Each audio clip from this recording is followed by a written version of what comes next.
de expressão. Eu posso trazer em todos os âmbitos da minha vida, assim, mas principalmente na minha atividade como cantora. Eu sempre pude escolher, por exemplo, um repertório de um show com as músicas que eu queria cantar.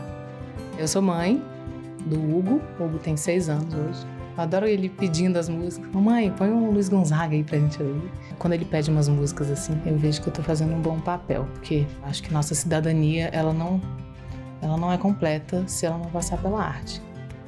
Eu posso trabalhar com o que eu gosto, eu posso cantar o que eu quero. Democracia é isso, é a liberdade. Meu nome é Ana e eu nasci com a democracia.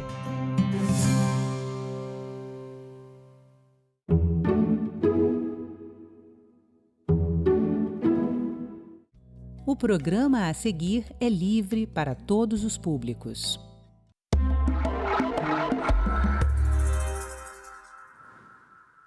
A gestação, o nascimento e o pós-parto de um bebê são períodos repletos de emoção e transformações para a mãe.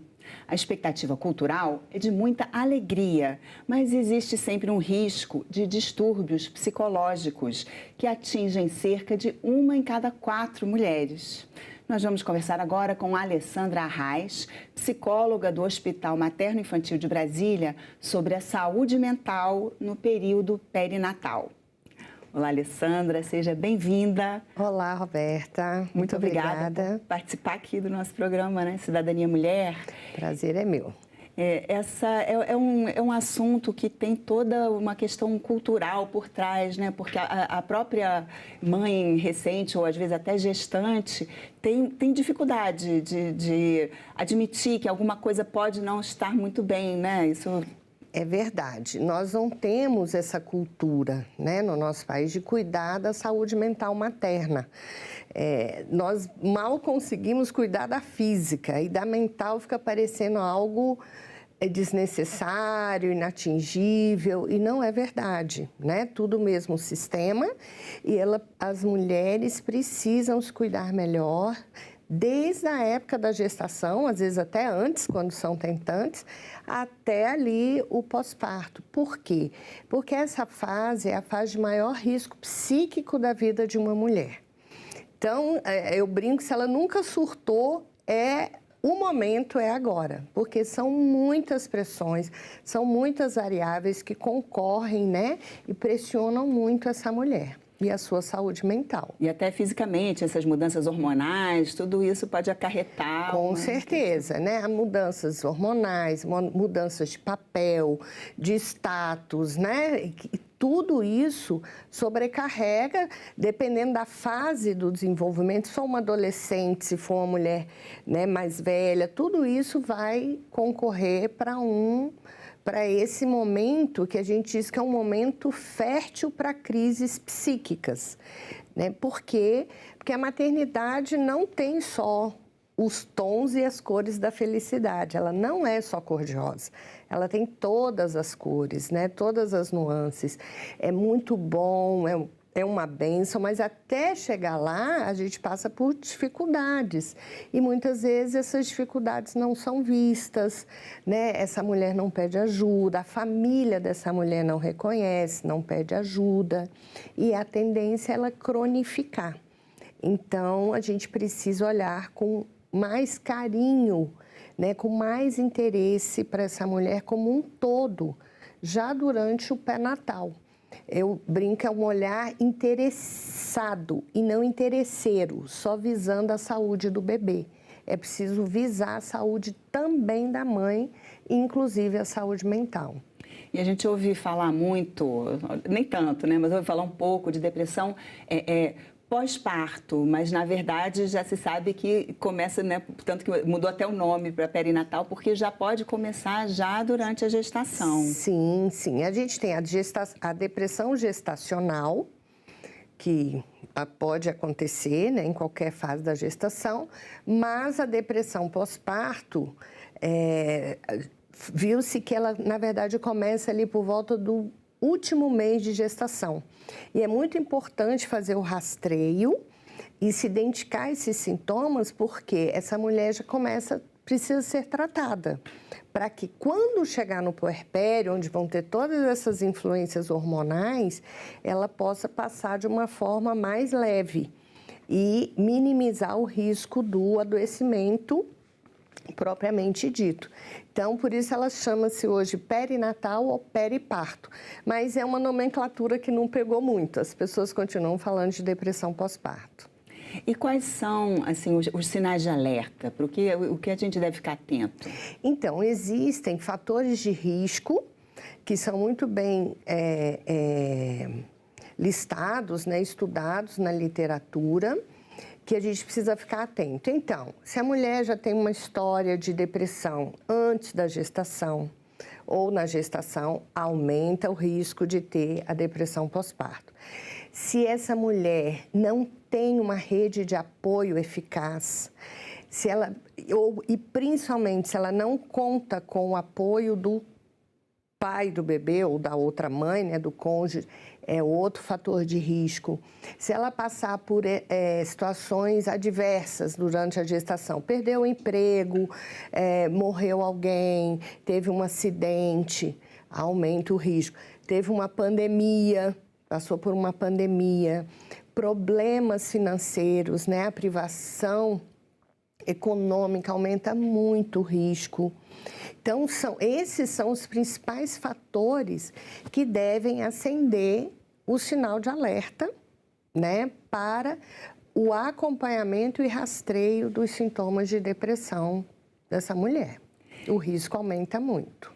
Eu vi estudos também que indicam assim, se a gravidez em si não tiver sido desejada, sim, né? Sim, esse também é um fator, mas há uma certa, assim, não ter sido desejada é mais forte do que não ter sido planejada, né? Ainda que a rejeição ao bebê, por exemplo, não é o principal fator de identificação da depressão pós-parto. Isso é um mito também, que a literatura não confirma. Tá? As pessoas pensam, está rejeitando o bebê, está com depressão pós-parto. Não, não é isso. Às vezes ela não está rejeitando o bebê, ela está rejeitando a maternidade como ela se impõe. Toda a sobrecarga, toda a solidão, toda a falta de apoio, todas as cobranças, né, que a sociedade faz. Então, isso sim ela rejeita. É raro uma que rejeite o bebê. Eu trabalho nessa área há 25 anos, eu conto nos dedos as mães com depressão pós-parto que rejeitavam o bebê. E, ao mesmo tempo, eu conheci várias que rejeitaram o bebê e que não tinham depressão. Entendeu? Então, não é essa relação tão direta assim. E tem até uma contradição, que ao mesmo tempo, né, a gravidez não planejada, mas às vezes também a muito desejada, assim, que se cria muita expectativa, né, assim, muitos sonhos, aí também pode, né... Você tocou um ponto muito importante, isso inclusive foi um resultado da minha tese de doutorado, que eu estudei as mulheres com depressão pós-parto, que é a idealização da maternidade. A mulher, quando idealiza demais, né, pinta demais de rosa, a chance, isso é um fator de risco, porque ela realmente pode ter uma decepção muito grande. Eu conto que a paciente com a depressão mais grave que eu já tratei, ela tinha feito 3 FIVs, né, que é a reprodução assistida. Ela me falava que tinha gasto uma grana e ela estava deprimidíssima. Por quê? Idealizou demais, achou que aquele bebê ia salvar o casamento, ia resolver o problema dela com o chefe, ia resolver todos os problemas dela. E o bebê, ele não tem esse poder, né? Então, aí a decepção é muito grande. E depressão pós-parto tem muito a ver com uma decepção, uma frustração. Às vezes é a decepção do parto, do tipo de parto. Às vezes é a decepção muito comum com o pai do bebê, com a sua rede de apoio que não ajuda, com a falta de apoio social do trabalho. Então, e principalmente uma decepção muito grande com elas mesmas, porque elas acham que ser mãe é algo instintivo, que está pronto, que elas vão saber resolver tudo. E diante da realidade dura, né, do puerpério, elas se sentem inadequadas, se sentem fracassadas, mães desnaturadas, né? E ficam muito decepcionadas com elas mesmas. E não recebem o acolhimento que precisam nesse momento, né? Seja da família, seja de profissionais de saúde, que devem relativizar isso, que devem acolher. É difícil mesmo, aos poucos a gente vai aprendendo. E o que elas encontram muitas vezes é o julgamento. Mas, mãezinha, como assim? Você não queria tanto esse bebê? Como é que você está triste agora? Né? Mas, mãezinha, como você não sabe fazer o seu bebê dormir? Como que você não sabe amamentar? Né? Então, isso faz com que as mulheres se recolham e não peçam ajuda. Por isso é tão importante esse tipo de programa para deixar essa mensagem: peçam ajuda, não é fácil. Peçam ajuda para o pediatra, para o ginecologista, para o obstetra, para a vizinha, para a família. Não tenham vergonha, isso é muito comum, gente. 1 em cada 4 puérperas vai ter a depressão pós-parto, né? É muito comum. Então, a gente realmente não precisa passar por isso sozinha, né? Ser mãe não é aguentar tudo isso sozinha. E na verdade, tem um quadro, assim, além da depressão, tem outras questões mentais que também podem surgir, né? Dentro dessa saúde mental, Sim. perinatal. Sim, são os transtornos, né, do puerpério, que são basicamente 4, sendo que o primeiro não é bem um transtorno, é um fenômeno adaptativo, que é o blues puerperal, né, que aparece ali nos 15 primeiros dias após o parto. A mulher fica muito sensível, chora, daqui a pouco está rindo, acha que não vai dar conta, que não vai ser uma boa mãe. Mas ele está ali sob a influência dos hormônios, né, principalmente no primeiro filho. É muito comum essa sensação de insegurança e chega a atingir 85% das puérperas. Agora, isso se confunde às vezes também, né? A pessoa está com realmente uma depressão e acha que é só baby blues. Isso, por isso que a gente só deve realmente dar o diagnóstico de depressão pós-parto após o primeiro mês, 6 semanas após o parto, exatamente para fazer esse diagnóstico diferencial, porque pode confundir com os sintomas. E, então, precisa deixar passar o primeiro mês, esse primeiro impacto. Quando ela vai, né, se sentindo mais segura, vai conhecendo melhor o seu bebê, aí sim a gente vai fazer o diagnóstico. Se ela continuar muito instável ou ficar pelo menos 15 dias, né, com o humor muito entristecido, se culpando muito, chorando muito, né? Aí a gente já começa mesmo a desconfiar de uma depressão pós-parto. Mas nos 15 primeiros dias é muito difícil de fazer essa afirmação. Mas quem, né, assim, se o bebê já está com 2, 3 meses, isso. Não é mais baby blues, não né? é Tem mais que investigar. Baby blues. Aí já pode ser uma depressão pós-parto. Que aí é uma depressão como qualquer outra, só que com o agravante que você tem um bebê para cuidar. Então, você não pode ficar ensimesmada como em outras crises depressivas ao longo da vida. Então, vem muita culpa por isso, muita culpa materna, muito desânimo, muita perda de interesse nas coisas de um modo geral. E o risco é que, normalmente, como as mulheres não pedem ajuda, ou as pessoas em torno e até profissionais de saúde não veem, essa depressão pode cronificar, pode agravar, e essa mulher pode cursar para a ideação suicida.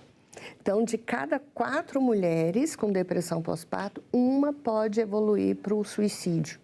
Então, ao contrário do que a população pensa, que o risco da depressão pós-parto é o infanticídio, é matar o bebê, não é. Uma pessoa com depressão, ela normalmente se mata e não mata os outros. Então, o risco é de suicídio. Por isso é muito importante fazer o rastreio e o diagnóstico. Suicídio, atraso no desenvolvimento do bebê, problemas conjugais, essa mulher cursa, né, o resto da vida com depressão crônica, então precisa tratar. O outro quadro é o de psicose puerperal. Esse é muito mais grave, mas é muito mais raro também, acontece 1 a 2 casos em cada 1000 nascimentos. E a diferença é que esse é um quadro onde a gente observa alucinações, delírios, e por isso esse sim é mais aumentado o risco do infanticídio, porque ela não reconhece ali um bebê, né? Então, ela pode fazer um saco de lixo para jogar fora. Aí é mais arriscado, tá? E por último, o quarto quadro, que atinge cerca de 10% das puérperas, é um tipo de TEPT, de transtorno do estresse pós-traumático, que é chamado de transtorno de pânico pós-parto, que é muito relacionado, é um quadro de ansiedade aguda, relacionado a traumas no parto, violência obstétrica, e ele é muito marcado pelo, é muito claro isso, um temor, um pânico que a mulher vive ao crepúsculo, ao entardecer, ela começa a ficar com muito medo, fica muito paralisada. Então, esses são os 4 quadros principais do puerpério.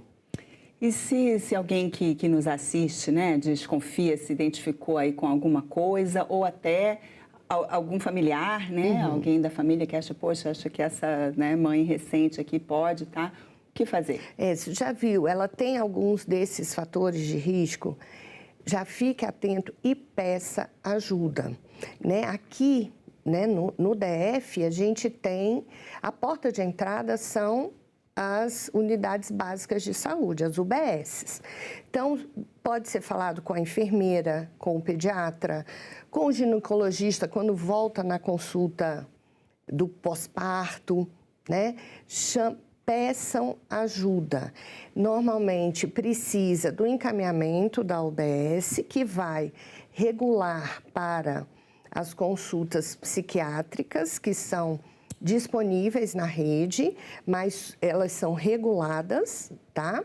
No HMIB mesmo nós temos a psiquiatria perinatal e também para os CAPSs, para os serviços de saúde mental da rede. Inclusive no site da Secretaria existe um QR Code que é só colocar, né, o celular, que ele vai te dizer qual é o CAPS mais próximo para atendimento. Fora isso, a gente tem as redes, né, sociais, consultas sociais em clínicas, escolas das faculdades, né? Tem serviços também que oferecem, mas o importante é pedir ajuda. Não naturalizem, não pensem, não, isso é porque ela está cansada, é porque ela não está dormindo. Né, como eu já vi, isso é falta de um tanque de roupa para lavar. E aí você tem mulheres que vão buscar ajuda já absolutamente traumatizadas, né, com o bebê com problema de atraso no desenvolvimento, às vezes com ideação com tentativa de suicídio, com casamentos desfeitos. Então, a gente precisa agir preventivamente. Não tenham vergonha, peçam ajuda, isso faz parte. O puerpério normal já faz parte de uma miscelânea de sentimentos, positivos ou negativos. E no adoecimento, mais ainda. Então, precisa pedir ajuda.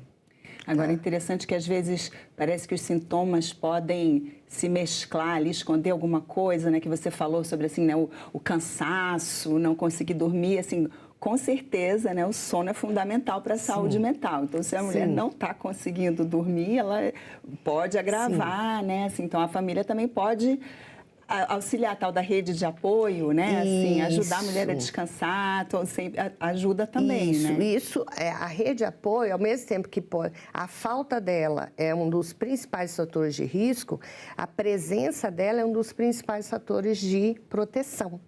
Então, com certeza, o sono, a privação do sono é um marcador para a depressão, ela joga a pessoa na depressão. Então, primeiro, por isso que também não dá para fazer o diagnóstico logo no início, porque a privação de sono é muito grande, vai dar todo mundo deprimido, né? Então, precisa ter esse apoio, essa mulher ser poupada, ser ajudada.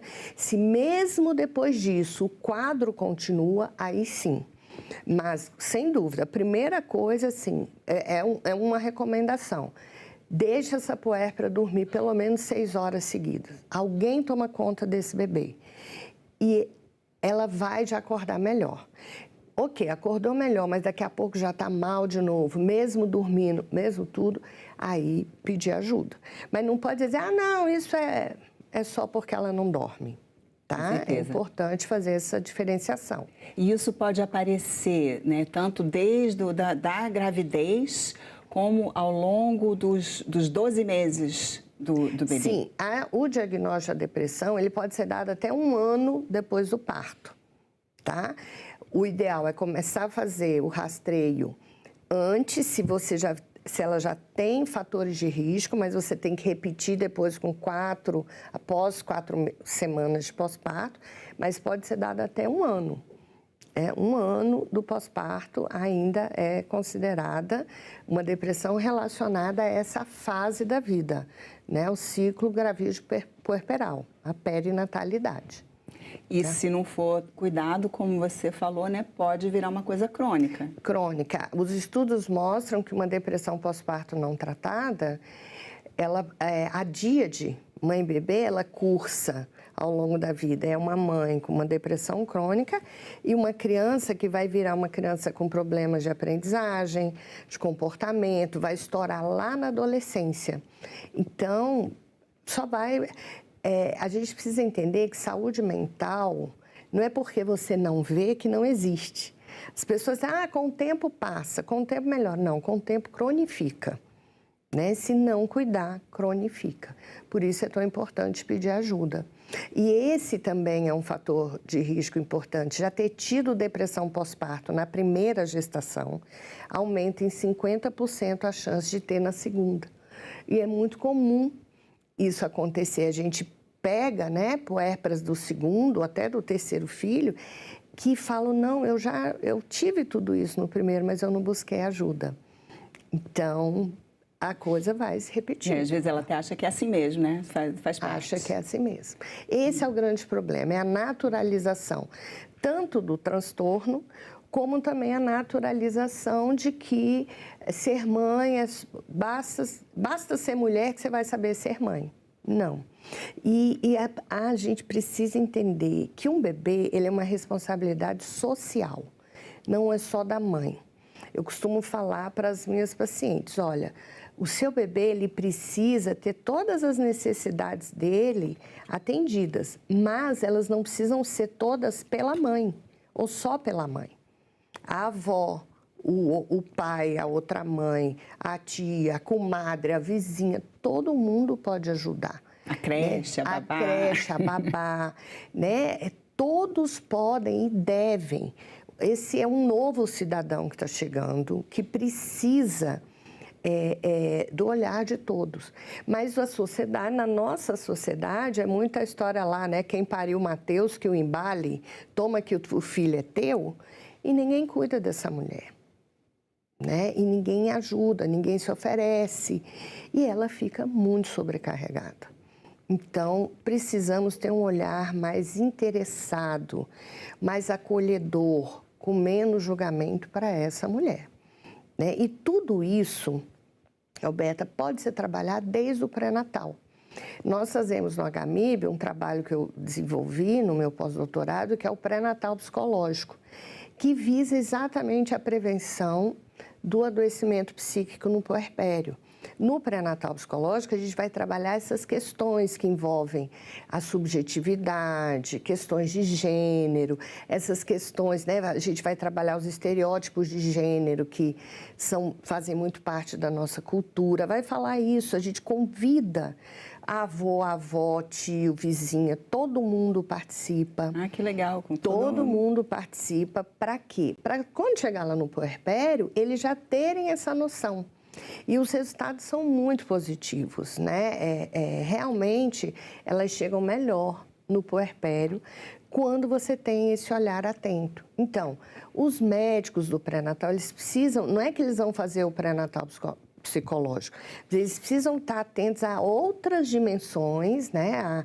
As questões não biológicas, né? E, além disso, encaminhar, em sensibilizar a família, em orientar para prestar atenção. né? As enfermeiras, os obstetras. Então, precisamos trabalhar tudo isso desde a gestação. Não deixar para fazer a atenção remediativa, depois que o problema já está instalado.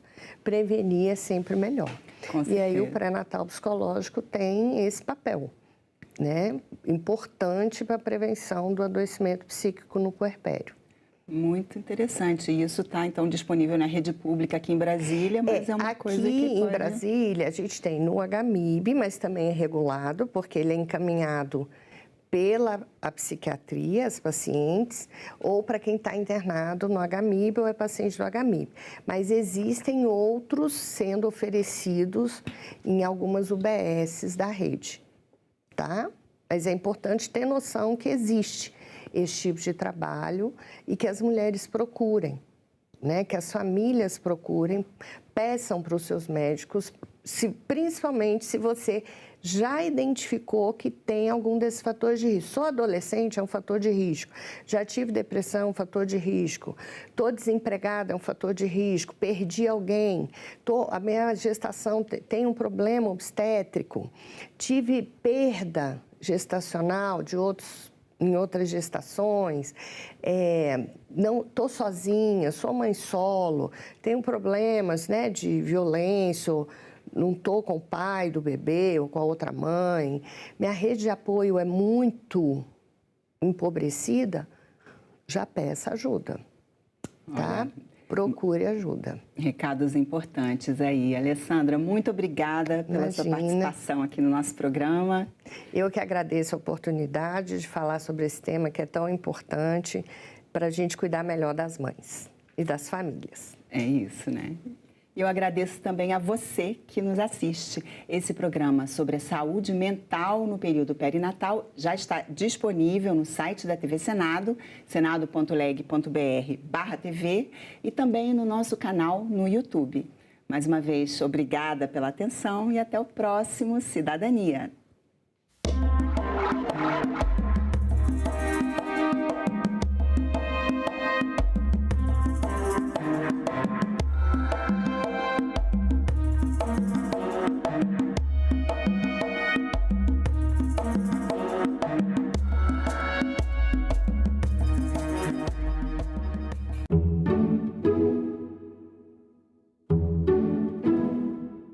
Eu acho que esse xadrez aí geopolítico é que nós precisamos estar muito atentos. A The Economist considerou a soja como uma grande vencedora nessa crise comercial por ter conseguido redirecionar a produção para a China. Nós já exportamos mais soja esse ano do que o ano passado. Mas será que isso é interessante para o Brasil, para a China e para os Estados Unidos nem um pouco? Salão Nobre, hoje, 8 horas da noite, aqui na TV Senado. Em 1817, a grande líder do movimento de insurreição que declarou a independência do Crato, na região do Cariri, aqui no Ceará, a grande líder foi Bárbara de Alencar. Não existe um destaque dado a essas mulheres. Geralmente eu costumo dizer que essas mulheres elas possuíam nomes, sobrenomes, mas elas não são abordadas com os seus nomes. Bárbara, ela tinha um sobrenome, e esse sobrenome ela tem destaque, principalmente quando a gente fala sobre a história de Pernambuco e Ceará. Foi a primeira presa política, inclusive, da história do Brasil. Depois de liberta, manteve a sua participação nas lutas libertárias do país. Ela conseguiu influenciar também da maneira como as mulheres podiam fazer naquele período. Sem uma presença pública, mas com uma presença de suporte e com a presença de articulação muito importantes. Agora é lei. A reforma tributária busca simplificar os impostos no Brasil. 5 tributos serão substituídos por 2, CBS e IBS. A transição será gradual e entre as mudanças está o imposto seletivo, que vai taxar produtos prejudiciais à saúde e ao meio ambiente. Já alimentos que compõem a cesta básica terão isenção dos impostos, assim como medicamentos, que serão isentos ou terão redução na alíquota. O Senado votou, agora é lei. No Dia da Consciência Negra, a TV Senado preparou uma maratona da série Libertários. Eu fui descobrir que a abolição não foi feita pela princesa Isabel depois de velha. Em cada episódio, um paralelo é traçado entre pessoas negras que atuam no presente E a gente transgride ocupando espaço para que outros venham depois da gente. e aquelas que lutaram por liberdade e respeito no passado. Maratona Libertários. Nesta quinta, a partir das 3 horas da tarde, aqui na TV Senado.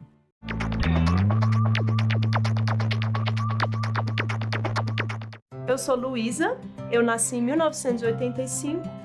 Eu já sabia desde muito nova o que eu queria fazer. Eu era uma péssima aluna e, curiosamente, na vida adulta eu virei uma professora. Talvez por ter sido essa aluna com muita dificuldade, eu tenha desenvolvido uma empatia. Sou professora de artes visuais, me especializei em arte e ditadura, por isso que o tema de democracia é muito caro para mim, é muito importante. A democracia sempre foi um valor, um farol que me guiou. Então eu acho que um sistema democrático saudável, fortalecido, ele deve assegurar os mesmos direitos para todos, independente da sua raça, da sua condição de gênero, sexual, da região, das formas de vida, de como vive. Eu sou Luísa e eu nasci com a democracia.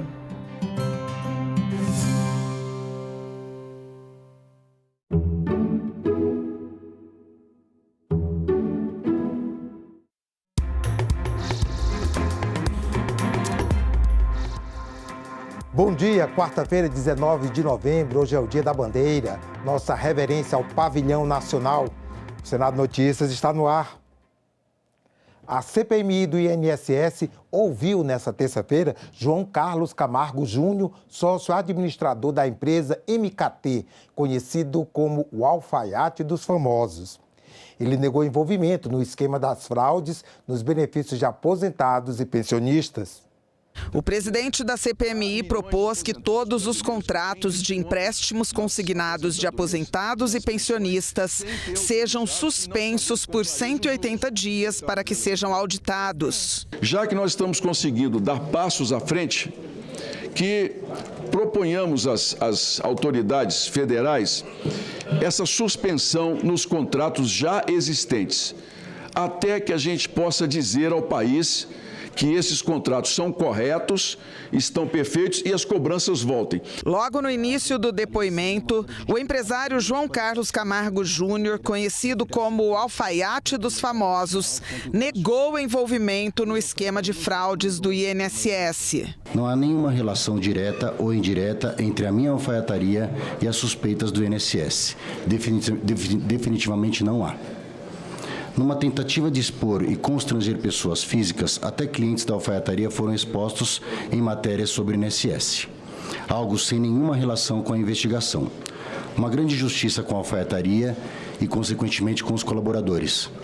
Principalmente com os clientes, que não tem absolutamente nada a ver com o INSS. Antes de começar as perguntas, o relator, deputado Alfredo Gaspar, pediu a condução coercitiva do senhor Jucimar Fonseca, ex-dirigente do INSS, que estava convocado para prestar depoimento ontem, mas não compareceu. Ontem nós tivemos Jucimar Fonseca, que esteve ausente apesar de convocado. Pediria a Vossa Excelência que incluísse na pauta do dia também, já que está sob a sua presidência, o depoimento dele e mandasse a Polícia Legislativa ir buscá-lo para que hoje ele compareça a essa comissão. Isso aqui na casa de Mãe Joana para ele decidir o dia que vem ou deixa de vir. O relator iniciou o interrogatório questionando sobre a quantidade de empresas abertas em nome de João Camargo. O depoente não soube responder. Em seguida, quis saber se o alfaiate já costurou para alguns nomes envolvidos nas investigações. Mas ele se negou a responder. O senhor tem milhares de clientes, é um alfaiate aí muito badalado. Eu queria saber do senhor, o senhor já fez ternos para o senhor Felipe Macedo? Sobre esse tema, não me manifestarei nesse momento, senhor. Para Anderson Cordeiro? Não me manifestarei nesse momento. Para Igor Delecrode? Não me manifestarei nesse momento, senhor. O senhor já fez ternos para Américo Monte? Não me manifestarei nesse momento, excelência. O relator apresentou um quadro mostrando a possível ligação de João Camargo com os investigados. Felipe Macedo Gomes, Anderson Cordeiro de Vasconcelos, José Branco Garcia, Américo Monte Júnior. Essa organização criminosa se juntou em várias empresas e retiraram mais de 700 milhões de reais roubados de aposentado e pensionista. Trataram milhões de reais como se fosse um nada. Aí você pega 4 criminosos, junta aqui, cada um montou uma empresa diferente, tá ótimo. É direito do cidadão montar uma empresa diferente. Receberam milhões de reais, mas de dinheiro roubado dos aposentados e pensionistas. Aí, minha gente, do nada aparece o alfaiate. O alfaiate aparece ligado a todos eles na Cairo, que é uma empresa que abriram e fecharam juntos. Sabe quanto o alfaiate conseguiu? Quase 32 milhões de reais até agora descobertos. E eu perguntei a ele o que é que a empresa MKT prestou de serviço. Está tendo a oportunidade, está calado. Esse dinheiro aqui foi retirado, roubado dos aposentados e pensionistas. Não dá para você meter a mão no dinheiro do povo sofrido e chegar a uma comissão parlamentar de inquérito e se calar. É a mesma coisa de admitir que faz parte do fluxo criminoso de lavagem de dinheiro. A CPMI do INSS também ouviu ontem a advogada Cecília Rodrigues Mota, ex-presidente de associação investigada por supostas fraudes em desconto de aposentados e pensionistas.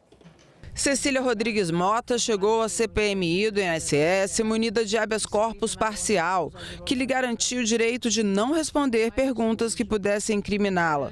Ela se negou a fazer o compromisso de dizer a verdade. Eu não vou assinar o termo de compromisso. A advogada é investigada por estar à frente de associações suspeitas de terem obtido mais de 400 milhões de reais por meio de descontos fraudulentos de aposentados e pensionistas. Ela foi alvo de busca e apreensão da operação sem desconto da Polícia Federal. De acordo com as investigações, Cecília teria sido presidente de fachada de 2 associações ao mesmo tempo. No depoimento inicial, ela disse que estava sendo usada como bode expiatório, que nunca fugiu e queria provar que era inocente. Vivemos um tempo em que, infelizmente, a presunção de inocência vem corroída pela opinião pública. Antes éramos inocentes até prova em contrário. Hoje, muitas vezes, somos culpados até que consigamos provar o contrário. Durante as perguntas do relator, Cecília disse que era vítima da imprensa e que os gastos que tinham eram pagos com dinheiro do próprio trabalho. O relator argumentou que ela tinha um carro Ford Ka, realidade que mudou poucos anos depois. A senhora comprou 2 Mustangs recentemente, ou há 1 ano, há 2 anos. Sim, Excelência, mas eu quero lhe dizer o seguinte. Sim. Esse dinheiro veio de onde?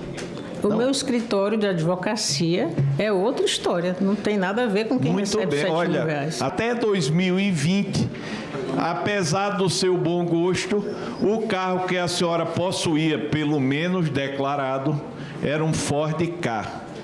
Em 2023, 2024, nós passamos para 2 Mustang. O relator questionou o grande número de viagens da depoente dentro e fora do país. Algumas no mesmo voo de Antônio Carlos Camilo Antunes, também conhecido como Careca do INSS. Coincide os dias dos voos e o destino, o a partida.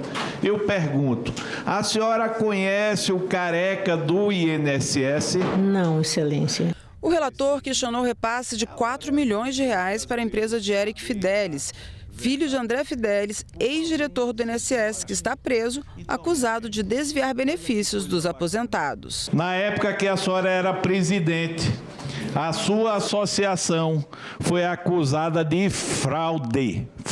Foi excluída do INSS. Trocou de roupa, voltou 3 anos depois.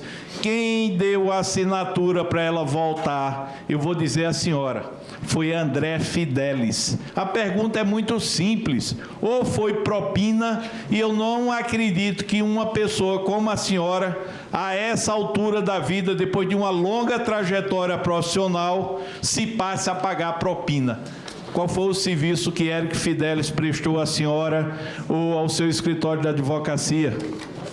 Como eu não tive acesso ainda aos autos, estou respondendo um inquérito, nem fui ouvida ainda, então eu prefiro ficar em silêncio, Excelência. O relator questionou também os repasses de mais de R$600 mil a Thaisa Hoffmann, esposa de Virgílio Filho, procurador-geral do INSS, além de pagamentos feitos à irmã do procurador. Pelo mesmo motivo, eu não vou ficar em silêncio, Excelência.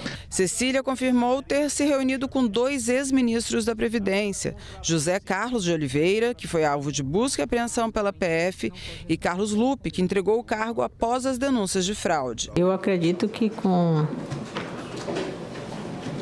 Oliveira e o Lupe.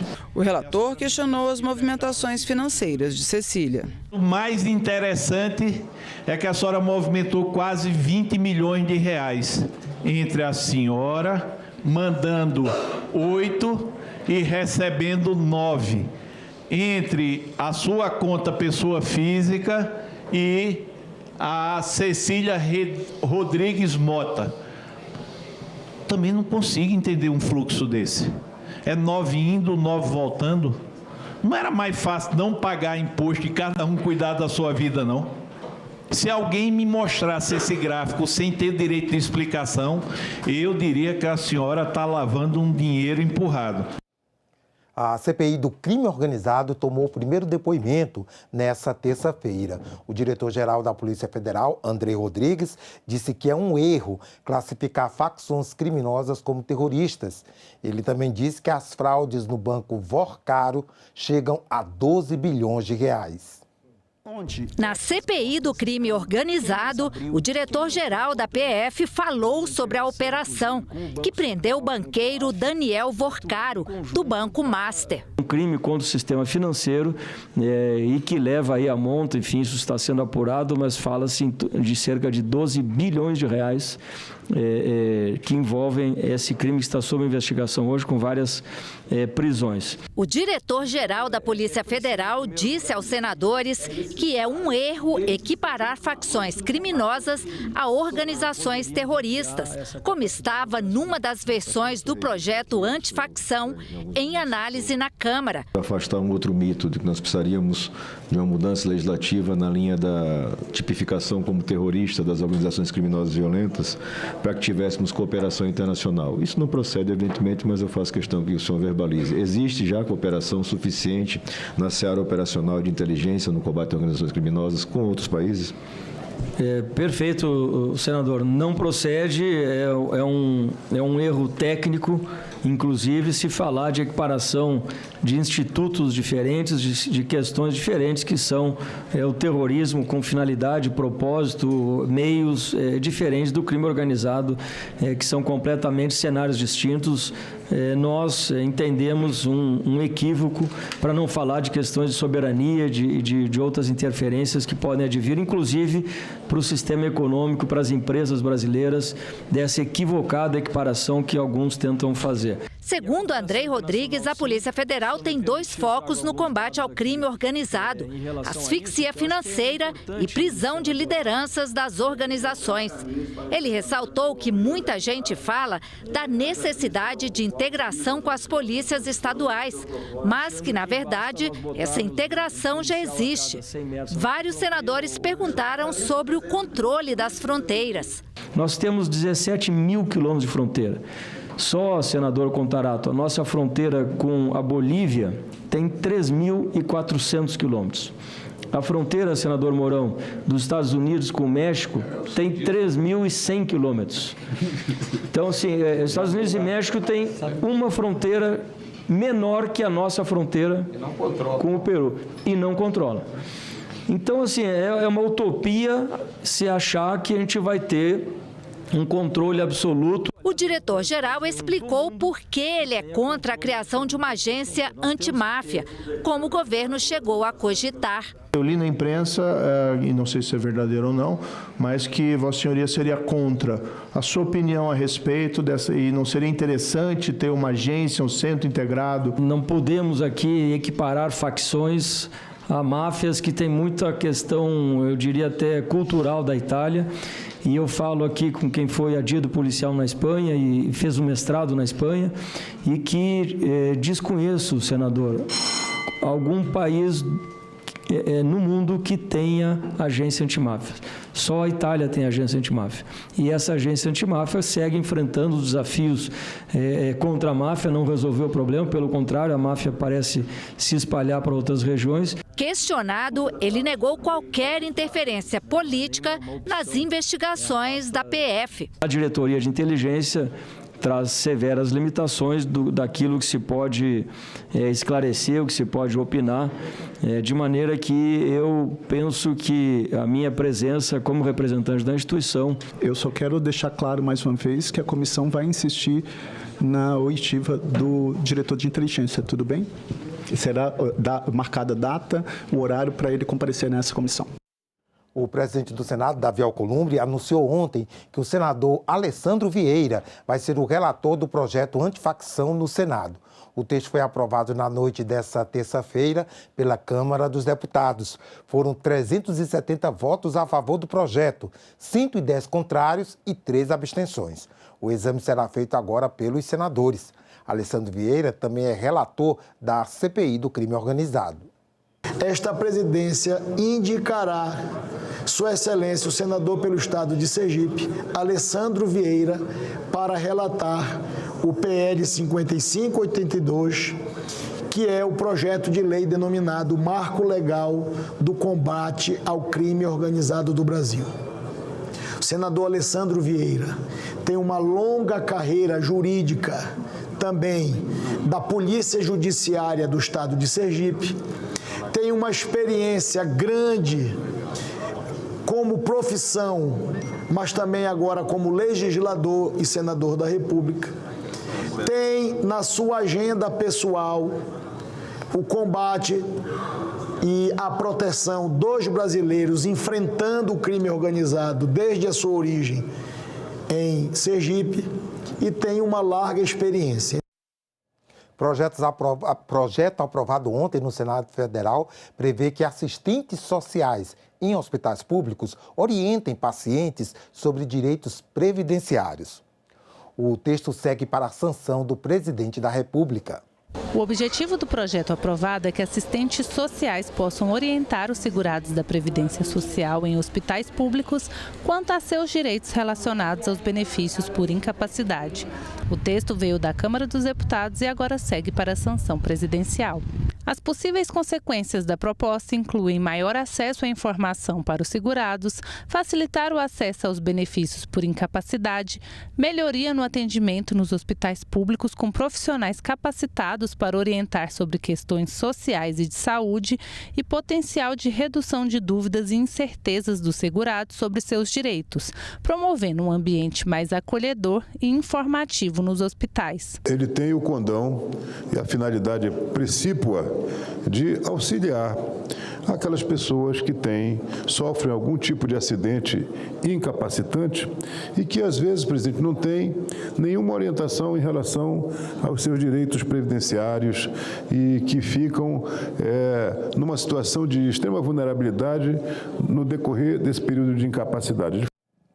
Os senadores também aprovaram um projeto que vai permitir a atualização e regularização patrimonial com um pagamento menor de imposto.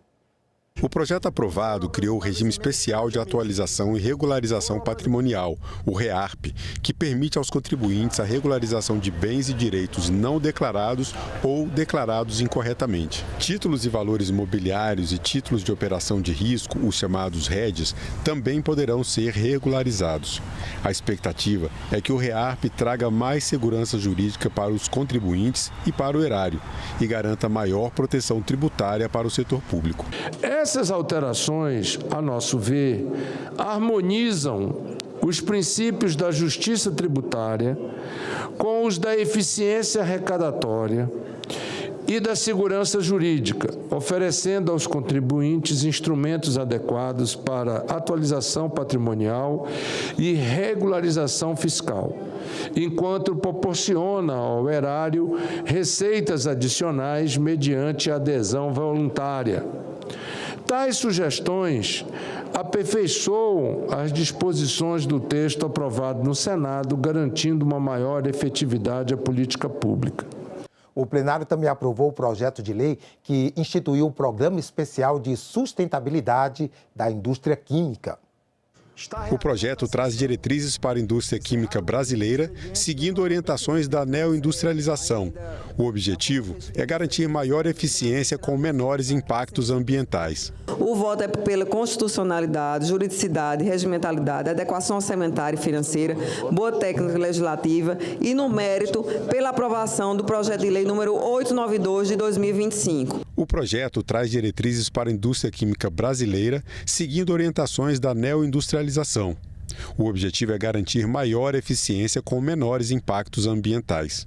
O programa estimula a eficiência energética na fabricação de produtos químicos com o uso de tecnologias mais avançadas e com menor emissão de carbono. A proposta incentiva a redução de impactos ambientais de acordo com as tendências tecnológicas globais e o incremento de matéria-prima renovável no processo produtivo, promovendo a economia circular e sustentável. O Presic deve incrementar a competitividade da indústria química brasileira em nível global. A Comissão de Relações Exteriores debateu a crise humanitária envolvendo as chamadas Mães de Sharia, o grupo de brasileiras que perderam a guarda de seus filhos depois que se separaram de maridos muçulmanos. Isso acontece porque, em alguns países, as decisões dos tribunais de família são submetidas à lei islâmica da Sharia. O fim do relacionamento de mulheres brasileiras com homens muçulmanos de alguns países de tradição islâmica pode levar à dramática separação dessas mães dos seus filhos. É que, ao contrário da lei brasileira, que prioriza o melhor interesse da criança, a lei da Sharia estabelece que, se houver separação, a guarda deve ser automaticamente transferida para o pai ou para a família paterna. E o que torna essa questão mais dramática é que muitos pais levam seus filhos do Brasil de forma ilegal, conforme denunciaram mães que compareceram a uma audiência pública na Comissão de Relações Exteriores. O meu filho saiu por uma fronteira onde se fiscaliza cigarro e se fiscaliza mercadorias. E uma criança passou. E nossa, há 3 semanas atrás, teve um caso do Pará, que graças a Deus a Polícia Federal conseguiu pegar o genitor, que já estava no Paraguai. Por quê? Porque saiu com RG. A criança nem passaporte tinha. A senadora Mara Gabrilli cobrou providências das autoridades para assegurar os direitos das mães de Sharia de criarem seus próprios filhos. Eu faço um apelo às autoridades brasileiras aqui presentes para que busquemos compreender como esse diálogo tem avançado nas conferências de Malta e quais caminhos a diplomacia brasileira vem estudando ou poderia estudar, seja pela aproximação desses países à Convenção da Haia, mesmo havendo a necessidade de aprimoramentos em sua aplicação, ou seja por meio de acordos bilaterais e até memorandos de entendimento que visem proteger nossas cidadãs e nossos filhos brasileiros. Vamos acompanhar agora uma entrevista ao vivo do senador Sérgio Moro. Tem parte técnica também, porque o projeto correu muito rapidamente. Então, nós vamos ter o tempo aqui do Senado também para tentar aprimorar o projeto. O relator é uma pessoa qualificada, né, tecnicamente, tem uma experiência aí como delegado, como senador. Tenho certeza que a gente vai ter oportunidade de fazer um bom trabalho. Senador, e quais são as expectativas hoje aqui para a CPI? Olha, será ouvido aí o diretor do Sistema Penitenciário Federal. É sempre importante esse tema. As penitenciárias federais hoje elas são o que nós temos de mais eficaz contra o crime organizado. Para você ter uma ideia, o criminoso hoje ele tem medo do quê? Tem medo de ser transferido para uma penitenciária federal de segurança máxima. Por quê? Porque visita só no parlatório, com vidro separando e as conversas sempre monitoradas. Não tem fuga. Teve uma fuga durante o governo Lula, o pessoal foi recapturado, mas o histórico dela desde 2006 é apenas essa fuga. Não tem celular lá dentro. Então, para o criminoso, principalmente o líder de um grupo criminoso, é como se fosse um ponto final. Acabou a carreira criminosa dele. Vai conseguir se comunicar, eventualmente, com dificuldade com o mundo externo, mas vai perder aquele comando que ele tem. Então, vamos ouvir e ver como é que está a situação das penitenciárias federais, as eventuais dificuldades e as sugestões que podem ser apresentadas. No fundo, nós precisamos de uma reforma do nosso sistema penitenciário para controlar o crime organizado. Não resolve abrindo a porta das cadeias. Nós temos que reformar o sistema penitenciário. Muito obrigada, senador. Lembrando que vai haver daqui a pouco a reunião da CPI do crime organizado, né? Vai ouvir o diretor de inteligência penal e também um promotor de São Paulo. O município de Mirim Doce, em Santa Catarina, pode ganhar o título de capital nacional do melhor arroz. O reconhecimento pela qualidade da produção do arroz catarinense está proposto em projeto de lei debatido nesta terça-feira, em audiência pública da Comissão de Agricultura, no próprio município de Mirim Doce. Em audiência pública remota realizada na Câmara de Vereadores de Mirim Doce, em Santa Catarina, a Comissão de Agricultura discutiu o projeto de lei que reconhece ao município o título de capital nacional do melhor arroz. O autor do requerimento para a audiência pública, o senador Jorge Seifer, destacou a relevância cultural, econômica e social do título para Mirim Doce.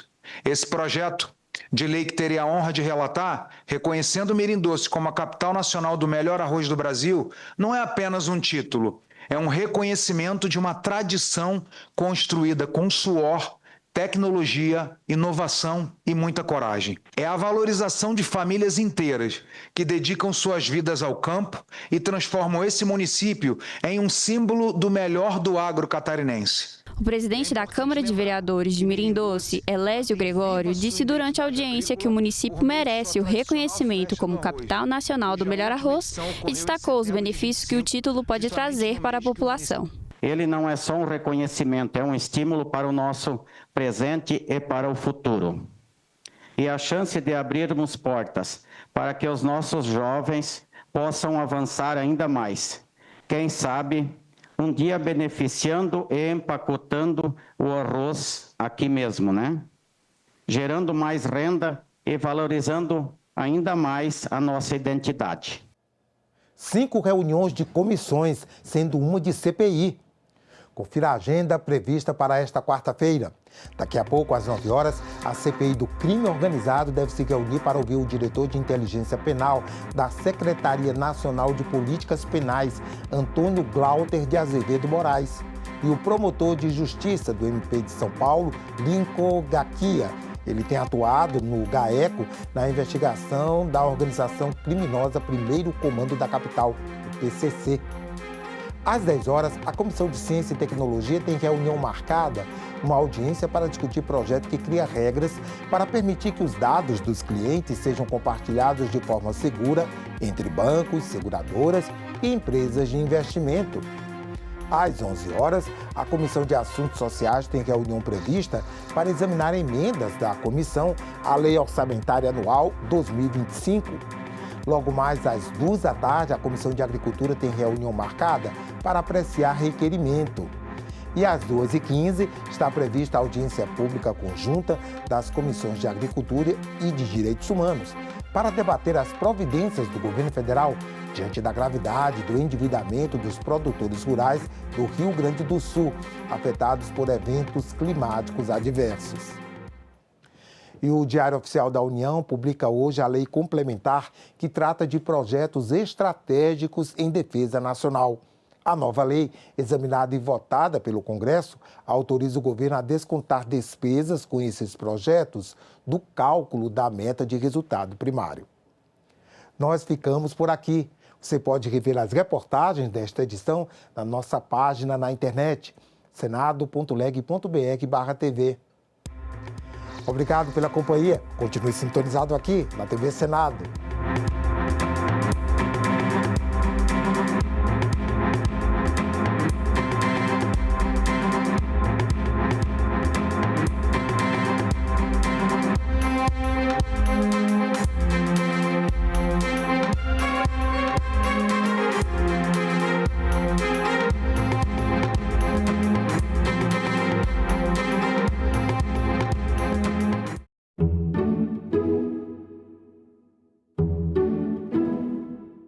Eu acho que esse xadrez aí geopolítico é que nós precisamos estar muito atentos. A The Economist considerou a soja como uma grande vencedora nessa crise comercial por ter conseguido redirecionar a produção para a China. Nós já exportamos mais soja esse ano do que o ano passado. Mas será que isso é interessante para o Brasil, para a China e para os Estados Unidos nem um pouco? Salão Nobre, hoje, 8 horas da noite, aqui na TV Senado. Décadas atrás, se entendia que a agenda ambiental era contraditória com a agenda do desenvolvimento. Esse era o principal problema da falta de público, da falta de atenção, da falta de simpatia pela agenda ambiental. São pautas que não importa qual tipo de ideologia que você defenda, mas isso aí é importante para o futuro. Porque a origem dos problemas ambientais não é o fato das pessoas serem malignas, gostarem de destruir o meio ambiente. Não. A origem está no abuso do direito de propriedade, o individualismo exagerado no direito de propriedade. Ah, eu sou dono, então eu posso fazer o que eu quiser. O direito de propriedade traz consigo obrigações.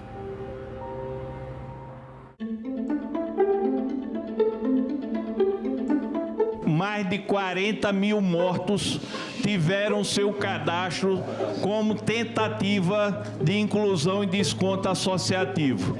Em 2023, o senhor era presidente da CBPA? Como eu não tenho conhecimento dessa informação, me permaneço calado. Sim, 23 era, sim, senhor. Pronto.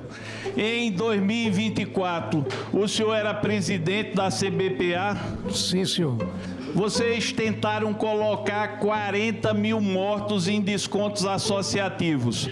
Eu pergunto, de quem é a responsabilidade por essa falcatrua? É do presidente da CBPA ou a quem o senhor delegou poderes para fazer isso?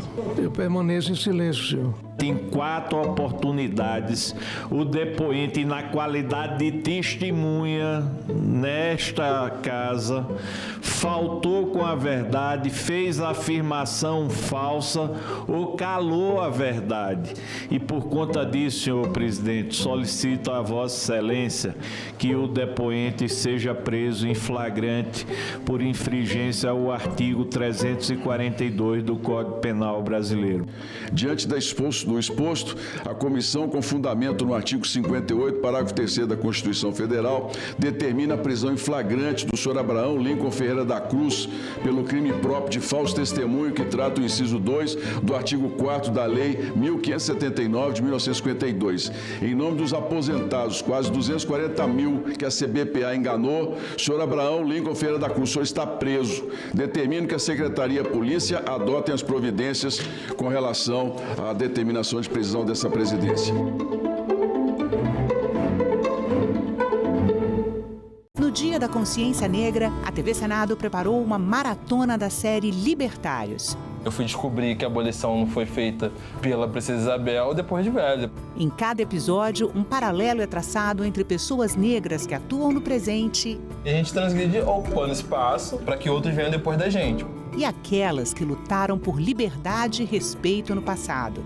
Maratona Libertários, nesta quinta, a partir das 15h, aqui na TV Senado. Tem muitas mulheres que acham que a violência é só um soco, um puxão de cabelo, não. Ela se mostra de várias formas.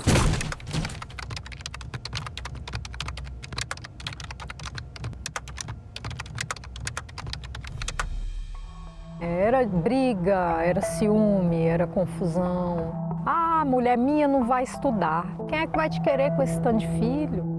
Mulher minha não dança. Mulher minha não tem amizade com homem, as falas que eu ouvia. Mulher minha tem que me servir a hora que eu quiser. Se não me servir, eu vou pra rua procurar outra. Várias vezes, inclusive, eu acordei com ele em cima de mim.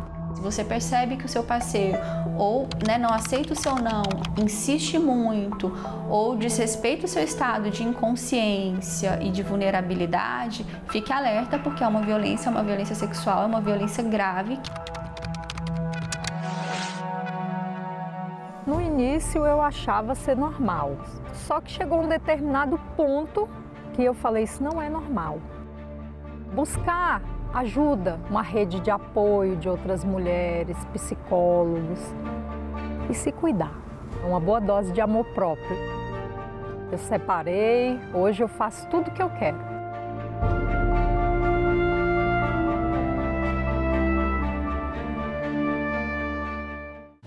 Uma notícia falsa pode vir de quem a gente menos espera, no grupo da família ou nas nossas redes sociais. Mas como saber se uma informação é verdadeira? Agora, as informações sobre o Senado podem ser checadas pelo WhatsApp. Envie texto, link, foto, captura de tela ou vídeo de qualquer notícia duvidosa sobre o Senado Federal. Nossa equipe vai analisar o material e responder se a informação é falsa, verdadeira ou imprecisa. Ficou na dúvida? Senado verifica.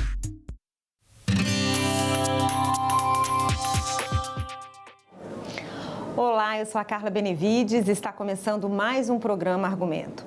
A Comissão de Assuntos Sociais aprovou o projeto que cria o programa Cuidando de Quem Cuida, uma iniciativa voltada ao esforço de mães, pais e responsáveis que cuidam de crianças, de filhos ou dependentes que tenham deficiência, algum transtorno de aprendizagem ou doenças raras. Aqui comigo no estúdio está a senadora doutora Eudócia, que foi a relatora dessa proposta e vai explicar melhor esse assunto para a gente. Senadora, obrigada pela sua presença aqui conosco. Boa tarde a você, Carla, e boa tarde a todos aqui da TV Senado. Senadora, eu queria que a senhora explicasse para a gente por que esses pais responsáveis passam, quais são as principais dificuldades que eles enfrentam no dia a dia, por que esse projeto é tão importante? Esse projeto é de suma importância, Carla, e todos que estão nos acompanhando nesse momento. Eu quero aqui parabenizar o nosso querido senador Romário pela iniciativa de fazer um projeto de lei, de ser autor desse projeto de lei de suma importância. Por quê? E o termo que ele colocou foi muito feliz, foi muito importante, cuidar de quem cuida. Porque existem nas famílias, em várias famílias, e cada vez mais esse número vem aumentando.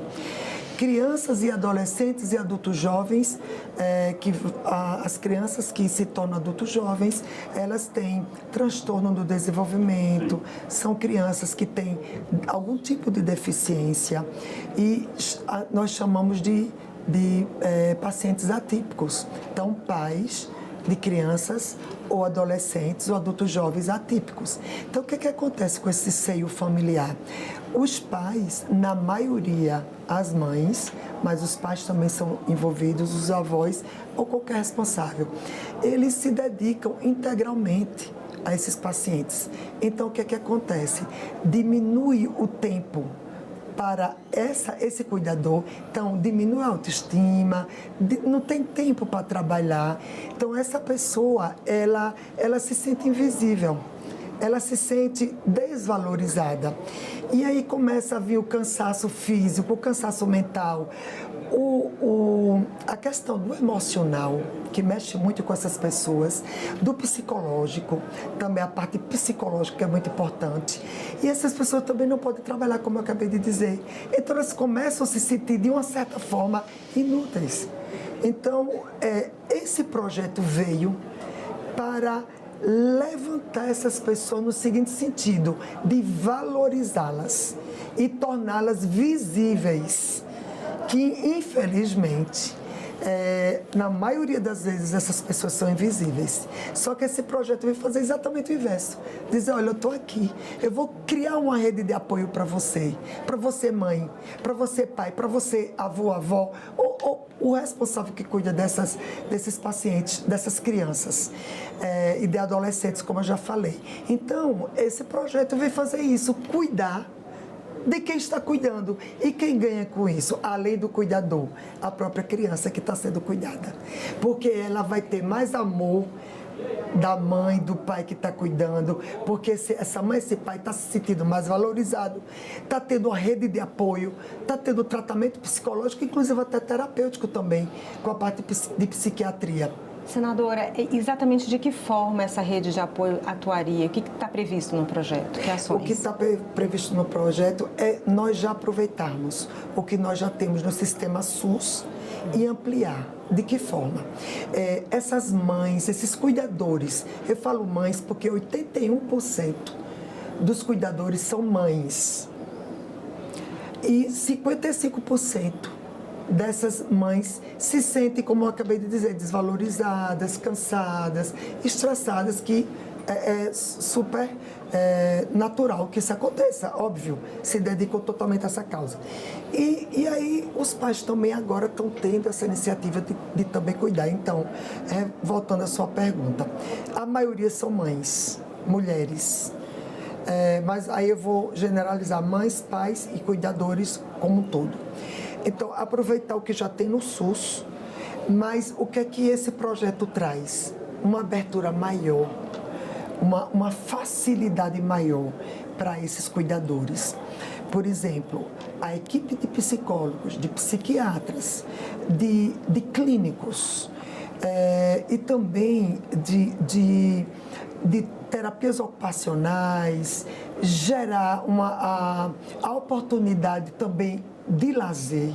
E isso tudo está incluído, além do SUS, de uma rede de apoio. E essa rede de apoio nós encontramos também sensibilizando e conscientizando várias ONGs, vários institutos que estão ali dando cobertura nesses projetos sociais. Então, objetivamente, seria os profissionais de saúde, através do SUS e também tratamento psiquiátricos e medicamentoso, porque alguns pacientes precisam sim de medicamentos, e em paralelo a questão do social. E quando eu falo de social, também tem a questão do governo municipal e estadual e também do federal. Mas por que eu boto municipal e estadual? Porque as coisas acontecem no município e nos estados.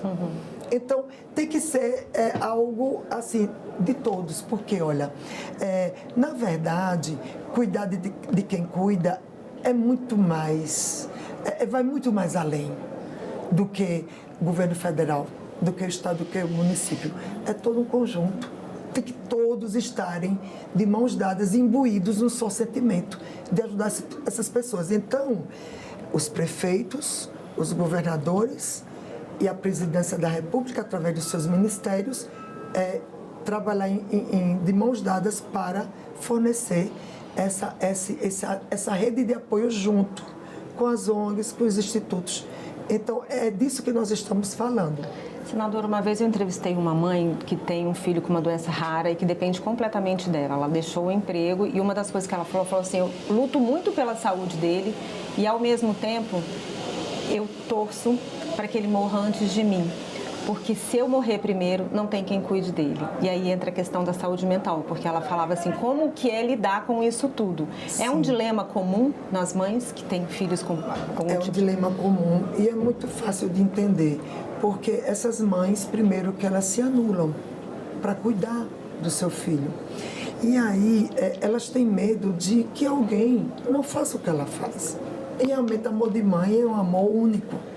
Então, é por isso que vem a estrutura de psiquiatra, de psicólogo e também a questão do social, de gerar para essas mães motivos de lazer, de terapia ocupacional, de capacitação, de orientá-las, de fazê-las entender todo o contexto da sua criança e também trabalhar essa mãe ou esse pai, ou avó, ou qualquer um responsável, para que eles entendam o momento que eles estão vivendo e eles poderem ser treinados, porque nesse projeto fala sobre capacitação do cuidador ou da cuidadora, para que eles possam estar preparados para cuidar.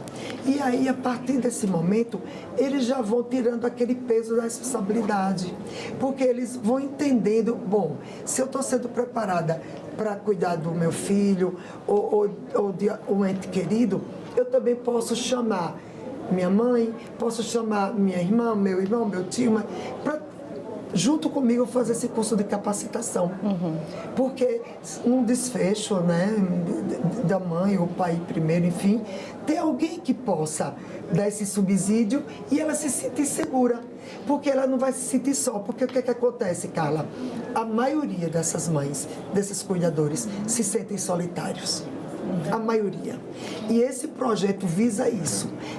Eles, mães, pais, enfim, não se sentirem só. Porque cuidar não se trata de solidão. Cuidar tem que ser dividido por todos. E quando eu falo todos, não só são os entes familiares. É União, Estado e município. Tem que estar lado a lado desses cuidadores. Algum impacto orçamentário relevante? Sempre tem, não é? Porque se a gente está falando aqui, que eu queria até enfatizar um detalhe, nesse projeto fala dessas mães também, lógico que é caso a caso, desses cuidadores serem atendidos em domicílio, receber atendimento especializado em domicílio. E óbvio que isso gera custo. Mas o custo que poderá aumentar e que com certeza aumentará, vai ter algum grau de impacto orçamentário. Mas e a compensação? De você ver mães mais felizes, pais com autoestima elevada, cuidando melhor dos seus filhos, capacitados, estando bem na sociedade, se engajando na área social, tendo o seu lazer, diminuindo o seu estresse. Então, com isso, vai ter menos adoecimento, porque pesquisas foram feitas mostrando que a maioria desses cuidadores adoecem mais rápido, não só da questão emocional e psicológica, mas do corpo físico como um todo. Por quê? A dor emocional e psicológica leva às doenças do corpo. São as doenças que a gente chama psicossomáticas. Então, mesmo que esse impacto orçamentário, mesmo que tenhamos, que com certeza teremos esse impacto, mas a gente vai reverter em qualidade de vida para esses pacientes. Então, vai ser algo tão nobre que vai compensar, porque vai ter menos adoecimento. Então, isso vai impactar em menos despesa para o SUS. Senadora, só para a gente finalizar, como é que está a tramitação da proposta? A tramitação está o seguinte, Carla, ele veio da Comissão de Direitos Humanos, foi aprovado lá, foi aprovado na CAS. Como na CAS ele é terminativo, então ele já vai direto para a Câmara dos Deputados. Senadora, obrigada pela sua presença, parabéns pela relatoria e volte sempre. Muito obrigada. E eu agradeço a você também que nos assistiu. Se você quiser rever essa entrevista, é só entrar no nosso site, senado.leg.br/tv ou acessar o nosso canal no YouTube. Obrigada pela sua companhia e até o próximo argumento.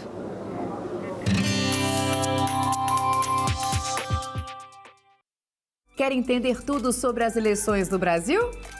Sabia que você pode consultar um monte de dados sobre eleições passadas? Por exemplo, resultados das eleições desde 1933, o eleitorado de alguma eleição do seu município ou estado, prestação de contas de partidos e candidatos, informações sobre mesárias e mesários, ou até sobre o uso das urnas eletrônicas. Essa transparência existe e tem endereço certo: o portal de dados abertos do TSE. Bora falar sobre isso? Roda a vinheta, diretor.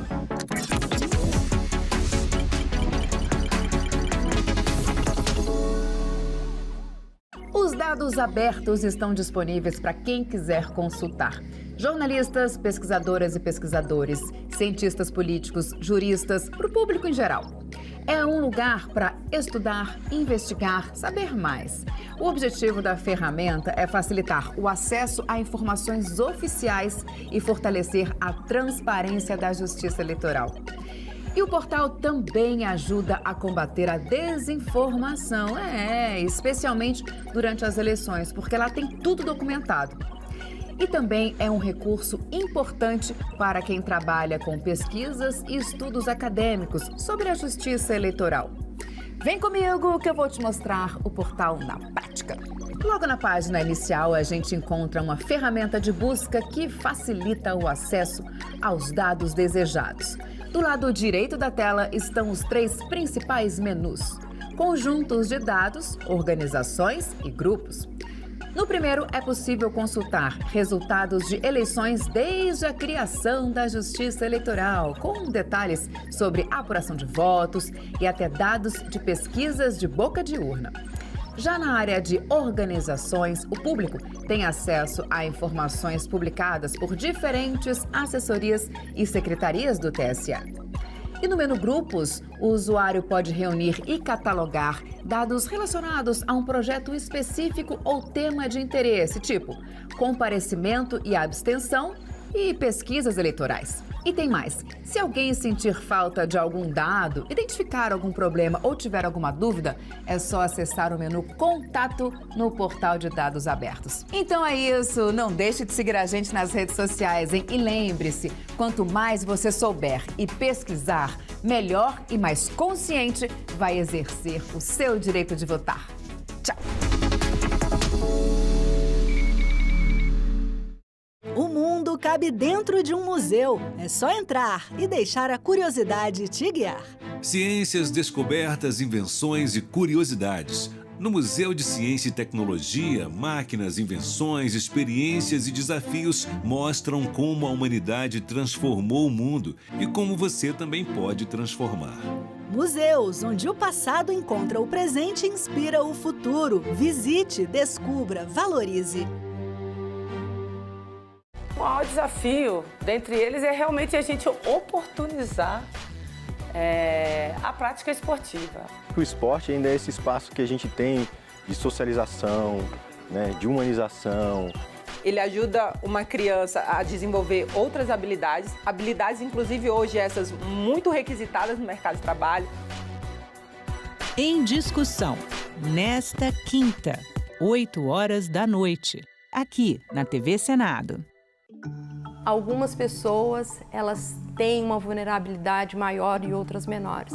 Eu posso fazer a analogia da questão dos 3 porquinhos e o lobo mau, né? O que tinha casa de alvenaria, então ele sofreu menos com a presença do lobo, né? Você imaginar que o lobo seria os efeitos dessa mudança climática. E enquanto o que tinha a casinha de palha, ele estava muito mais exposto e vulnerável. Então, quando eu falo da questão da justiça ambiental, entender que existem algumas pessoas que estão na casinha de alvenaria, outras que estão na de madeira, mas que existem várias pessoas na casinha de palha e que elas serão mais atingidas e serão primeiro atingidas. E muitas vezes são exatamente essas pessoas que estão sendo mais atingidas que menos, ironicamente, né, que menos contribuem para a emissão de gases de efeito estufa. No Dia da Consciência Negra, a TV Senado preparou uma maratona da série Libertários. Eu fui descobrir que a abolição não foi feita pela... Um paralelo é traçado entre pessoas negras que atuam no presente... E a gente transgride ocupando espaço para que outros venham depois da gente. E aquelas que lutaram por liberdade e respeito no passado. Maratona Libertários, nesta quinta, a partir das 3h da tarde, aqui na TV Senado. Agora é lei. Foi aprovada a legislação federal que proíbe o uso de celulares e demais dispositivos eletrônicos em escolas públicas e privadas de todo o Brasil. A medida surge em resposta ao debate sobre o uso desses aparelhos nas escolas devido aos impactos negativos no aprendizado, na concentração e na saúde mental dos jovens. O Senado votou, agora é lei.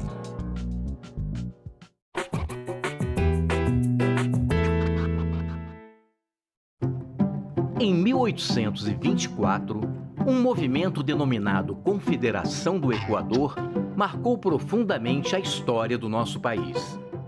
Algumas províncias do então...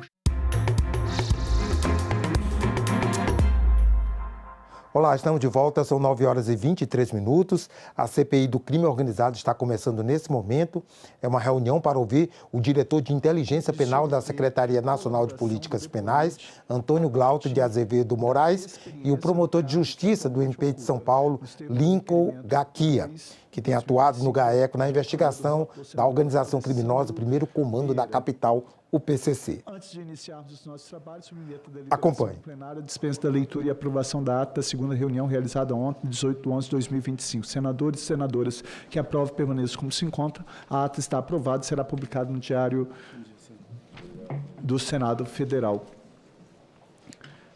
Pediria... Questão de ordem, presidente. Com a palavra o senador Marcos Duval.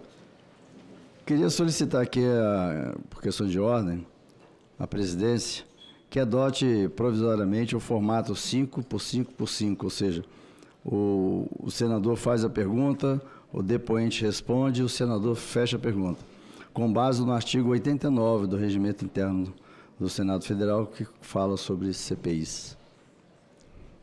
A questão de ordem de Vossa Excelência será analisada e, durante a sessão, assim o responderei. Eu pediria à secretaria que chamasse a presença da CPI o convidado.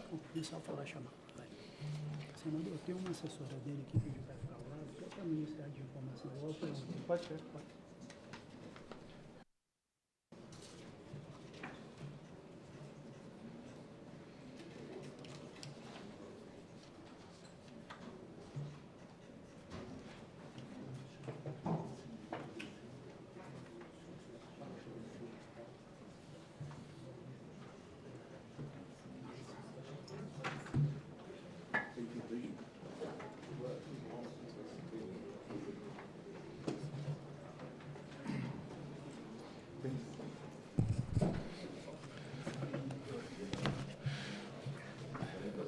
Bom dia. Hoje essa CPI recebe o senhor Antônio Glauter de Azevedo Moraes para tratar de algo que o Brasil já não pode mais aceitar calado. As penitenciárias deixaram de ser instrumentos do Estado e passaram a ser instrumentos do crime. Eu digo isso com a gravidade que o tema exige, com a responsabilidade que o cargo me impõe. Presídio não é escritório de facção, não é quartel de ataque, não é banco de dados do crime, não é tribunal clandestino que decreta vida ou morte. Mas, infelizmente, é o que vem acontecendo, e isso precisa ser dito sem medo, sem verniz e sem meia palavra. Onde o Estado não controla, o crime controla. Onde o Estado não coordena, o crime comanda. Onde o Estado não ocupa, o crime recruta. São as rimas amargas da realidade brasileira, rimas duras, rimas tristes, mas rimas verdadeiras. É inadmissível que atrás das grades nasça uma justiça paralela que distribua sentenças de vida e de morte. É inadmissível que ordens de ataque circulem com mais velocidade do que informações oficiais. É inadmissível que o cárcere, que deveria ser instrumento de contenção, se torne centro de comando, de comunicação e de coordenação do crime organizado. Isso não é acaso, isso não é destino. Isso é fragilidade institucional, fragilidade que o Brasil não pode mais varrer para debaixo da mesa. E fragilidade tem nome: falta de estandarte, falta de integração, falta de inteligência, falta de controle. Cada presídio funciona de um jeito, cada Estado adota um método, cada sistema fala uma língua. E o crime organizado escuta todas. Enquanto o Estado Estado se fragmenta, as facções se conectam. Enquanto o Estado se divide, as facções se expandem. Enquanto o Estado improvisa, as facções profissionalizam. E o resultado é esse: presídios frágeis, servidores expostos, comunidades aterrorizadas, famílias inteiras vivendo sob sentenças que não saem do judiciário, saem de dentro das celas. Isso, colegas, não é falha pontual. Isso é colapso de coordenação. Por isso, essa CPI precisa ir à raiz, não ao verniz. Não estamos aqui para enxugar gelo, para reagir depois do dano, para aplaudir remendo como se fosse solução. Estamos aqui para exigir governança, integridade, padrão, investimento, integração, inteligência, comando e responsabilidade. Porque só assim vamos romper o ciclo perverso em que o Estado prende, mas o crime comanda. O Estado vigia, mas o crime recruta. O Estado pune, mas o crime sentencia. E é por isso que afirmo: ou o Brasil transforma o sistema prisional, ou o sistema prisional continuará transformando o Brasil, e não é para melhor. Hoje eu queria aqui também comunicar aos colegas que semana que vem nós teremos oitivas, na quarta-feira teremos deliberação de requerimentos, e na primeira semana de dezembro já vamos expedir, ainda essa semana, convites para governadores e secretários de segurança para já, na primeira semana de dezembro, aqui comparecerem para fornecer as colaborações. Muito obrigado, senhor Antônio Glauter, e com a palavra por 20 minutos para a sua exposição.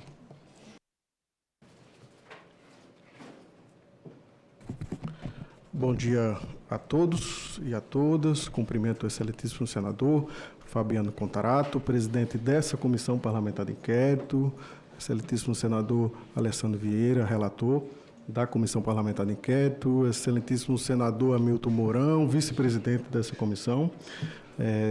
Estendo os cumprimentos aos demais senadores e demais autoridades presentes nesta comissão. E trago também, senador Contarato, os cumprimentos também da Secretaria Nacional de Políticas Penais, do nosso secretário nacional de Políticas Penais, doutor André de Albuquerque Garcia. É uma satisfação e uma alegria estar aqui, receber esse convite. É uma oportunidade para a Polícia Penal, para a Inteligência Penitenciária.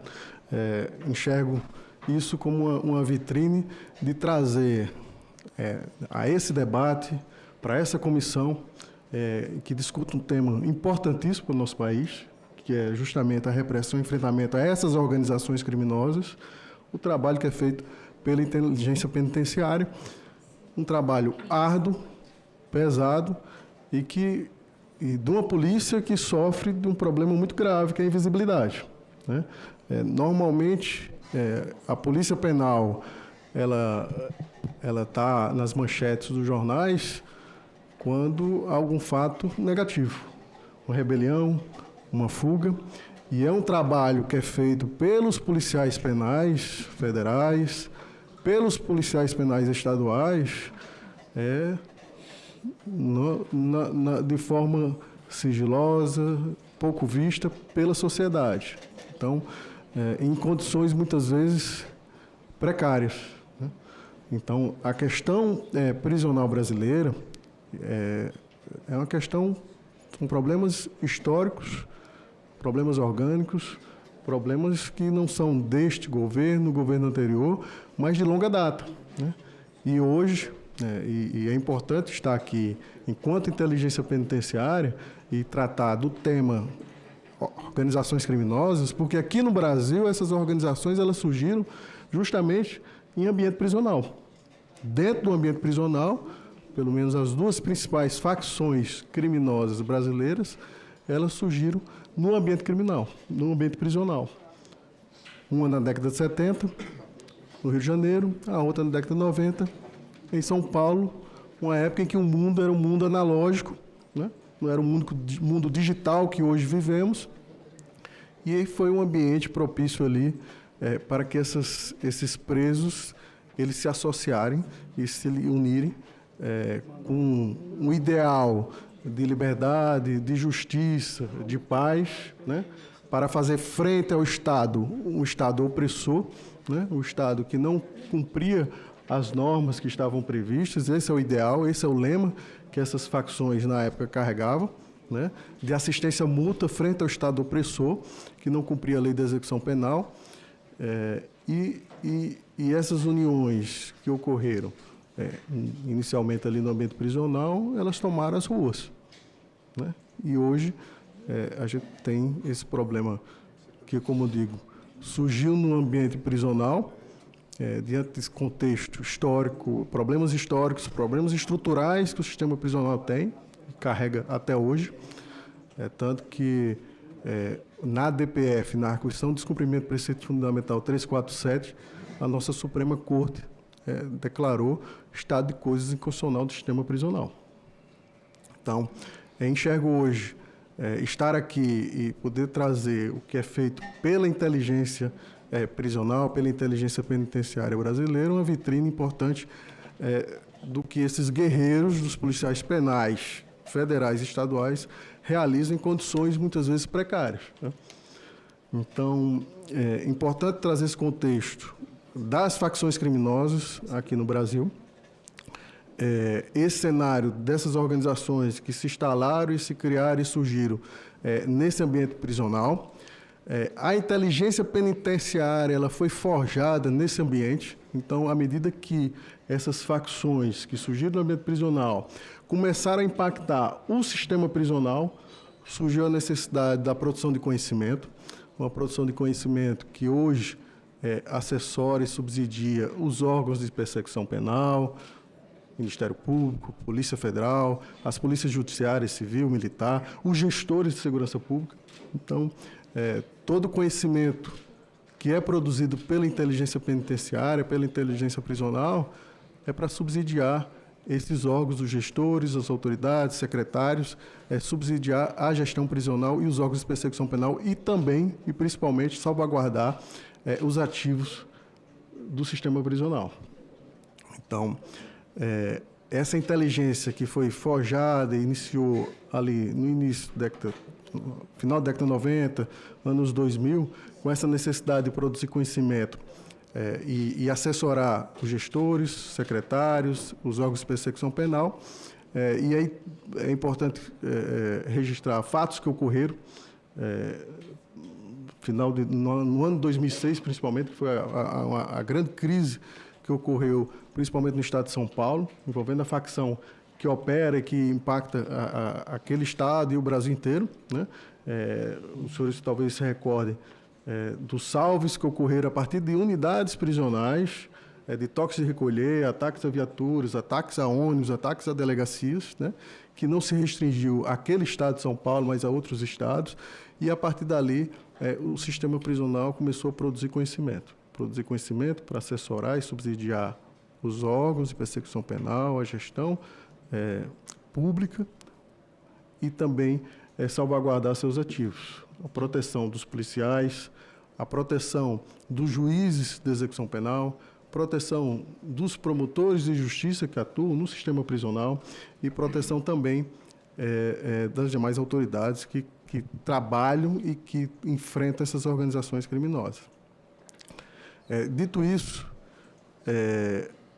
a DPF 347 e a Suprema Corte decretou esse estado de coisas inconstitucional, determinou que fosse elaborado um plano para rever e mudar esse cenário de coisas inconstitucional, de inconstitucionalidade e de violação massiva dos direitos no sistema prisional, e com isso veio o Plano Pena Justa, que trabalha com 4 eixos, são 307 metas, 366 indicadores, que tem um propósito muito claro de trazer esse controle e retomar essa rigidez do sistema prisional. No ano 2019, a Polícia Penal ela passou a integrar na nossa Constituição Federal como órgão de segurança pública.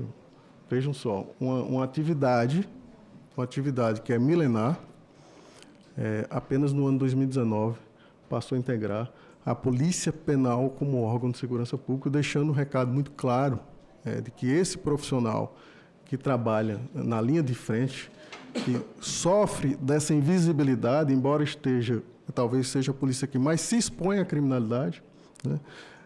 e da importância desse profissional no enfrentamento do crime organizado.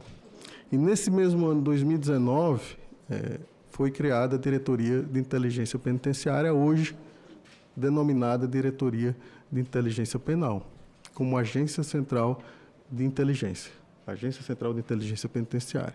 Então, temos uma doutrina de inteligência penitenciária consolidada, a Agência Central de Inteligência, e aí é importante destacar que a execução penal, embora temos a lei nacional, a lei de execução penal, que é uma lei nacional, a execução penal ela está afeta aos estados, e são os estados que executam e fazem o serviço de execução de pena e produzem ali, através de suas agências de inteligência, os conhecimentos que são necessários, mas enquanto Ministério da Justiça, Diretoria de Inteligência Penitenciária da Senapen, enquanto Agência Central de Inteligência, a nossa missão precípua, senador Contarato, é realizar a integração.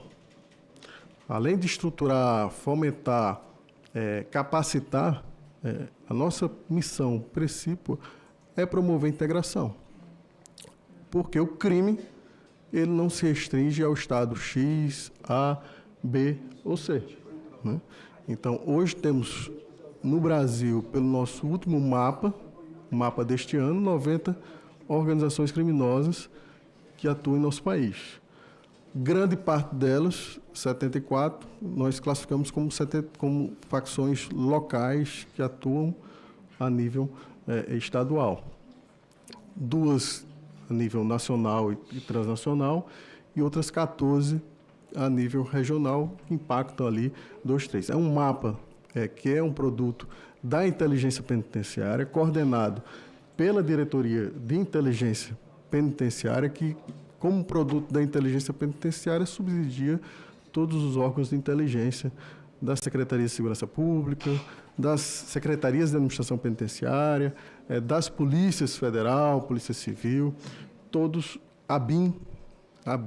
Então, esse é um dos produtos da Diretoria de Inteligência Penitenciária. Então, como missão precípua de integrar, nós realizamos, além das capacitações, realizamos também os nossos eventos de integração, que são eventos importantes, porque é uma forma de trazer a comunidade de inteligência, não só da inteligência penitenciária, mas de outros órgãos, conhecer o trabalho que a Polícia Penal realiza, principalmente a inteligência penitenciária. Além das capacitações dos nossos eventos, realizamos operações conjuntas também, coordenadas pela Diretoria de Inteligência Penitenciária, pela Senapen. Então, temos algumas operações, as 2 principais é a Operação MUT, que é uma operação nacional, em que, em uma mesma semana, junto com as polícias penais dos estados, realizamos revistas em unidades prisionais de todos os estados brasileiros. Nas 8 fases da Operação MUT, já foram retirados 6.924 aparelhos telefônicos dessas unidades prisionais.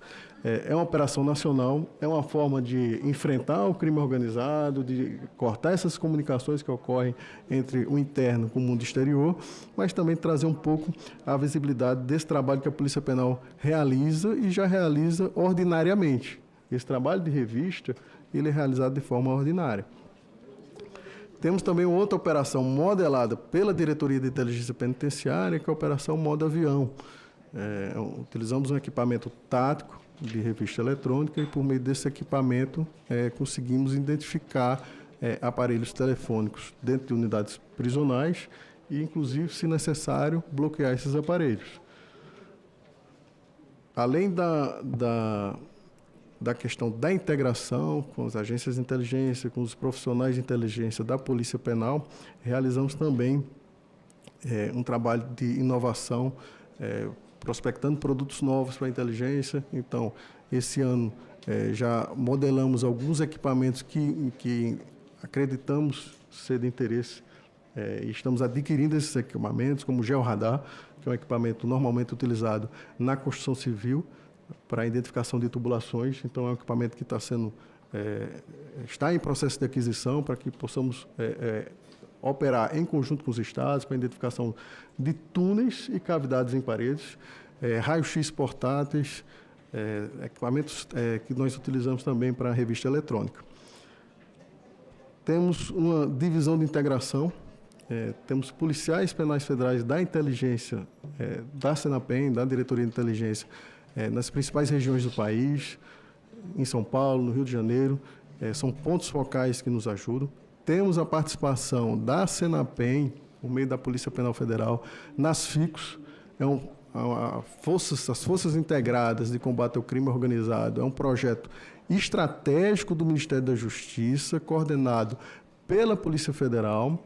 Então, o ano passado, estávamos com 11 policiais penais federais nas FICOS, e conseguimos aumentar para 18, então estamos em 17 unidades da Federação e em 18 FICOS. Eu acredito que já foi comentado ontem pelo diretor-geral da Polícia Federal. A FICO era um time de investigação em que você tem ali, no mesmo ambiente, policiais de várias forças. Policial Civil, Policial Militar, em algumas FICOS tem guardas municipais também.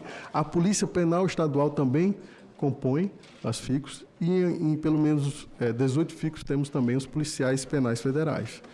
No âmbito da Diretoria de Inteligência Penitenciária, temos o PIPEM, que é um programa de estruturação em que aportamos recursos para os estados, para a estruturação das agências de inteligência penitenciária.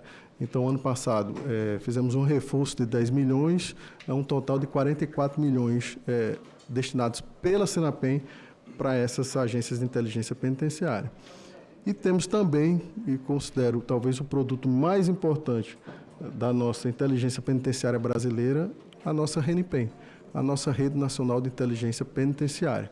Então, por meio desses eventos, dessas capacitações, integrando essas FICOS, essas forças-tarefas, conseguimos manter uma rede nacional de inteligência penitenciária que funciona e, quando necessária, é ativada de forma a manter essa rigidez, esse controle do sistema prisional. Então, eu acredito que o tempo já está se acabando, mas por parte... Não se preocupe, você tem tempo disponível. Mas, por parte da Diretoria de Inteligência Penitenciária, é importante destacar o nosso papel como inteligência estratégica. É uma inteligência estratégica que atua como agência central, atua integrando os estados e a Polícia Penal Estadual, a inteligência penitenciária estadual é quem realiza essa inteligência mais operativa, porque nós temos aqui no Brasil, são 1.380 unidades prisionais. Dessas 1.380, 5 são unidades federais. São 1.375 unidades penitenciárias estaduais. São 702 mil pessoas presas, encarceradas. É a terceira população carcerária do planeta. Estamos atrás da China e dos Estados Unidos. Então, e aí, só para os senhores terem ideia, são 27 unidades federativas, 26 estados e o Distrito Federal, e cada estado é um estado diferente, é quase que um país. Então, se você pegar o estado de São Paulo, que tem pouco mais de 200 mil presos, se o estado de São Paulo, senador Contarato, fosse um país, nesse ranking ele ocuparia a 10ª posição, em termos de população carcerária. Então, é um problema que não é um problema simples, é um problema complexo, não é de hoje, não é de ontem, é de longa data. E estar aqui hoje e falar um pouco sobre o sistema prisional tem uma simbologia para a Secretaria Nacional de Polícias Penais, para a Polícia Penal Brasileira, muito importante.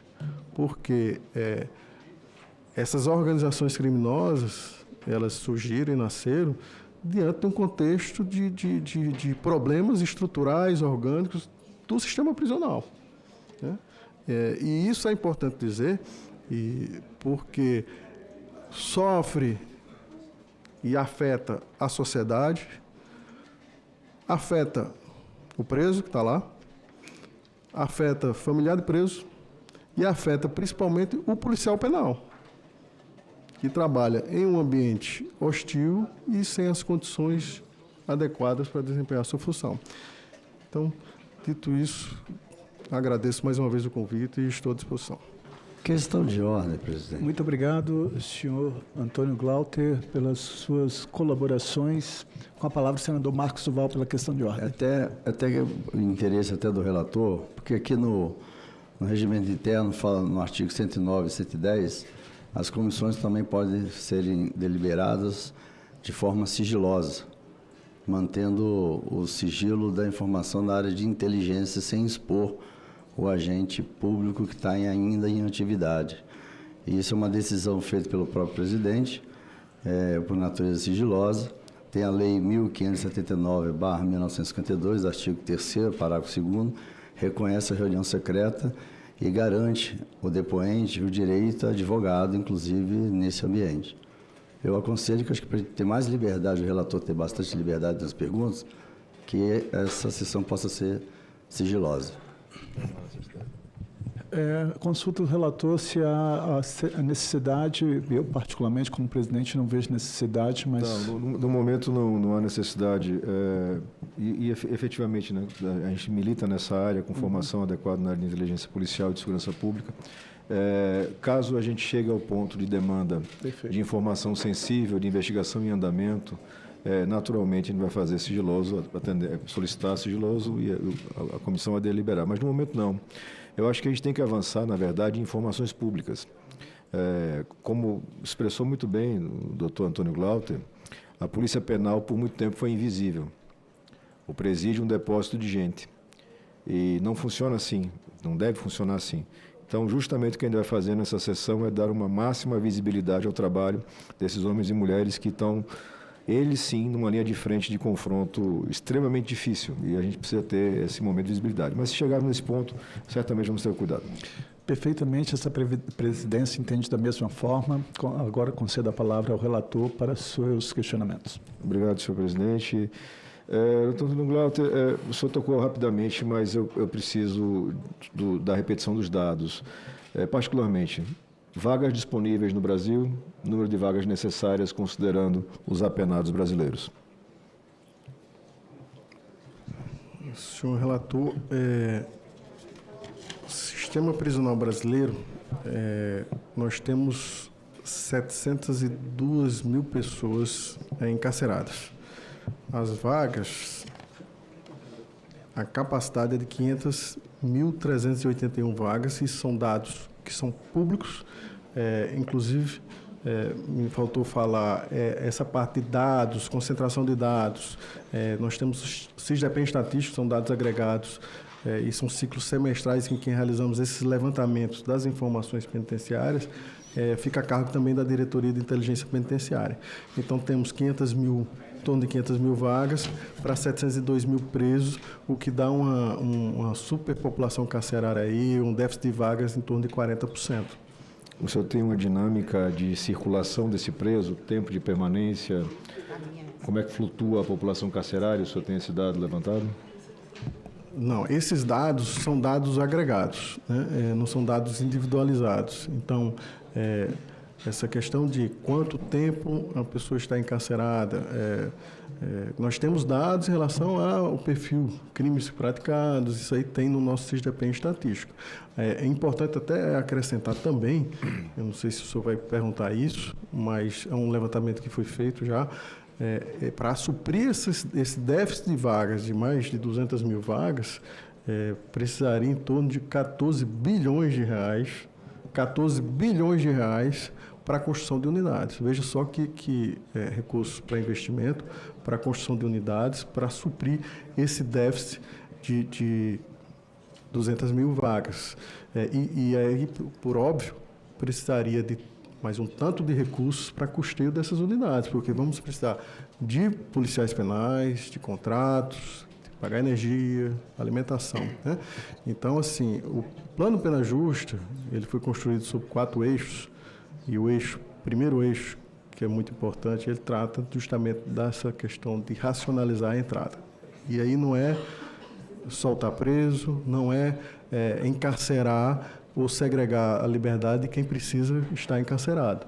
mas de trazer também outras alternativas ao cárcere para que suprir, porque tudo é uma questão também de custo, né? De custo. Perfeito. Só já avançando então, o programa Pena Justa teve seu custo definido? Temos um comitê gestor, acredito que não tem hoje essa definição. É justamente esse ponto. Me permito só, presidente, fazer essa observação para que a gente possa direcionar esse debate. O Congresso Nacional, respondendo ao desejo da sociedade brasileira, vem reiteradamente aprovando legislações que vão aumentar o tempo de encarceramento e o número de encarcerados. Essa é uma escolha política. Escolhas políticas cabem aos representantes eleitos pelo povo numa democracia. Não cabem ao judiciário e não cabem aos técnicos, cabem aos representantes eleitos. Dito isso, é preciso fazer o passo seguinte, tem um custo. E esse custo não é pequeno. O senhor ventilou aí um número de 14 bilhões de reais para a construção de unidades. O governo do Rio de Janeiro alega que precisa de 1,4 bilhão para suprir uma lacuna de cerca de 20 mil vagas no estado do Rio de Janeiro. Mas, de fato, nós temos uma decisão política tomada que vai levar a um aumento de encarceramento.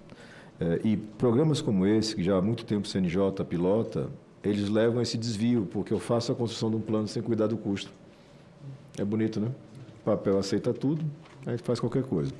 A gente quer que na CPI a gente consiga trazer para um centro de realidade. Quando o senhor fala dos 702 mil indivíduos sujeitos a gente está falando apenas de regime fechado ou estamos falando também de indivíduos submetidos a algum outro tipo de cautelar? Não, os 702 mil que estão encarcerados, de acordo com o nosso último levantamento, entra em qualquer regime, presos provisórios, o incumprimento de pena também. Tornozeleira? Tornozeleira não. Em tornozeleira a gente tem um outro dado. Nós temos uma população em cumprimento de pena de 942 mil pessoas. De acordo com o último levantamento, temos em prisão domiciliar sem monitoramento eletrônico 113.991 pessoas e em monitoramento eletrônico 121.889 pessoas. A inteligência penitenciária tem algum apontamento estatístico em relação à eficiência do monitoramento eletrônico? Não, não tem esse levantamento. No âmbito da Secretaria Nacional de Políticas Penais, nós temos uma diretoria de cidadanias e alternativas penais que cuida e as ações dela e a política é voltada para o egresso. Então, o senhor não entende que é relevante ter esse dado para fins de inteligência, uma vez que esse cidadão ainda está em cumprimento, está circulando, interagindo na sociedade e não tem um dado agregado sobre isso? Esse levantamento, senador, possivelmente os estados, as inteligências estaduais têm. Nós não levantamos ou não despertamos ainda para tentar fazer uma centralização desses dados. Perfeito. Existe algum tipo de dificuldade no processo de integração com os estados ou ela funciona sem restrições?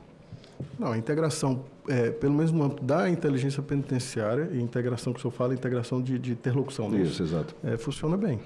Mas ela está baseada em relações pessoais ou ela funciona de forma institucional? Porque nós sabemos que a comunidade de inteligência tem essa característica de uma proximidade horizontal, em qualquer lugar do mundo funciona assim. Mas para cima disso, para além disso, você tem institucionalmente esse compartilhamento de dados entre estados e governo federal? É institucional. Temos um problema, isso aí, na Polícia Penal, na inteligência penal, de uma rotatividade considerável. Então, e aí daí a importância de sempre ter os pontos focais nos estados, dos eventos de integração, para que essas pessoas se conheçam, porque, embora seja institucional, mas o conhecer é muito importante, o network é muito importante. Perfeito. Eu entendo que existe uma restrição, enfim, em parte da doutrina de inteligência, de verbalizar o nome das facções na intenção justa de não glamorizar o crime. Mas aqui nessa seara de comissão parlamentar vai ser necessário ter esses dados e esses dados se tornarão públicos. Então, se o senhor se sentir constrangido em falar, o senhor não fala, mas passa os dados para quem faz o trabalho. Mas a gente precisa elencar pelo menos as 14 facções que, na visão da inteligência penal, tem atuação regional. As duas nacionais são públicas e notórias, Comando Vermelho e PCC, mas as regionais, até porque a gente quer direcionar o tratamento de combate à ação delas, e isso vai exigir medidas customizadas região por região. Então, se eu puder verbalizar, facilita o nosso trabalho, senão o senhor passa os dados. Eu preferia passar de forma escrita os dados. Então, as 14, eu não vou recordar as 14 de cor, lembro de algumas, das principais, mas se eu puder encaminhar isso de forma escrita. E é fato já constatado que no nosso sistema prisional, em geral, nós temos as unidades, na sua parte interna, divididas por facções. Essa informação procede. Senador, isso inclusive foi pauta de uma audiência pública na Comissão de Segurança Pública da Câmara dos Deputados, agora mês de outubro. Isso não é uma regra. A regra nos estados é realmente alocar os presos, separar os presos por facção. Temos algumas exceções, né? O estado do Espírito Santo, por exemplo, é um estado que não faz divisão. O preso comum, ele fica alocado com o preso faccionado, o faccionado da facção X, ele está na cela com o faccionado da facção Y. Passa a fazer parte depois dessa facção. Existe um trabalho que é feito no sentido de eu acredito que lá funciona bem. O que é feito lá no Espírito Santo, a divisão, a lideranças. As lideranças, elas não permanecem na mesma unidade, na mesma vivência do preso comum com os faccionados. E essas lideranças permanecem numa unidade, e nessa unidade as lideranças elas são misturadas também, né? Há outros exemplos, eu acredito que no Goiás também, eles não separam. Existe algum dado estatístico agregado pela inteligência que aponte o sucesso ou insucesso dessa providência? Nós não temos esse dado estatístico. Na verdade, deixamos que o Estado, que é responsável pelo serviço, pela execução penal, que decida, porque isso vai muito das condições do Estado. Não, eu não questiono a decisão. A decisão federativamente é do Estado. Eu questiono o dado, a análise de inteligência do dado. O que funciona melhor para custodiar o preso? Separá-los por facção ou integrá-los em conjunto? Não, nós não temos. Tem prós e contras nas duas. O senhor pode elencar os prós e contras, por favor? Você segregar por facção e deixar o preso por facção X numa determinada ala e separá-lo do preso comum, você evita que o preso comum ele seja cooptado, ele seja obrigado a aderir àquela facção. Então, isso aí é uma vantagem. Você separar por facção, você consegue manter o controle da unidade prisional, evitando que haja ali um enfrentamento. Ou aliança também, que é possível. Então, no sistema penitenciário federal, que é um sistema que foi criado no ano 2006, e é um sistema de isolamento e monitoramento dessas lideranças, a estratégia utilizada, e existe todo um trabalho de inteligência, é de não manter determinados presos, determinadas facções juntos, justamente para não promover essa aliança. Os que promovem e que colocam todos juntos, entendem que você, ao mantê-los juntos ali, você não apodera a facção. Você não gera aquele sentimento de pertencimento do faccionado à facção. Gera também, e aí, do ponto de vista das facções e dos movimentos, né, eles não gostam disso. Eles preferem ficar alocados separados, porque gera um desconforto para os presos estarem todos ali na mesma cela, no mesmo ambiente de facções rivais. Eu tenho algum indicativo de maior incidência de confrontos ou casos de violência nas unidades do Espírito Santo e Goiás, que o senhor cita como de integração entre faccionados? Não tenho esse dado, se há um indicativo de que há mais confronto, de que há envolvendo presos dessas unidades. A gente não tem esse dado levantado. Perfeito. Questão orçamentária, doutor Antônio Glauter. Qual é o orçamento disponível hoje para o sistema penitenciário? Se o senhor tiver o número nacional, ótimo, se não, pelo menos o federal. E qual seria o número desejável? O impedimento de ordem pessoal me pediu para presidir essa importante audiência pública. O autor do requerimento é o senador Alessandro Vieira. Ele está numa reunião de uma CPI que está muito congestionada ali. Ele não pode pedir desculpa aos senhores e senhoras por não estar aqui presente. Hoje é uma audiência pública praticamente esvaziada de senadores, devido hoje não haver sessão deliberativa no Senado, foi dispensada, o pessoal viajou ontem, não é? E os outros estão ocupados ali nessas CPIs do INSS e outras tantas que existem, do crime organizado, que está dando muito ibope lá e mídia. Então, nós vamos iniciar. A presente reunião se destina à realização de audiência pública, com o objetivo de instruir o projeto de lei complementar 207 de 2023, que dispõe sobre finanças abertas e dá outras providências, em cumprimento ao requerimento número 18 de 2025 da CCT, de autoria do senador Alessandro Vieira. Público interessado em participar dessa audiência pública poderá enviar perguntas e comentários pelo endereço www.senado.leg/cidadania ou ligar diretamente pelo 0800 061 2211, repetindo 0800 061 2211. Essa audiência pública será gravada e o senador Alessandro Vieira e todos os interessados irão consultar oportunamente para orientar suas decisões sobre o projeto de lei em debate. Isso é muito importante, os senhores não precisam ficar preocupados de vir falar aqui durante 8 ou 10 minutos e não ter praticamente o autor do requerimento, nem o presidente ordinário da nossa comissão. Mas tudo ficará guardado e todos os interessados poderão acessar as falas de Vossas Senhorias e Vossas Excelências aqui quando oportuno for.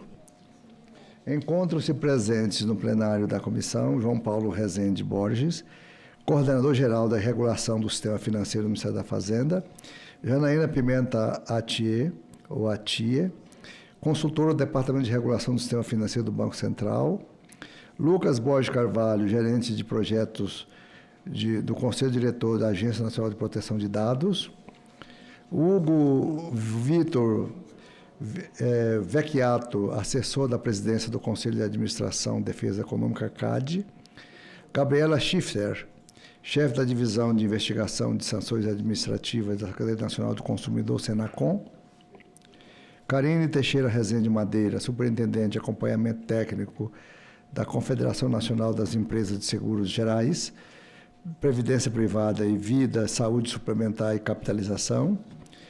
Encontros também presentes por meio do sistema de videoconferência, remotos, né, lógico. Antônio Carlos Bervanger, superintendente de desenvolvimento de mercado da Comissão de Valores Mobiliários. Júlia Normanda Lins, diretora de infraestrutura do mercado de supervisão e conduta da Superintendência de Seguros Privados. E Ivo Mosca, diretor executivo de Inovação, Produtos, Serviços e Segurança da Federação Brasileira de Bancos, FEBRABAN. Isso aqui o senhor já falou, né? Exatamente. Então, vamos, cada convidado, 8 a 10 minutos, né? A gente dá o sinalzinho quando der os 8 minutos. E vamos iniciar. Na ordem aqui, nós vamos começar, eu vou falar os 4 primeiros. Que primeiro é Gabriela Schiffer, a seguir Janaína Pimenta Atier, Hugo Vitor Vecchiato e Antônio Carlos Bervanger, ou Berwanger, que está remoto. Então, eles ficam lá mesmo ou vem para aqui para a mesa? Pode ficar ali mesmo? Essa audiência pública sendo transmitida ao vivo pela TV Senado. Não é? Então, a fala dos senhores e senhoras serão atendidas, ouvidas pelo público, e eles farão perguntas também.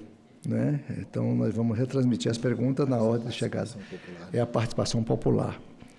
Então, a primeira convidada é a doutora Gabriela Schiffer, com a palavra, por 8 minutos, prorrogando por mais 2, se ela assim desejar. Bom dia a todos. Tem algum problema eu ficar por último?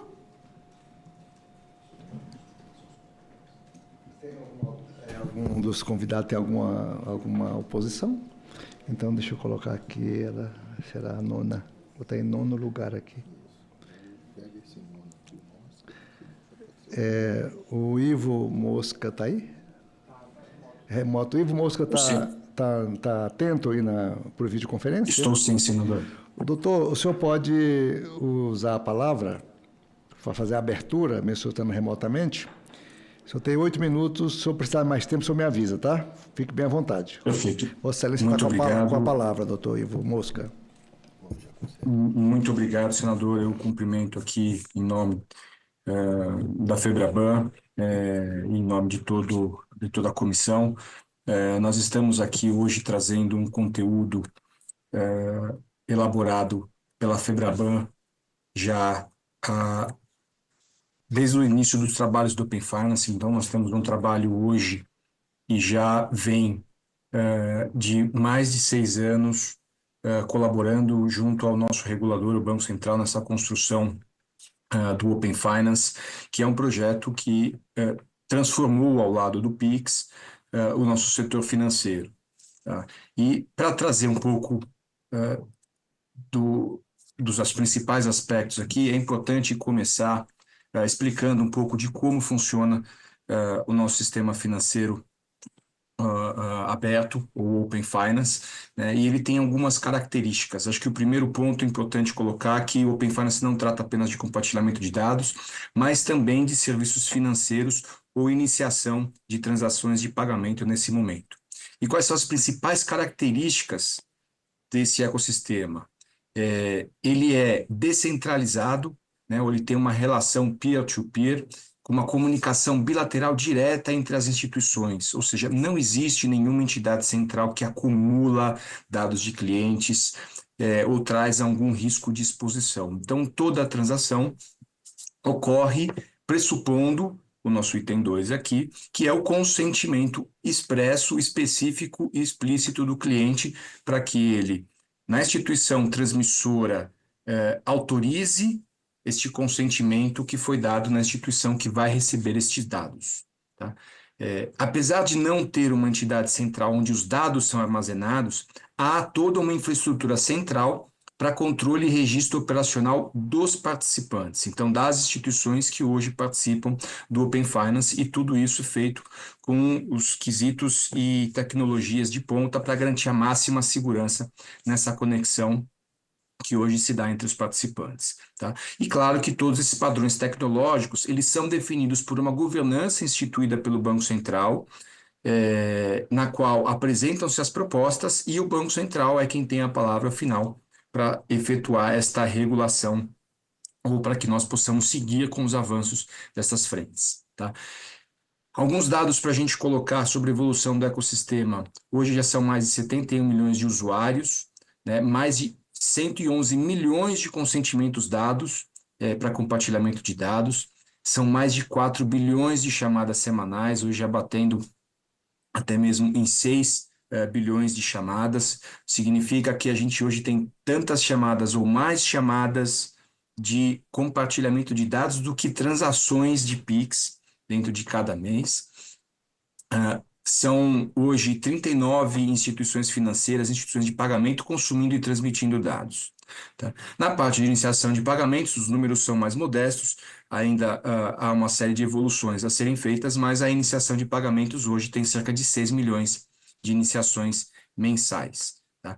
Quando a gente olha para o escopo, nós temos uma série de escopos na transmissão de dados. Então, nós temos desde os dados cadastrais, que ajudam os clientes em processo de abertura de conta ou onboarding em instituições.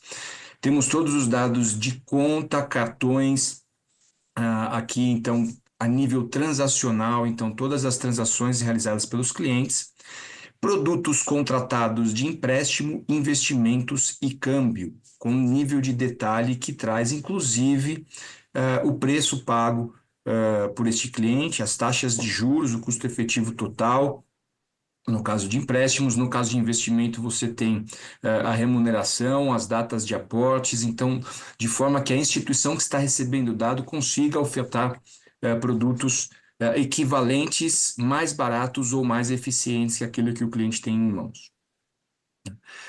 Para iniciação de pagamentos, a gente tem uma série de modalidades também.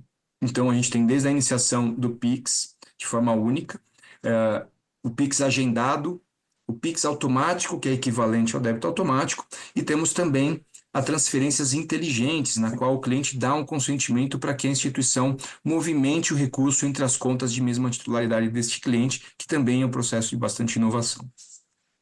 E temos outros serviços que também avançam neste ambiente, e temos aqui todo um histórico e com pontos importantes de evolução ao longo desses 5 anos para que nós chegássemos no momento em que estamos hoje.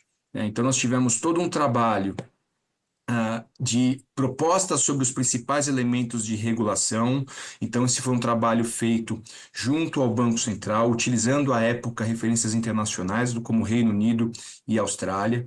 Nós tivemos todo um trabalho de fomento a esta construção, então, com a coordenação com as associações de mercado, para que nós tivéssemos todos esses esclarecimentos e caminhos a serem seguidos, e trouxemos propostas técnicas ao Banco Central.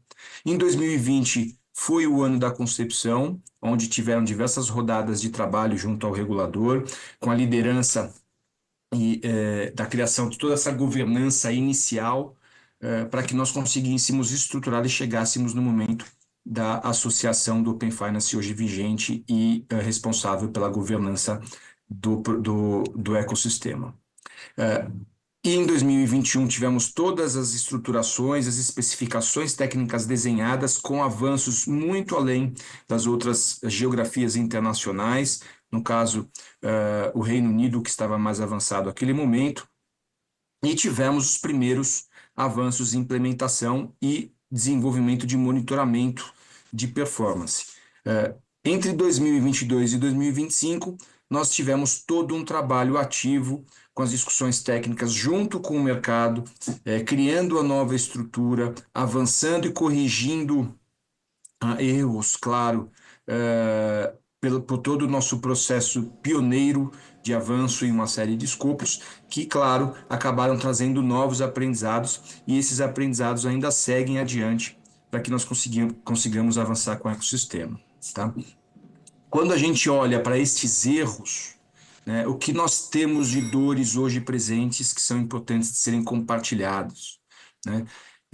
Hoje, nós temos um custeio de uma infraestrutura que ela não é equivalente à participação no Open Finance. Então, ela tem algum nível ainda de desequilíbrio econômico, aonde as instituições com maior patrimônio líquido, independente do seu uso, independente da sua participação, é que ainda arcam com esse custeio da infraestrutura central. Então, nós precisamos avançar para que as instituições tenham um ressarcimento ou um custeio dessa infraestrutura central de acordo com o uso do Open Finance. Tá?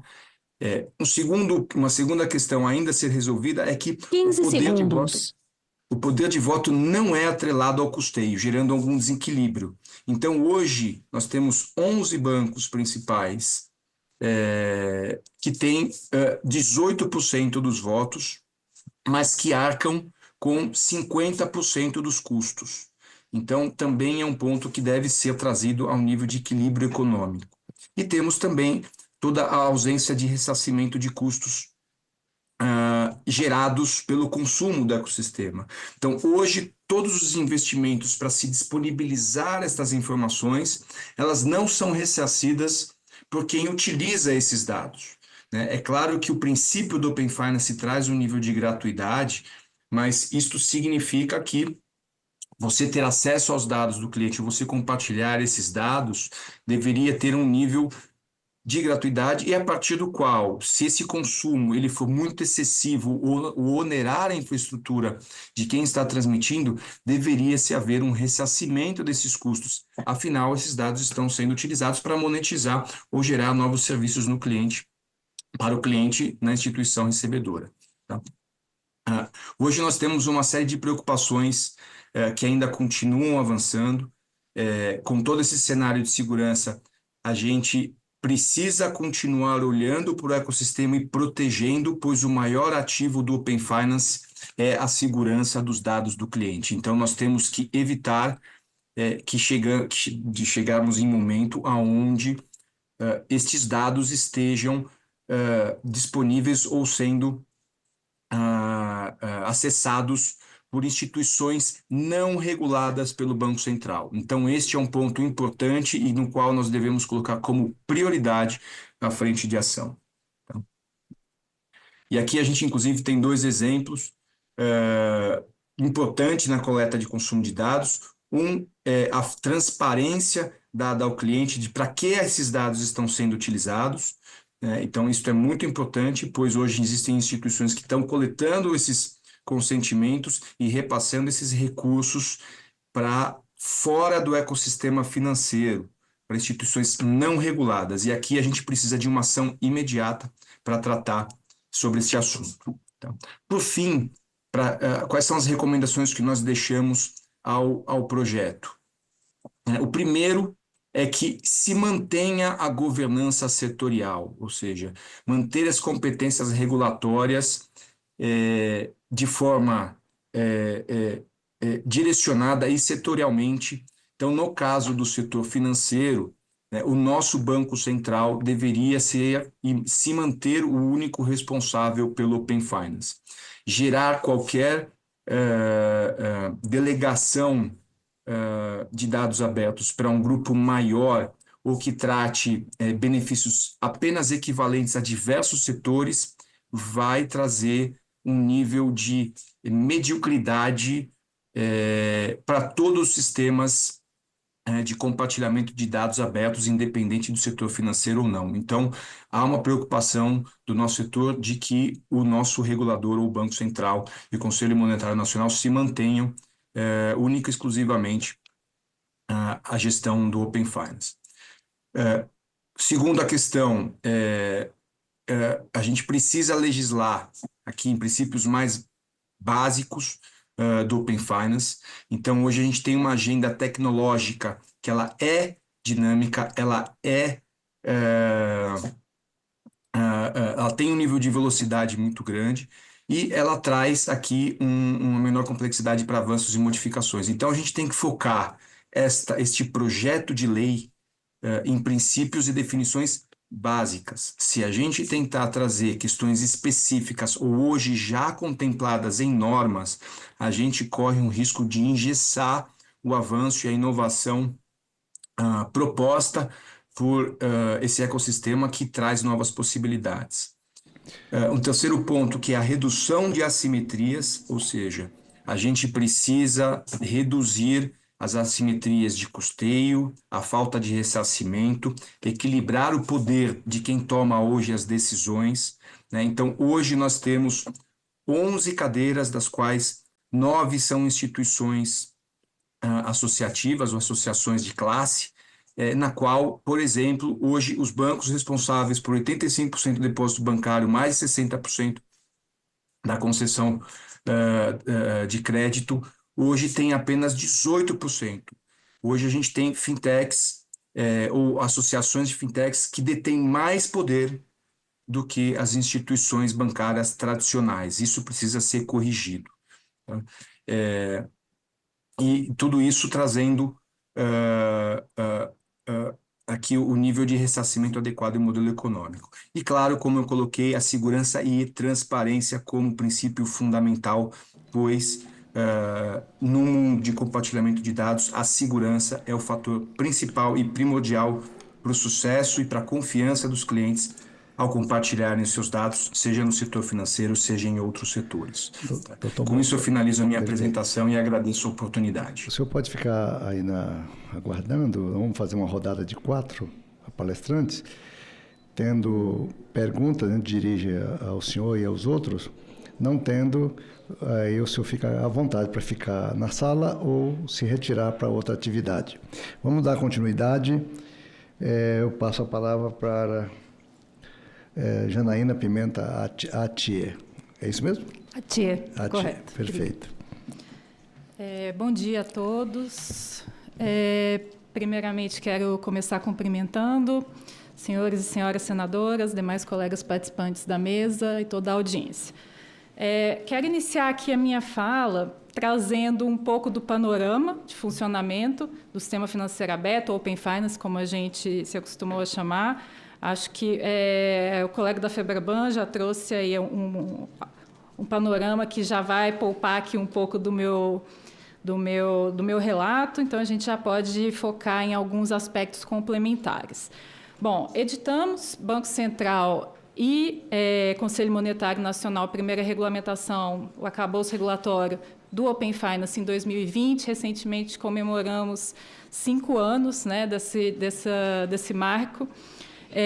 E desde esse início a gente já deixou bastante claros os objetivos públicos da nossa iniciativa. Bom, colocar nas mãos do cliente o poder dos seus próprios dados financeiros é algo bastante transformador. Então, acho que esse é um ponto que a gente quer ressaltar bastante aqui hoje, né? O cliente é que escolhe com quem ele quer compartilhar os seus dados, por quanto tempo, com que finalidade. O dado do cliente não é da instituição financeira. Ele é um bem, é um direito que ele pode dispor.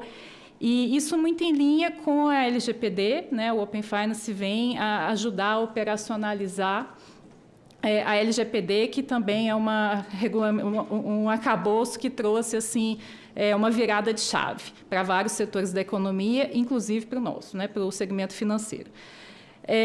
Isso é uma mudança muito importante, que mexe com vários aspectos do nosso mercado, inclusive aspectos competitivos, aspectos de inovação. Então, é algo que a gente quer continuar valorizando e seguir com essa agenda por muitos e muitos anos ainda, né? As primeiras implementações do Open Finance, elas ficaram de pé em 2022, início de 2022. De lá para cá, como foi apresentado, a gente veio evoluindo bastante nesse escopo de implementação. Hoje a gente tem diversos casos de uso, que significa benefício concreto, né, chegando para o cliente. Dentre esses casos de uso, a gente tem ferramentas de agregação financeira, nós temos ferramentas de gestão de fluxo de caixa, temos muita oferta, produtos derivados de crédito, né? Ofertas de crédito mais assertivas, contextualizadas para a realidade de cada cidadão. A gente conseguiu identificar, em mapeamentos que a gente vem realizando, aumento na originação de crédito, especialmente no segmento de fintechs, bancos digitais. Aqui é importante ressaltar também que essas informações do Open Finance, elas são bastante abrangentes, né? Então, elas conseguem favorecer aquele cliente que tem renda informal, que hoje, muitas vezes, não é enxergado pelo sistema financeiro da maneira mais adequada, né? Então, aquele cliente com renda informal, ele também é beneficiado aqui, porque as instituições conseguem ter um diagnóstico mais preciso da sua realidade, né? Então, com isso, a gente conseguiu avanços bastante interessantes nessa questão de crédito. Na parte de investimento também, a gente já tem instituições ofertando diversos casos de uso, e a gente vai avançando nesse escopo à medida que conseguimos evoluir as implementações.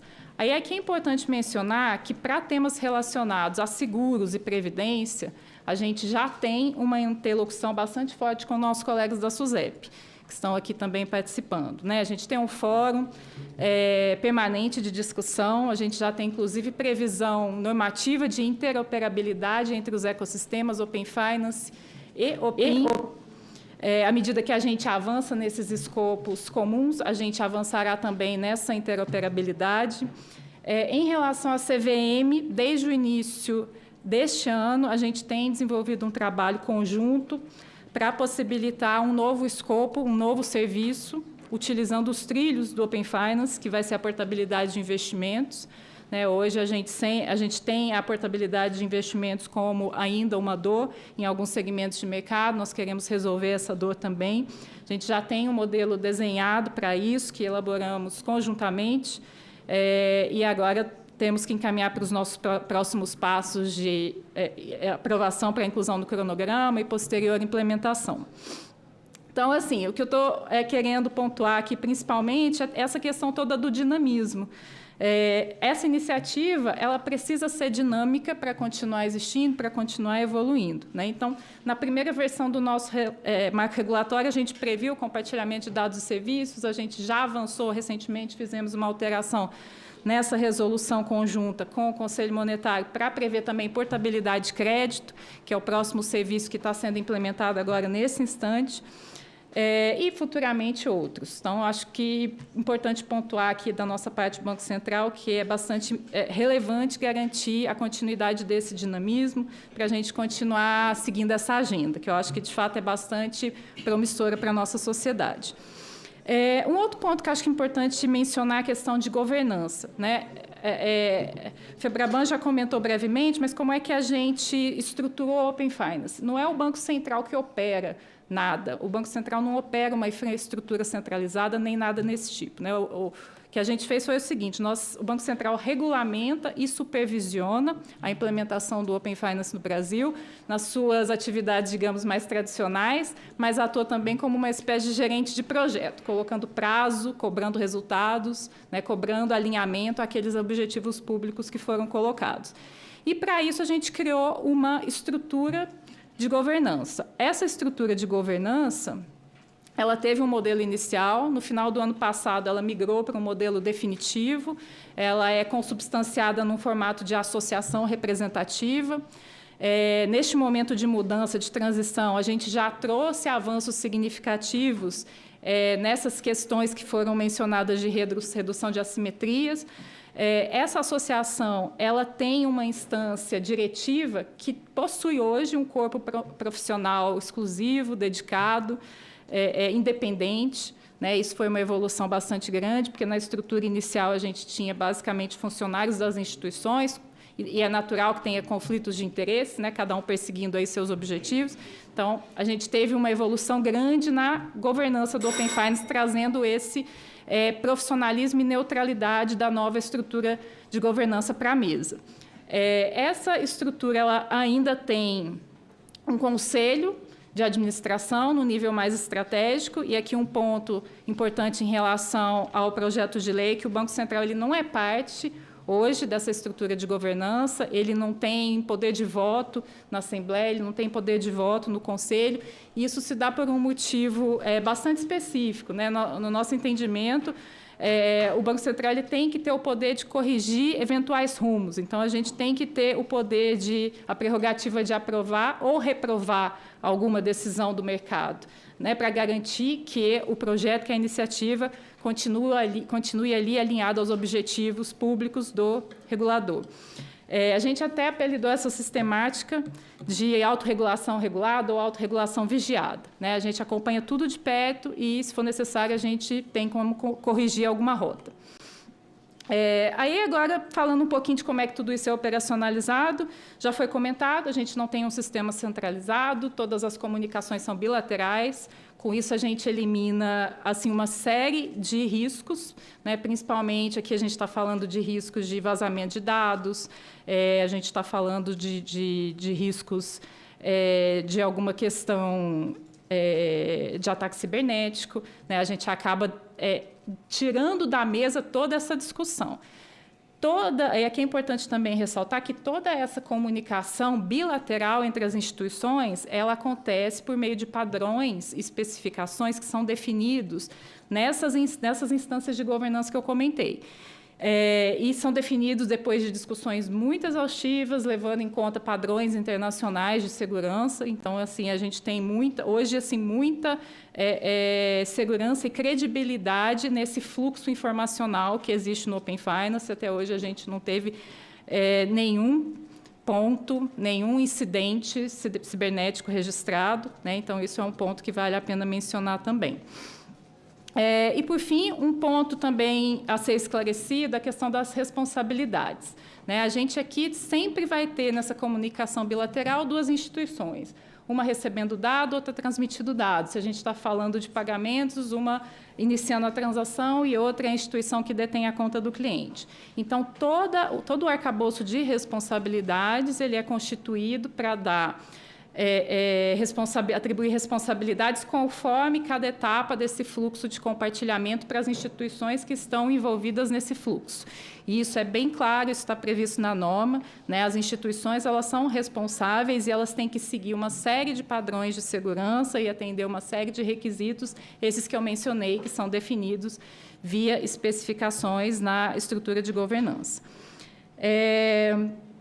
Bom, acho que, em linhas gerais, esses são os principais pontos que a gente gostaria de trazer, especialmente colocando assim, o momento em que nós estamos, da iniciativa. Em relação a desenvolvimentos futuros, a gente tem ainda uma série de escopos a ser atingidos, acho que temos bastante trabalho pela frente.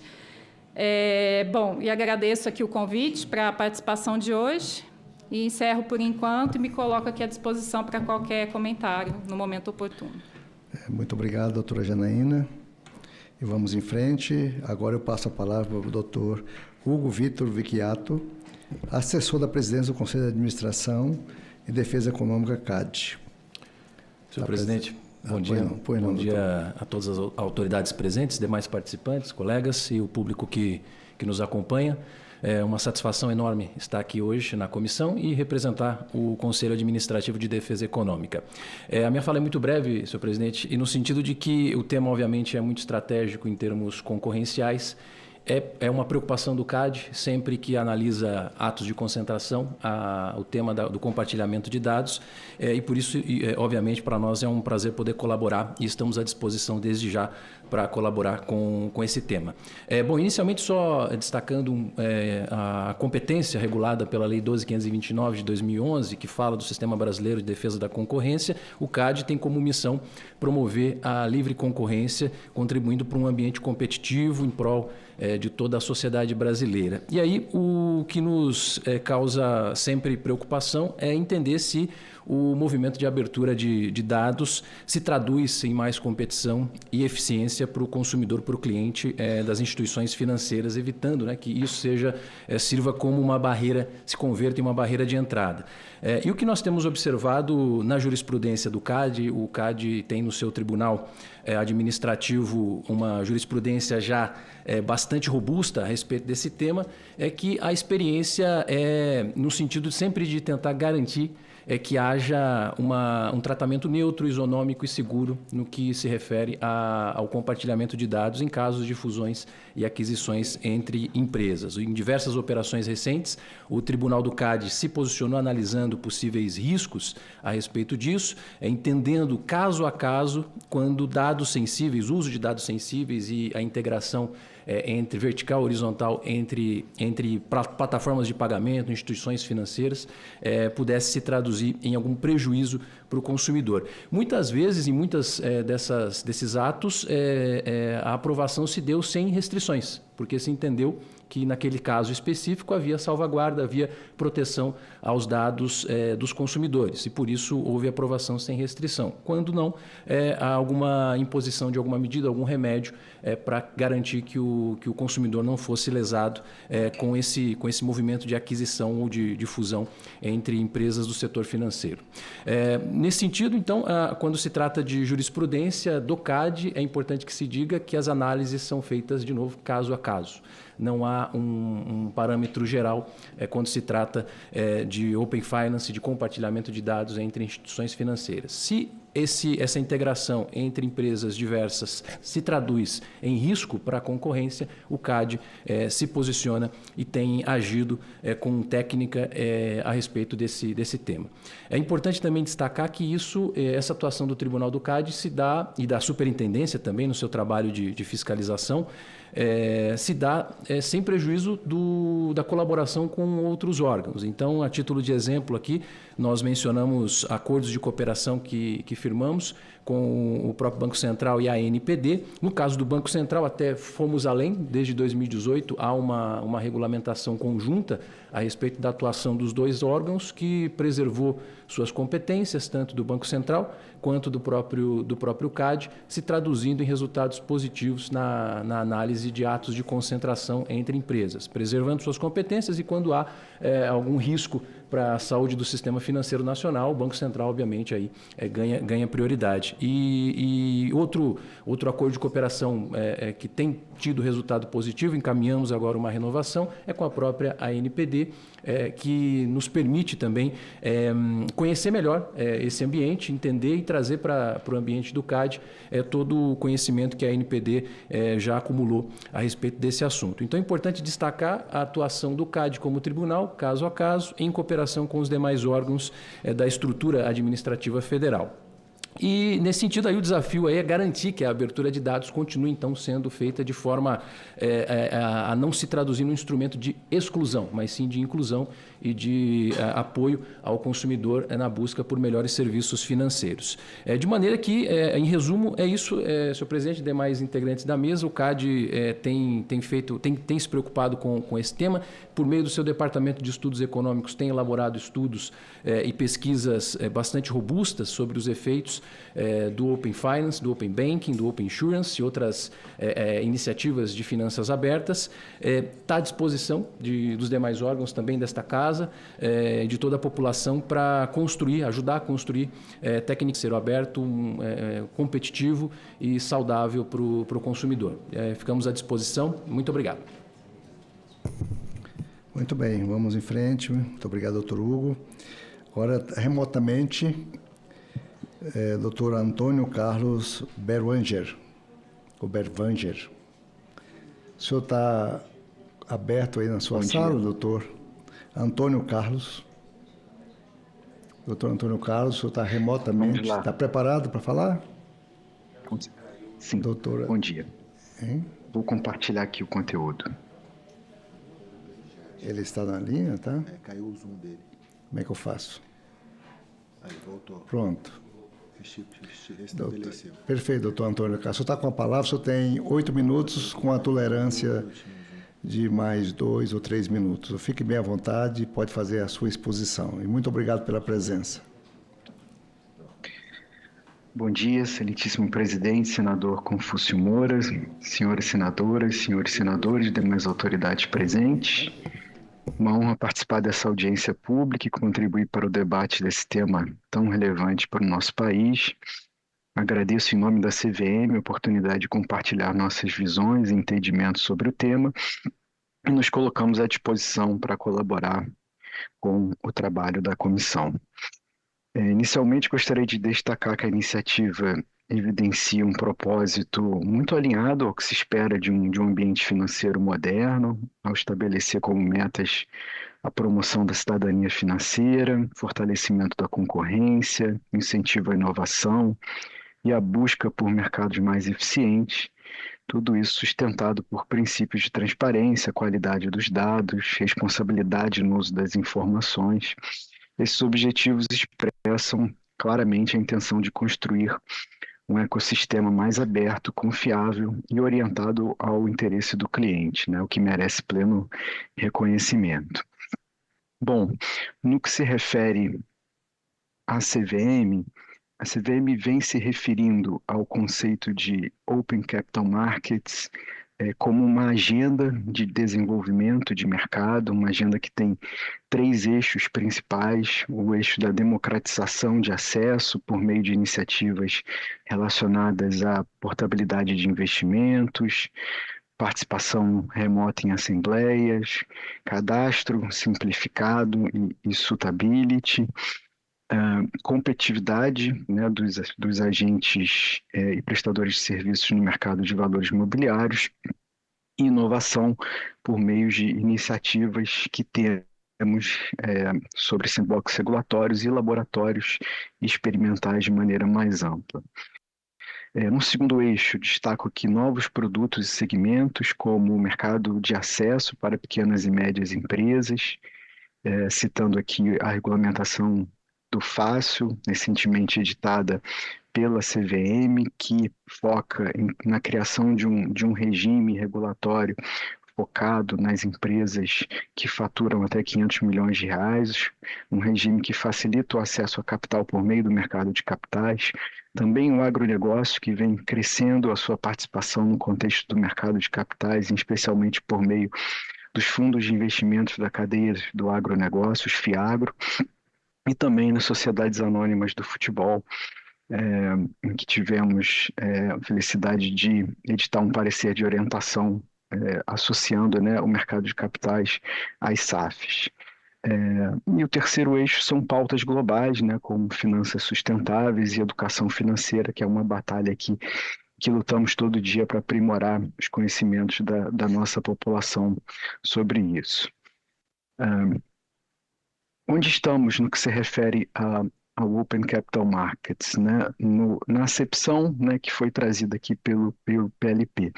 É importante mencionar que a CVM não possui uma norma que estabelece o compartilhamento de dados entre participantes do mercado de valores imobiliários. Então, não há um arcabouço infralegal de Open Capital Markets na acepção que foi trazida pelo PL. E, naturalmente, avançando, a gente também não gere nem impõe aos participantes de mercado uma infraestrutura de mercado para tal fim. E por quê? Eu acho que é importante mencionar que, na nossa visão, o que seria o Open Capital Markets, na acepção do PL, já está englobado, no Open Finance. O que a gente quer dizer com isso? Que os investidores do mercado de capitais, eles já estão compartilhando seus dados por meio do Open Finance. E o dado que a gente traz aqui é que 98% dos 6.700.000 investidores que possuem valores imobiliários depositados na central depositária já compartilham, já são clientes de participantes do Open Finance. Então, a realidade que a gente tem hoje é que investidores já são abarcados, pelo Open Finance, os intermediários que oferecem o acesso dos investidores aos produtos de investimento, sejam eles produtos de bolsa, como também outros, tais como fundos de investimento, eles já são participantes, do Open Finance. A infraestrutura atual do Open Finance, portanto, já atende um mercado de capitais. E a gente, além de ter essa construção, a gente vem avançando, em conjunto aí com o Banco Central por uma maior utilização no que se refere a serviços específicos, e aqui eu cito a portabilidade de investimentos, que historicamente sempre foi um tópico aqui muito reclamado pelos investidores, nosso serviço aqui de atendimento aos investidores. Então, a gente vem trabalhando e conduzindo iniciativas nesse sentido. Editamos a resolução CVM 210 no ano passado, que entra em vigor em janeiro de 2026, que já altera bastante esse processo, nessa ideia de empoderamento do investidor.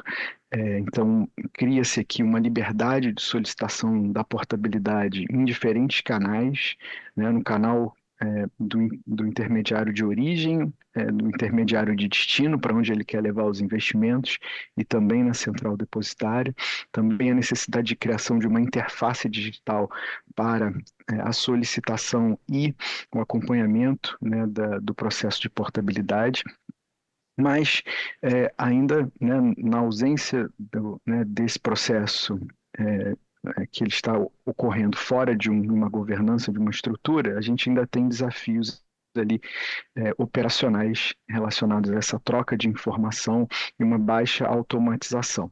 Então, esse trabalho nosso em conjunto com o Banco Central é exatamente para aprimorar essa automatização e essa comunicação entre os participantes, entre os intermediários aqui, no caso, que são instituições financeiras. Então, a gente tem esse grupo de trabalho que já está trabalhando ao longo desse ano na formatação de uma proposta com especificações técnicas de como isso deve funcionar.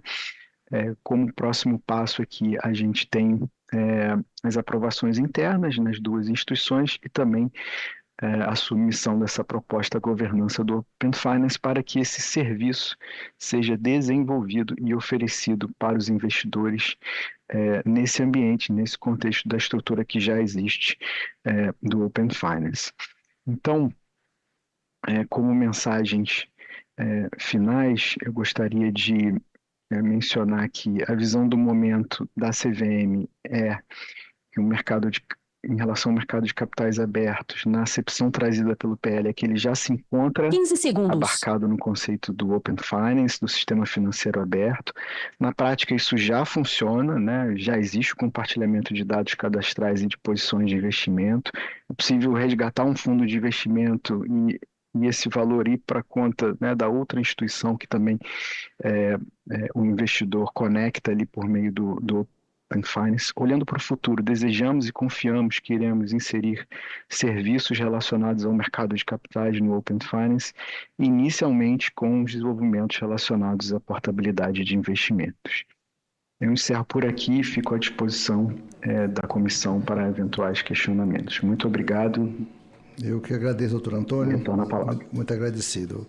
Vamos dar seguimento, passando a palavra para a doutora Júlia Normandi Lins, que é diretora de Infraestrutura de Mercado e Supervisão de Conduta da Superintendência de Seguros Privados. Ela está remotamente colocada. A senhora está pronta, doutora Júlia? Estou pronta sim, senhor senador.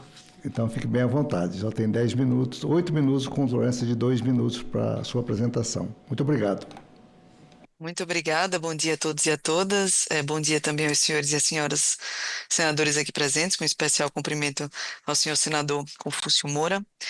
Peço desculpas por não estar presente pessoalmente, mas hoje é dia de reunião deliberativa aqui do Conselho Diretor da SUSEP, então literalmente eu estou em 2 lugares ao mesmo tempo.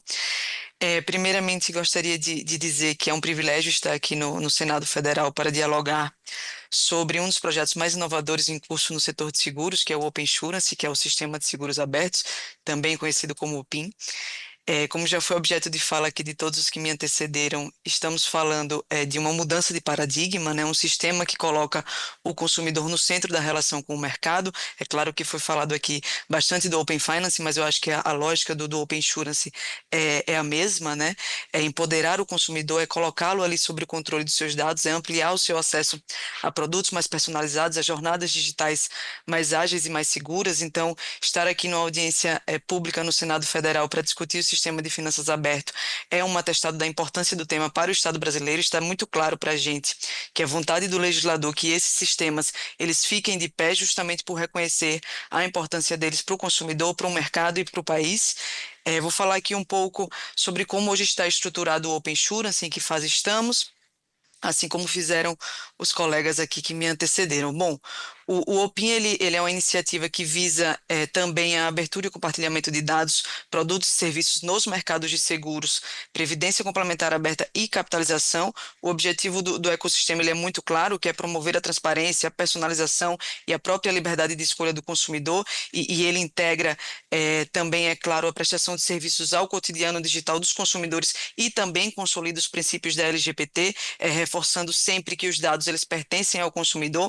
Essa ideia ela nasce ali no Open Banking, né, que hoje é o Open Finance, que já foi objeto exaustivo aqui da fala dos nossos colegas, e se apoia em 3 pilares fundamentais, que é a abertura do mercado e o estímulo à concorrência, que permite que os consumidores eles levem seus dados para negociar com outras empresas e acessem também melhores condições de produto e de preço, e acho que aqui a presença do CAD ela é emblemática nesse sentido, para reforçar a importância de um sistema concorrencialmente ativo. Temos também um pilar que é a própria necessidade de avanço tecnológico, de trazer aqui o Brasil para outro patamar de inovação financeira, né? Cotidianamente são usadas APIs para integrar sistemas com muita segurança, promovendo ali jornadas digitais totalmente automatizadas. E, obviamente, a propriedade e proteção dos dados pelo consumidor, né? Os dados ali, eles são do consumidor, é ele que decide o que compartilhar, com quem, por quanto tempo e para qual finalidade, conforme determina aqui a LGPD. E quem é que participa aqui do ecossistema do Open Insurance? As seguradoras, as entidades de previdência e entidades ali de capitalização. E também um novo tipo de empresa que são as SPOCs, que são as sociedades processadoras da ordem do cliente. As SPOCs, elas funcionam como intermediárias tecnológicas, elas agregam dados, exibem painéis com informações e também operam as ordens dadas pelo cliente, tudo com o devido consentimento, e elas não armazenam, é claro, recursos financeiros, mas operam ali como canais digitais para facilitar essa contratação, também a portabilidade e todos os serviços ali que podem ser decorrentes do Open Insurance e, obviamente, de novo, sempre com consentimento do cliente. E a participação no Open Insurance, ela varia também para empresas maiores, que são ali empresas dos grupos prudenciais S1 e S2, atualmente a participação é obrigatória, e para as empresas menores S3, S4 e participantes do sandbox regulatório, a participação ela é voluntária. E para manter a organização desse sistema também existe uma forma muito parecida ali com a forma do Open Finance, que é o estabelecimento de uma estrutura de governança, né? Essa estrutura de governança aqui no OPIN, ela possui 3 níveis. O primeiro é o Conselho Deliberativo, que ele define as diretrizes estratégicas e também aprova ali padrões técnicos e orçamentários, e esse grupo, esse conselho, ele é composto por 6 grupos, que é o G1, o G2, o G3, o G4, o G5 e o G6. Eu falei 5 ou 6, não sei, mas são 6. E esse grupo também é composto ali por integrantes do mercado, conselheiro independente, empresas de sandbox regulatório e também SPOCs. Temos também na estrutura de governança o secretariado, que coordena ali os planos de trabalho e também gerencia o orçamento, e temos os grupos técnicos que desenvolvem os padrões e as soluções tecnológicas e também estudos e propostas operacionais para o ecossistema. Essa estrutura ela é definida na normativa da SUSEP, né? Ela é justamente a estrutura que propõe padrões, procedimentos e padronização também de layouts, implementa canais de atendimento, enfim, faz toda a operacionalização do ecossistema. Ela garante também representatividade, ela evita conflitos de interesse e também faz com que o sistema ele fique ali de pé, né? A SUSEP, ela obviamente ela não perde com essa estrutura, assim como bem mencionou o Banco Central, o seu poder de supervisão. Ela pode e deve participar de todas as reuniões, ela tem ingerência sobre tudo o que acontece ali, e todas as decisões e atuações da estrutura elas podem ser objeto de avaliação pela SUSEP no nível de supervisão. Então, diferentemente também do Open Finance, a gente ainda não conta com uma estrutura de governança definitiva. Essa estrutura está prevista ali para acontecer em 2026. Com relação às fases de implementação do OPIN, ele foi pensado em 3 fases e executado também. A primeira fase foi a fase de disponibilização dos dados abertos, ou seja, a disponibilização das informações públicas, como canais de atendimento, produtos, coberturas. Ela foi concluída em junho de 2022.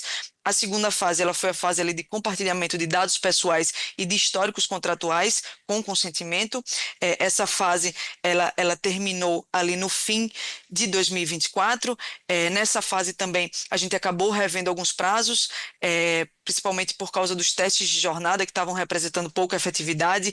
Testes de jornadas aqui, muito resumidamente falando, são as jornadas ali de compartilhamento de dados, ou seja, quando a gente disse que elas estavam representando pouca efetividade, é porque os consumidores eles não estavam ali tendo uma jornada muito fluida com relação ao ecossistema, então a gente teve que redefinir regras de testes de jornadas, um mínimo de eficiência, algumas obrigações para as empresas de dados com relação à participação nos testes, e aí demos ali esse freio de arrumação. Eu acho que eu errei aqui. O prazo, na verdade, a gente terminou recentemente em junho de 2025, era para ter terminado no final de 2024.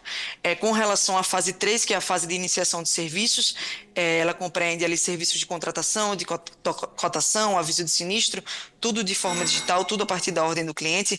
Ela terminou agora no final de junho de 2025 e ali naquela fase, obviamente, está sendo ali um período muito mais complexo, mas ao mesmo tempo muito mais promissor também, porque ela envolve justamente a integração dos serviços efetivos e também automatizados ao ambiente digital, e também essa fase, claro, assim como a fase 2, quando a gente se depara ali na prática, ela acaba sendo objeto de muita avaliação e de muito aprimoramento, né?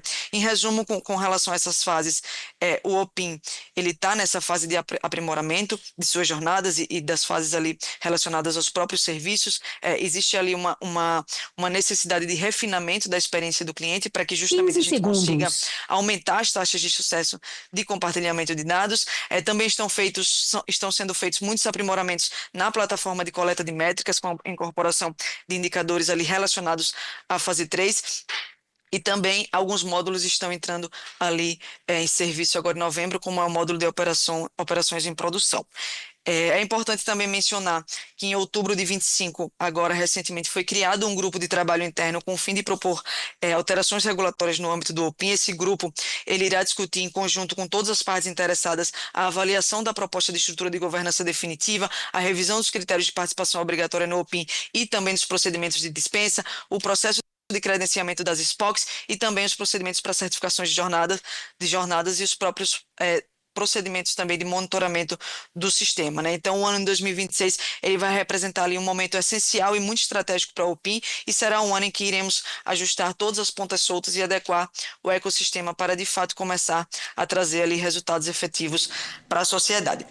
Sobre aqui a relação entre os diversos ecossistemas de finanças abertas, que é justamente um ponto bastante abordado ali pelo projeto, quando em 2021 veio a primeira norma do OPIM, entendeu-se ali que unificar os diversos sistemas abertos em uma única estrutura acabaria prejudicando o desenvolvimento dos produtos e a própria tomada de decisão dos órgãos reguladores. Então, hoje, cada ecossistema, seja de seguros abertos, seja do sistema bancário ou o mercado de capital, ele tem ali suas diversas particularidades que são muito melhor avaliadas dentro dos seus próprios contextos de negócio e por isso ali atrás foi tomada essa decisão, pelo menos no âmbito do Open Finance e do Open Insurance, de não agregar diretamente essas duas estruturas. Então hoje já existem estruturas de governança separadas entre o Open Insurance e o Open Finance, sendo que, como bem falou a nossa colega ali do Banco Central, nos casos em que há necessidade de integração entre os ecossistemas, as próprias estruturas, através dos seus conselhos deliberativos, secretariados, grupos técnicos ou os próprios reguladores, eles se reúnem para avaliar e para propor soluções mais adequadas, então a gente mantém a independência para tratar de assuntos internos, mas ao mesmo tempo existe uma frequente colaboração entre as estruturas e entre os reguladores, o que é bastante saudável em termos de ecossistema. E também é muito importante mencionar que o objetivo final do Open Insurance é chegar na fase de interoperabilidade, que já é objeto de resolução, da resolução ali conjunta número 5.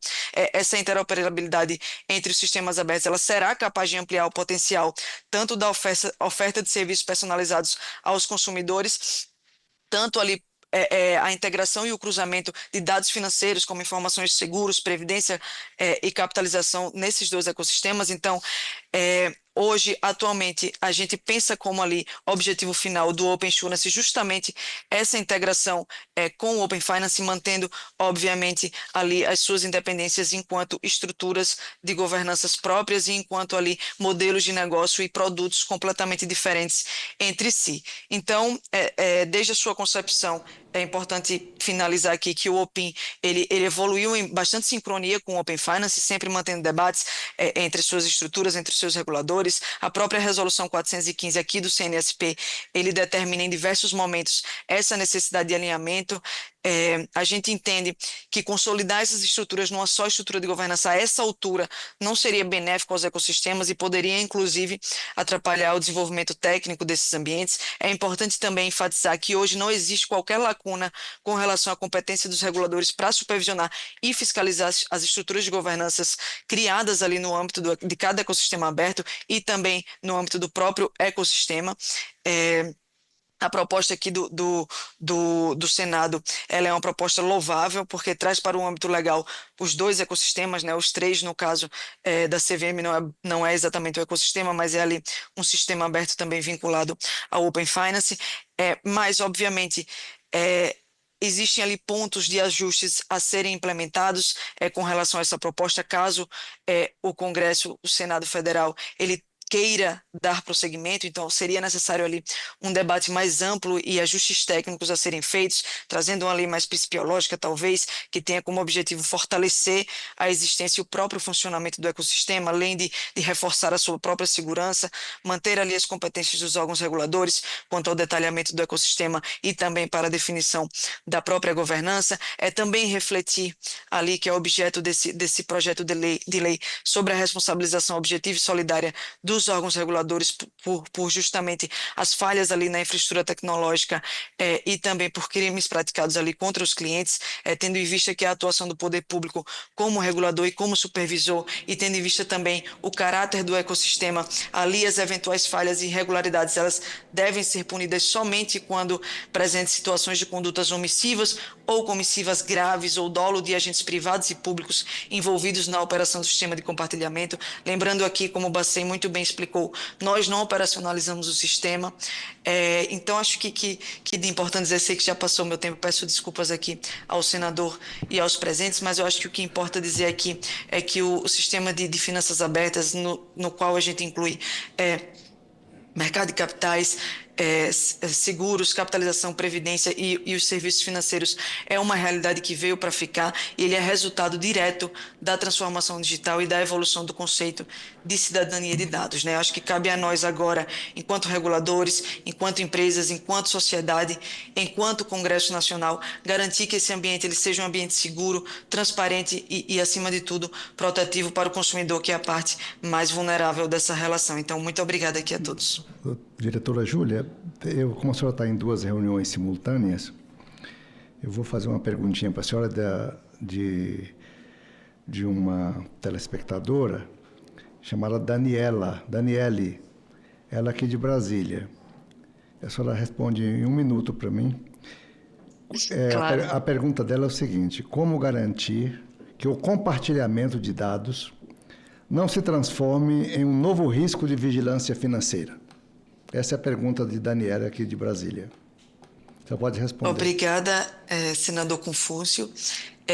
Eu tenho toda a certeza que atualmente os 2 ecossistemas de finanças abertas, eles contam com uma segurança, inclusive amparada por estandartes internacionais com relação à proteção de dados. Acho que a premissa básica de todas essas estruturas é que o dado ele pertence ao consumidor e, portanto, esse dado ele deve ser protegido com todas as armas que o sistema público possui e que o sistema privado também possui de segurança cibernética e também de evitar, de coibir completamente que a LGPD ela seja de alguma forma descumprida por qualquer entidade. Então, nós estamos bastante atentos a isso, é a premissa básica de todos os ecossistemas que operam as finanças abertas, e pode ter a certeza, Daniela, que a gente está muito atento a isso e que os nossos sistemas eles possuem ali salvaguardas suficientes para proteger o consumidor de toda e qualquer tentativa de violação ali dos dados. É óbvio que todo o ecossistema tecnológico, todo o ecossistema que possui ali transitoriedade de dados ou acúmulo de dados, ele está de alguma forma submetido a fragilidades. Qualquer ecossistema, se a gente trata aqui, é importante isso ser mencionado, mas é claro que a gente, aqui nos nossos ecossistemas, a gente cumpre toda a legislação e todos os estándares ali necessários para que seja dada toda a operação necessária a esse ecossistema. Obrigada. Muito obrigado. Doutora Júlia, a senhora está liberada, porque só tem outra reunião simultânea, fique bem à vontade, viu? Muito obrigada, senador. Tá bom, obrigada. Vamos em frente. Eu falei que faria blocos de 4, mas estamos já terminando, então vamos adiantar logo e depois a gente faz o fechamento. Eu passo a palavra para o sexto agora. 1, 2, 3, 4, 5. Agora o sexto é Dr. João Paulo Rezende Borges. Dr. João Paulo Rezende Borges é coordenador geral de regulação do Sistema Financeiro do Ministério da Fazenda. Fica à vontade, doutor. Bom dia, senador. Bom dia a todos os presentes, os que estão acompanhando online também, os demais senadores e senadoras. Primeiro, agradecer o convite, em nome aqui do Ministério da Fazenda. Acho que, inicialmente, ele tem uma certa vantagem de colocar aqui a minha fala logo depois dos órgãos reguladores, né, Banco Central, CVM e SUSEP, bem como a fala do próprio CAD também, ressaltando a importância da concorrência. Um ponto importante aqui a se destacar é que o Ministério da Fazenda ele tem ali um assento no Conselho Monetário Nacional, né? Então, eu estou tratando disso justamente porque a própria Janaína do Banco Central destacou o fato de ser uma resolução conjunta. Então, portanto, o Ministério da Fazenda e atualmente também o próprio Ministério do Planejamento, junto com o Banco Central, já compõem ali essa tríade do CMNE. Uma vez estabelecida essa tríade, o que a gente observa é que desde 2020, então há 5 anos já o Open Finance vem sido gestado, regulado, fiscalizado ali, especialmente pelo Banco Central, com uma governança um tanto quanto diferenciada, né, com uma autorregulação regulada, vigiada, e tem se mantido um sucesso. O que a gente observa ali, o próprio Dr. Ivo da Febraban destacou ali alguns pontos. Um ponto também que eu acho que é importante destacar é que no próprio relatório da Capgemini a gente observa que o Banco Central ali implementou, seguindo as regras da resolução conjunta, o maior Open Finance do mundo. Então, assim, acho que esse ponto é super importante de se destacar justamente para tratar aqui de um ponto central, que é a dinamicidade. O primeiro, então, ponto é esse. A gente trata aqui de um sistema de finanças abertas que é muito flexível, muito dinâmico. A gente está em vias aí de tratar da portabilidade de crédito via Open Finance. Acho que todos que já são um pouco familiarizados com esse assunto já observam que essa portabilidade ela tinha regras muito mais restritivas, depois ela a regulação passou a permitir uma portabilidade solicitada na própria instituição destinatária, que gerou ali uma ampliação muito forte da concorrência e uma facilitação desse instrumento. E agora, por meio do Open Finance, a gente espera ainda mais uma facilitação. Então, prazos muito menores, justificativas de recusa muito menores também, que, portanto, dá um poder. Eu estou trazendo esse exemplo específico para dizer o quão poderoso é o instrumento do Open Finance. E o quão poderoso ele se justifica também pela própria estrutura de governança, que é uma estrutura de governança que, observados os padrões técnicos e toda a regulamentação básica e estabelecida pelo Banco Central e pelo CMN, essa estrutura tem autonomia. Então, a gente está tratando aqui de alguns pontos específicos que eu vou destacar. Primeiro, para tratar do seguinte aspecto, a própria doutora Júlia já colocou um ponto importante, que é o fato de que a gente tem governanças distintas, tanto da SUSEP ali no Open Insurance e no caso do Open Finance atrelado ali com a CVM, a gente tem uma governança também diferenciada. E no caso específico do Open Finance, a gente tem uma governança que trata ali também, que é feita, na verdade, inclusive por uma entidade associativa privada. Então, uma vez colocando esse aspecto dentro do arcabouço legal, estabelecendo ali, inclusive, a participação de outros órgãos, a gente teria uma dificuldade muito grande de, talvez, manter essa trilha tão dinâmica e tão revolucionária como é a do Open Finance. Então, esse é o primeiro aspecto. Para além da dinamicidade e da concorrência, e, portanto, um outro ponto também que é tratado no projeto de lei, e que aqui a gente também destaca, é que o Open Finance ele é de participação obrigatória das instituições maiores, S1 e S2. As demais entidades não são obrigadas a participarem do Open Finance, mas elas têm muito mais incentivo a participarem do Open Finance, justamente porque são menores. Para além da discussão que a FEBRABAN trouxe sobre questões de custos, mas que é uma discussão, como a própria FEBRABAN colocou, que estaria interna até envolvendo ali Banco Central e eventualmente CMN, o que a gente tem instituições menores têm muito mais incentivo a participar do Open Finance justamente porque elas querem, de certa maneira, acessar um mercado que hoje é muito maior dos incumbentes. Então, essa estrutura, e acho que também é um pouco consensual o quão feliz o Banco Central foi em estabelecer a obrigatoriedade só para as maiores, é o fato de que talvez as incumbentes não teriam tanto incentivo a participar, mas as menores têm, sim, porque elas querem obter esses clientes. Então, esse é um outro ponto importante. E obrigar menores a participarem poderia ser um problema, porque a gente sempre tem que tratar de custos regulatórios proporcionais. Se as menores teriam ali, talvez, um custo maior de participar obrigatoriamente do Open Finance, e, em geral, elas já têm o próprio incentivo a participar, não faria tanto sentido trazê-las obrigatoriamente para dentro de uma infraestrutura de mercado de finanças abertas.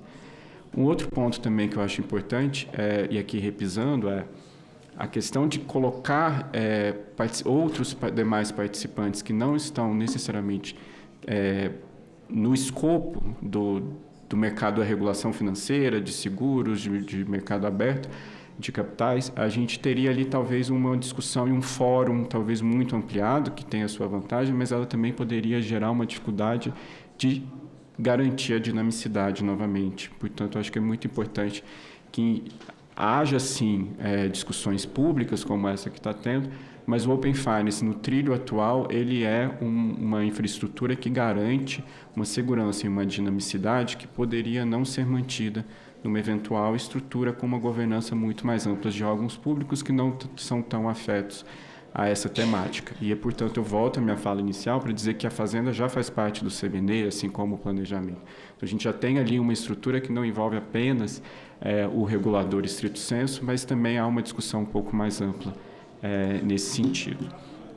E aqui também, só para já indo para os encaminhamentos, eu acho que tem um ponto também que foi trazido, é que o Open Finance ele não é simplesmente um intercâmbio de dados, a gente está falando de serviços de pagamento, a gente está falando de crédito, a gente está falando de N outras questões que eventualmente poderiam vir a ser aprimorados no projeto de lei, porque ali talvez a gente tenha tratado muito da questão dos dados, mas a gente está tratando, inclusive, de potenciais casos de uso futuros, como o próprio Banco Central destacou. E aqui também a questão do consentimento, acho que foi repisado aqui também, que é super importante, mas também há alguns pontos ali talvez que mereçam um aprimoramento no sentido de que hoje o consentimento ele é um poder do próprio usuário. E o projeto daria ali eventualmente uma possibilidade de compartilhamento com terceiros, o que também é um risco que fragiliza justamente um dos pilares, que é a segurança do Open Finance e, por que não, do Open Insurance. Então, em geral, acho que são esses os pontos principais. Acho que só destacar, portanto, a dinamicidade e a segurança desse instrumento do Open Finance, esse ecossistema que é operado pelo mercado privado segundo regras do CMNE e do Banco Central, colocar-nos à disposição e só, por fim aqui, indo um pouco em linha com o que a doutora Júlia colocou, acho que tem um aspecto talvez de que o projeto, ele, a nosso ver, poderia tratar muito mais de questões principiológicas do que entrar nos detalhes operacionais, sob o risco de que você possa, eventualmente, não garantir a fluidez necessária à implementação das finanças abertas no Brasil. Obrigado, Perfeito. senador. Muito bem. Em frente, nós vamos passar a palavra para o gerente de projeto do Conselho Diretor, Lucas Borges de Carvalho, que é gerente de projetos do Conselho Diretor da Agência Nacional de Proteção de Dados. Doutor Lucas, você está com a palavra. Bom dia. Quero inicialmente agradecer a oportunidade de participar dessa audiência pública, cumprimentar o presidente da mesa, senador Confúcio Moura, e também todos os colegas aqui presentes e os que nos acompanham pela internet. Então, eu falo aqui pela Agência Nacional de Proteção de Dados, que é a agência reguladora responsável obviamente, pela Lei Geral de Proteção de Dados, e é sobre essa ótica, então, que eu vou falar aqui. Eu já fui muito contemplado, eu diria, pelas falas anteriores, né? Eu acho que praticamente todas mencionaram o NPD, o LGPD ou o consentimento, porque esse é um tema certamente central aqui nas discussões sobre Open Finance. E eu começo falando, então, que ressaltando esse ponto, que a legislação de proteção de dados pessoais é uma legislação muito transversal que se aplica a vários setores, né? E por isso a ANPD ela tem desde a sua criação tem atuado de forma sempre coordenada e preocupada, né, ao estabelecer determinados regramentos ou estabelecer procedimentos de fiscalização, preocupado também com os impactos da sua atuação, principalmente sobre os setores regulados, né? A própria LGPD se refere a uma obrigação, né, da ANPD atuar de forma coordenada com outros órgãos reguladores, né? Fala em fórum permanente de comunicação, né, de modo a facilitar as suas competências regulatórias, né, e fiscalizatórias, né? Nesse sentido, a regulação da ANPD ela não pode criar insegurança jurídica, né, nem gerar efeitos indesejados sobre setores regulados. Isso é algo que a gente tem sempre levado em consideração nas nossas atuações, como eu disse, principalmente nos setores regulados. De certa forma, eu diria até que a ANPD aproveita, né, experiências de vários setores, né, porque, considerando essa transversalidade, tenta traduzir isso nas suas regulamentações gerais, né? É claro também que o fato de haver uma legislação setorial, de haver um órgão setorial, não afasta na atuação da ANPD, que é o órgão responsável ali por implementar, fiscalizar e estabelecer, em última instância administrativa, a interpretação sobre a LGPD, né? Especificamente em relação ao Open Finance, eu vejo com muita naturalidade, né? A ANPD também vê com muita naturalidade, não há nenhuma questão específica ali na concepção, né, do Open Finance que conflite com a LGPD. Isso já está estabelecido já há alguns anos, acho que é uma regulamentação prevista ali na resolução conjunta, que segue, como já foi mencionado aqui pelos que me antecederam, que segue basicamente os princípios básicos da LGPD, né, e os conceitos que estão ali estabelecidos. É claro que subsistem naturalmente, né, preocupações ali com a segurança, né, com o uso indevido de dados, né, fraude. Isso é natural, né, num contexto de um processo que é de larga escala, né, como é o do Open Finance, mas em relação à concepção, à estruturação da regulamentação infralegal, não há, eu diria, nenhum conflito ou nenhum tipo de dificuldade em relação ao LGPD, né? Dito isso, eu acho que tem duas premissas assim, que são importantes aqui do ponto de vista da legislação de proteção de dados e da NPD em relação a este projeto de lei, né? O primeiro é que em relação à compatibilidade, né? O PL ele tem que, como eu falei, a regulamentação infralegal ela já segue, né? Já espelha regras que estão previstas na LGPD. Então, nesse sentido, o PL também ele tem que espelhar, ele tem que ser compatível, né, com a legislação vigente de proteção de dados pessoais, com a LGPD e também com entendimentos já afirmados pela ANPD, né? Então, eu acho que esse é um ponto muito importante. Isso se refere também a, por exemplo, conceitos que estão ali, consentimento, tratamento de dados, operador de dados, controlador de dados, tem alguns conceitos que são trazidos e é importante avaliar em que medida esses conceitos estão adequados e são compatíveis, né, com a legislação de proteção de dados pessoais, né? E o segundo ponto aqui é que o PL também não deve, a gente está falando de um contexto, como eu falei, como eu falei no começo, há uma compatibilidade da resolução com a LGPD, então o PL não deveria diminuir ou retroceder em nenhum aspecto de garantia de direitos, né, principalmente aqui em relação à proteção de dados pessoais, porque a lógica toda do Open Finance, né, ou das finanças abertas, é empoderar o usuário, empoderar o consumidor, principalmente do ponto de vista do consentimento. Então, acho que essas são duas premissas muito importantes, né? Compatibilidade com a LGPD e não evitar qualquer tipo de retrocesso, qualquer tipo de diminuição de garantia da proteção de dados pessoais, né, dos usuários, né? E eu vou trazer somente um exemplo em relação ao consentimento. Tem uma série de regras do consentimento, mas tem um artigo específico que ele diz que equipara-se, que é o 8º parágrafo 6º, que equipara-se ao consentimento à ciência inequívoca da autonomia de vontade do detentor dos dados, né? É claro que aqui provavelmente foi uma questão de redação, né? Mas esse é um artigo que eu trago somente como exemplo, que tem uma tecnia, porque na verdade não existe consentimento equiparado, né? O consentimento com a própria definição que já é trazida aqui no PL, que também está na resolução e está na LGPD, ele tem que ser sempre inequívoco, né? Ou seja, ele tem que ser manifesto, expresso. O consentimento não pode ser equiparado, ele não pode ser tácito nesse sentido. Eu não posso supor, né?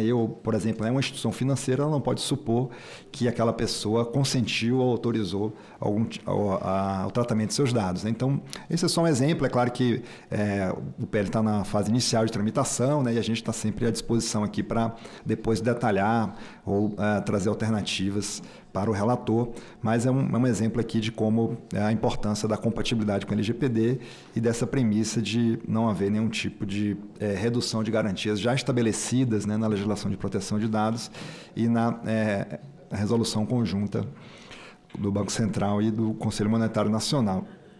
Um outro aspecto também que acho que já foi mencionado aqui é em relação ao Conselho Deliberativo, né? A NPD foi incluída ali para participação, né? E como eu falei, do ponto de vista da cooperação regulatória, da cooperação institucional, a NPD está sempre à disposição para participar, mas eu ressalto também a nossa preocupação da necessidade de preservar a competência da NPD enquanto órgão central de interpretação da LGPD e de estabelecimento de normas e diretrizes para a sua implementação, né? Acho que outras preocupações já foram levantadas aqui, mas essa também é uma preocupação porque não está muito claro como funcionaria esse conselho e, eventualmente, matérias de proteção de dados pessoais que fossem aprovadas por esse conselho, no limite, estariam também submetidas à regulação da NPD, né? E por isso a gente tem, não só em relação a esse conselho aqui, mas em outras, sempre que a NPD é convidada a participar de um conselho ou de um fórum de deliberação, a gente tem feito essa ressalva de que, na condição de órgão regulador de proteção de dados pessoais,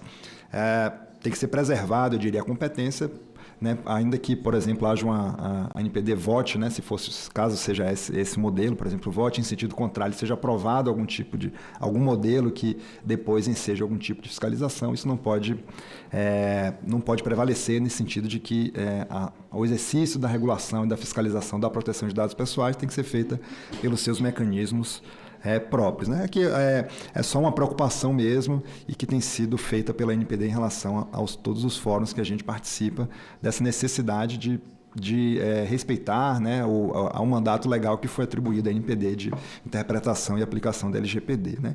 E o último ponto, para fechar, meu tempo já está se encerrando, é um artigo que também já foi falado aqui, que é o 22, que se refere aos órgãos reguladores, né? E não está claro quais seriam esses órgãos reguladores, então estou supondo que a NPD também talvez faça parte aqui da definição de órgãos reguladores, mas acho que é um artigo que dá responsabilidade objetiva e solidária, e também solidária por crimes, né, por falhas na infraestrutura, né? Se refere a um artigo ali do Código de Defesa do Consumidor, que também não parece muito adequado, mas do ponto de vista da concepção, parece que esse artigo também não é muito adequado.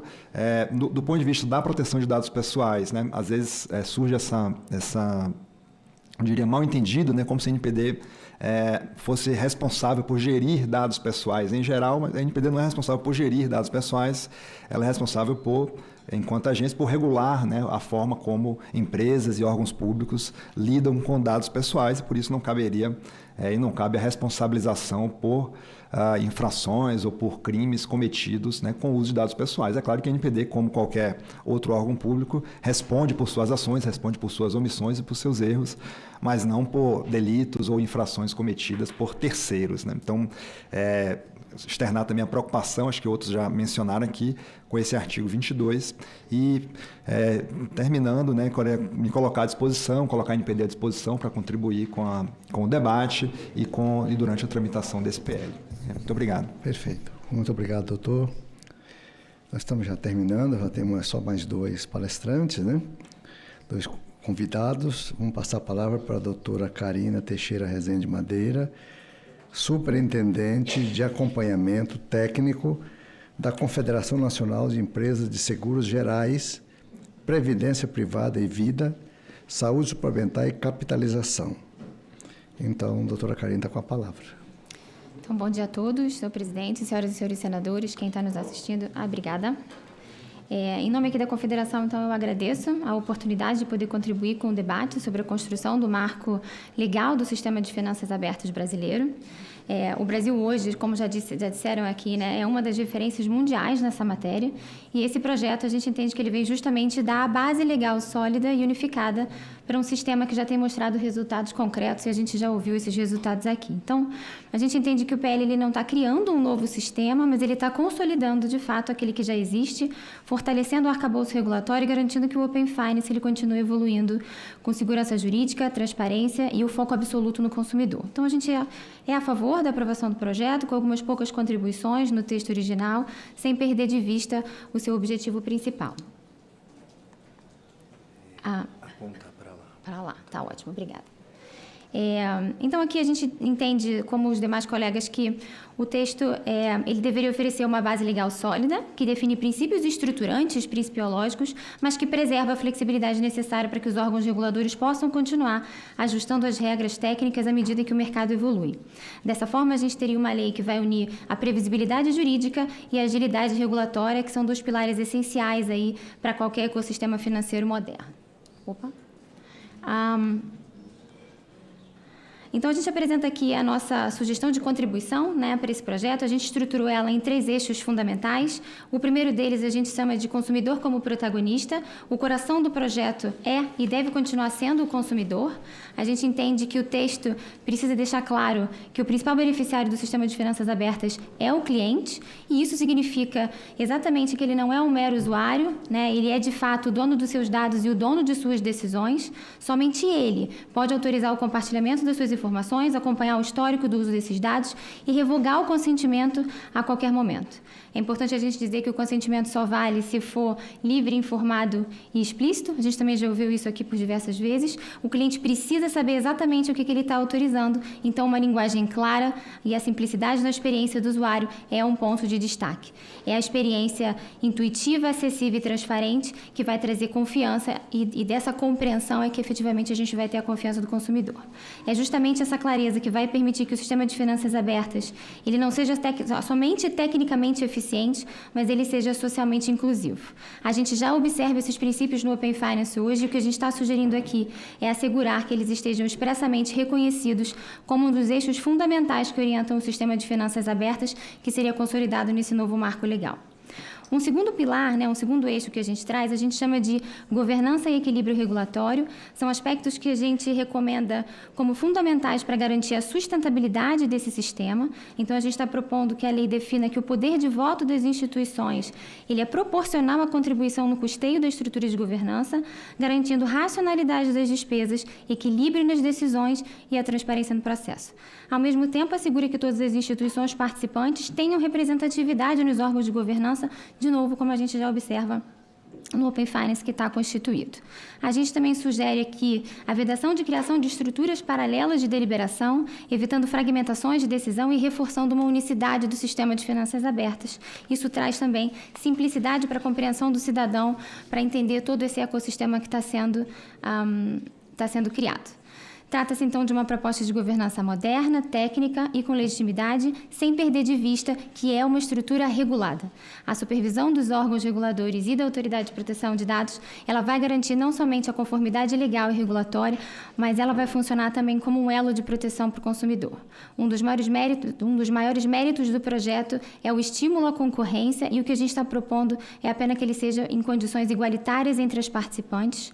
O compartilhamento padronizado de dados, sempre mediante o consentimento, ele cria esse campo de jogo mais nivelado, na medida em que todos passam a ter as mesmas informações, podendo competir de forma justa para oferecer produtos personalizados e mais adequados ao perfil de cada consumidor. Mas precisa haver um equilíbrio de forças, para não haver abuso ou desperdício dos recursos que ali estão sendo investidos, e por isso as diretrizes legais, estruturantes e uma regulamentação robusta são tão fundamentais sobre esses aspectos. A gente também propõe que o rateio de custos ele seja de acordo com o consumo de dados, garantindo a sustentabilidade financeira do sistema e evitando que a carga financeira recaia de forma desigual entre esses participantes. Por fim, a gente também julga relevante uma previsão legal de mecanismos de ressarcimento de despesa, que já existe no ambiente infralegal, mas isso garante o equilíbrio operacional entre as participantes. Um último eixo que a gente traz aqui é o que a gente julga que vai suportar também a confiança do consumidor. Então, a gente chama ele de segurança e responsabilidade compartilhada. A gente sabe que o compartilhamento de dados ele exige confiança e responsabilidade, então o PL precisa, sim, manter a previsão de regras rigorosas de segurança.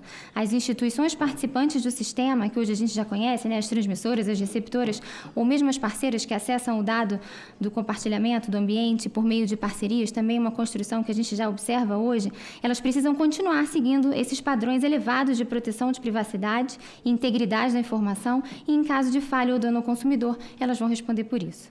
A gente sugere, inclusive, a contratação de um seguro obrigatório de responsabilidade civil e de riscos operacionais com cobertura específica para incidentes de fraude e segurança cibernética para as instituições parceiras, alinhado ali com as instituições participantes.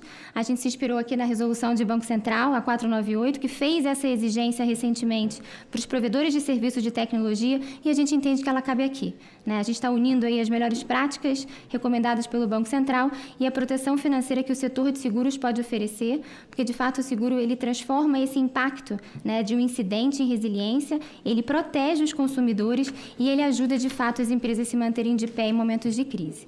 Hoje, a gente não consegue discutir a segurança cibernética sem discutir, de fato, como é que o seguro ele pode atuar como um pilar de estabilidade e de confiança em meio a essa crescente digitalização. A gente entende que essa proposta está alinhada à nova Estratégia Nacional de Segurança Cibernética do Decreto 12573, também de agosto desse ano. Essas propostas, né, desses dispositivos legais, então, desse último pilar, eles reforçam a confiança do sistema, dando ao consumidor a certeza de que os dados vão estar protegidos e de que existe uma responsabilidade clara em caso de falha.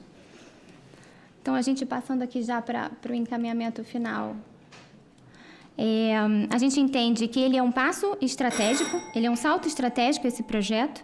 Ele consolida o sistema de finanças abertas como um instrumento de foco no consumidor e entrega de valor, de inovação financeira com segurança e prudência e de eficiência regulatória, que sela a conformidade e a confiança dos usuários, sejam eles os próprios clientes ou as instituições participantes. O projeto também reafirma o papel de referência internacional do Brasil em finanças abertas, não apenas pelo uso da tecnologia, mas pela qualidade de um marco legal, pela maturidade do sistema regulatório e pela centralidade que dá ao cidadão. Então, trata-se, portanto, de um passo essencial para o futuro do sistema financeiro nacional, e eu agradeço aqui em nome da Confederação, parabenizo a Casa pelo debate, pela condução técnica, E a gente está aqui aberto, permanente ao diálogo e ao aprimoramento da regulação e da construção conjunta aí de um sistema financeiro nacional estável, inclusivo e confiável para todos os brasileiros. Obrigada. Muito obrigado, doutora Karina. Vamos para a última palestrante, convidada, Gabriela Schiffer. Bom dia a todos. Cumprimento a mesa e os senadores aqui presentes. A Senacom, Secretaria Nacional do Consumidor, agradece o convite para participar desta audiência pública. O projeto de lei complementar em discussão, que estabelece um marco legal para o Open Finance, avança a oferecer segurança jurídica, padronização e maior clareza para consumidores e instituições. E é fundamental que a abertura e o compartilhamento de dados ocorram em ambiente de confiança, concorrência leal e proteção ao consumidor.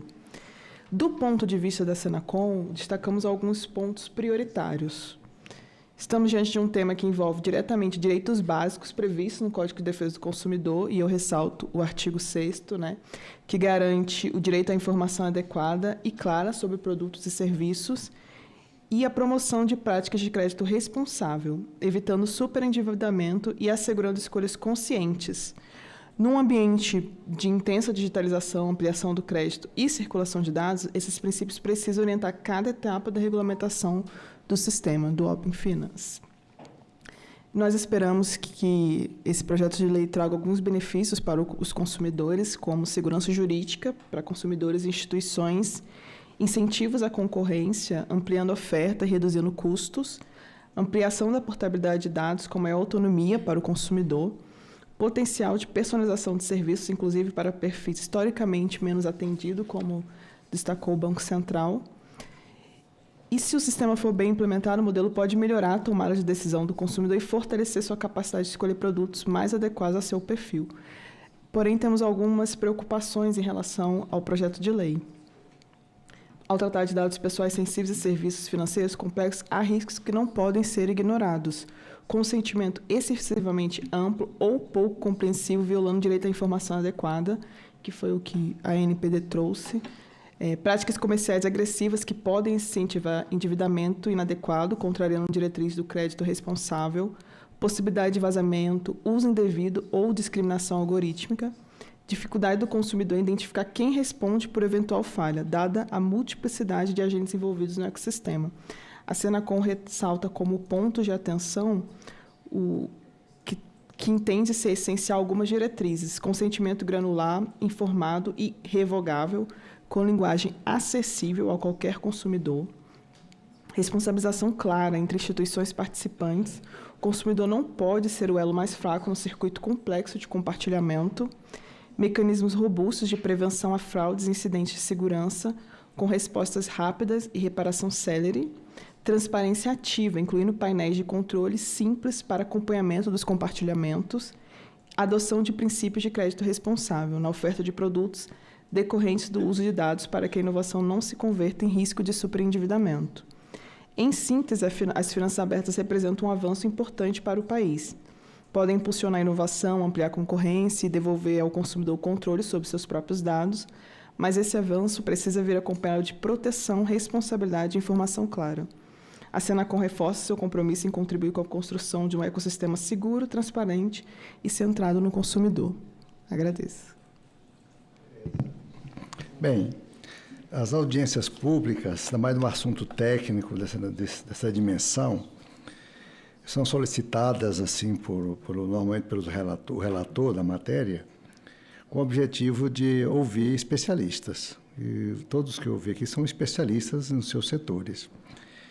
Então, essa contribuição é muito importante para a construção de um processo legislativo. Então, normalmente fica pensando, é uma audiência pública vazia. Eu tenho certeza, se eu fosse o relator, eu ia me debruçar sobre cada apresentação dos senhores e senhoras, e senhoritas, sobre esse tema, porque ele é enriquecedor. A gente viu várias opiniões. A defesa do consumidor, que foi a última da Gabriela, e assim passando por todas as instituições que trabalham no ramo financeiro ou correlacionado. Então, não pensem vocês ou vossas senhorias que foi uma perda de tempo, porque não foi. O processo legislativo é demorado, ele passa aqui, depois vai para outras comissões. Cada comissão vocês poderão ser convidados lá na frente por outra comissão. para justamente enriquecer, através das suas palavras, que foram, assim, às vezes rápidas, mas tirar ali, lá, pontuar, sacar essas observações para aperfeiçoamento da matéria.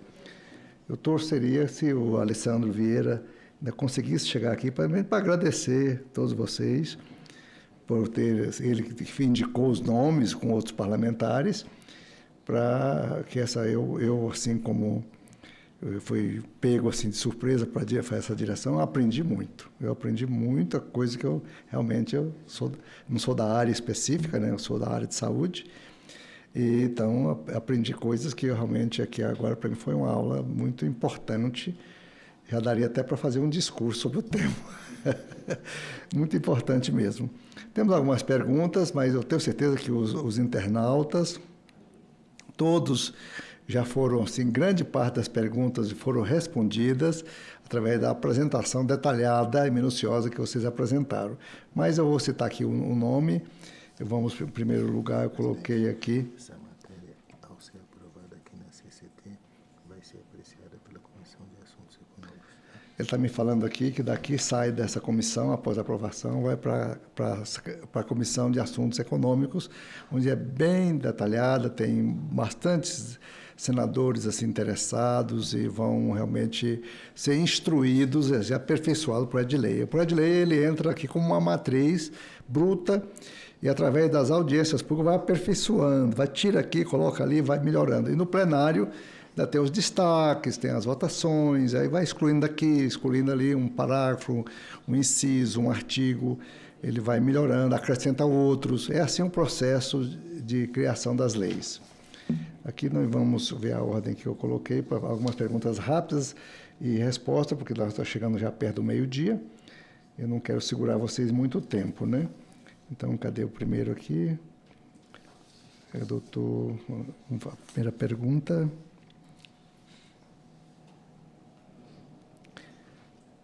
Eu vou passar essa pergunta aqui para o doutor Mosca, doutor Ivo Mosca.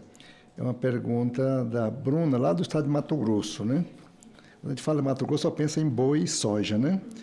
Mas ela está preocupada com finanças, que também ela ganha dinheiro, tem que saber onde aplicar. Ela pergunta para o senhor, doutor Ivo, quais são os desafios técnicos e regulatórios para garantir que o consentimento do cliente seja realmente livre, informado e revogável? Essa é a pergunta de Bruna. Não sei o sobrenome dela, é lá do estado de Mato Grosso. Se eu estiver na mesa, na sala, você pode responder. Senador.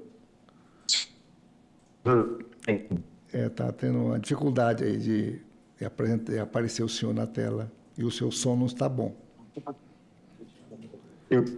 Vocês estão bem? Olha, ajude aí o pessoal da mesa, aqui do Senado, da Secretaria. Ajuda lá o doutor Ivo a responder. Melhorar o som dele. Eu acho que é do senhor aí mesmo, o problema técnico aí. Aqui está tudo ok. Vocês estão me ouvindo? Estão ouvindo agora, melhorou. Você pode falar. E pode responder a Bruna, do estado de Mato Grosso. Pelo que eu estou vendo, ele está falando do telefone. Feito, eu peço desculpa, estou em trânsito em voo no momento. Exatamente, eu estou vendo que o senhor está... Tentando... o senhor pode ficar à vontade, o senhor pode continuar a sua viagem, está no trânsito, não pode nem falar e agora. A gente vai deixar essa pergunta, quando o senhor tiver condição, o senhor pode me chamar a qualquer tempo, mas pode seguir sua viagem aí, tranquilo. Não pode acontecer um sinistro e eu não quero. Fique bem à vontade, pode seguir sua viagem. Vamos em frente aqui para a Janaína, né? Doutora Janaína, do Banco Central. Como a pergunta vem do Rio de Janeiro, doutora Janaína, de um cidadão chamado Luiz, não tem o sobrenome também. Como esse projeto de lei, o 207, equilibra inovação financeira, proteção de dados e concorrência no sistema financeiro brasileiro de maneira inclusiva? Bom, eu agradeço a pergunta. E, de fato, a gente tem sempre um desafio quando a gente está falando de inovação versus segurança. Acho que é um pouco disso que a pergunta dele trata aqui, né? Bom, acho que vale a pena trazer um pouco do nosso relato de implementação do Open Finance, inclusive os objetivos regulatórios trazidos, né, na nossa resolução conjunta, como eu mencionei. Eles abarcam esses princípios que estão colocados aqui de inovação financeira, segurança e concorrência. Eu diria que são os principais objetivos do projeto de fato. Bom, para começar, um dos principais motes dessa iniciativa é justamente colocar, além de colocar o cidadão como o elemento central, né, como dono dos seus dados, podendo dispor desses dados, uma espécie de operacionalização da LGPD no mundo financeiro, né, o Open Finance é disso que a gente está falando, como é que a gente faz para colocar os players do mercado no mesmo tom, né, no mesmo patamar de igualdade em relação àquele cliente? É muito disso que a gente trata quando a gente fala de Open Finance. Hoje a gente, infelizmente, ainda tem um mercado financeiro que tem ainda uma concentração relativamente grande em algumas instituições. Quando a gente implementa o Open Finance, a gente possibilita que o cliente ele possa compartilhar seus dados que estão na instituição A, com qualquer instituição do sistema financeiro, e para isso a gente possibilitou que instituições muito pequenas, médias, muito grandes, pudessem participar dessa iniciativa. Como é que a gente fez isso? Tentando ponderar, né, a equilibrar os custos disso tudo. A gente obriga, como bem mencionado pelo colega Dr. João Paulo, a gente equilibra os custos, né? As instituições menores, elas pagam menos, as instituições maiores, elas pagam mais. O custo ele é proporcional ao tamanho da instituição, de forma que a gente possibilite que todas as instituições do mercado elas possam ser parte do Open Finance e oferecer um leque maior de possibilidades para os clientes do sistema financeiro. A gente coloca essas instituições em pé de igualdade e é dessa forma que a gente entende que a gente consegue equilibrar essa questão concorrencial.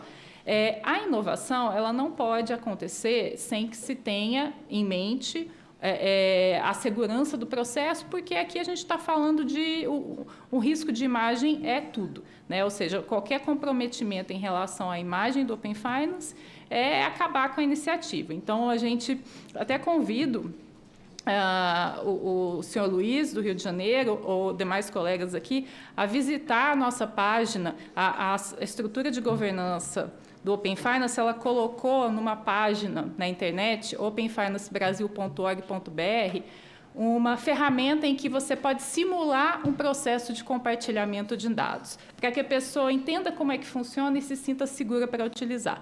E aí eu vou explicar brevemente como é que isso é hoje, até para todos entenderem a segurança do processo, né? O cliente, quando se depara, eu quero contratar uma operação de crédito. Deixa eu ver quem é que me oferece a melhor possibilidade. Bom, então eu vou entrar lá na instituição A, vou clicar lá em compartilhar dados via Open Finance. Essa instituição A, ela vai me redirecionar lá para onde eu tenho conta. Vamos supor que eu tenha conta lá na instituição B. Lá eu tenho que me autenticar, ou seja, tem todo o sistema de segurança daquela instituição que está reconhecendo aquele cliente, eu vou me autenticar, eu vou colocar minha senha, estou num ambiente seguro da minha instituição, e depois eu vou ser redirecionado de volta para a instituição de origem, a receptora de dados, onde eu coloquei ali o meu pedido para receber uma oferta de crédito, né? Então, tem todo um fluxo de comunicação que é padronizado, de maneira totalmente segura por APIs do Open Finance, de forma que, quando o cliente volta ali para a instituição, onde ele entrou com o pedido de compartilhamento de dados, ele passou por um fluxo que é totalmente seguro. É um consentimento que é informado, porque ele tem ali a oportunidade de dizer para quem que ele vai compartilhar os dados, por quanto tempo ele vai compartilhar os dados e quais dados ele quer compartilhar. E, além disso, ele tem a oportunidade de, no ambiente, seja da instituição A, aqui do meu exemplo, seja na instituição B, revogar aquele consentimento a qualquer tempo.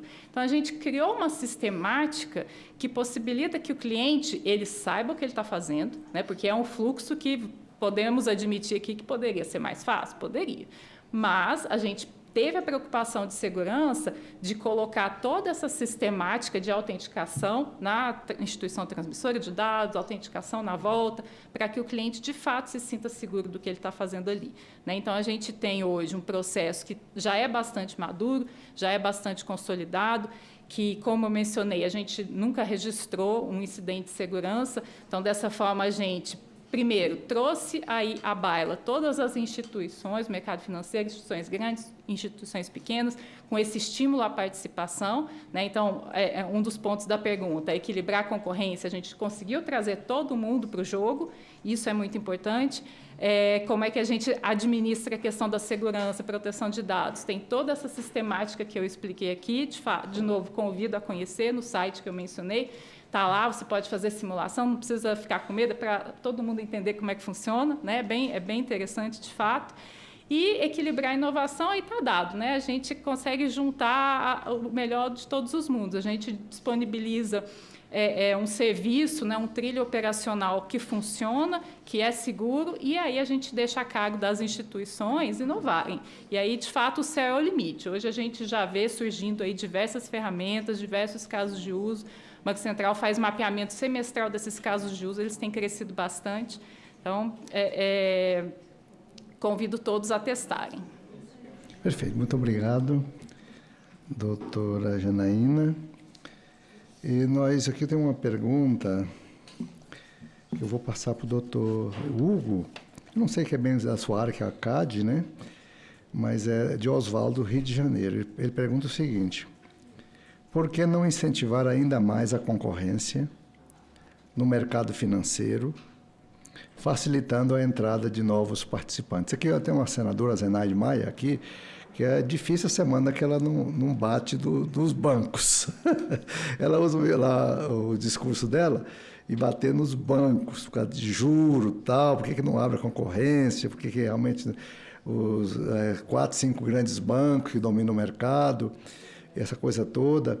Então, eu acho que com esse pensamento da senadora Zenaide, que o Oswaldo, lá do Rio de Janeiro, está fazendo essa pergunta para o senhor. O senhor entendeu a pergunta? O senhor pode estar com a palavra para responder. Obrigado, uma ótima oportunidade de comentar isso. É uma preocupação, né, de todos os brasileiros, entendo o Oswaldo, e acho que todos aqui da mesa teriam competência para falar sobre esse assunto dentro das suas atribuições. No que tange ao CAD, né, nós entendemos que isso tem sido feito, né, dentro da competência do CAD. Tanto a Superintendência Geral, quanto que faz o trabalho de fiscalização, digamos assim, de investigação dos atos de concentração de mercado,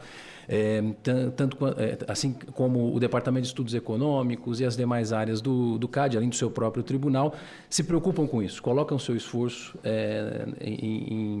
ao analisar um ato de concentração, colocam seu esforço também em como a decisão do CAD vai interferir, como é que ela pode preservar a livre concorrência, o mercado competitivo. Então, no sentido de analisar, dentro da competência do CAD, as fusões e aquisições, os efeitos concorrenciais, a preocupação do Oswaldo é muito válida. Os efeitos concorrenciais são levados em consideração. O compartilhamento de dados e o impacto disso em termos de concorrência, de diminuição da concorrência ou aumento da concorrência, eles são fundamentais, são sempre levados em consideração. Quando nós falamos aqui de finanças abertas, de Open Finance, isso, obviamente, está no centro do debate. Ocorre que, dentro da competência do CAD, Oswaldo, o que a gente tem é uma análise caso a caso, de situações concretas da vida real, que são submetidas ao CAD, notificadas ou identificadas pelo CAD, em que se analisa se aquela aquisição, aquela fusão de empresas representa algum risco em termos de concorrência ou não. Então, olhando o Open Finance, as iniciativas do Open Finance, o CAD sempre vai ter essa lente do caso a caso, da análise objetiva de um processo de fusão e aquisição, mas sem dúvida nenhuma que está dentro da preocupação do tribunal essa perspectiva também. Muito obrigado. Essa pergunta eu vou passar para o João Paulo, que representa aqui o Ministério da Fazenda. Agora é Economia, ou é Fazenda? Fazenda, né? Bem, é de Abijaí, o nome do internauta. Ele está no exterior, não está aqui no Brasil, não. Ele está perguntando o seguinte, doutor João Paulo: poderia explicar como e por que essa proposta será benéfica à sociedade brasileira? É importante essa lei? A dúvida dele é essa. Isso é realmente uma lei importante, ela é essencial, é necessária.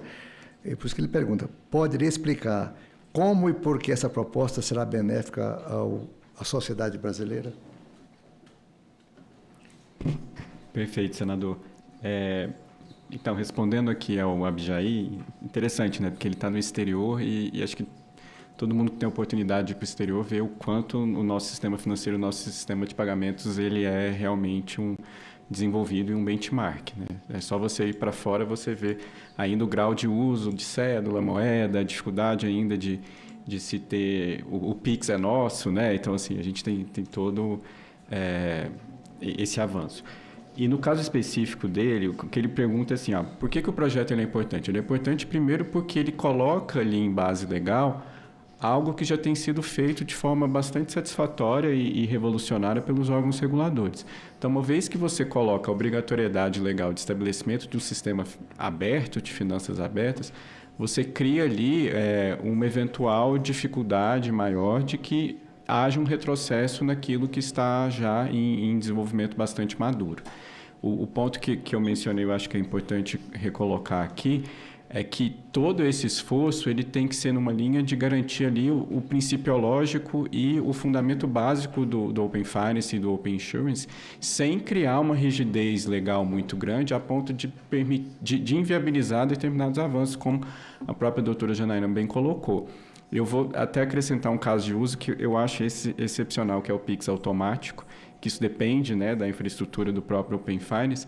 E acho que assim, todo mundo que tem um débito em conta, se você faz um convênio com a empresa de telefonia, e isso, né, em grande medida, depende do convênio da empresa com alguns bancos especificamente, você, entre aspas, está um pouco que amarrado àquela instituição, uma vez que você depende de ter uma conta naquela instituição financeira específica para poder fazer com que aquela empresa telefônica debite na sua conta mensalmente, e isso evite que você pague juros porque você esqueceu ou qualquer coisa. Quando você tem um Pix automático, independentemente da instituição ter ou não convênio com a instituição financeira, com a empresa de telefonia especificamente, você, cliente, tem todo o poder de escolher. Eu quero autorizar que aquela empresa, e aí, obviamente, como a Janaína colocou de forma bastante segura, eu quero autorizar que aquela empresa venha mensalmente na minha conta e debite e pague todas as minhas obrigações. E eu sou o centro. Então, independentemente de ter ou não uma conta em determinada instituição, isso é concorrência na veia. Então, isso é Open Finance. Então, assim, os casos de uso também são vários, desde a iniciação de transação de pagamento. Então, assim, eu acho que o mais importante a gente tem aqui um grande exemplo de infraestrutura pública digital, provida, nesse caso, sob a regulação do Banco Central de CMN, mas provida por uma associação privada. Isso é revolucionário. Então, a gente tem que sempre pensar como fazer isso avançar, garantindo os direitos do usuário e, acima de tudo, que a lei evite qualquer retrocesso. Então, ela garante as premissas e que os órgãos reguladores, aí, todos com as suas competências, avancem em muitos mais casos de uso para o usuário final. Muitas outras perguntas foram feitas, mas durante as exposições foram suficientemente atendidas. Eu creio que todos os internautas que encaminharam os seus registros e outros que ainda não foram processados, ficaram satisfeitos. E eu quero, assim, primeiro agradecer em nome do presidente dessa comissão, Flávio Arnes, e do relator dessa matéria, o senador Alessandro Vieira, a presença de todos os convidados ilustres, a Gabriela Schiffer, João Paulo Rezende Borges, Janaína Pimenta Atie, Hugo Vitor Vecchiato, Antônio Carlos Bervanger, Júlia Normandi Lins, Lucas Borges Carvalho, Karine Teixeira de Madeira e Ivo Mosca. Vocês podem ficar tranquilos e bater no peito e lá na frente, quando essa lei estiver pronta, concluída, falar assim, eu ajudei a construir essa lei. Muito obrigado a vocês. Não tendo nada mais havendo a tratar, eu declaro encerrada a nossa presente reunião. Muito obrigado a vocês. Obrigado.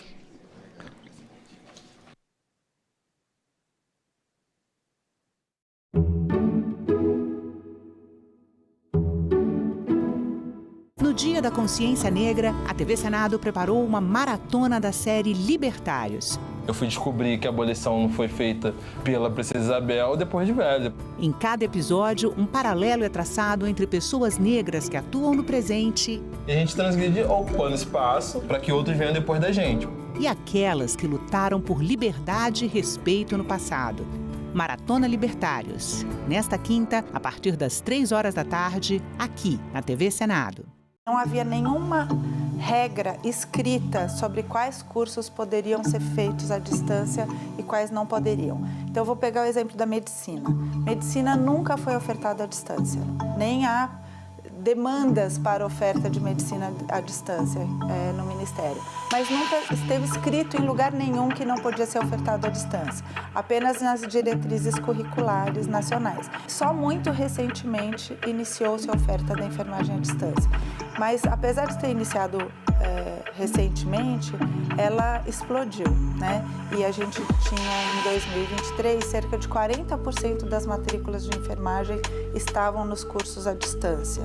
E havia uma concepção de que é muito difícil que um curso de enfermagem à distância consiga trazer para o estudante toda a formação prática que ele precisa.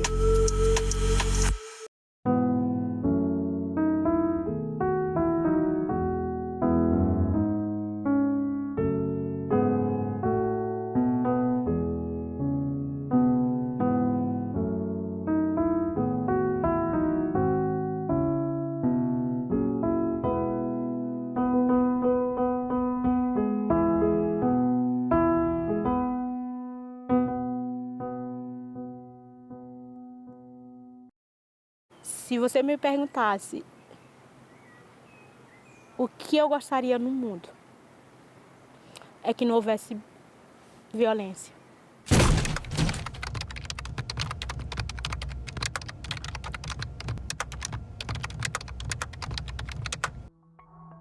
Eu fui educada assim, que a mulher tinha que sempre obedecer ao marido. Ela tinha que ser submissa ao marido. As primeiras agressões começou com insultos. Falar da minha roupa, dizer que eu era gorda, que eu era feia. Eu tinha o meu dinheiro, eu tinha a minha conta, eu trabalhava, mas o meu salário quem gastava era ele. A primeira vez que eu pedi o cartão, que eu falei, o dinheiro é meu, eu trabalho, eu sei que o dinheiro é meu, eu levei um tapa. E como castigo à noite, ele me botou para dormir fora de casa na chuva. Se aquela pessoa se sente no direito de te empurrar, de te apertar, ela já está dando um sinal muito grande que ela é capaz de fazer outras coisas. A gente pode passar, às vezes, por exemplo, de um empurrão para uma facada. Eu falo, eu estou vivendo hoje. Ter meu trabalho, ter dignidade, poder entrar na loja, escolher o meu sapato preferido, botar o meu batom vermelho e eu olhar para o meu corpo e não ter um roxo nele.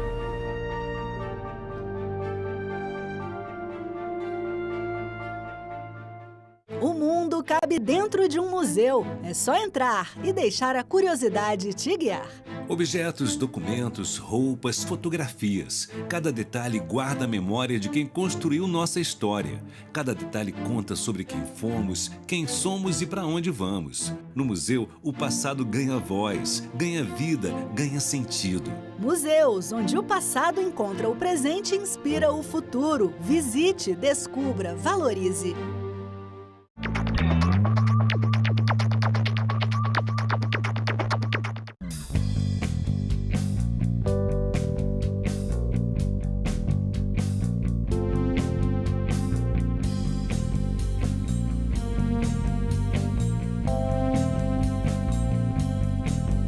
Meu nome é Rogério de Souza Eustáquio, nasci em 1985, trabalho de auxiliar de serviços gerais no Senado Federal.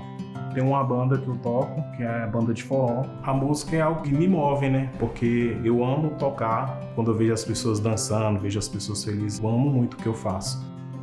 Sinto muito feliz por poder exercer a minha liberdade, né? Tanto cantando, quanto o meu poder ir, o meu poder vir. Em 8 de janeiro de 2023, eu trabalhei sim na limpeza no Senado. Me deu uma tristeza no coração. Então, para mim, como se tivesse destruído algo que a gente demorou tanto para construir, né? Se eu tenho um acesso melhor à saúde, é através da democracia.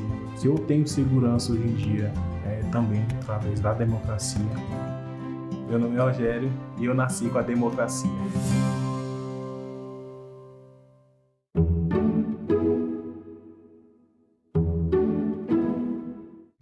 O programa a seguir é livre para todos os públicos. Eu tive a experiência na pandemia, no CIL, e a gente também tem o curso integrado no IAD. Foi bem mais difícil do que o presencial que é hoje. Eu já tive a experiência também, tanto na escola, lá no ensino fundamental e no CIL.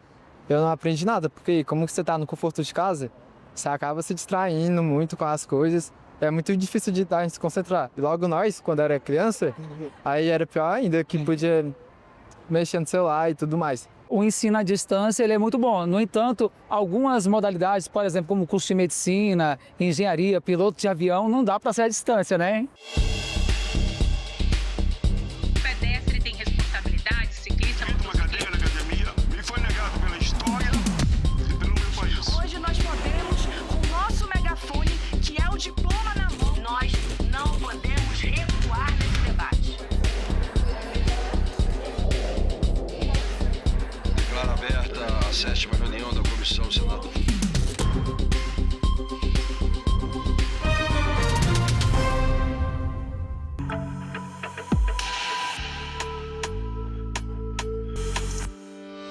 O país ganhou um marco regulatório da educação à distância. A partir de agora, nenhum curso de graduação poderá ser 100% no formato EAD. E entre os formatos disponíveis, uma novidade. Além dos cursos presencial e à distância, surge o modelo semipresencial, um híbrido de presencial com aulas online em tempo real. Que mudanças nós tivemos com esse decreto em relação a essas graduações? Não havia nenhuma regra escrita sobre quais cursos poderiam ser feitos à distância e quais não poderiam. Então, eu vou pegar o exemplo da medicina. Medicina nunca foi ofertada à distância, nem há demandas para oferta de medicina à distância no Ministério. Mas nunca esteve escrito em lugar nenhum que não podia ser ofertado à distância, apenas nas diretrizes curriculares nacionais. Mas não havia um documento do Ministério dizendo quais cursos poderiam e não poderiam ser ofertados em cada um dos formatos. Só muito recentemente iniciou-se a oferta da enfermagem à distância. Mas, apesar de ter iniciado recentemente, ela explodiu, né? E a gente tinha, em 2023, cerca de 40% das matrículas de enfermagem estavam nos cursos à distância. E havia uma concepção de que é muito difícil que um curso de enfermagem à distância consiga trazer para o estudante toda a formação prática que ele precisa. Por que no Brasil agora o número de matrículas no curso superior em EAD superou as matrículas presenciais? Tem dois acontecimentos que levam a isso. Um é o fim do FIES. Então o FIES, que antigamente oferecia 700 mil bolsas anuais, 500, passou a oferecer 150, 200 e preencher metade disso ou menos. Então, ou seja, o aluno não tinha mais aquele auxílio financeiro para poder pagar um curso presencial e conseguir entrar no ensino superior. Por que o governo viu a necessidade de ter um marco regulatório da EAD? Até 2017, a gente havia um decreto que regulava a educação à distância. Era um decreto com regras bastante rígidas sobre a educação à distância, dada a peculiaridade desse formato de oferta de graduação. E em 2017 foi editado um novo decreto que flexibilizou bastante essas regras. Então, elas passaram a ser feitas de uma forma muito mais soltas, digamos assim. E isso foi causando um crescimento bastante acentuado da oferta da educação à distância, mesmo antes da pandemia. Essa nova política da EAD é uma mudança que altera todo o ensino superior, não só os cursos EAD, né? Então, trouxe um impacto bastante grande pois criou um novo formato de oferta. Então, até então, nós tínhamos apenas 2 formatos, o EAD e o presencial. Agora nós passamos a ter os formatos presencial, semipresencial e EAD. É uma política que tem 2 anos para as instituições se adequarem e trouxe um impacto grande, mas em alguns cursos em mais do que outros, né? Então, tem alguns cursos que foram vedados na EAD e permitidos no semipresencial e outros que foram vedados na EAD e permitidos apenas no presencial, como é o caso de enfermagem.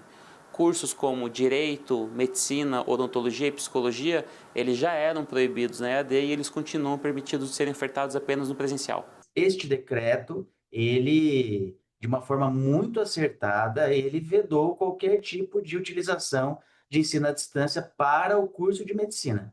Então, foi uma decisão muito acertada, porque medicina é uma profissão eminentemente teórica, né? É uma profissão prática, em que o médico tem quase a metade de toda a sua carga horária em hospitais e campos de estágio, em locais de atendimento ao paciente. E é assim que se deve desenvolver as habilidades de comunicação, empatia, e isso não se consegue fazer com nenhuma modalidade de ensino à distância. Antes da portaria, havia então essa possibilidade mínima de à distância? Existe uma brecha, né, em todos os cursos onde você poderia fazer uma pequena porcentagem, utilizar ensino à distância, né? Isso foi até muito discutido, se era 10%, 20%, 30%.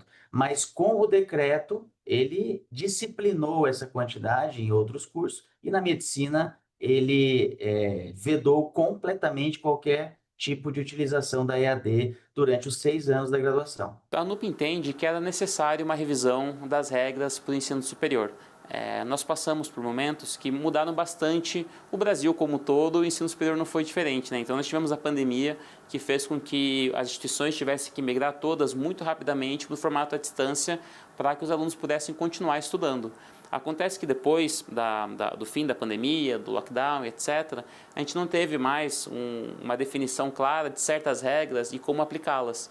Então, era necessário, de fato, que a gente tivesse uma revisão do marco, que tivesse mais clareza sobre o que é uma atividade EAD, o que é uma atividade presencial, e que também não estavam ainda ajustadas para a realidade que a gente vê hoje, que nós temos mais alunos no EAD do que no presencial, 52% de alunos no EAD. Então, era necessário uma revisão. A gente tem um ponto forte, Fábio, que assim, não é o formato de oferta que define a qualidade, é a forma como ele é estruturado, o seu plano político-pedagógico, como é definido a sua metodologia e seu processo. Quais foram as mudanças substanciais no EAD? A primeira mudança, que eu acho que é a mais importante, é que a gente regulamentou o chamado curso semipresencial. Mas não havia nenhuma regulamentação sobre isso, como que devia ser, o que deveria acontecer nesses momentos presenciais. Então, a gente tem hoje, digamos assim, 3 modelos, né? O presencial, o semipresencial e o à distância, onde o estudante ele vai ter clareza de qual é o melhor, o que se adapta melhor, né, ao perfil dele, ao momento de vida dele, se ele tem disponibilidade para frequentar um campus diariamente, ou se ele é aquele estudante trabalhador que ele não tem condições de ter um horário fixo, aí ele ainda tem a opção do curso à distância. A LDB prevê com que a educação e o ensino no Brasil possa ser da melhor forma estimulado. Agora, nós queremos que isso tenha regras. Por exemplo, cursos da área de saúde. Como é que você vai formar um profissional em medicina veterinária, seja também enfermagem, outros tipos de curso à distância? Não pode. Então, tem muitas profissões que necessitam presencial. Então, regulamentando é importante que a gente tenha, então, também o ensino à distância como mais um instrumento, mais uma ferramenta para qualificar principalmente o trabalhador, a trabalhadora, o jovem brasileiro que pode estar fazendo um curso e ao mesmo tempo fazendo à distância outro curso. Nós não podemos permitir que eles avancem da forma que estavam avançando, perdendo a qualidade e a eficiência nesse tipo de ensino. Hoje, se você pegar, por exemplo, é inconcebível imaginar que um profissional da área da saúde vá se formar através da educação à distância. É diferente. Um enfermeiro, um técnico, ele tem que estar lá na aula presencial majoritariamente para poder ele não só aprender bem, mas também servir bem a sua sociedade. E com isso você vai dar limites. Por exemplo, cursos que não vão poder ter mais do que 20% da sua grade curricular no EAD, né? Então, 30% dependendo do conteúdo. Então, com isso você vai conseguir fazer uma grande evolução para o sistema de ensino, principalmente de massa no Brasil. Como é que a associação viu essas mudanças agora recentes? A ABED foi convidada para participar do CCPares, que é um conselho consultivo que apoia o MEC nas discussões e decisões. A gente tem uma leitura de que o documento final foi um bom documento. Agora, isso não quer dizer que a gente não tenha apontado alguns problemas durante o processo, que inclusive se repetiram, se consolidaram nos documentos finais. Enfermagem, que podia ser oferecida à distância, não passou nem a poder ser oferecido semipresencial, passou a ser só poder ser oferecido presencial. E a gente entende que é muito ruim. Os cursos de licenciatura, por exemplo, que podiam ser à distância, de formação de professores, que nós temos um déficit de professores. Percebe que nós vamos ter falta de professores na educação básica. Como é que formam esses professores? Nos cursos de licenciatura. Então, a ABED sempre entendeu que esses cursos poderiam ser oferecidos à distância, claro que com qualidade, sempre defendendo a qualidade, tanto que esse é um primeiro ponto que eu acho que já está sendo revisto pelo próprio Ministério da Educação. Estava havendo uma certa pressão para que isso acontecesse? Hoje nós temos 80% dos cursos de medicina que são sediados em universidades particulares. E certamente nós não temos campos de estágio e nós não temos professores suficientes. Então, se pressionava muito para que o ensino à distância fosse mais uma ferramenta facilitadora destes cursos, no sentido de não temos professores, então vamos utilizar aulas gravadas ou professores de forma síncrona ou assíncrona, que eles podem dar aula para mais grupos e mais turmas, para suprir esta clara falta de professores de medicina que a gente tem no mercado por essa abertura desenfreada de cursos de medicina que a gente teve. Qual é o alerta que eu gostaria de fazer para a educação à distância? Primeiro, nós temos hoje um número muito alto de professores que estão sendo formados só no ensino à distância e muitas vezes sem qualidade. Então é preciso ter um processo de monitoramento e acompanhamento, fiscalização em relação à qualidade do ensino à distância. Pela extensão territorial do Brasil, o alcance que o ensino à distância pode chegar e pode alcançar, eu acho isso extremamente positivo. Esse é um ponto que eu queria destacar. O segundo ponto que eu acho importante, muita gente tem a sua rotina de trabalho, muitas vezes não pode frequentar uma sala de aula e o ensino à distância trouxe essa facilidade. O que é que eu reconheço também no ensino à distância? É a falta de convívio, a falta de relacionamento com os colegas da sala de aula, com os professores, com o ambiente escolar. Esse é um ambiente muito importante. Esse ambiente ajuda também na formação do profissional. Fiz uma pós-graduação em docência e ensino superior, justamente à distância, porque era ali naquele momento o que mais era viável para mim. Como eu já estava numa rotina de trabalho, com 2 locais de trabalho diferentes, o meu tempo era em casa já, de noite, e a hora que eu dava conta de estudar. Então acaba que isso viabiliza muito a nossa rotina. Eu comecei inicialmente fazendo artes cênicas na Faculdade do Cine de Moraes, só que eu morava muito longe da faculdade, então eu não conseguia chegar. E aí, por conta disso, eu tive que mudar, né? Mudei para a Faculdade Católica, fiz 1 ano de Relações Internacionais, não me identifiquei, e tentei encontrar outro curso ao qual eu me identificava, e aí foi quando eu me encontrei na fisioterapia. Foi uma opção por conta do valor, né? EAD geralmente é um pouco mais barato, na verdade é bastante barato, então, mas eu tentei pensar um pouco mais no meu aproveitamento dos estudos, então fui direto para o presencial. Eu gosto mais desse contato, sabe, com os professores, de estar ali, de precisar ir até a faculdade para aprender. Eu acredito que o meu ensino ele é mais aproveitado quando eu estou participativo, quando eu estou participando. Tem pessoas, né, que conseguem aprender melhor por slide, escutando, ouvindo, e tem pessoas que precisam parar, voltar um vídeo, escrever, anotar. Então, são perfis de pessoas de estudos diferentes. E no presencial, a pessoa ela precisa ter ali uma atenção no professor, ela precisa focar naquilo, mas só que às vezes o jeito que ela vai aprender não vai ser dessa forma. Tem alunos que vão se identificar melhor com o EAD por ter essa parte, né, de ter um vídeo ali que ele pode voltar, pode acelerar, pode diminuir e pode ir anotando. Diferente do presencial, que às vezes eles pegam muito slides, muito professor, explicação de professor. Quando eu iniciei a minha faculdade, eu iniciei no começo da pandemia. Então, no início, o que eu pensei? Que eu queria algo, sim, que fosse presencial. Só que como não ia ter aulas presenciais, porque eu entrei em contato com a faculdade, eu não ia ter aula. Então, eu pensei, por que eu vou pagar um presencial, sendo que eu não vou para aula? E aí, no início, tanto que os 3 primeiros semestres que eu tive, foi EAD, foi tudo por vídeo e tudo mais. E aí, eu comecei com EAD e pensei, futuramente eu mudo para o presencial. Isso não ia fazer diferença. E aí eu pensei, por que não, né? Só que aí eu fui me identificando, as aulas foram ficando bem práticas, por mais que eu tivesse aula 2 vezes na semana prática, eu não estava vendo tanta diferença conforme fosse um presencial. Tanto na minha graduação, tinha as matérias online, mas agora depois eu estou fazendo pós-graduação online, totalmente online, sem ser presencial.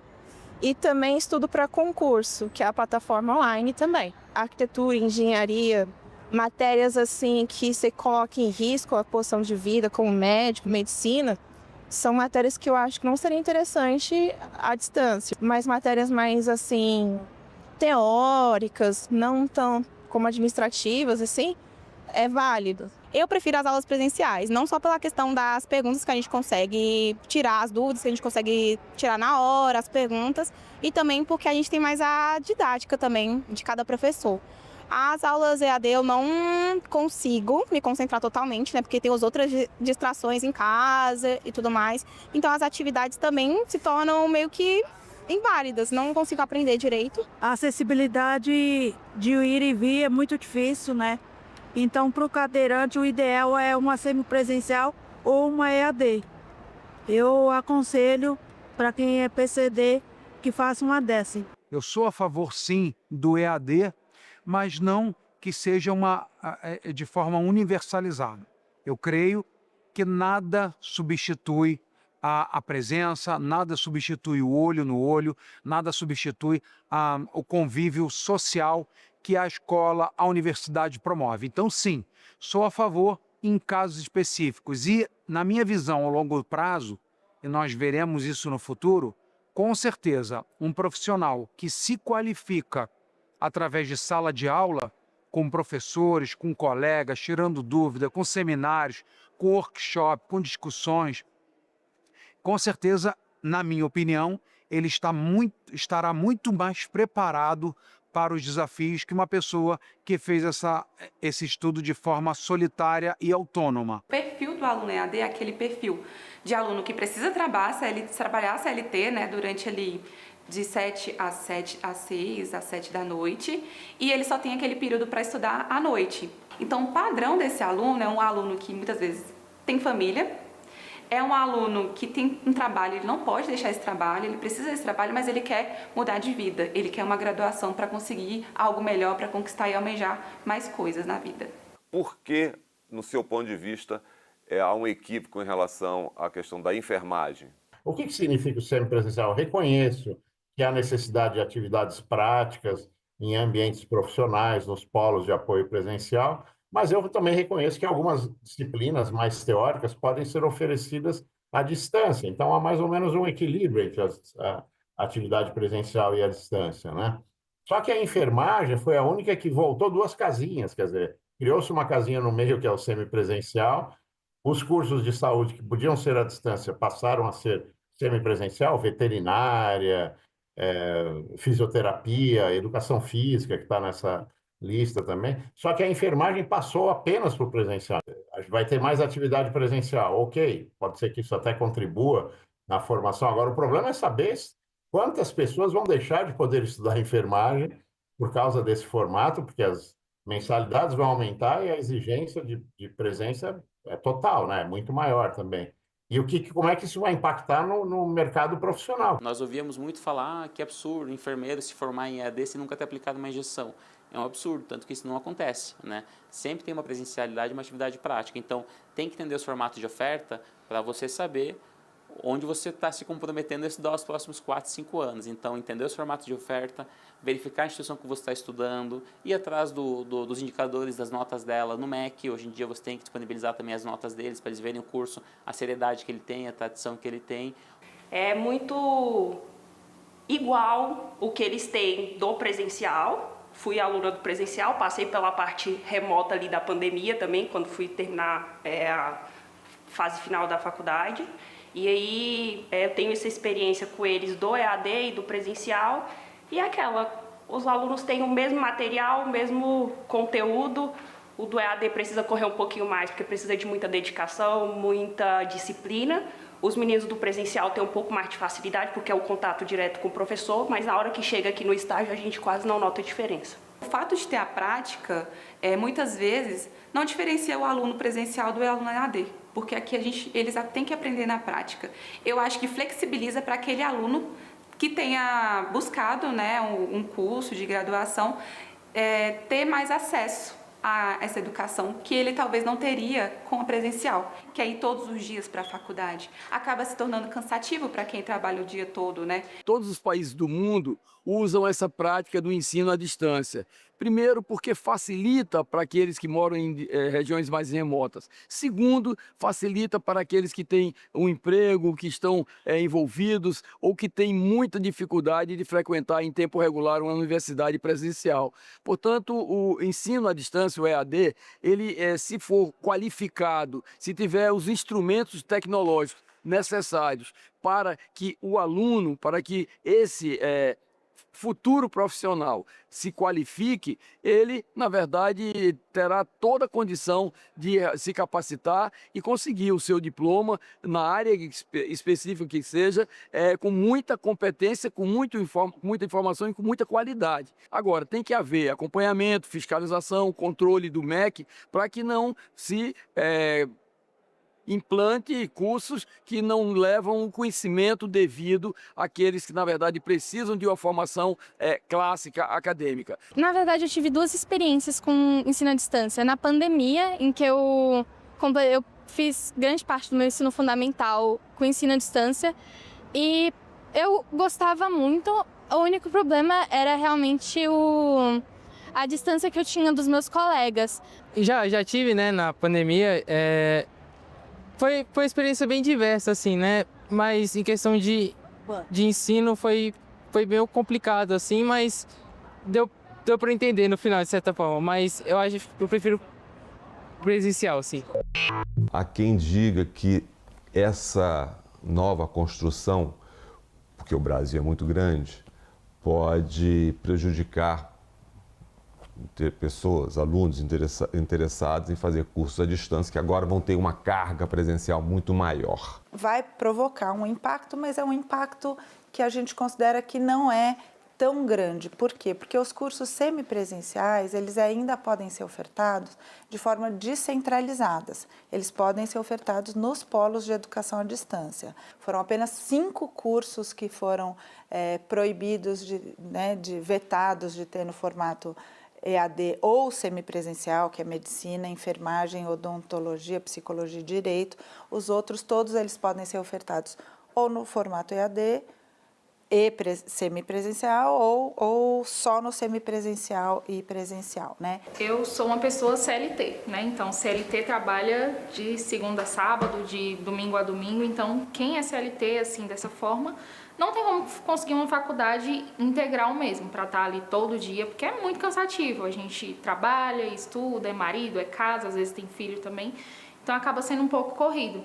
E a questão do ensino à distância, no caso o EAD, no meu caso da enfermagem aqui na Anhanguera, o semipresencial, me deu essa possibilidade de estar me formando agora, no próximo semestre, porque a questão das aulas teóricas era mais em casa. Então, tem as aulas gravadas, tem acesso aos livros para a gente ter acesso também para poder conseguir estudar. E aqui no polo a gente vinha para as aulas práticas mesmo. O semipresencial, nem se compara o valor do semipresencial para uma faculdade integral. O valor de uma faculdade integral é 1.400 e pouco de enfermagem hoje. E eu no semipresencial, com bolsa de estudo, porque eu consegui com bolsa de estudo também, eu pago uma faixa de 350.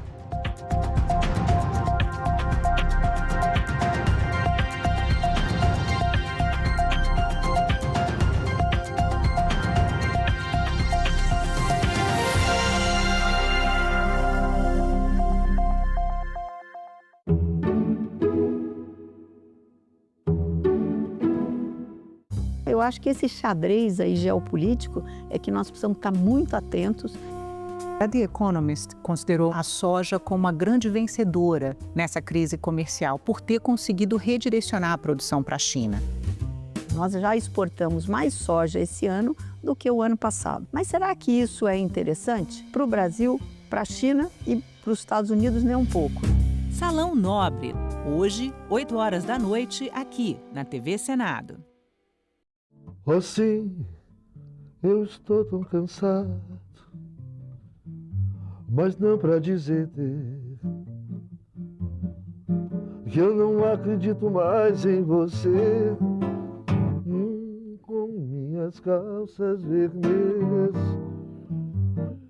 meu casaco de general, cheio de anéis, eu vou descendo por todas as ruas e vou tomar aquele velho navio. Eu não preciso de muito dinheiro e não me importa, honey. Baby, baby, baby, baby, baby, baby. Agora é lei. É obrigatório o exame clínico destinado a identificar a fibrodisplasia ossificante progressiva nos recém-nascidos na triagem neonatal das redes pública e privada de saúde com cobertura do Sistema Único de Saúde, o SUS. O exame abrange todos os recém-nascidos no âmbito do território nacional. O Senado votou, agora é lei. O maior desafio dentre eles é realmente a gente oportunizar a prática esportiva. O esporte ainda é esse espaço que a gente tem de socialização, né, de humanização. Ele ajuda uma criança a desenvolver outras habilidades, inclusive hoje essas muito requisitadas no mercado de trabalho. Em discussão, nesta quinta, 8 horas da noite, aqui na TV Senado. No Dia da Consciência Negra, a TV Senado preparou uma maratona da série Libertários. Eu fui descobrir que a abolição não foi feita pela Princesa Isabel depois de velha. Em cada episódio, um paralelo é traçado entre pessoas negras que atuam no presente e a gente transgride ocupando espaço para que outros venham depois da gente. E aquelas que lutaram por liberdade e respeito no passado. Maratona Libertários, nesta quinta, a partir das 3 horas da tarde, aqui na TV Senado. No mês da Consciência Negra, a TV Senado traz uma programação especial. Documentários que relembram a história e a conquista de direitos, exaltam a cultura afro-brasileira. Todas as características do Brasil são dadas por quem, na realidade, construiu esse país, que foi a comunidade preta. E discutem o futuro da comunidade negra. Senadoca Especial, toda sexta, a partir das 9 horas da noite, aqui na TV Senado.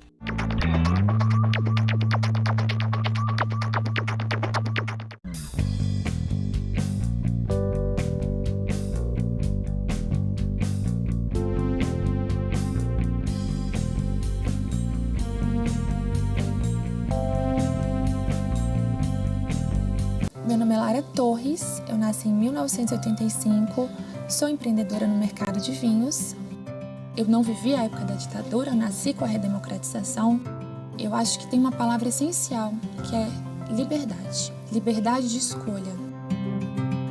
Eu participava muito de jantares onde eu percebia que as mulheres bebiam um vinho e o homem bebia outro tipo de vinho. Então eu comecei com um curso de vinhos somente para elas. O mercado de vinho ele tem mudado muito nesse sentido porque ele era um mercado muito masculino. Mas a gente tem visto cada vez mais muitas mulheres inseridas. Mulheres sommeliers, mulheres enólogas. A democracia para mim é o alicerce. É muito gratificante saber que de alguma forma eu estou colaborando para que as mulheres se tornem mais independentes. Meu nome é Lara e eu nasci com a democracia.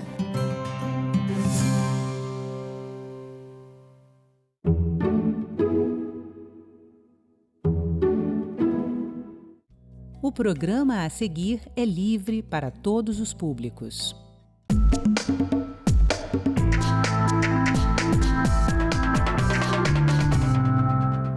Manaus analisa proposta para entregar remédio de uso contínuo diretamente na casa de pessoas com mobilidade reduzida.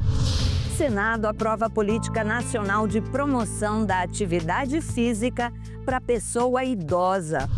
Projeto de lei quer garantir internet gratuita nas ruas do Distrito Federal. Hoje em dia a internet é como um item de necessidade básica, né? Como água, energia elétrica, né? A gente não vive mais sem internet. Vai tirar muita gente assim do aperto. Você sabe que é daqui e de casas de leis como esta que são tomadas decisões importantes para você. E são mais de 5.000 em todo o Brasil. Que tal saber o que acontece país afora? Eu sou Andréa Alves e este é o Parlamento Brasil, um programa que há 19 anos é feito em parceria com as TVs legislativas de todo o país. Vamos para um giro?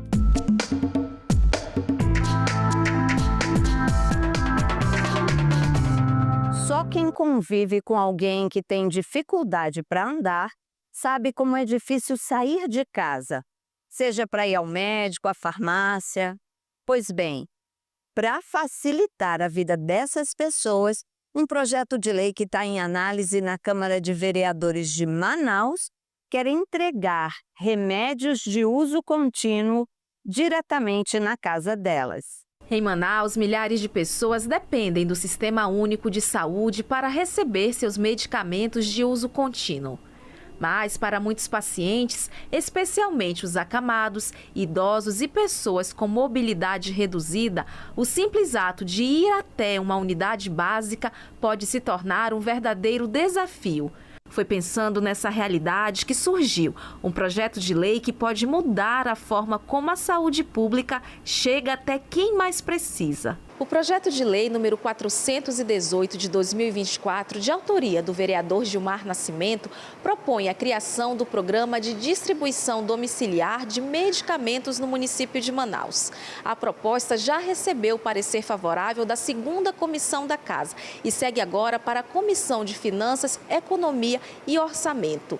O objetivo é simples, mas de grande impacto: garantir que pacientes acamados, obesos mórbidos, idosos e pessoas com transtorno do espectro autista recebam seus medicamentos diretamente em casa. Hoje nós temos agentes comunitários de saúde, de endemias, que visitam, nós temos as casinhas da saúde, as UBSs, que de repente nós temos uma equipe da prefeitura que faz a visita na casa das pessoas. Então, essas pessoas acamadas, com prescrição, devidamente registrado, cadastrado junto à secretaria, a gente sabe que eles têm dificuldade de locomoção.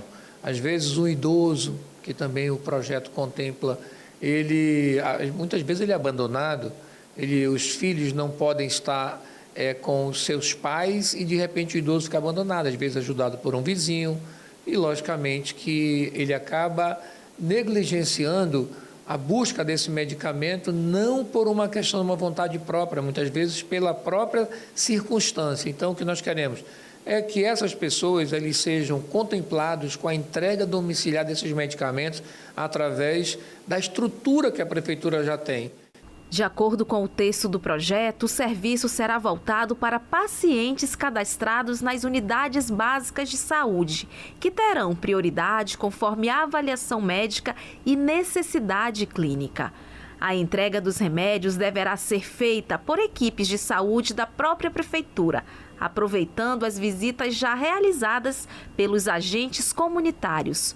O vereador explica que o programa não cria novas despesas, apenas organiza o que já existe, transformando o cuidado em ação efetiva. Se aprovado em todas as comissões e no plenário, o projeto pode representar um avanço significativo para o sistema público de saúde em Manaus. Mais do que garantir o remédio, é uma iniciativa que leva dignidade e atenção a quem muitas vezes não tem condições de sair de casa. Imagina grupos de K-pop no Carnaval de Salvador. Será que dá axé? Pois esse foi um dos assuntos conversados no encontro entre o embaixador da Coreia do Sul no Brasil e a presidente da Assembleia Legislativa da Bahia. O encontro marca o fortalecimento das relações institucionais. A presidente da ALBA, a deputada Ivana Bastos, e o embaixador da República da Coreia no Brasil, Yohan Che, discutiram sobre parcerias nas áreas da economia, energia renovável e cultura. Novos investimentos que estão chegando a essa terra, nos colocar à disposição e agradecer esta visita que com certeza terá bons frutos aqui para o nosso estado. Uma das novidades apresentadas pelo embaixador coreano é o programa Férias Brasil-Coreia, uma espécie de intercâmbio entre os dois países e uma possível participação do K-pop, grupo musical do país asiático, no Carnaval de Salvador. Na semana passada, realizamos na Embaixada o programa Férias Trabalho Brasil-Coreia, e onde nós tivemos a felicidade de emitir o primeiro e o segundo visto para duas jovens aqui baianas do estado da Bahia, duas jovens que nos contaram que têm muito interesse pela cultura coreana, e eu fiquei muito impressionado pelos conhecimentos que elas já tinham sobre o meu país, e inclusive teve essa viagem para Salvador e tudo coincidiu, então teve um significado maior para mim. Ainda durante a visita, que contou com a participação da primeira vice-presidente da Casa Legislativa, a deputada Fátima Nunes, a presidente ressaltou que ela e outros parlamentares pretendem retribuir a visita à Embaixada da República da Coreia em Brasília. E que bom que o senhor, embaixador, olhou para cá com esse olhar de solidariedade, fraternidade. Estamos juntos aqui para receber os investimentos, para poder votar projetos que interessem a essa parceria Brasil-Coreia. E, como sempre, cada parceiro que vem para o Brasil leva de nós muita cooperação e, naturalmente, traz também. Então, estamos juntos. Parlamentares de São Paulo lançam bancada de direitos humanos na Alesp. Organizações da sociedade civil, entidades religiosas, universidades e defensores dos direitos humanos participaram do evento. É uma iniciativa da Comissão de Justiça e Paz, que já montou essa bancada dos direitos humanos lá na Câmara Municipal de São Paulo e reproduz essa iniciativa aqui. Eu acho muito importante para articular vários mandatos em torno dessa pauta, né, que é fundamental e que às vezes mal compreendida na sociedade, né? Não se trata aqui de defender privilégio para ninguém, mas garantir a dignidade de todos. Temas como saúde, habitação, direitos fundamentais e segurança pública, que para a deputada Ediane Maria é um dos mais importantes, serão pautados nos encontros. Essa ideia, ela surge de várias denúncias que a gente acaba acompanhando nessa casa, né? Aqui já tem a comissão também de direitos humanos, então a gente acaba vendo que o Suplicy participa dela. Não só, né? Nós parlamentares que ocupamos, como eu, a Comissão de Segurança Pública, e que a gente vê um distanciamento real da Assembleia e das políticas públicas e da própria segurança pública, que é um orçamento nosso, do povo de São Paulo, que é usado muitas vezes para matar preto e pobre na periferia, né? Então, quando a gente olha, é o caso do Marcelo, que foi jogado pela ponte, né? E aí todo mundo se assustou, nossa, isso acontece. Cara, mas a comissão já está denunciando isso faz muito tempo. A sociedade civil já está se organizando e falando sobre isso há muito tempo, né? Para alguns é uma novidade porque furou uma bolha, né? Nós, da esquerda, já temos acesso a isso há séculos. É muito importante que haja essa animação das mais diversas entidades e com o apoio Comissão Justiça e Paz e de todos aqueles que lutam por direitos humanos em São Paulo e no Brasil. E é com a maior satisfação que eu estou aqui participando, uma vez que ao longo desses mais de 40 anos de vida pública e desde menino, jovem, adolescente, eu fiquei sempre preocupado que no Brasil temos que ter a maior consideração pelo respeito aos direitos humanos. Inspirada na proposta da Comissão de Justiça e Paz da Conferência Nacional dos Bispos do Brasil, CNBB, a bancada tem como fundamento a concepção de que toda a política pública deve sempre proteger e promover a vida e a defesa dos direitos de todos os cidadãos. Ao todo, 24 deputados e mais de 60 instituições participarão dessa bancada. Não diz respeito só a questões que muitas vezes são associadas em relação à violência policial ou coisas do tipo, mas sim a dignidade da pessoa humana, o seu direito à moradia, à educação, ao transporte digno, à saúde, né? Então, são todos aspectos que dizem respeito aos direitos fundamentais da humanidade consagrados na Carta da ONU. É fundamental ter uma junção de forças, não só de um partido, mas de uniões, então, de representações da sociedade, para canalizar mais as lutas por direitos humanos de diversos movimentos sociais. Rio Grande do Sul homenageia a Associação de Trabalhadoras Rurais. A solenidade destacou o trabalho desenvolvido há mais de 3 décadas por mulheres agricultoras de 10 municípios da região Centro-Serra. A associação foi criada lá em 1992, no município de Segredo, e hoje reúne mais de 2.800 trabalhadoras rurais. Naquela época, a participação das mulheres nas decisões das comunidades ainda era limitada e a luta por espaço começava a ganhar força. Helena Calheiro da Molim foi a primeira presidente da entidade e lembrou de como o movimento nasceu, num tempo em que as mulheres do campo buscavam por igualdade e reconhecimento. Hoje as famílias estão unidas, é maridos, é mulher. Nenhum vai um à frente e nenhum atrás do outro. É lado a lado a mulher hoje com os maridos no nosso tempo. Não era assim. A gente sentia essa necessidade da mulher ser libertada das garras dos pais que eram machistas, que as filhas eram só para cuidar da casa e trabalhar na lavoura, direitos nenhum. 3 décadas depois, o movimento se consolidou como um catalisador de qualificação, mobilização e protagonismo feminino no meio rural. Hoje ver essas mulheres aí se permitindo estar aqui, sendo homenageadas, já é um momento de evolução. Ver e olhar para que mães produtoras, agricultoras possam estar aqui. Isso é um privilégio. É a voz de muitas outras que ficaram lá na agricultura. Além da associação, a cerimônia também homenageou extensionistas da Emater que contribuem para o fortalecimento das feiras, das associações e da agricultura familiar na região. Lisandra Mergen foi uma delas e destacou as ações voltadas às mulheres rurais. Olhando a família rural da porteira para dentro, trabalhando todo, trabalhando a mulher, principalmente para que ela tenha autonomia financeira, geração de renda junto à sua família, para que tenha condições de vida dignas no campo. E nisso que nós acreditamos. A associação reúne representantes de 10 municípios, entre eles Sobradinho, Arroio do Tigre, Lagoa Bonita do Sul e Estrela Velha. Um trabalho que agora ganhou o reconhecimento do Parlamento Gaúcho com a medalha da 56ª Legislatura por iniciativa do deputado Adolfo Brito. É uma região em que as mulheres têm uma atuação desde a família, a criação dos filhos, a cultura, a religiosidade, enfim, é o trabalho e, acima de tudo, é a estrutura de uma casa. Então, nós que acompanhamos o trabalho da Associação das Mulheres Trabalhadoras Rurais do Centro-Serra, não poderíamos deixar de fazer uma mensagem especial a todas elas e também com a participação da Emater, que a Emater é um braço forte na propriedade rural, incentiva as mulheres trabalhadoras.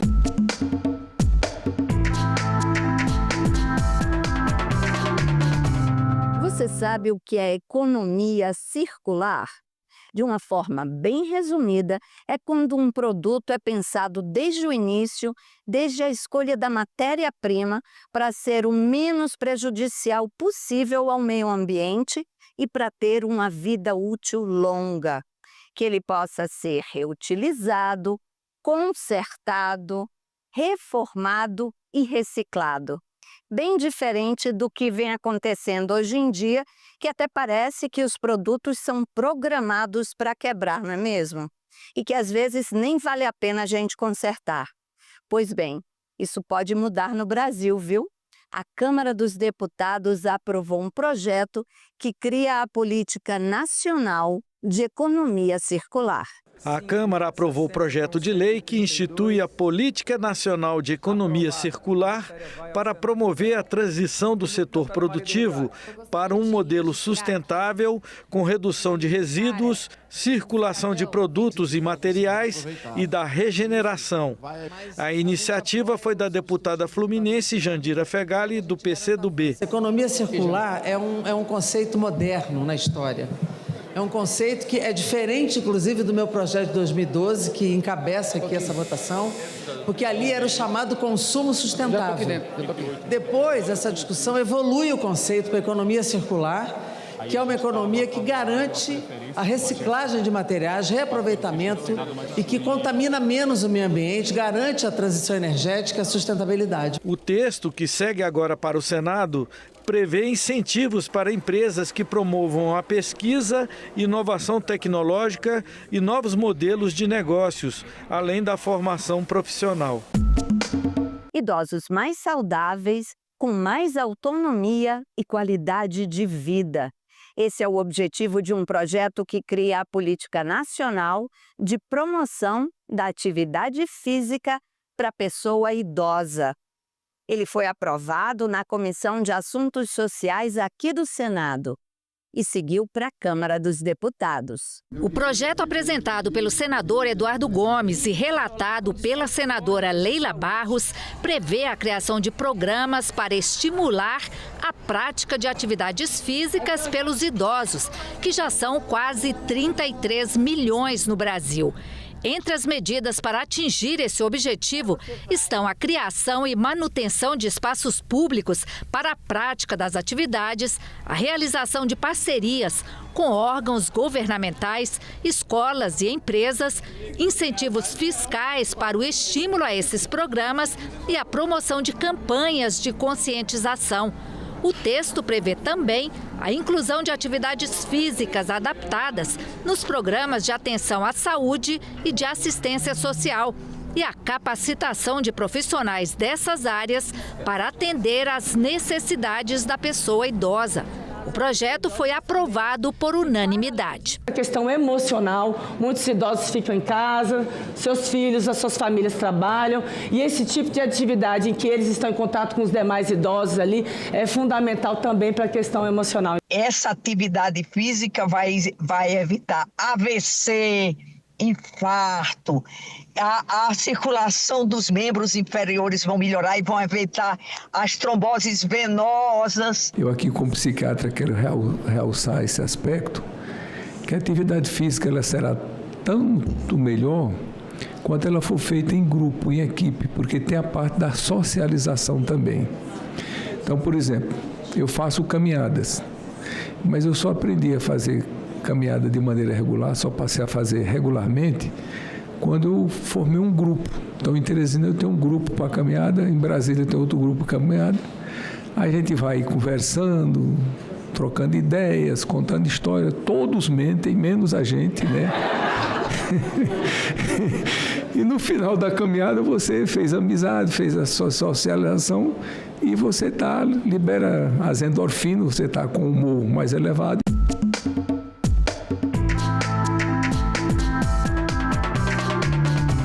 Olha, a maioria das pessoas já passou por isso. 2 momentos de quase pânico.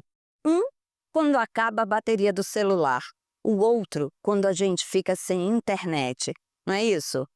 Bom, exageros à parte, a questão da bateria a solução fica por nossa conta. Mas em relação ao acesso à internet, um projeto de lei aqui do Distrito Federal quer dar uma mãozinha ao cidadão. Hoje, praticamente tudo que precisamos resolver no nosso dia a dia fica a apenas um toque na tela que está na palma da nossa mão. Pagar conta dá para fazer pelo celular. Chegar a algum lugar, só colocar no GPS do celular. Conversar com alguém por aplicativo de mensagem, no celular também. Isso sem falar nas redes sociais. Mas para usar todos esses serviços, não podemos esquecer de um detalhe: é preciso ter internet móvel.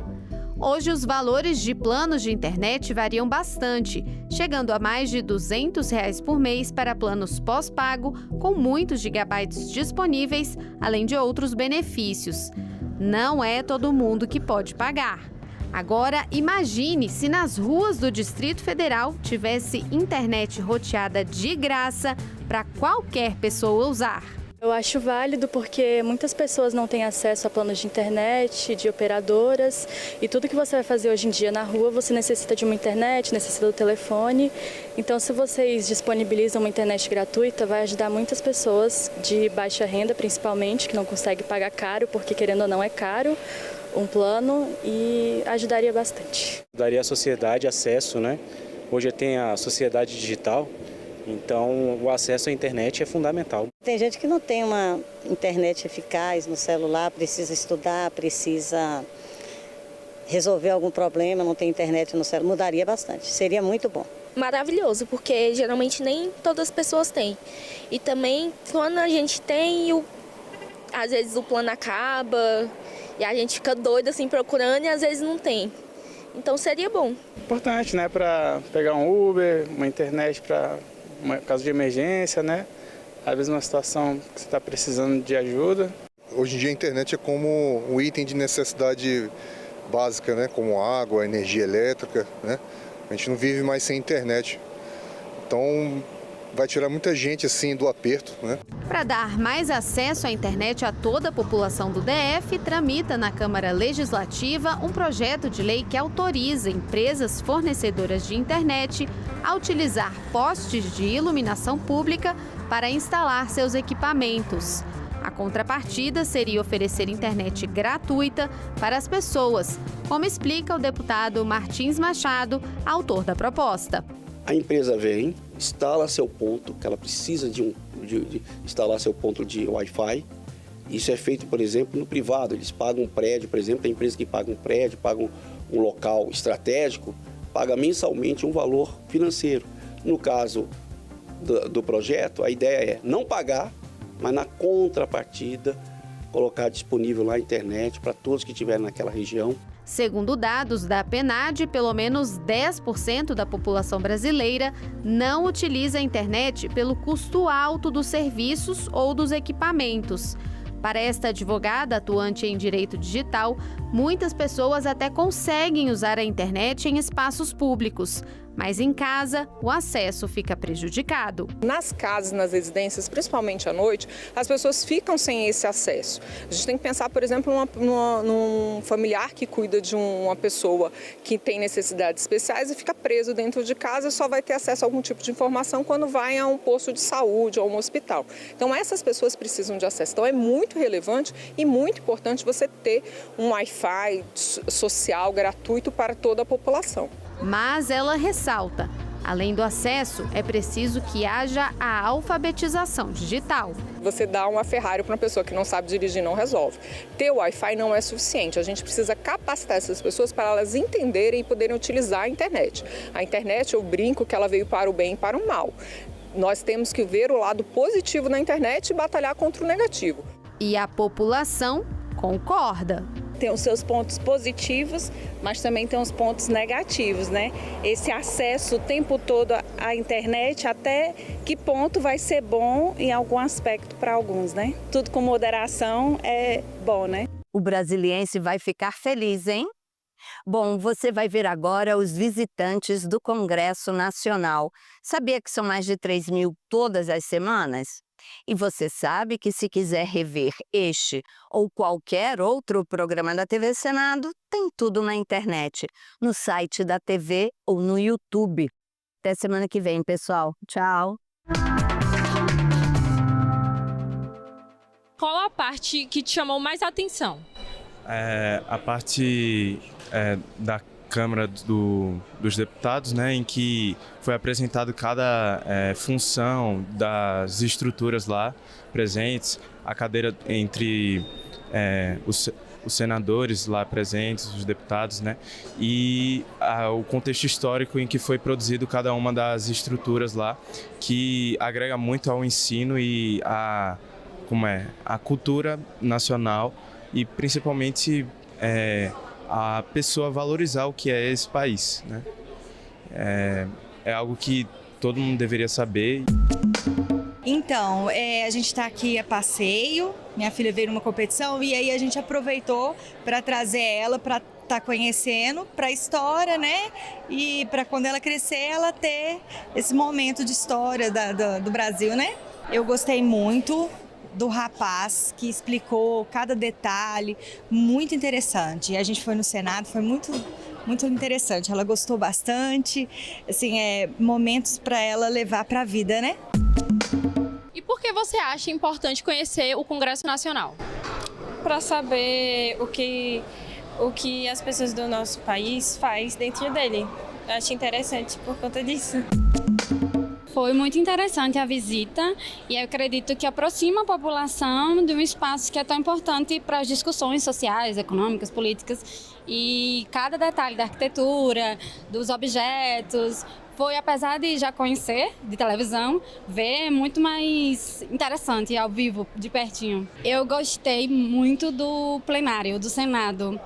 Pela arquitetura, obviamente, mas pelo que representa também, pelas discussões e pela acústica do espaço, pelo conjunto todo. É um exercício de cidadania, quando você pensa que muitas pessoas veem na TV, veem nas redes sociais, mas não visitam, não conhecem, não veem que a estrutura, ela também agrega muita sabedoria, muita história. E realmente é um exercício a cidadania vir aqui. Acho que todo brasileiro deveria ter a oportunidade de vir aqui e conhecer o Congresso Nacional. O teto do Senado Federal, acho que é a obra mais impactante que se tem. É realmente mágico quando você passa pelo corredor e olha para o teto.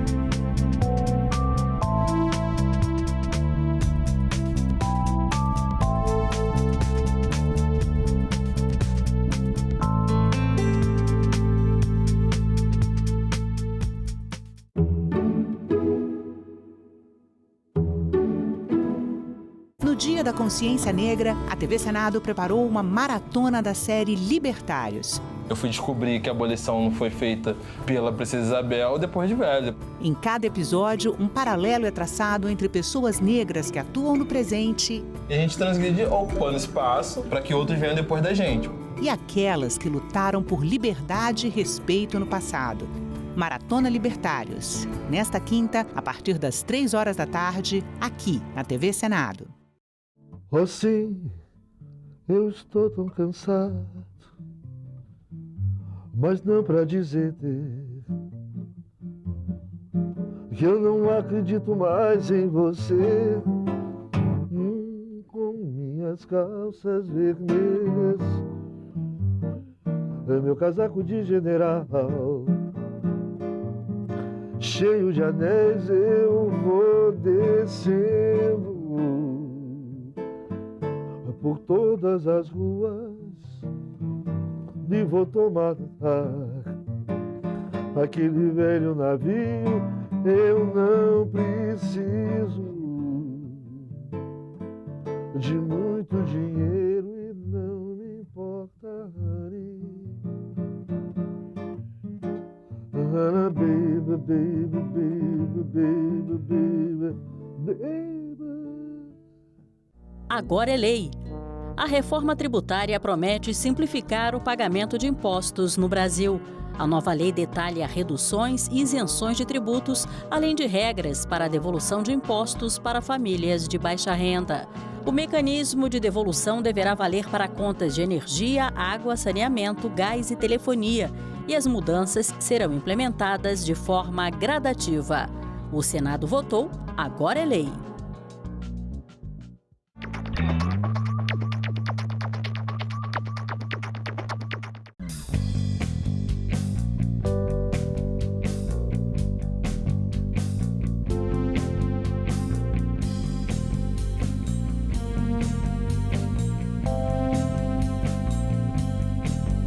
Meu nome é Ana Reis, eu nasci em 1985 e sou farmacêutica e cantora. Eu também sempre segui essas duas profissões, né? Completo 20 anos da minha carreira como cantora e também tem 20 anos que eu entrei na UNB para o curso de farmácia. Dos direitos, dos que eu mais prezo, é a liberdade de expressão. Eu posso trazer em todos os âmbitos da minha vida, assim, mas principalmente na minha atividade como cantora. Eu sempre pude escolher, por exemplo, um repertório de um show com as músicas que eu queria cantar. Eu sou mãe do Hugo. O Hugo tem 6 anos hoje. Eu adoro ele pedindo as músicas. Mamãe, põe um Luiz Gonzaga aí pra gente ouvir. Quando ele pede umas músicas assim, eu vejo que eu tô fazendo um bom papel, porque acho que nossa cidadania, ela não é completa se ela não passar pela arte. Eu posso trabalhar com o que eu gosto, eu posso cantar o que eu quero. Democracia é isso, é a liberdade. Meu nome é Ana e eu nasci com a democracia.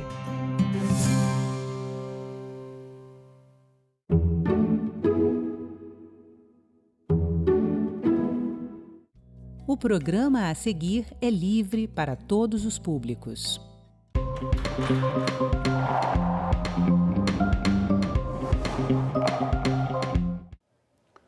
O combate às organizações criminosas colocou a segurança pública no centro dos debates políticos. No dia 28 de outubro de 2025, uma operação policial no Rio de Janeiro chocou o país. Confrontos de guerra ocorreram nos complexos do Alemão e da Penha e deixaram 121 pessoas mortas, 4 delas policiais em serviço. A mega operação policial acendeu o debate e pressionou o Congresso Nacional, que agora trabalha para alterar e criar leis que poderão endurecer penas e sufocar o crime organizado.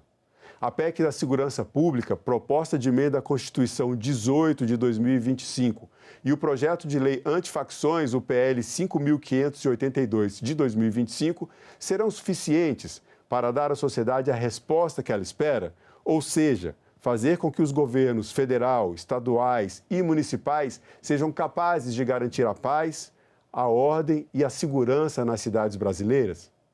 Essas e outras perguntas serão respondidas agora no Senado Live por 2 mestres no assunto. Rodolfo Laterza, mestre em Segurança Pública e presidente da ADEPOL, a Associação dos Delegados de Polícia do Brasil, e Marivaldo Pereira, mestre em Direito Processual Civil e secretário nacional de Assuntos Legislativos do Ministério da Justiça e Segurança Pública. A jornalista Cibele Nunes está com vocês nas redes sociais, trazendo para nós a sua participação. Acompanhe o TV Senado Live, façam as suas perguntas e comentários e fiquem bem informados. Bom, vamos começar então a nossa live de hoje. Cibele, já vamos direto com a participação dos internautas, muita gente acompanhando esse assunto, acompanhando o CPI do crime que está acontecendo no Senado, e nós temos perguntas, começando por essa sensação de insegurança que, infelizmente, toma conta de moradores e moradoras, principalmente das nossas capitais. Você tem uma enquete sobre isso, traga para a gente aqui as informações, Cibele. Sim, Marcelo, bom dia para os nossos convidados. E nós perguntamos para as pessoas se elas se sentem seguras nas suas cidades. E a maioria das pessoas respondeu que não, 71%. Apenas 29% das pessoas disseram que se sentem parcialmente seguras, dependendo da localidade. E eu vou emendar com uma pergunta para o secretário, do Isaías, do Pará. Ele quer saber o seguinte, secretário, a PEC da Segurança e o PL Antifacções, como é que eles ajudam no combate ao crime organizado sem ferir direitos individuais? Olha, a PEC... Bom dia a todos. Um prazer imenso estar falando com vocês. A PEC da Segurança Pública propõe uma mudança estrutural na Constituição para constitucionalizar o Sistema Único de Segurança Pública. A proposta tem como objetivo aprofundar os instrumentos de integração, padronização para a atuação conjunta dos órgãos de segurança pública. Então, nesse sentido, ela é essencial para que a gente tenha mais operações pautadas pela inteligência, planejamento, integração e pelo investimento. E essas palavras não existem aleatoriamente. O grande objetivo delas é a proteção da vida. Está aqui o Latesa, grande amigo que acompanha esse tema no Congresso Nacional, ele sabe, uma operação policial tem como pressuposto a proteção da vida, não colocar em risco a vida dos agentes de segurança pública, nem a vida de terceiros, que não tem nenhuma relação com a prática do crime, e usar a força de acordo com a proporcionalidade exigida, ou seja, naquelas situações em colocar em risco a vida do policial. Isso é muito importante colocar para ressaltar que uma operação em que você tem 4 policiais mortos e 7 gravemente feridos é uma tragédia, é uma operação totalmente frustrada, uma operação que prestou um desserviço à população, um desserviço à família desses policiais, sobretudo porque sequer cumpriu os mandados de prisão que tinham sido determinados ali. Isso é muito importante colocar. Quando a gente fala inteligência, integração e investimento, tem como foco a proteção da vida. A vida da população, a vida dos agentes de segurança pública não pode estar em jogo em momento algum e gestor público nenhum tem o direito de colocar essas vidas em risco. Já o PL antifacção é uma resposta importante do governo para aumentar penas, reduzir prazos e permitir o avanço no patrimônio das organizações criminosas. Apesar disso, o que a gente assistiu? O governador Tarcísio mandou seu secretário de Segurança Pública às pressas para Brasília, ele assumiu a relatoria desse projeto, minutos depois apresentou uma proposta que tinha como objetivo central afastar a Polícia Federal da investigação de organizações criminosas. Veja, o relator, o deputado Derrite, que veio para cá a mando do governador Tarcísio, apresentou uma proposta que afastava a polícia mais eficiente, mais equipada, mais preparada que a gente tem, reconhecida por toda a população, uma das grandes responsáveis pela maior operação da história de combate ao crime organizado, que foi a Operação Carbono Oculto. Ele apresentou uma proposta afastando a Polícia Federal dessas investigações, mas condicionando a atuação da Polícia Federal à autorização dos governadores. Ou seja, veio para Brasília com o objetivo de subordinar a PF aos governos estaduais e transformar a PF numa polícia que protege os amigos e persegue os inimigos, e isso nós não vamos permitir em hipótese alguma. Eu gostaria agora de passar esse comentário para o Rodolfo Latesa. O Rodolfo esteve com a gente aqui no Cidadania da TV Senado em agosto, 2 meses antes de gravarmos essa entrevista, e nós falamos justamente sobre essa questão da integração das polícias, uma pesquisa que ele trouxe da ADEPOL, mostrando inclusive a eficiência das polícias brasileiras, reforçando o que diz aqui o nosso secretário. Rodolfo, essa questão da integração, eu me lembro que nós falamos sobre esse ponto também na pesquisa. Há uma diferença muito grande de como cada uma das polícias dos estados tratam os dados, as informações sobre criminosos e, enfim, essa integração parece que realmente é um ponto central para melhorar a qualidade da segurança pública no país. Gostaria que você comentasse isso e terminasse também falando sobre os comentários do secretário Marivaldo a respeito dessas duas propostas legislativas. Bom dia a todos. Satisfação dirigir a todos os espectadores, a todos da TV Senado e ao nobre secretário Marivaldo, dirigindo-me com todo respeito e deferência. Primeiramente, sobre os dados da compilação de resolutividade de inquéritos policiais no Brasil, novamente aqui falando. A metodologia foi aquela aplicada no mundo inteiro. Proporção de procedimentos investigativos instaurados e concluídos com remessa à justiça no ano de referência. Esse é o métrica adotado no todo o hemisfério ocidental e que evidenciou, por exemplo, o índice de elucidação de homicídios no Brasil é acima de 67% de inquéritos. Eu não estou falando boletim de ocorrência. Até porque o secretário Marivaldo sabe que para instaurar um inquérito tem que se verificar a justa causa. É até abuso de autoridade um delegado de polícia instaurar um inquérito sem verificar a procedência das informações. Então, primeiramente, é importante destacar que mesmo subfinanciado, mal aplicado e muitas vezes com terríveis ingerências políticas, polícias civis e também a Polícia Federal, porque abarca ela também no âmbito da pesquisa, que é da Comissão de Segurança Pública e Combate ao Crime Organizado, ela mostra até uma superação por parte das polícias civis diante de tantos problemas. No que tange à PEC 18, tal como já tive a oportunidade de conversar com o secretário Marivaldo, eu respeito o espírito do legislador. Realmente, a PEC 18 ela é até certo ponto bem intencionada. E ele me conhece, ele sabe que eu não tenho partidarismo nas minhas análises. Mas ela tem graves problemas de redação e de mérito. Por exemplo, ela define a exclusividade, pelo menos da forma como está o texto, da Polícia Federal para investigar a organização criminosa. E não pode ser dessa forma. Nós temos que ter competência concorrente. Nós temos que ter manter a Polícia Federal no nível de especialização para a investigação de organizações criminosas que exijam repressão uniforme, repercussão interestadual e federalização de direitos humanos. A Polícia Federal tem limites sérios de efetivo e também para exercer suas atribuições legais e constitucionais por causa dessas limitações que são criadas por sucessivos governos. Outro ponto para destacar, a importância de a competência não ser exclusiva da União para editar o Plano Nacional de Segurança Pública. Isso tem que ser uma competência concorrente. Por isso que nós defendemos que a União legisle normas gerais, mantendo a competência suplementar dos Estados para elaborar seus planos de segurança pública. Por isso, nós pedimos vários ajustes ao relator em relação à PEC 18. O que nós criticamos na PEC 18 é que as entidades da segurança pública não foram ouvidas previamente.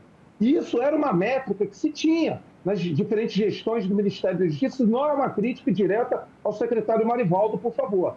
Então, isso criou um problema muito sério. Aí virou uma guerra corporativa dentro do parlamento, a qual se tornou uma situação até de dissonância e crise entre as instituições, que, humildemente, como presidente da ADEPAL do Brasil, eu estou tentando pacificar. Aí, cada corporação quer ganhar mais poder, muitas vezes, em detrimento até de se olhar a consequência disso para a sociedade. Em relação ao PL antifacção, respeito. Eu vi a versão original que o governo mandou, mas deveria ter conversado previamente com a Frente Parlamentar de Segurança Pública para evitar que isso acontecesse. Toda essa polarização política contaminasse um debate tão importante. Inclusive, estávamos à disposição para debater. A ADEPAL do Brasil ajudou na elaboração da 12.850, que é a lei, né, que trata das ações criminosas. E, consequentemente, realmente, teve problemas iniciais no relatório do deputado Derrite. Eu queria até falar para o secretário Marivaldo Espectadores que a ADEPAL do Brasil ajudou o relator, o deputado Derrite, também secretário, né, licenciado, a ajustar o texto para preservar o mecanismo de cooperação e integração da Polícia Federal com as polícias civis no enfrentamento às ORCRIs, de modo que não se criasse nenhum sistema ou interpretação de subordinação da Polícia Judiciária da União em relação aos estados. Eu queria só, assim, com data vênia, discordar só do secretário Marivaldo. Não existe polícias melhores, polícias mais eficientes. Cada polícia tem suas atribuições legais e constitucionais. E aqui eu vou falar mesmo em relação às polícias militares. As polícias militares fazem um trabalho de superação no âmbito do Brasil.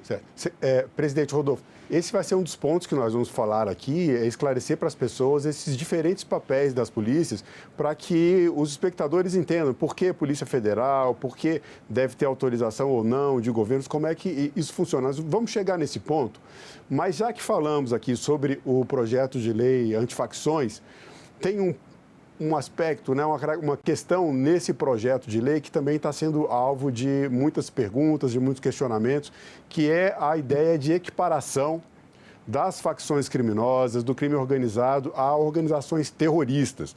Sibeli, você tem uma enquete sobre isso para a gente apresentar antes de fazer a pergunta, não é? Exatamente. Nós perguntamos para os nossos internautas se eles concordam com a equiparação das facções a grupos terroristas. E a maioria respondeu que sim, 65%. Apenas 35% disseram que não. E aí eu vou trazer mais uma pergunta para o secretário, que é a seguinte: o Jonathan, do Maranhão, ele diz o seguinte: por que com o avanço das facções a gente não tem ainda penalidades mais duras em relação a isso? O que está previsto no projeto? Eu queria só complementar um pouquinho antes do secretário responder. Secretário, no que diz respeito à equiparação de organizações criminosas a grupos terroristas, eu gostaria que o senhor colocasse isso também na resposta, quais seriam as consequências jurídicas, caso isso seja aprovado. Tá, vamos lá. Em termos de persecução penal dessas organizações, ou seja, em termos de endurecimento de pena, endurecimento de processo, a consequência é nula. Nenhuma. Chamar de organização criminosa ou de organização terrorista não tem consequência nenhuma. Agora, para a economia do país, classificar a organização criminosa como organização terrorista é uma verdadeira tragédia. Por quê? Porque vários países têm regras de compliance muito rígidas para relações com países onde você tem atuação de organizações terroristas. E isso pode pode impactar diretamente várias empresas nacionais que têm transações econômicas com empresas de países estrangeiros. Essas empresas estrangeiras podem ficar proibidas de transacionar com empresas brasileiras. Isso pode restringir a concessão de visto. Isso pode trazer uma quantidade de consequências gigantescas para a economia brasileira. Veja, eu acompanhei no Ministério da Justiça, tenho mais de 20 anos de serviço público federal, a maioria no Ministério da Justiça. Eu acompanhei a aprovação da Lei de Combate ao Terrorismo. E a maior preocupação que a gente tinha à época era econômica. A lei foi elaborada com muito cuidado, adotando um conceito de terrorismo definido internacionalmente, para que a gente não banalizasse esse conceito e tivesse impactos econômicos muito grandes. Quer aumentar, e aí já respondo a segunda pergunta, quer aumentar a pena para organizações criminosas? Muda a lei de organizações criminosas, que o Rodolfo mencionou aqui, e eu também acompanhei de perto a sua aprovação lá no Congresso. A lei de combate às organizações criminosas foi pensada detalhadamente, trouxe técnicas especiais de investigações, aumentou a pena dessas organizações. É necessário aumentar mais a pena? Tanto é que o governo mandou uma proposta para o Congresso Nacional, aumentando a pena dessas organizações, reduzindo o prazo de tramitação e prevendo mecanismos mais eficientes para a expropriação do patrimônio dessas organizações, de forma a atingir o seu coração, que é o bolso. Mas eu precisava, antes de concluir, relatar aqui por que eu afirmo que a Polícia Federal, embora o Rodolfo não concorde, mas eu queria afirmar por que a Polícia Federal é a polícia mais qualificada, mais preparada, mais eficiente que a gente tem. Os números, não sou eu que estou dizendo isso, são os números. A Polícia Federal tem os menores índices de corrupção em seus quadros. A Polícia Federal tem a maior eficiência no combate ao crime organizado. Tem o menor número de baixas durante suas operações. E os resultados tendem a ser substanciais no impacto a essas organizações. Você não vê a operação da Polícia Federal prender um fuzil. Você vê a operação da Polícia Federal prendendo centenas de fuzis, desmontando fábricas de fuzis, apreendendo milhões, centenas de milhões de patrimônio das organizações, ou, como a Carbono Oculto, apreendendo mais de 1 bilhão e 200 de uma única organização. É por isso que eu digo, e não digo isso para reduzir o papel das demais polícias, digo isso para apontar a importância da integração. Se todo esse acúmulo, essa experiência, esse aprendizado for compartilhado com as demais polícias, certamente todo mundo vai melhorar e a gente vai vencer o crime organizado. Eu quero passar agora para o Rodolfo Laterza. Primeiro, sobre essa questão do endurecimento de penas. O Rodolfo ele tem uma experiência na ponta da segurança pública, ali atuando como delegado de polícia, já atuou inclusive em grupos de operações, como os grupos esses de operações especiais que fizeram a operação no Rio de Janeiro. Primeiro, esse endurecimento de penas para esses criminosos tão perigosos, isso resolve, muda a atuação deles? E aí, no que diz respeito também à equiparação de grupos terroristas, de organizações criminosas a grupos terroristas. O senhor concorda com a opinião do secretário Marivaldo? Primeiramente, em relação ao aumento da dosimetria de pena para indivíduos ligados a organizações criminosas, vou falar só sobre a dosimetria de pena. Aumentar a pena pura e simplesmente sem eficácia da aplicação da lei penal realmente não resolve. O problema do Brasil é a eficácia da aplicação da lei penal e também no âmbito da execução penal. Costuma-se dissociar os problemas do sistema de justiça criminal da questão da segurança pública. É um erro gravíssimo de diagnóstico que no Brasil se faz. Não adianta você ter uma punibilidade com dosimetria de pena de até 40, 45 anos, você ter baixo nível de resolução dos processos de conhecimento das instruções judiciais no Brasil, levando a toda uma impunidade generalizada. Então, nós temos que fazer um debate amplo para que haja eficácia de desmantelamento das ações criminosas, inclusive discutindo os problemas e as mazelas do sistema de justiça criminal. Por isso que defendemos o novo Código de Processo Penal que está para votação em plenário no âmbito do relatório do deputado João Campos. Bom, esse é o primeiro ponto.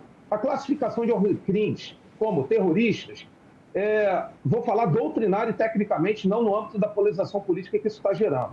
O terrorismo teve 4 ondas. Começou lá na época da Revolução Francesa, com Robespierre, no século XIX, no âmbito lá das chamadas terrorismos isolados, terrorismos focados em questões anárquicas. Teve terrorismo de caráter ideológico no âmbito das guerras de libertação nacional, depois o terrorismo islâmico, e teve a 5ª onda, que foi a interseção de grupos terroristas com o narcotráfico para financiar suas atividades, que emergiu em 1983 com o Sendero Luminoso, no Peru. Esse termo foi cunhado até pelo presidente do Peru, Fernando Terre, e depois evoluiu lá para a Colômbia, etc. É um problema sério conceitual. Eu acho que no PL da antifacção não seria mais, por hora, adequado fazer essas equiparações. Existe um problema. Se você equipara a organização criminosa a grupo terrorista, o grupo terrorista ele tem uma finalidade política subjacente nas suas ações violentas e de intimidação. Você acaba dando uma certa legitimidade política e social para aquela organização criminosa. Então, é por isso que, doutrinariamente, se diferencia terrorismo de ação terrorista. Então, eu acho que pode-se criar tipos penais que, por exemplo, já está pronto para votação em Senado, que resolve parte desse problema, como o tipo penal que cria a figura criminosa do domínio de território, domínio de cidades, ou intimidação violenta. Isso até teve consenso na Câmara, a gente podia começar a evoluir para isso. E, finalmente, em relação só ao posicionamento do secretário Marivaldo, me permita discordar, secretário Marivaldo. Eu apresento dados para o senhor para mostrar que a quantidade de operações geocrimes que as polícias civis fazem, de prisões, a questão relacionada à violência e ao confronto armado é pelo método de operação inerente à atribuição da Polícia Federal, e eu quero deixar claro que, formalmente, no STF, a DEPOL do Brasil defende a Polícia Federal. A DEPOL do Brasil tem 778 delegados federais orgulhosamente no seu âmbito. Agora, a questão é a natureza do tipo de trabalho que é feito. A Polícia Federal ela não vai para o enfrentamento direto, muitas vezes para as ações criminosas, porque ela não lida com a atuação territorial e local de organizações criminosas. Por isso que certas apreensões ocorrem sem haver confrontação armada, mas não também deixemos de considerar que às vezes a Polícia Federal tem esses confrontos armados, só que em nível muito menor do que a incidência que ocorre das polícias civis e das próprias PMs. Eu quero trazer uma análise concreta, objetiva e honesta sobre isso. Sim. Rodolfo, é que você falou dessa questão da legitimidade que isso poderia dar, né, uma legitimação a essas organizações criminosas por meio dessa equiparação a grupos terroristas. Isso me traz uma outra questão que é bastante importante, que hoje o crime organizado ele está se formalizando para se financiar. Então, hoje o crime organizado é financiado, às vezes, por fintechs, como vimos nos casos das operações em São Paulo, venda de combustíveis, serviços de internet. Então, ele deixa de ser financiado somente pelo tráfico de drogas e por ações ilícitas e entra também no mercado formal, dentro da economia formal, financiando esses grupos com muito dinheiro e dificultando a ação do Estado em enfrentá-los. Nesse sentido, eu gostaria de ouvir o comentário de cada um de vocês sobre o papel da CPI do crime organizado que está acontecendo aqui no Senado Federal. Em que sentido a sociedade pode esperar que essa CPI contribua com o combate ao crime organizado, especialmente no que diz respeito a esse financiamento formal que as organizações criminosas estão conseguindo por meio desses serviços? Primeiro o secretário, depois o presidente da ADEPOL, Rodolfo. A gente vai chegando aqui ao final do programa. Um comentário de cada um sobre isso, por favor. Olha, eu acho que a CPI tem uma oportunidade histórica de abrir o debate sobre segurança pública para toda a sociedade. O crime se modificou muito atualmente e tem muita gente estudando esse tema. Você tem agentes de segurança pública que estudam o tema, acompanham o tema e tem muita contribuição. Você tem academia, muita gente estudando esse tema, pesquisadores. Você tem o Ministério Público, você tem a própria Defensoria Pública, juiz. Enfim, é necessário que esse debate seja ampliado para que todos participem. Essa questão do financiamento ficou muito evidenciada agora com a Operação Carbono Oculto. E aí, quando o Rodolfo coloca a diferença de trabalho, quando a Polícia Federal atua de forma integrada por meio das FICOS, a gente não vê essas situações como a gente viu agora no Rio de Janeiro. A gente vê operações onde o número de baixas é muito residual e as apreensões são muito grandes. E operações que contam com a participação da Polícia Civil, contam com a participação da Polícia Militar, da Polícia Rodoviária Federal. Então, assim, é possível promover operações com segurança, inteligência e proteção à vida dos agentes de segurança pública e de terceiros. Acho que é isso a gente tem como ter como pressuposto central. Não dá para você ter uma operação onde você manda o policial para a morte. Isso é inadmissível e é um desrespeito com a família desse policial. O Estado não tem direito de usar a vida do policial para fazer politicagem, usar a vida do policial para ganhar pontos em pesquisa eleitoral, e isso a gente não pode abrir mão enquanto Estado democrático de direito. A CPI tem um momento muito importante para discutir que tipo de controle a gente precisa adotar no sistema financeiro, que tipo de bloqueios a gente pode adotar para essas fintechs, uma vez que elas viraram um caminho para o financiamento de atividades ilícitas, em razão da falta de controle. Veja, a Receita tem lutado muito para aumentar esses controles, para equiparar esses controles aos controles que existem hoje para as instituições financeiras tradicionais, e vem enfrentando muita resistência. Não poderia deixar de mencionar aqui o vídeo do deputado de Minas Gerais, Nicolas Ferreira, que fez um serviço muito favorável à atuação das organizações criminosas ao derrubar a instrução normativa da Receita, que obrigava o envio de informações e que teria permitido já há muito tempo o início desse controle e fiscalização. Então é necessário que a gente, como o Rodolfo colocou, tire a politização do meio do caminho. Hoje, o que muitos parlamentares fazem da extrema-direita é politizar o tema da segurança pública para sabotar as iniciativas do governo federal. Não há preocupação com a segurança pública, não há preocupação com a população, não há preocupação com os agentes de segurança pública. A preocupação é única e exclusiva com as eleições de 2026 e nós não podemos admitir esse tipo de comportamento. Presidente Rodolfo, presidente da ADEPOL, sobre a CPI, como é que o senhor vê essa iniciativa e em que sentido ela pode contribuir para a pacificação desse país, a redução do crime organizado e dessa sensação de insegurança que comentamos aqui no começo do programa? Primeiramente, sobre a CPI, eu queria que a sociedade desse um voto de confiança, independentemente de polarizações políticas, a qual eu sou extremo crítico, o Marivaldo sabe disso. Ela vai ser presidida pelo senador Fabiano Contarato, delegado de polícia, respeitado, tá, secretário Marivaldo, inclusive pelas polícias civis e pelas polícias militares, foi relator das 2 leis orgânicas, e vai ter como relator o senador Alessandro Vieira. 2 senadores extremamente experientes e qualificados, do mais alto gabarito, e que irão fazer esses trabalhos, e aí a gente já colocou a ADEPOL do Brasil à disposição, como uma forma justamente focada no interesse público, e não para partidarizar e para polarizar. Eu peço à sociedade que dê um voto de confiança. Segundo ponto, olha só, eu valorizo demais os trabalhos da Polícia Federal, e essa que apreendeu, secretário Marivaldo, 1 bilhão em ativos, é pouco até, a Polícia Federal já apreendeu até muito mais. Agora, eu preciso destacar que ano passado a Polícia Civil do Rio, secretário Marivaldo, ela fez uma operação de congelamento de ativos do Comando Vermelho de 6 bilhões.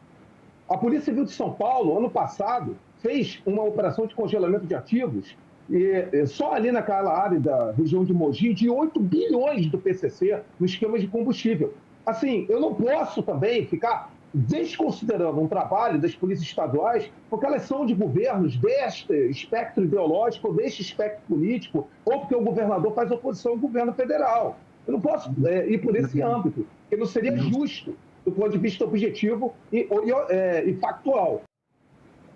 Bom, eu quero agradecer mais uma vez a participação dos senhores, a participação da nossa jornalista Cibele Nunes, presidente da ADEPOL, Rodolfo Laterza, o secretário nacional de Assuntos Legislativos do Ministério da Justiça e Segurança Pública. Quero agradecer também as pessoas que estão acompanhando essa entrevista pelas redes sociais. Só no TikTok são mais de 7 mil pessoas, no YouTube mais outras milhares de pessoas, no Facebook, no X também, acompanhando a programação da TV Senado. Esse é um debate democrático, com convergências e divergências, para tratar de um assunto que interessa a toda a população brasileira, que é a segurança pública. É o direito de ir e vir, é o direito de andar em paz, é o direito de ver as nossas crianças e as nossas famílias usufruindo dos espaços das cidades que são nossos, de maneira segura, de maneira tranquila, e que isso possa trazer também mais benefícios para o país, como benefícios econômicos, turismo, enfim, melhorar a imagem do Brasil. Não queremos que a imagem desse país seja a dos confrontos que aconteceram em outubro com a polícia. E esperamos que as soluções venham do Poder Legislativo, em consonância com o Poder Executivo, com a integração e com o trabalho primoroso das nossas polícias civil, militar e federal. Obrigado pela participação. Não se esqueçam, o TV Senado Live é o espaço para você interagir com a nossa programação. Toda sexta-feira, às 9 horas da manhã, TV Senado Live. Mande a sua sugestão, faça seus comentários, suas perguntas e fiquem bem informadas e bem informados.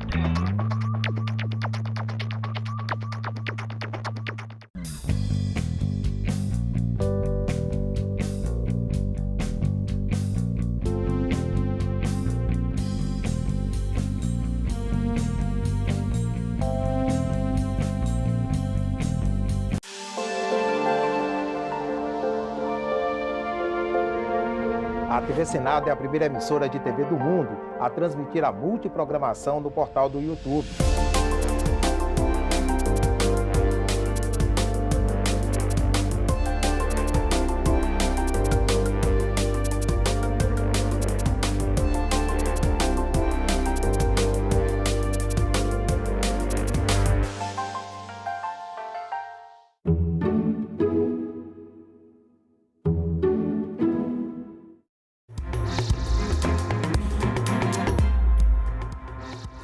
Olá, boa tarde. Em Brasília, 13 horas e 30 minutos. Hoje é quarta-feira, véspera de feriado, e o Senado Notícias começa agora.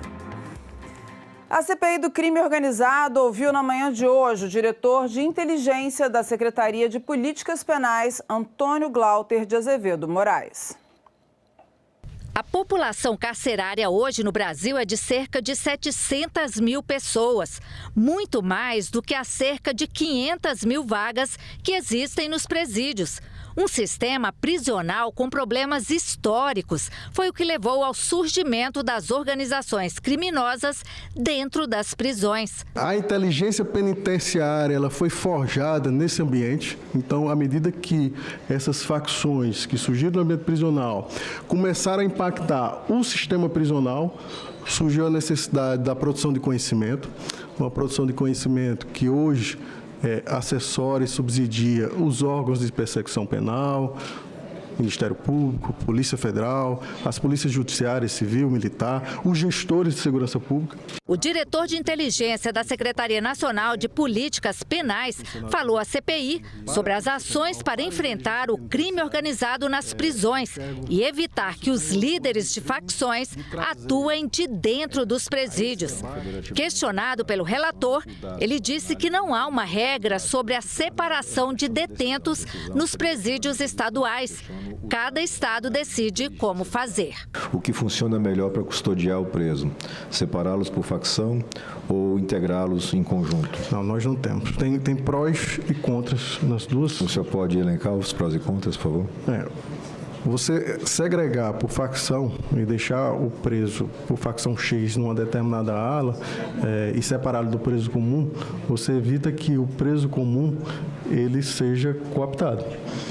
ele seja obrigado a aderir àquela facção. Então, isso aí é uma vantagem. Você separar por facção, você consegue manter o controle da unidade prisional, evitando que haja ali um enfrentamento. Ou aliança também.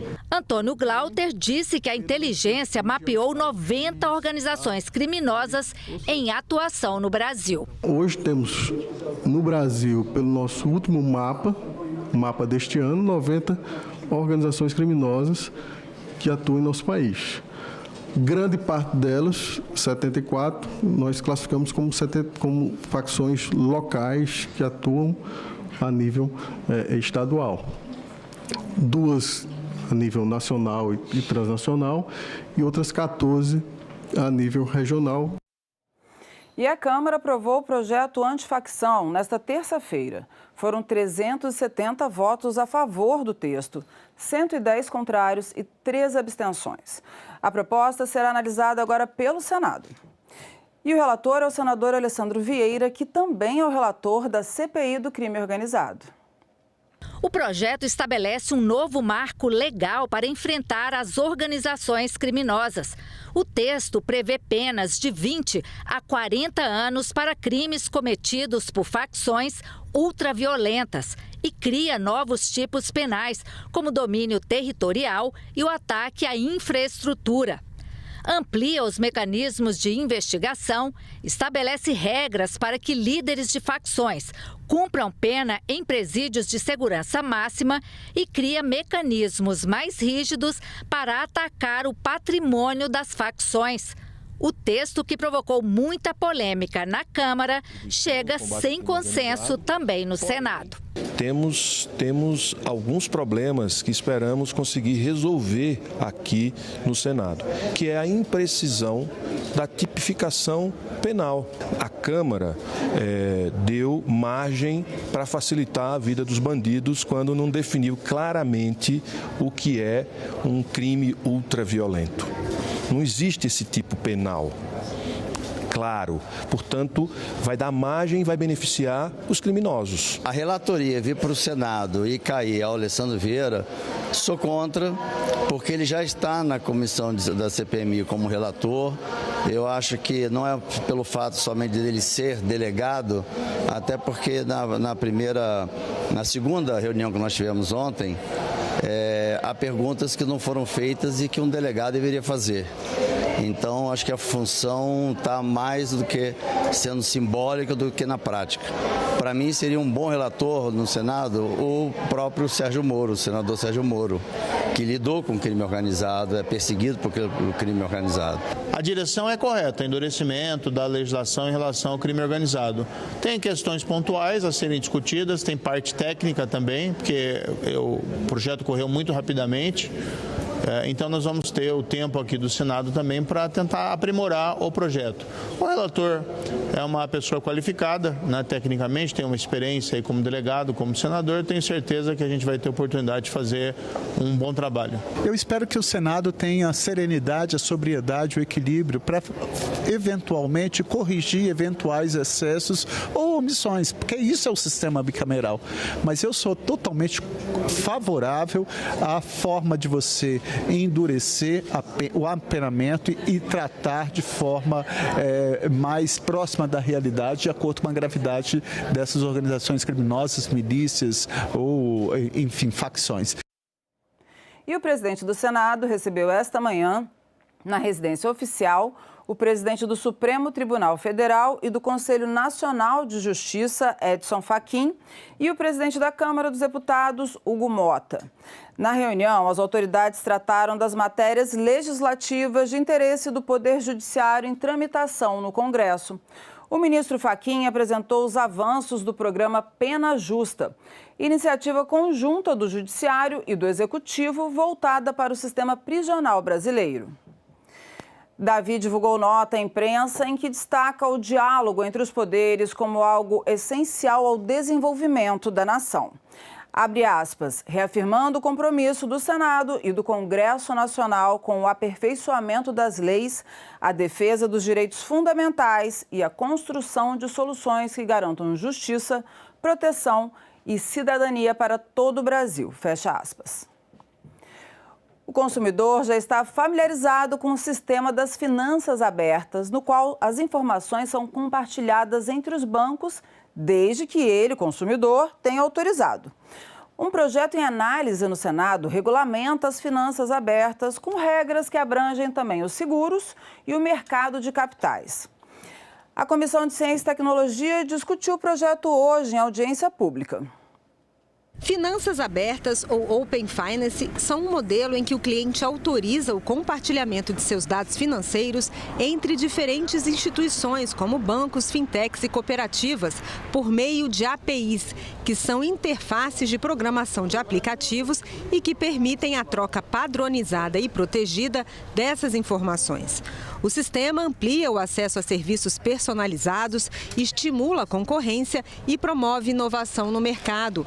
A audiência pública realizada pela Comissão de Ciência e Tecnologia debateu a regulamentação desse sistema, que já opera desde 2021. Estamos falando de uma mudança de paradigma, um sistema que coloca o consumidor no centro da relação com o mercado. É claro que foi falado aqui bastante do Open Finance, mas eu acho que a lógica do Open Insurance é a mesma, É empoderar o consumidor, é colocá-lo ali sob o controle dos seus dados, é ampliar o seu acesso a produtos mais personalizados, a jornadas digitais mais ágeis e mais seguras. A Febraban destacou que o ecossistema de Open Finance já movimenta volumes expressivos de dados e transações e fornece serviços como pagamentos, agregadores financeiros e portabilidade de crédito. Hoje já são mais de 71 milhões de usuários, mais de 111 milhões de consentimentos dados para compartilhamento de dados. São mais de 4 bilhões de chamadas semanais, hoje já batendo até mesmo em 6 bilhões de chamadas. Apesar dos avanços, a entidade apontou desequilíbrios na governança do sistema e fragilidades de segurança e defendeu ajustes no projeto. A gente tem que focar este projeto de lei em princípios e definições básicas. Se a gente tentar trazer questões específicas ou hoje já contempladas em normas, a gente corre um risco de engessar o avanço e a inovação proposta por esse ecossistema que traz novas possibilidades. O projeto, a nosso ver, poderia tratar muito mais de questões principiológicas do que entrar nos detalhes operacionais, sob o risco de que você possa, eventualmente, não garantir a fluidez necessária à implementação das finanças abertas no Brasil. O PL não deveria diminuir ou retroceder em nenhum aspecto de garantia de direitos, principalmente aqui em relação à proteção de dados pessoais, porque a lógica toda do Open Finance, ou das finanças abertas, é empoderar o usuário, empoderar o consumidor, principalmente do ponto de vista do consentimento. A representante do Banco Central lembrou que o banco não opera o sistema das finanças abertas, mas disse que a regulamentação precisa preservar o poder de intervenção do Banco Central, se necessário. No nosso entendimento, o Banco Central ele tem que ter o poder de corrigir eventuais rumos. Então, a gente tem que ter o poder a prerrogativa de aprovar ou reprovar alguma decisão do mercado, para garantir que o projeto, que a iniciativa continue ali alinhado aos objetivos públicos do regulador. A gente até apelidou essa sistemática de autorregulação regulada ou autorregulação vigiada. A gente acompanha tudo de perto e, se for necessário, a gente tem como corrigir alguma rota. E daqui a pouco, às 12h15, está prevista a audiência pública conjunta das Comissões de Agricultura e de Direitos Humanos. Na pauta, as providências do governo federal diante da gravidade do endividamento dos produtores rurais do Rio Grande do Sul, que foram afetados por eventos climáticos adversos. O projeto aprovado ontem no Senado prevê que assistentes sociais em hospitais públicos orientem pacientes sobre direitos previdenciários. O texto segue agora para a sanção do presidente da República. O objetivo do projeto aprovado é que assistentes sociais possam orientar os segurados da Previdência Social em hospitais públicos quanto a seus direitos relacionados aos benefícios por incapacidade. O texto veio da Câmara dos Deputados e agora segue para a sanção presidencial.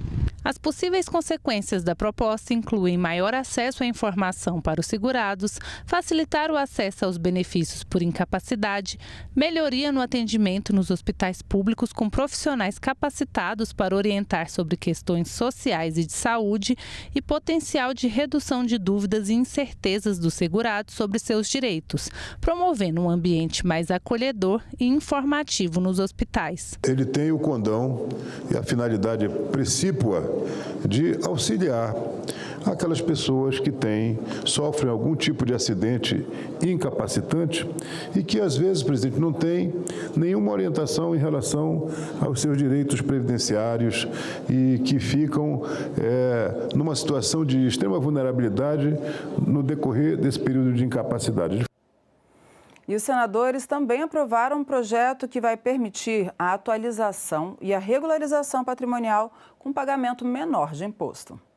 O projeto aprovado criou o regime especial de atualização e regularização patrimonial, o REARP, que permite aos contribuintes a regularização de bens e direitos não declarados ou declarados incorretamente. Títulos e valores imobiliários e títulos de operação de risco, os chamados REDs, também poderão ser regularizados. A expectativa é que o REARP traga mais segurança jurídica para os contribuintes e para o erário e garanta maior proteção tributária para o setor público. Essas alterações, a nosso ver, harmonizam os princípios da justiça tributária com os da eficiência arrecadatória e da segurança jurídica, oferecendo aos contribuintes instrumentos adequados para atualização patrimonial e regularização fiscal, enquanto proporciona ao erário receitas adicionais mediante adesão voluntária.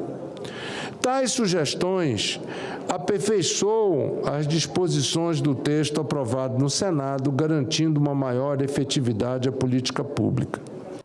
E o plenário aprovou ainda o projeto de lei que institui o Programa Especial de Sustentabilidade da Indústria Química. O projeto traz diretrizes para a indústria química brasileira, seguindo orientações da neoindustrialização.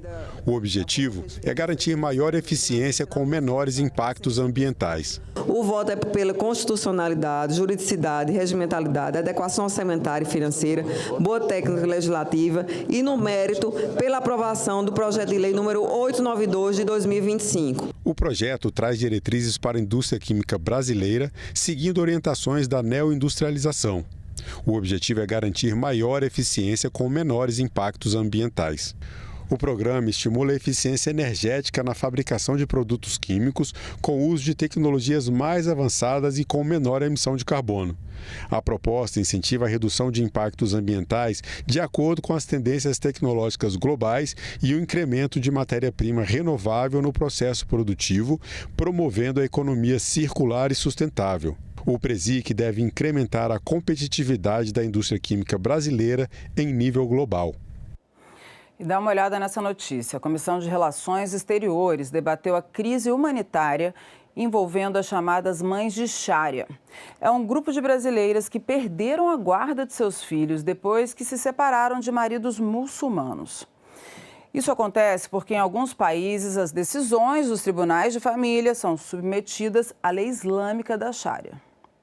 O fim do relacionamento de mulheres brasileiras com homens muçulmanos de alguns países de tradição islâmica pode levar à dramática separação dessas mães dos seus filhos. É que, ao contrário da lei brasileira, que prioriza o melhor interesse da criança, a lei da Sharia estabelece que, se houver separação, a guarda deve ser automaticamente transferida para o pai ou para a família paterna. E o que torna essa questão mais dramática é que muitos pais levam seus filhos do Brasil de forma ilegal, conforme denunciaram mães que compareceram a uma audiência pública na Comissão de Relações Exteriores. O meu filho saiu por uma fronteira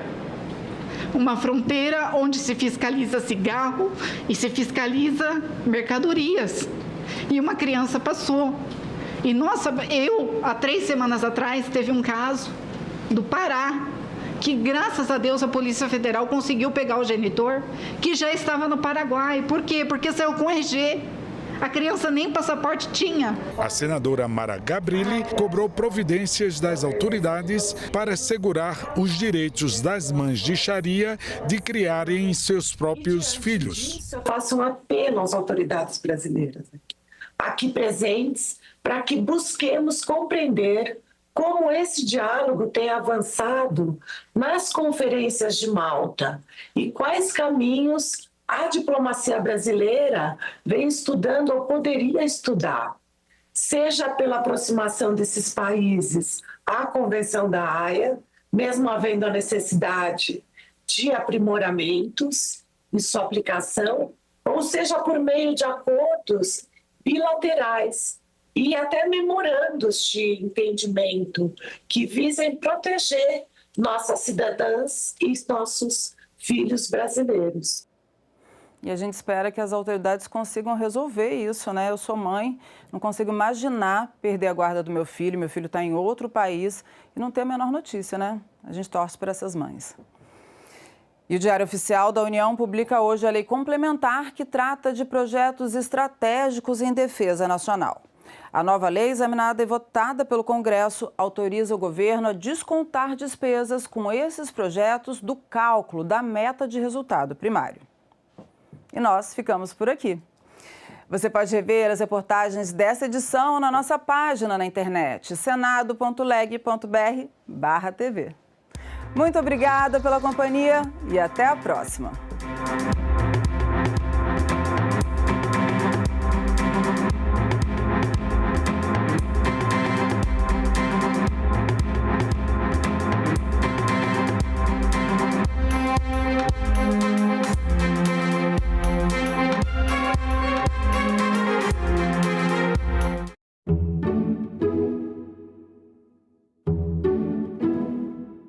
Eu acho que esse xadrez aí geopolítico é que nós precisamos estar muito atentos. A The Economist considerou a soja como uma grande vencedora nessa crise comercial por ter conseguido redirecionar a produção para a China. Nós já exportamos mais soja esse ano do que o ano passado. Mas será que isso é interessante para o Brasil, para a China e para os Estados Unidos nem um pouco? Salão Nobre, hoje, 20h, aqui na TV Senado. Décadas atrás, se entendia que a agenda ambiental era contraditória com a agenda do desenvolvimento. Esse era o principal problema da falta de público, da falta de atenção, da falta de simpatia pela agenda ambiental. São pautas que não importa qual tipo de ideologia que você defenda, mas isso aí é importante para o futuro. Porque a origem dos problemas ambientais não é o fato das pessoas serem malignas, gostarem de destruir o meio ambiente. Não. A origem está no abuso do direito de propriedade, o individualismo exagerado no direito de propriedade. Ah, eu sou dono, então eu posso fazer o que eu quiser. O direito de propriedade traz consigo obrigações.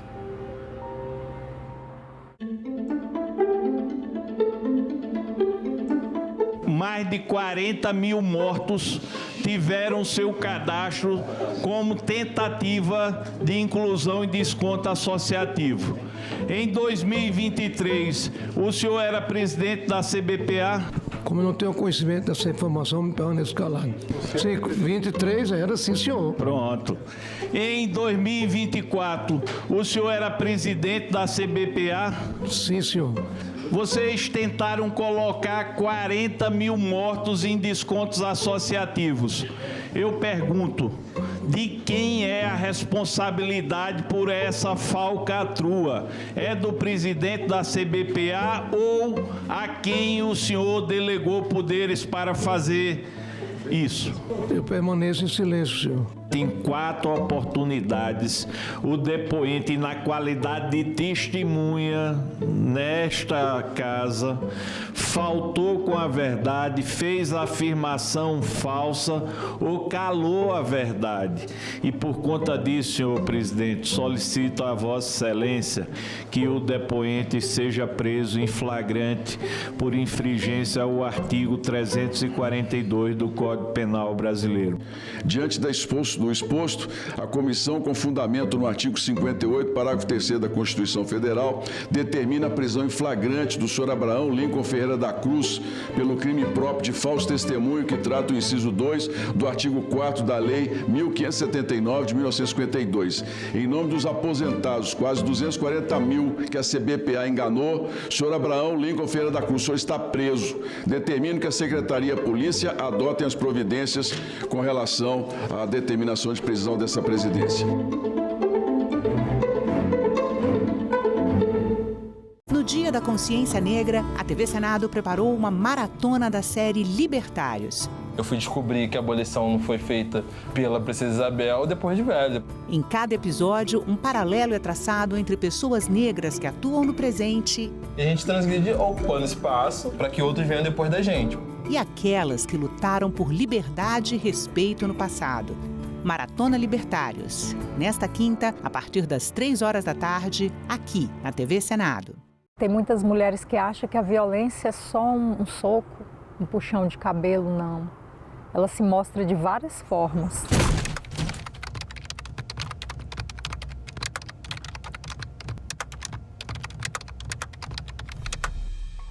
Era briga, era ciúme, era confusão. Ah, mulher minha não vai estudar. Quem é que vai te querer com esse tanto de filho? Mulher minha não dança. Mulher minha não tem amizade com homem, as falas que eu ouvia. Mulher minha tem que me servir a hora que eu quiser. Se não me servir, eu vou pra rua procurar outra. Várias vezes, inclusive, eu acordei com ele em cima de mim. Se você percebe que o seu parceiro ou não aceita o seu não, insiste muito ou desrespeita o seu estado de inconsciência e de vulnerabilidade, fique alerta, porque é uma violência sexual, é uma violência grave. No início eu achava ser normal, só que chegou um determinado ponto que eu falei, isso não é normal. Buscar ajuda, uma rede de apoio de outras mulheres, psicólogos e se cuidar. Uma boa dose de amor próprio. Eu separei, hoje eu faço tudo o que eu quero.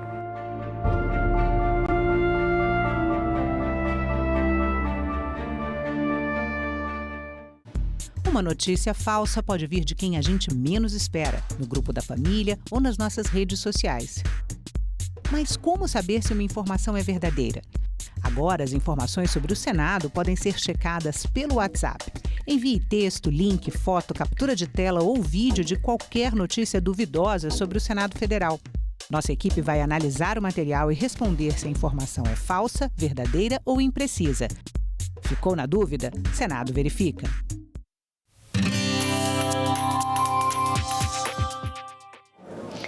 Olá, eu sou a Carla Benevides e está começando mais um programa Argumento.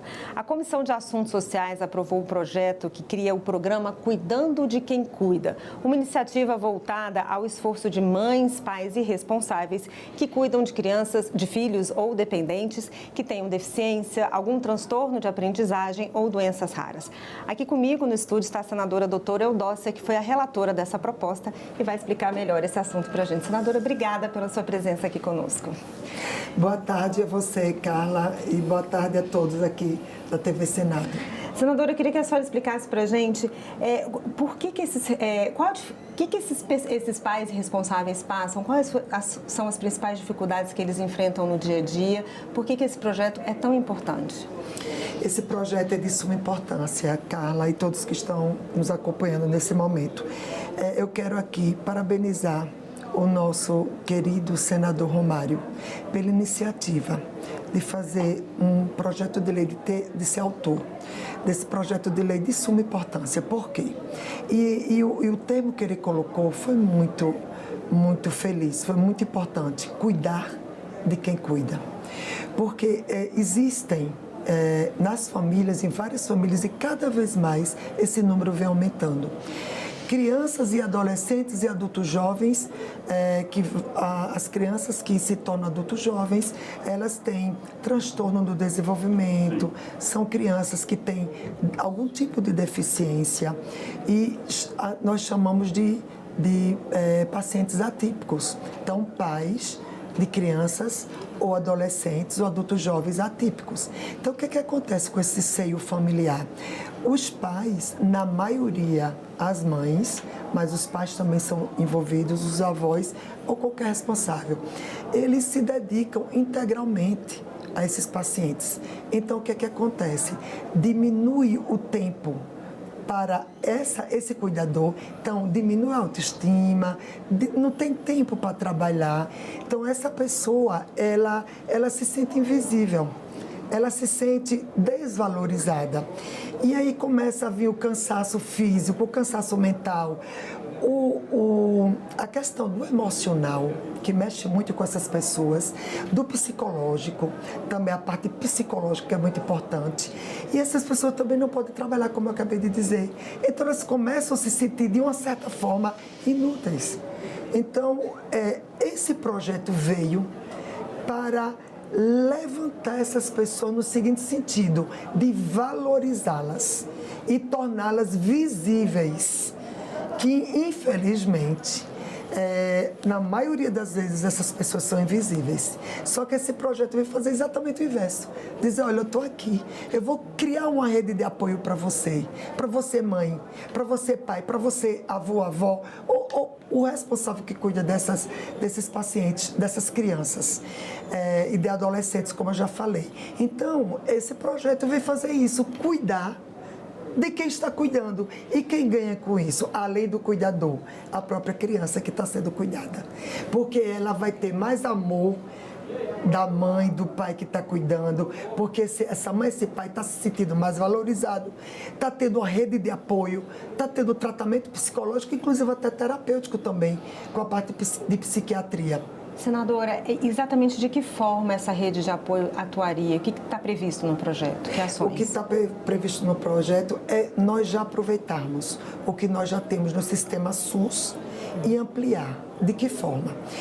Essas mães, esses cuidadores, eu falo mães porque 81% dos cuidadores são mães e 55% dessas mães se sentem, como eu acabei de dizer, desvalorizadas, cansadas, estressadas, que é super natural que isso aconteça, óbvio, se dedicam totalmente a essa causa. E aí os pais também agora estão tendo essa iniciativa de também cuidar. Então, voltando à sua pergunta, a maioria são mães, mulheres, mas aí eu vou generalizar mães, pais e cuidadores como um todo. Então, aproveitar o que já tem no SUS, mas o que é que esse projeto traz? Uma abertura maior, uma facilidade maior para esses cuidadores. Por exemplo, a equipe de psicólogos, de psiquiatras, de clínicos e também de terapias ocupacionais, gerar a oportunidade também de lazer. E isso tudo está incluído, além do SUS, de uma rede de apoio. E essa rede de apoio nós encontramos também sensibilizando e conscientizando várias ONGs, vários institutos que estão ali dando cobertura nesses projetos sociais. Então, objetivamente, seria os profissionais de saúde, através do SUS e também tratamento psiquiátricos e medicamentoso, porque alguns pacientes precisam sim de medicamentos, e em paralelo a questão do social. E quando eu falo de social, também tem a questão do governo municipal e estadual e também do federal. Mas por que eu boto municipal e estadual? Porque as coisas acontecem no município e nos estados. Então, tem que ser algo assim de todos, porque, olha, na verdade, cuidar de quem cuida é muito mais vai muito mais além do que o governo federal, do que o estado, do que o município. É todo um conjunto. Tem que todos estarem de mãos dadas, imbuídos no só sentimento de ajudar essas pessoas. Então, os prefeitos, os governadores e a presidência da República, através dos seus ministérios, trabalhar de mãos dadas para fornecer essa rede de apoio junto com as ONGs, com os institutos. Então, é disso que nós estamos falando.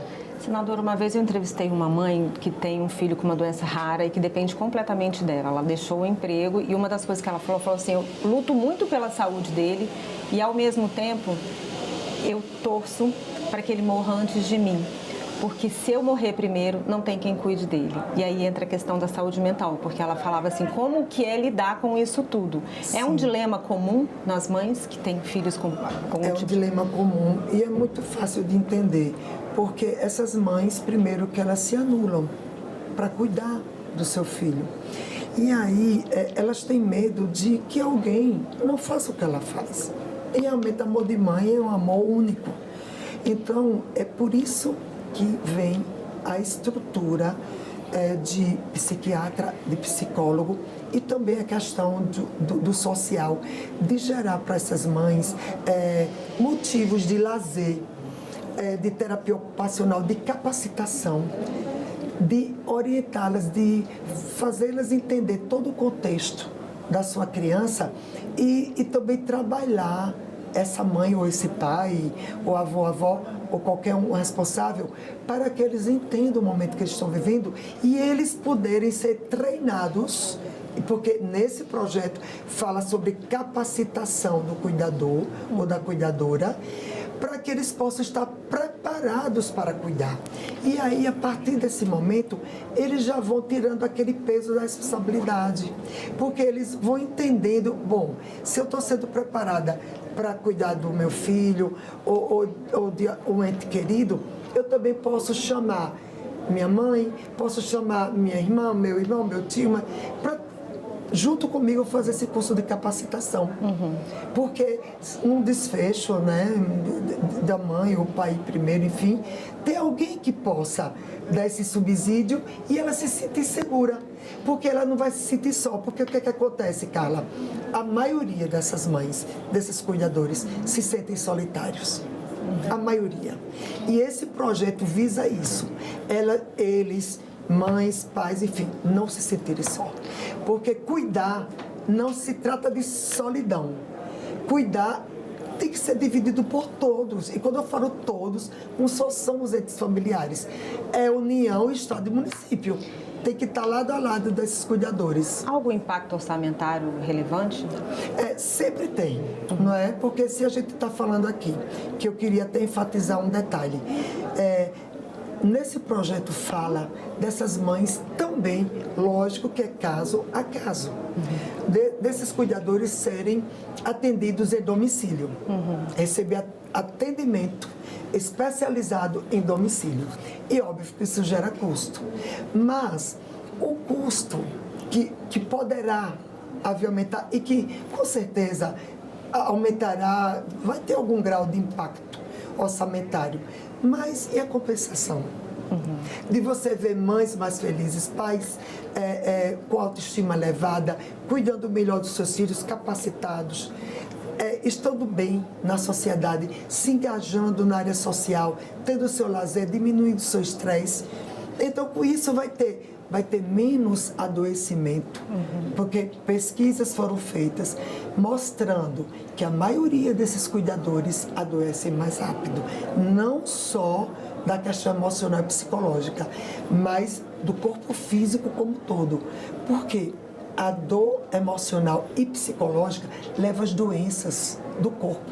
São as doenças que a gente chama psicossomáticas.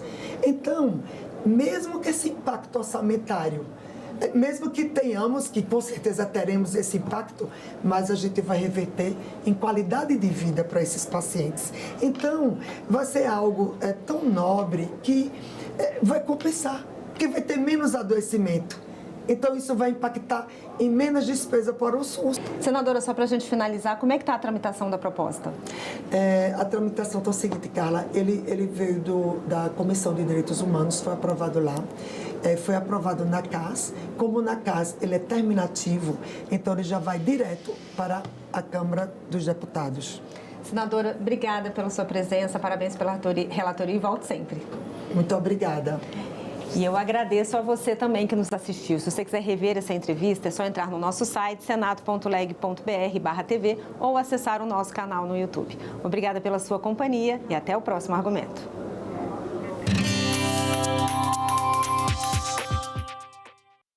Quer entender tudo sobre as eleições do Brasil? Sabia que você pode consultar um monte de dados sobre eleições passadas? Por exemplo, resultados das eleições desde 1933, o eleitorado de alguma eleição do seu município ou estado, prestação de contas de partidos e candidatos, informações sobre mesárias e mesários, ou até sobre o uso das urnas eletrônicas. Essa transparência existe e tem endereço certo: o portal de dados abertos do TSE. Bora falar sobre isso? Roda a vinheta, diretor.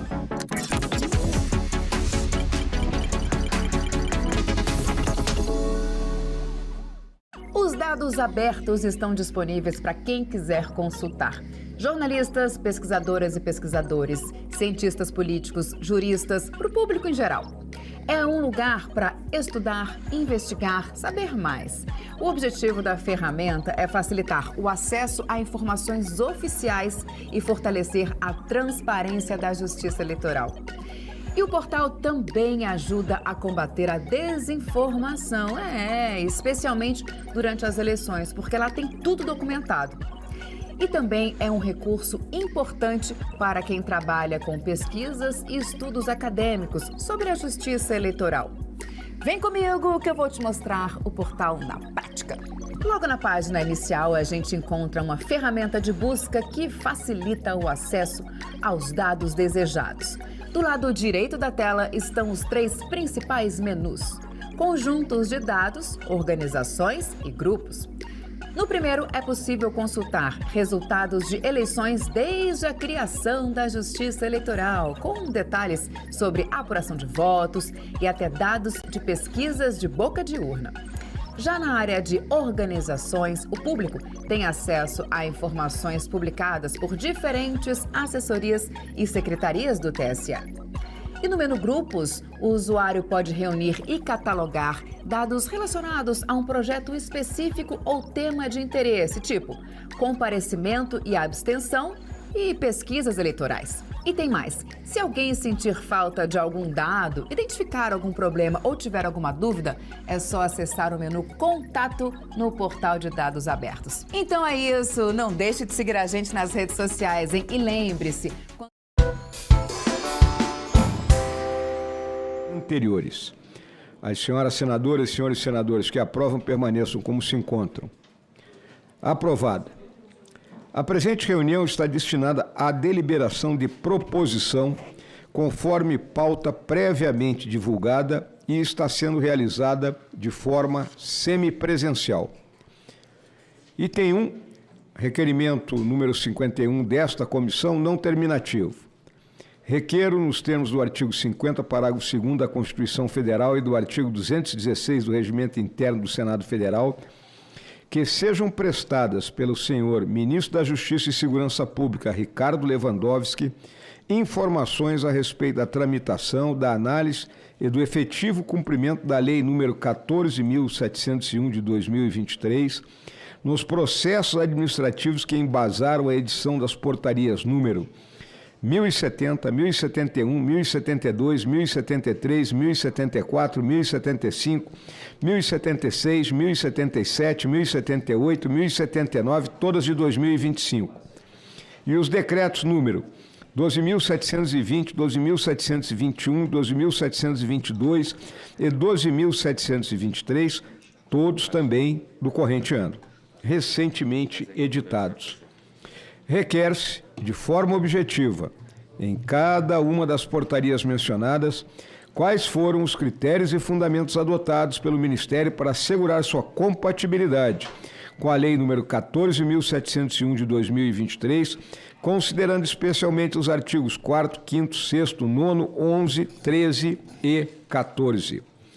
A iniciativa deste requerimento pertence à senadora Tereza Cristina e aos senadores Plínio Valério, Nelsinho Trade, astronauta Marcos Pontes e Fernando Dueiro, assim como desta presidência.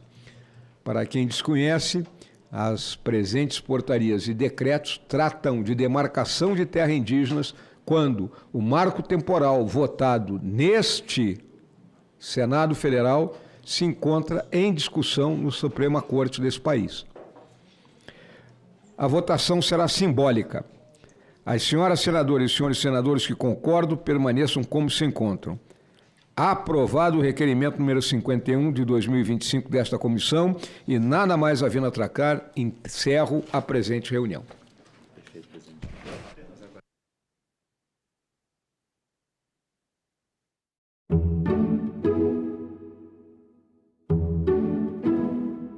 O mundo cabe dentro de um museu. É só entrar e deixar a curiosidade te guiar. Ciências, descobertas, invenções e curiosidades. No Museu de Ciência e Tecnologia, máquinas, invenções, experiências e desafios mostram como a humanidade transformou o mundo e como você também pode transformar.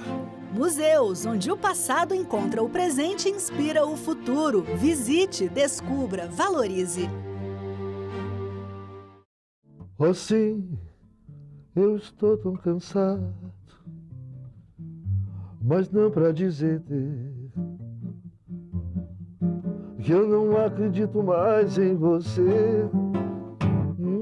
Com minhas calças vermelhas, meu casaco de general, cheio de anéis, eu vou descendo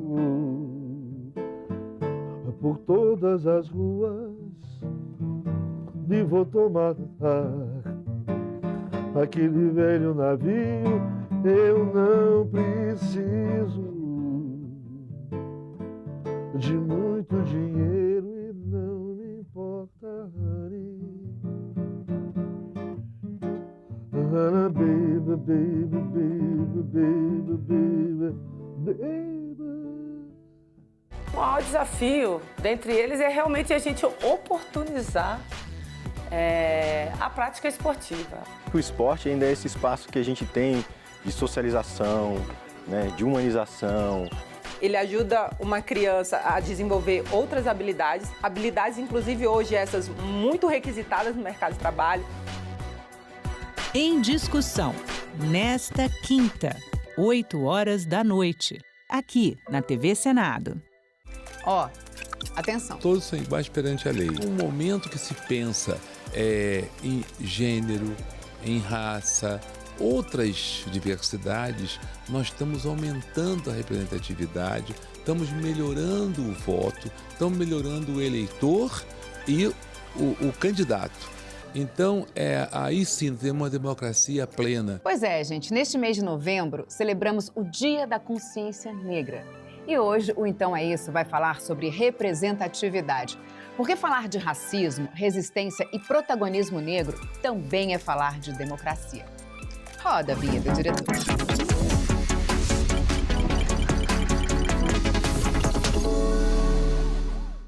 Mais da metade da população brasileira se autodeclarou preta ou parda pelos dados do IBGE. E aqui na Justiça Eleitoral, atualmente, mais de 14 milhões de brasileiras e brasileiros se autodeclararam pretos ou pardos no cadastro eleitoral. No entanto, gente, a presença de pessoas negras que ocupam os cargos eletivos ainda é minoria. Olha só, nas últimas 3 eleições municipais, o total de pessoas pretas e pardas eleitas teve um pequeno aumento, mas não chegou à metade do total. Para falar sobre o cargo de presidente da República nos últimos 3 pleitos, se liga nos números. Em 2014, das 12 candidaturas, apenas uma pessoa se autodeclarou preta. Em 2018, das 14, 3 pessoas se autodeclararam negras. E em 2022, em 13 candidaturas, apenas uma era parda e 2 pretas. E quando o assunto é a Câmara dos Deputados, olha só, hoje, de 513 vagas, 135 são ocupadas por parlamentares que se autodeclararam pretos ou pardos. O que representa, gente, só 26% do total. Você sabia que o Tribunal Superior Eleitoral foi a primeira corte superior brasileira a ter uma ministra negra na composição? A pioneira foi a advogada Edilene Lobo e a nomeação dela representou um marco para o judiciário brasileiro. Em seguida, tomou posse a ministra Vera Lúcia Araújo, que sabe bem a importância da representatividade. Com a 80ª reunião da Comissão de Direitos Humanos e Legislação Participativa da 3ª Sessão Legislativa da 57ª Legislatura do Senado Federal. A presente reunião destina-se a debater as providências do governo federal diante da gravidade da situação de endividamento dos produtores rurais do Rio Grande do Sul, afetados por eventos adversos em atendimento ao requerimento número 48 de 2025 deste presidente. A nossa sessão possui hoje 8 oradores presenciais e meia dúzia oradores que vão comparecer por meio do Zoom. Eu inicialmente irei chamar os primeiros 4 oradores para comporem a primeira mesa, alternarei com aqueles que estão no Zoom. Posteriormente, chamarei os 4 oradores segundos e, da mesma forma, farei alternativa com aqueles que estão no Zoom. Para compor a primeira mesa, eu convido o senhor Arley Romero, presidente da Associação dos Produtores e Empresários Rurais, APER. O senhor Guilherme Campos, secretário de Política Agrícola do Ministério da Agricultura e Pecuária, do MAPA. O senhor Francisco Erismar Albuquerque, subsecretário substituto de Política Agrícola e Meio Ambiente do Ministério da Fazenda. E o senhor Agostinho Garrindo de Carvalho, auditor-chefe da Secretaria de Controle Externo de Contas Públicas do Tribunal de Contas da União, o TCU.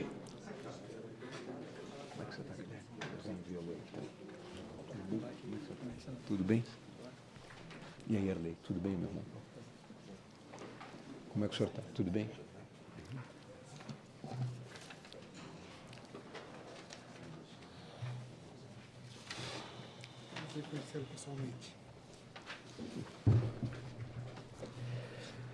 Justificaram a ausência nesta audiência pública Sua Excelência o senhor Tiago Castelhano, juiz de Direito do Tribunal de Justiça do Estado de Goiás e o representante do Ministério Público Federal.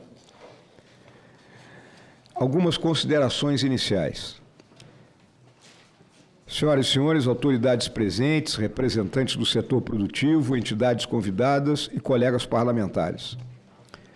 Declaro aberta esta audiência pública, convocada para examinar com profundidade a realidade crítica vivida pelos produtores rurais do Rio Grande do Sul. Trata-se de um tema que extrapola a urgência conjuntural e alcança as bases estruturais da política agrícola, repercutindo diretamente sobre a principal engrenagem do nosso produto interno bruto. A agricultura brasileira, notadamente a gaúcha, sustenta cadeias produtivas, empregos, exportações e, sobretudo, a soberania alimentar não só do nosso país, como de grande parte do mundo. Senadora Damares, por favor, convido a senhora para sentar aqui ao meu lado. Vai ficar aí? A senhora prefere ficar aí? Nos últimos 10 anos, acumulam-se relatos, estudos técnicos e alertas relevantes sobre possíveis inconsistências na observância das normas legais do crédito rural e das resoluções do Conselho Monetário Nacional. Há menções recorrentes a fragilidades nos procedimentos de contratação, acompanhamento e renegociação das operações, indicando que, em muitos casos, o produtor final, elo mais vulnerável da cadeia, não tem tido assegurado, de forma plena, o arcabouço normativo que deveria protegê-lo. São manifestações que chegam de diversos segmentos, de associações, cooperativas, sindicatos e dos próprios agricultores, que enfrentam, ano após ano, ciclos de endividamento sem solução estrutural. Ainda que todos esses relatos devam ser verificados com rigor pelos órgãos competentes, o conjunto de evidências aponta para a necessidade de uma análise mais profunda e qualificada sobre o cumprimento das diretrizes normativas. Não se trata aqui de mera divergência técnica. Trata-se de uma questão que toca o coração da sustentabilidade financeira do campo. Quando falham os mecanismos de crédito, seja por insuficiência regulatória, por deficiências de acompanhamento ou por ausência de políticas anticíclicas eficazes, falha a capacidade do produtor rural de se manter ativo, competitivo e resiliente. Por isso mesmo, esta audiência pública busca esclarecer se o sistema tem funcionado como a legislação determina. Estamos aqui para ouvir, com seriedade e respeito, os que conhecem a realidade no chão da lavoura, os especialistas que analisam os normativos, os gestores públicos responsáveis pela implementação das políticas e os representantes das instituições financeiras que operam esse crédito. Não se trata de acusar, mas de compreender a extensão da crise e, principalmente, identificar soluções concretas, justas e factíveis. É impossível ignorar, entretanto, que a persistência do problema revela uma preocupante inapetência governamental em oferecer respostas proporcionais ao drama vivido no campo gaúcho. Enquanto a agricultura clama por medidas céleres, coordenadas e integradas, assistimos a entraves burocráticos, atrasos injustificáveis e ações fragmentadas, que não enfrentam o núcleo da questão. A inércia institucional em um cenário de calamidade climática e exaustão financeira dos produtores torna-se quase tão danosa quanto a própria crise. A verdade, senhoras e senhores, é que a agricultura não pode esperar. Cada safra perdida, cada crédito mal ajustado, cada renegociação frustrada compromete não apenas a renda do produtor, mas toda a cadeia econômica nacional. O setor que mais contribui para o equilíbrio do nosso PIB não pode ser tratado com hesitação e morosidade. Exige-se coragem política, coordenação administrativa e, senadora Damares, sensibilidade social para que as soluções saiam do papel e alcancem quem realmente precisa. Assim, afirmo que esta comissão, em conjunto com a Comissão dos Direitos Humanos, aqui representada pela sua presidente, uma das mais combativas senadoras que existe neste Senado Federal, a senadora Damares Alves, está disposta a cumprir seu papel fiscalizador e propositivo, buscando dialogar com franqueza, analisar dados com rigor e formular encaminhamentos responsáveis.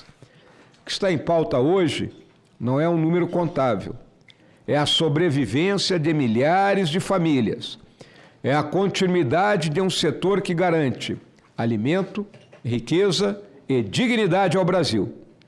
Que esta audiência seja, portanto, um marco de lucidez e responsabilidade, abrindo caminho para decisões que façam justiça ao produtor rural e honrem o papel estratégico da agricultura no nosso país. Muito obrigado pela atenção de todos.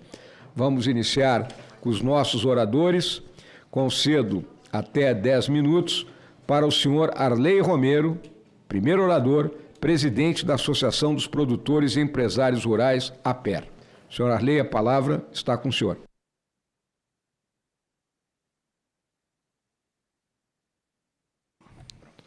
Muito boa tarde, agradeço ao senador Mourão pela oportunidade e pelo requerimento dessa audiência para tratar um tema que é extremamente importante não só para a economia do Estado do Rio Grande do Sul, mas para a economia do nosso país como um todo. Cumprimento a todos os presentes aqui, a senadora Damares também, demais autoridades. E, inicialmente, esta audiência, senador, ela foi proposta para tratar sobre ações do governo para atender o Estado do Rio Grande do Sul de forma específica, tendo em vista estar passando por uma sequência de eventos adversos.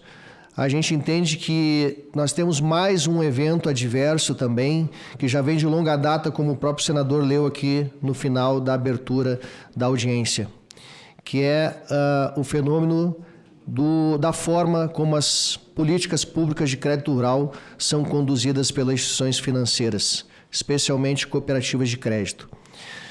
A APER, Associação de Produtores e Empresários Rurais, ela está inserida hoje em mais de 90 grupos de WhatsApp espalhados pelo estado do Rio Grande do Sul. E nós acompanhamos e recebemos todo tipo de relato com relação às possíveis ilegalidades e irregularidades cometidas pelas instituições financeiras na condução da política pública de crédito rural. Hoje, nós contamos com 30 famílias destruídas porque os produtores rurais, os genitores, não conseguiram suportar a vergonha, a pressão e a dificuldade e também a falta de condição de seguir na sua atividade rural, quando ele tem condição e ele tem alternativas legais que dão suporte a ele, que ele pode seguir na atividade, quando, por exemplo, numa frustração de safra que a gente está colocando aqui, estamos em 5 ciclos de frustração, em 6 ciclos produtivos, e ele tem o direito de chegar na sua instituição e pedir uma prorrogação, e essa prorrogação é negada. E ele não recebe nenhum motivo pelo qual teve negado o seu pedido de prorrogação. Simplesmente é negado aquele pedido, ou muitas vezes ele nem é recebido com seu requerimento de prorrogação do seu custeio ou do seu investimento. E o que acontece? Ele não sabe para onde correr, não sabe o que fazer. A gente sabe que o crédito rural ele tem que ser pago com produção rural e não com patrimônio, se desfazendo da sua terra, se desfazendo do seu maquinário, ou então o que acontece normalmente, endividando um outro ente familiar. E é o que vem acontecendo.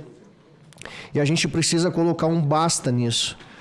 A gente acompanha através dos grupos de WhatsApp todo tipo de relato que as instituições acabam coagindo o produtor rural. Quando ele vai encaminhar o seu pedido de prorrogação, por exemplo, ela simplesmente diz para ele que ele não tem como prorrogar, não pode prorrogar, mas acaba sendo induzido a fazer um outro título de crédito muito mais oneroso, que acaba gerando essa bola de neve. Acaba oferecendo lá uma cédula de crédito bancário, uma confissão de dívida, enfim, todo tipo de operação que é muito mais onerosa, tira ele da segurança do crédito rural, que tem um juro subsidiado, e obviamente o produtor rural com um crédito ali com taxa de juros acima de 20%, onde a atividade não dá esse retorno, ele não vai conseguir pagar. E a gente estamos aí há cerca de mais de um ano levantando esta bandeira dessa dificuldade do tratamento das instituições financeiras em relação ao produtor rural. E agora, graças a Deus, depois de tanto a gente lutar para que isso seja observado, nós estamos aqui nesta audiência tratando especificamente desse tema. Porque até então nós vínhamos aqui sempre com a narrativa de que o alto endividamento do estado do Rio Grande do Sul é originário por questões climáticas. A questão do clima é importante e ela causa sim endividamento, mas a gente tem mecanismos de segurança para o produtor rural que não estão sendo observados e que acaba gerando todo esse alto endividamento. A gente entende que no mínimo 30% desse endividamento é originário desse desvirtuamento de crédito. Da retirada do produtor rural do crédito subsidiado ali e colocado numa linha de crédito com taxas de juros muito mais onerosas. A gente tem notícias, inclusive, de operações realizadas cujo indexador em soja. A gente fica se perguntando como é que uma cooperativa que tem na sua razão social o serviço financeiro recebe em soja. A gente não sabe como é que funciona isso e por que isso está ocorrendo. Então, eu tenho algumas telas para mostrar para os senhores aqui que até então a gente vem tratando de forma com relatos. E hoje a gente quer mostrar um pouco, alguns pequenos exemplos do que acontece lá dos relatos que a gente recebe e dos documentos que a gente recebe também. Aqui a gente tem uma operação de crédito rural com pagamento indexado à soja. Tá ali. Não dá para visualizar muito bem, né? Mas ali, ó, as parcelas fixas com pagamento em soja. Como é que uma instituição financeira contabiliza isso? Qual é a informação que vai para o sistema financeiro? Pode passar mais adiante, por favor. Aqui. Ok. Aqui é mais um outro exemplo, é um outro contrato ali, ó, de 2019, ou seja, não é de muito antigo, é de agora, né? Agora há pouco. E aqui, um demonstrativo, um documento descritivo de crédito, que a gente também se pergunta, como é que a gente identifica essa informação aqui, é essa informação que vai para o sistema financeiro? Os senhores podem observar ali, ó, que as taxas, todas elas zeradas, indexador nulo, né? Isso aí, de um crédito originário de R$430 mil. E olhem lá embaixo no demonstrativo de evolução da dívida, quanto o produtor já pagou? 3.700.000. Tá? Só que lá em cima, naquele documento descritivo de crédito, não tem taxa, não tem juros nenhum, absolutamente nada, indexador nulo. E na evolução da dívida, a quantidade de juros cobrada lá. Então a gente traz esse documento aqui, e esse é um exemplo de vários, não é o único, para poder aproveitar a presença aqui dos órgãos fiscalizadores, principalmente, eu não sei se o Ministério Público Federal está aqui, não está, né? Era muito importante que estivesse, afinal de contas, eles têm a responsabilidade de fiscalizar o cumprimento da lei e o emprego do recurso público, das políticas públicas de crédito rural também, e não estão aqui, é uma pena, né? E aqui, uma operação mata-mata, que tem nome, todo mundo tem conhecimento desse tipo de operação. Pode ver ali um contrato, né?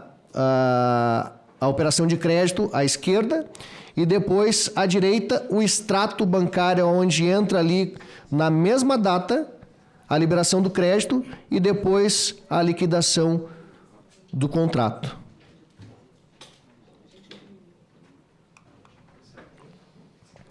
Aqui também, né? A gente observa ali a entrada do recurso, certo? E na mesma data, a liquidação de uma operação. Essa aqui bem próximos os valores, inclusive, né? Do crédito liberado e o crédito liquidado. E aqui o que a gente fala da questão da forma de induzir o produtor rural a tomar outro tipo de crédito que não aquele que é o melhor para ele. Isso aqui é a transcrição de uma mensagem de áudio do gerente de uma instituição financeira para uma produtora rural. Isso aqui aconteceu agora, há poucos dias, oferecendo para ela para que contratasse uma CPR a 23 e poucos %, tá? Enquanto ela tinha o direito de se enquadrar na medida provisória 1314. E se os senhores lerem ali, esses 3 primeiros prints é do áudio dele, do gerente da instituição, informando ela que ela fizesse essa prorrogação, essa contratação, que o crédito dela estava enquadrado na medida provisória e que, posteriormente, ela ia poder fazer a prorrogação através da medida provisória. Ou seja, ela é PRONAMP, onde ela se enquadraria numa taxa de 8%. Aqui, ela acabou fazendo, seguindo a orientação do gerente, e fez uma CPR a 23%, quase 24%. Onde ela podia fazer a 8% pela medida provisória 1314. Depois de ter contratado, aí vem a mensagem subsequente, dias depois, aonde o gerente agora muda, dizendo que não está conseguindo enquadrar a produtora rural na medida provisória 1314. Isso são vários os casos que a gente recebe lá em relação a esse desenquadramento, em relação a essa indução que o produtor rural a gente reconhece como sendo uma pessoa de boa-fé em estado de perigo. Por que é uma pessoa de boa-fé? Porque ele acredita naquela pessoa que está do outro lado do balcão, que está realmente passando para ele a melhor informação e a melhor orientação diante daquela necessidade que ele tem naquele momento. Mas diante do que a gente está acompanhando e presenciando nesse período do ano passado para cá, não é nada disso que acontece. O produtor rural, ele vai lá, ele assina confiando piamente que aquilo é a melhor solução. E não é. E o que aconteceu com a enchente o ano passado? A enchente o ano passado, ela trouxe luz para esse problema que já vem de longa data. Não é de agora, isso já vem de muitos anos. Por que trouxe luz para essa questão? Porque o ano passado, o Rio Grande do Sul teve cidades, municípios varridas do mapa com a enchente. Nós tivemos 95% do estado atingindo com a grande enchente do ano passado. O que aconteceu? A chuva levou todas as garantias do produtor rural e as instituições financeiras trabalham com risco. Portanto, o ano passado não teve como rolar dívida como vinha acontecendo em anos anteriores. Começou a ser negado a renegociação, a prorrogação, enfim, mesmo a prorrogação usando esse artifício que a gente traz aqui, tirando o produtor do crédito rural e oferecendo para ele uma outra linha de crédito mais onerosa. Não teve mais. Vários produtores começaram a ser negativados, uma enxurrada de ações de busca e apreensão, produtores perdendo seu maquinário, terras indo a leilão. E isso tem que mudar. A gente precisa que aqueles órgãos que são fiscalizadores realmente fiscalizem. Hoje a gente está enfrentando a questão da fiscalização ambiental. Tivemos no Rio Grande do Sul, está ocorrendo agora lá a fiscalização ambiental e é extremamente rigorosa. E a questão ambiental ela tem que ter o cuidado devido, sim. Mas a gente se pergunta por que os órgãos não fiscalizam também da mesma forma essa questão? Por que não tem essa mesma força, essa mesma determinação? Porque o produtor rural, muitas vezes, ele vai ser penalizado agora por questão ambiental e ele ainda corre o risco de ser desenquadrado do crédito rural e ter que pagar aquele valor que ele recebeu subsidiado do governo. E essas induções aí, para ele tomar um crédito mais oneroso, o Banco Central também pode entender que o produtor rural fez aquilo ali e, na verdade, ele não tem culpa nenhuma. E desenquadra ele, e ele é penalizado. Nós ouvimos aqui numa outra audiência e o senhor Cláudio Filgueiras, e com muito respeito ao senhor Cláudio, ele disse que quando é descoberto alguma irregularidade cometida pelas instituições, elas são chamadas para dar explicações e a mão pesa, são multadas. Mas eu pergunto para os senhores, nós não temos conhecimento de quais as entidades, quais as instituições que são penalizadas, que são multadas. Digamos que alguma instituição dessa que cometeu um erro ou uma irregularidade que está sendo penalizada, está discutindo judicialmente com o produtor rural lá, e ela cometeu uma irregularidade. O produtor rural não tem direito de saber para poder usar na sua defesa junto ao judiciário. Digo, essa instituição que está me acionando judicialmente cometeu esse erro, essa irregularidade aqui, que pode ter originado essa minha situação. E o valor da multa vai para onde? Essas instituições que foram chamadas para conversar, quem são elas? Qual foi a explicação que deram? A gente não sabe. A pena, a dificuldade, o ônus cai só no colo do produtor. A gente estabeleceu a seguinte situação, que o agronegócio é composto por uma corrente de 4 elos. É o produtor rural, governo, sistema financeiro e iniciativa privada. O principal elo dessa corrente é o produtor rural. O elo mais fraco desta corrente é o produtor rural. O único que paga a conta dessa corrente é o produtor rural. E o único que é penalizado nessa corrente é o produtor rural. Isso tem que mudar, isso tem que acabar. Porque não adianta a gente resolver a questão conjuntural, que é o endividamento. Agora, digamos que aprovemos uma securitização, de nada vai adiantar se nós não resolvermos a questão estrutural. A questão estrutural é a forma como é conduzida as políticas públicas de crédito rural por parte das instituições financeiras. E a gente diz isso porque isso também acaba impactando e pressionando o orçamento da União. Porque hoje os produtores rurais estão buscando de forma legítima medidas do governo para atender e para resolver esse autoendividamento. Enquanto isso, tem gente que está ganhando com isso. E é só a gente acompanhar.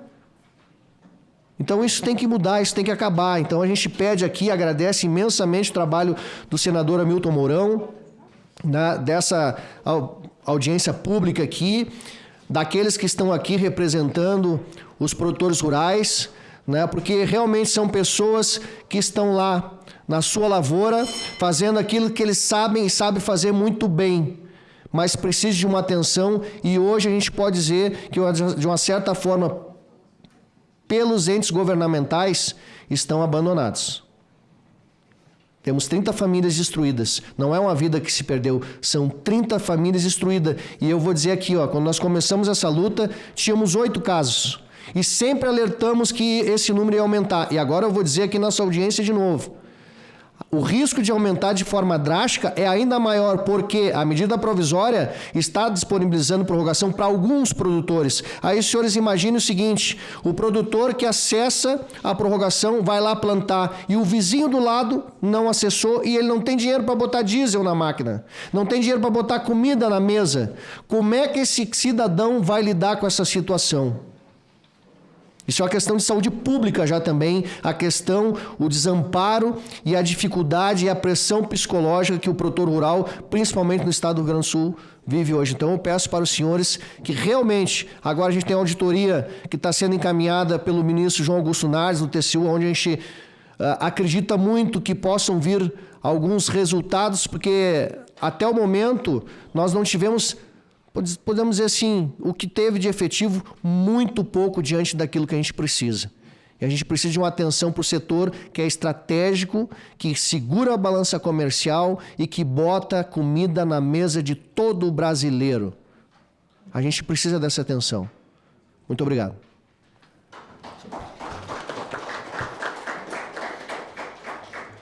Agradeço ao senhor Arley Romero as informações aqui prestadas, bem como toda a questão que ele considera o ponto focal na forma como as instituições financeiras vêm tratando os nossos produtores rurais e que, consequentemente, né, inclusive pontos muito bem colocados aqui, como é que se lança uma ficha financeira, um pagamento em soja. Né? Deve ser uma nova forma de moeda. Essa moeda eu acho que não temos aqui no Brasil ainda, né? Tá? Então, é algo que tem que ser estudado. Vou chamar agora, no modelo virtual, o senhor Cláudio Filgueiras Moreira, chefe do Departamento de Regulação, Supervisão e Controle das Operações do Crédito Rural e do Proagro do Banco Central do Brasil. Senhor Cláudio, o senhor tem até 10 minutos. Boa tarde a todos. Obrigado, senador. Eu trouxe uma apresentação que eu acho importante deixar todos bem informados de todas as informações de como está acontecendo toda essa renegociação do Rio Grande do Sul. Deixa eu compartilhar a tela. Acredito que todos já estejam me vendo. Todos estão vendo a apresentação? Então, vamos lá. Boa tarde a todos. Essa é uma situação muito cara que o senhor Arley trouxe com relação à atuação. O Banco Central ele não é o ente principal que formula a política pública. A política pública, duas das pessoas que são responsáveis muito pela formulação, que é a parte da agricultura e a parte da fazenda, e o Banco Central, junto com a fazenda e outros membros do Conselho Monetário Nacional, implementa e faz com que ela funcione. Então, isso é muito importante deixar claro. Eu trouxe aqui um apanhado do endividamento e das medidas de apoio ao Rio Grande do Sul, que eu acho que é importante a gente ver uma situação que tem acontecido no Brasil. Nós temos tido vários problemas, nós tivemos problemas climáticos, sim, mas nós tivemos também situações onde os produtores rurais que perderam no ano seguinte apostaram muito mais, perderam de novo e apostaram muito mais no terceiro. Em vez de tratar numa cautela, houve uma situação que foi aumentando demais esse endividamento e realmente ficou muito complicado para alguns produtores pagarem isso. Inclusive, eu estou falando virtual porque eu estou no Rio Grande do Sul, fui a várias propriedades esses dias para ver exatamente o que tem acontecido. O Banco Central ele fiscaliza as instituições financeiras, ele não tem que fiscalizar os produtores, mas para que a gente possa fazer regulação, entender o que está acontecendo, inclusive entender o que nós recebemos das instituições financeiras, regularmente nós vamos aos produtores. E dessa vez, como chefe da área, eu resolvi pessoalmente ir a algumas propriedades do Rio Grande do Sul para conversar com os produtores e entender o funcionamento. Vou colocar agora na tela uma parte do que nós preparamos e uma parte do que nós entendemos do que está acontecendo está com relação ao resto do país. Por quê? O Rio Grande do Sul ele representa quase 98% do esforço que foi feito na parte do endividamento da MP 13 e 14. Quase 98% de todos os recursos dessa medida provisória estão no Rio Grande do Sul, conforme os dados que eu vou apresentar agora. Então, com relação ao endividamento, a inadimplência realmente da população, das pessoas físicas, dos produtores rurais, aumentou muito, certo? Os grandes proprietários são os que mais tiveram problema de endividamento. A média hoje está em torno de 7,9%. Nós já estivemos lá atrás, em 2024, a 7%, hoje está 7,9%, tem aumentado. Mas o maior endividamento hoje são dos proprietários de grande porte, 10,7%. E a maior parte desses proprietários de grande porte não é no Rio Grande do Sul, mas sim em outras áreas do país, especialmente no Centro-Oeste e em uma parte do Paraná e São Paulo. A maior parte deles no Centro-Oeste. E isso aqui é muito interessante, que talvez esse dado ele nos leve a refletir um pouco de como deveria a política pública tratar o financiamento do crédito rural. Proprietário sem financiamento, ele tem muito mais condição de pagar, de olhar a situação dele, porque esse gráfico mostra o quê?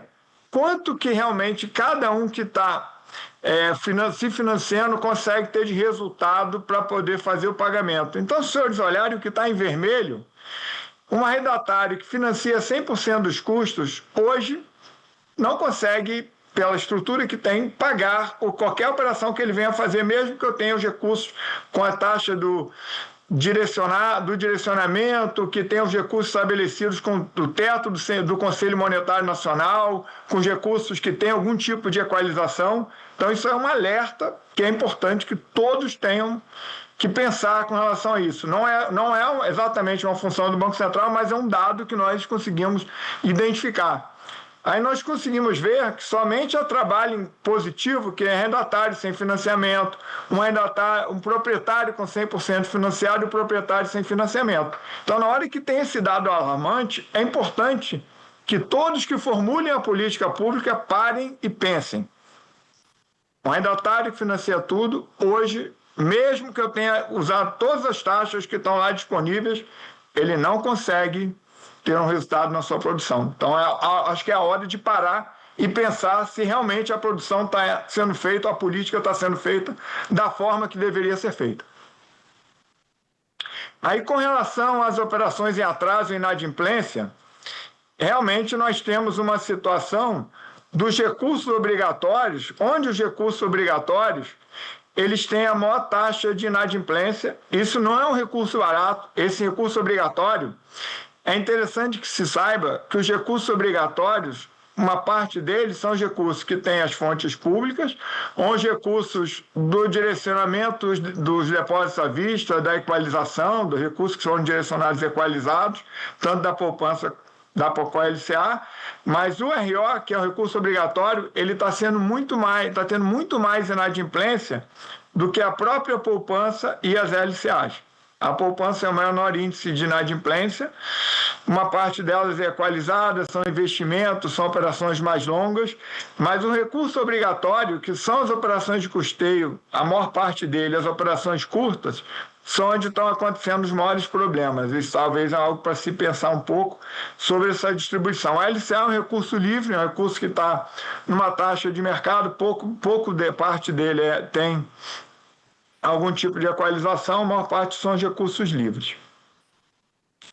Uma outra coisa importante é que nós estamos vendo o percentual de operações em atraso, inadimplentes, prorrogadas ou renegociadas. Isso é um bloco total. Então, O Amapá está maior do que o Rio Grande do Sul, apesar de ser um contingente muito mínimo.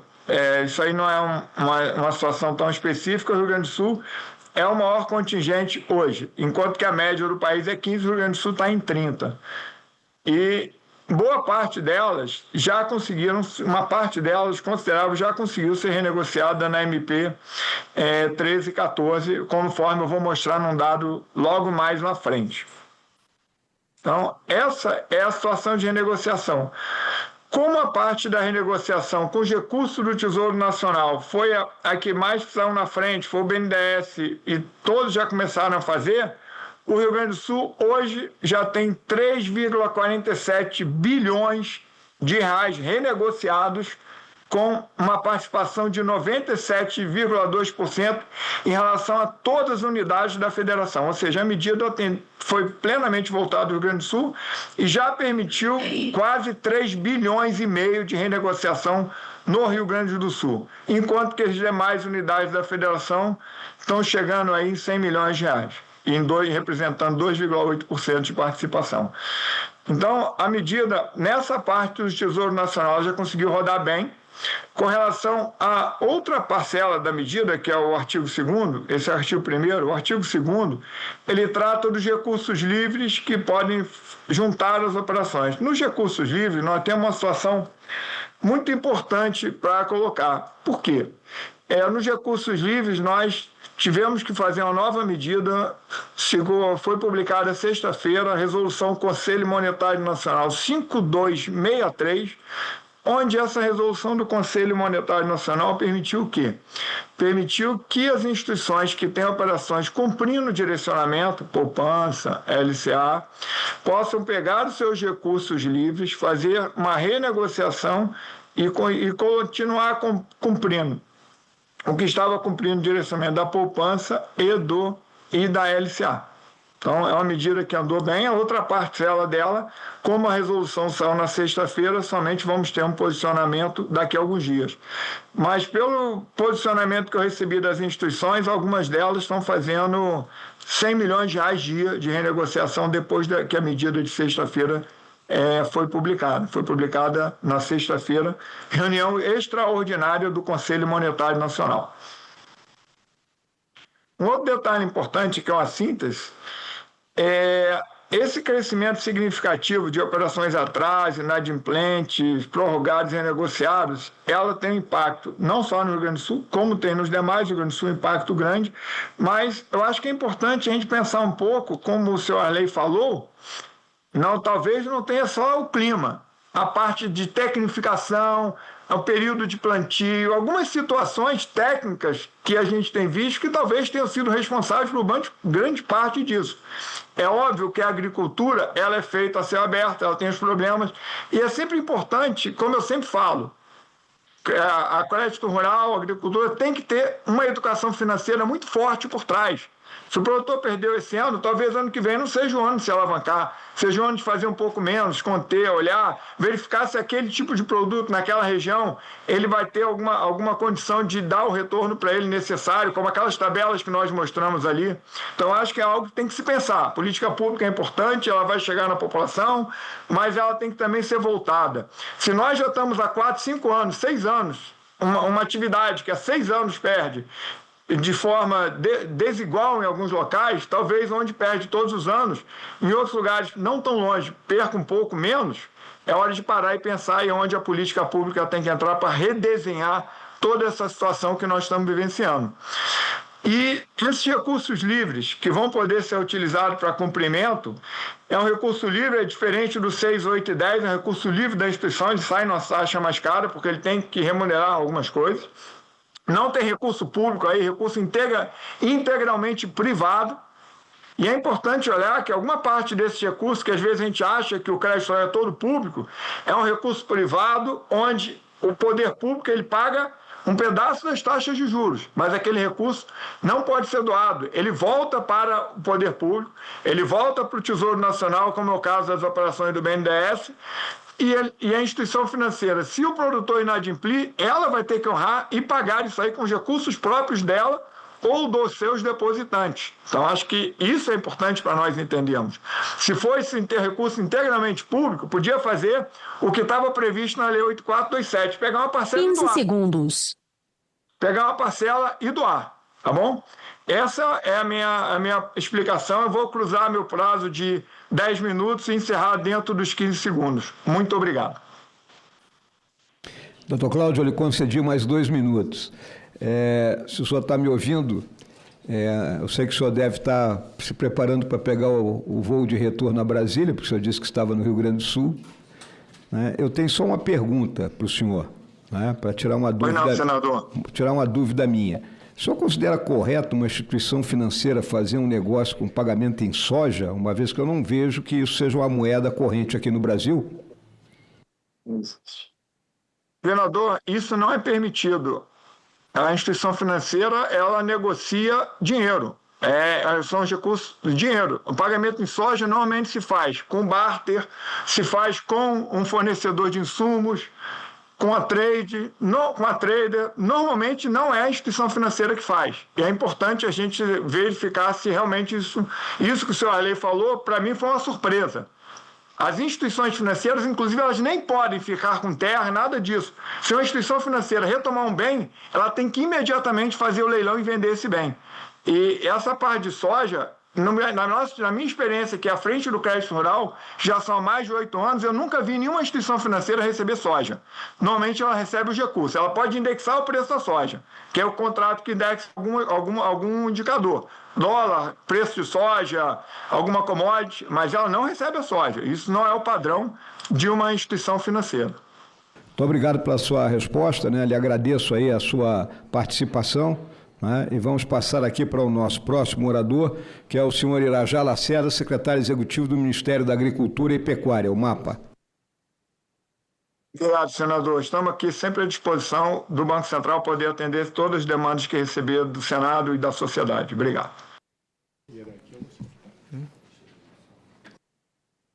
Eu quero agradecer a possibilidade de participar desse evento, agradecer o convite fornecido por essa comissão e cumprimentar a todos da mesa e a todos aqui presentes. Eu vi atentamente as falas que me antecederam e quero dizer o seguinte, senador. A política agrícola do Estado brasileiro, desde 1965, houve a instituição da nossa política agrícola de crédito rural. E dentro dessa instituição de política agrícola de crédito rural, tem uma carta magna para as instituições que aderem ao programa, por exemplo, hoje do Plano Safra, que é o nosso Manual de Crédito Rural. E o nosso Manual de Crédito Rural, ele é muito claro, que no intuito de proteger o nosso agricultor, que é o elo mais fraco de toda a cadeia produtiva.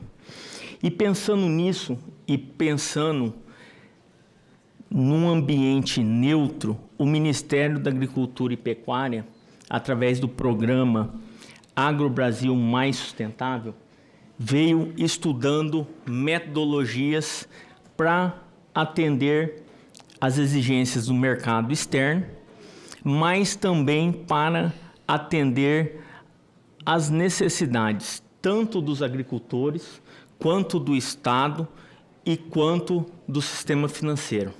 Um ambiente neutro onde nós possamos ter dados auditáveis, verificáveis, tudo com uma metodologia escrita num padrão público, reconhecida pelo padrão público.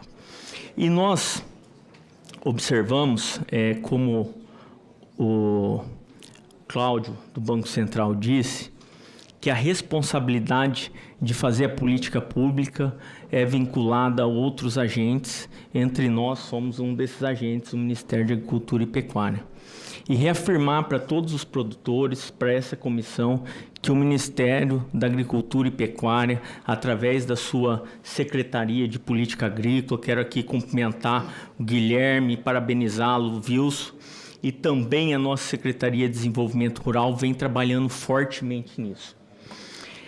Nós observamos, senador, que existem alguns dados que o produtor rural estão ficando suscetíveis à não comprovação dessa quebra de safra. Como o Cláudio disse ali, muito bem pontuado, existe um número muito grande de renegociações de dívidas no Mato Grosso, no Centro-Oeste, enfim, em alguns estados. Em especial, a grande maioria ele vai se concentrar no Mato Grosso e no Centro-Oeste e no Sudeste. Tá? A medida provisória, senador, dentro da regra que ela foi estabelecida, ela foi estabelecida contemplando 1.500 municípios, né, para atender todas as exigências da forma como ela foi redigida por todos, né? Porém, nós temos aqui, por exemplo, como no caso do Mato Grosso e do Centro-Oeste, o Centro-Oeste e o Sudeste, nós temos espalhado no Brasil, nós temos mais de 992 municípios que tiveram eventos climáticos que o produtor tem o direito da renegociação de dívida. Porém, quando esse produtor busca o direito de forma judicial, que é um direito, um entendimento consolidado, né, pelo STJ, através da súmula, eu não me lembro de cabeça aqui, mas 298, esse produtor ele tem essa grande dificuldade de comprovar esse nexo, que ele houve a quebra de safra e que essa quebra de safra por eventos climáticos consolidam esse reflexo de forma conjugada, né?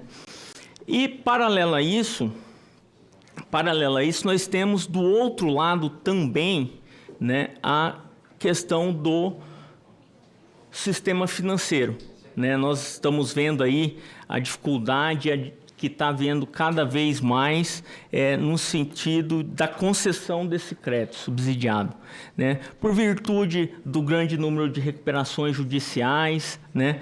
Por virtude das grandes, inclusive algumas brigas judiciais onde dizem o sistema financeiro põe que existe algumas fraudes, uma briga judicial que teria ou não o direito, se houve ou não uma quebra de safra. Então existe essa grande discussão que nós estamos acompanhando aí no dia a dia, não só nessa comissão, mas também na OAB, nas associações produtivas, né? Então nós estamos vendo, e dentro disso nós entabulamos uma metodologia pública que traz a condição de você poder fazer uma análise, né? Uma análise de forma isenta, né?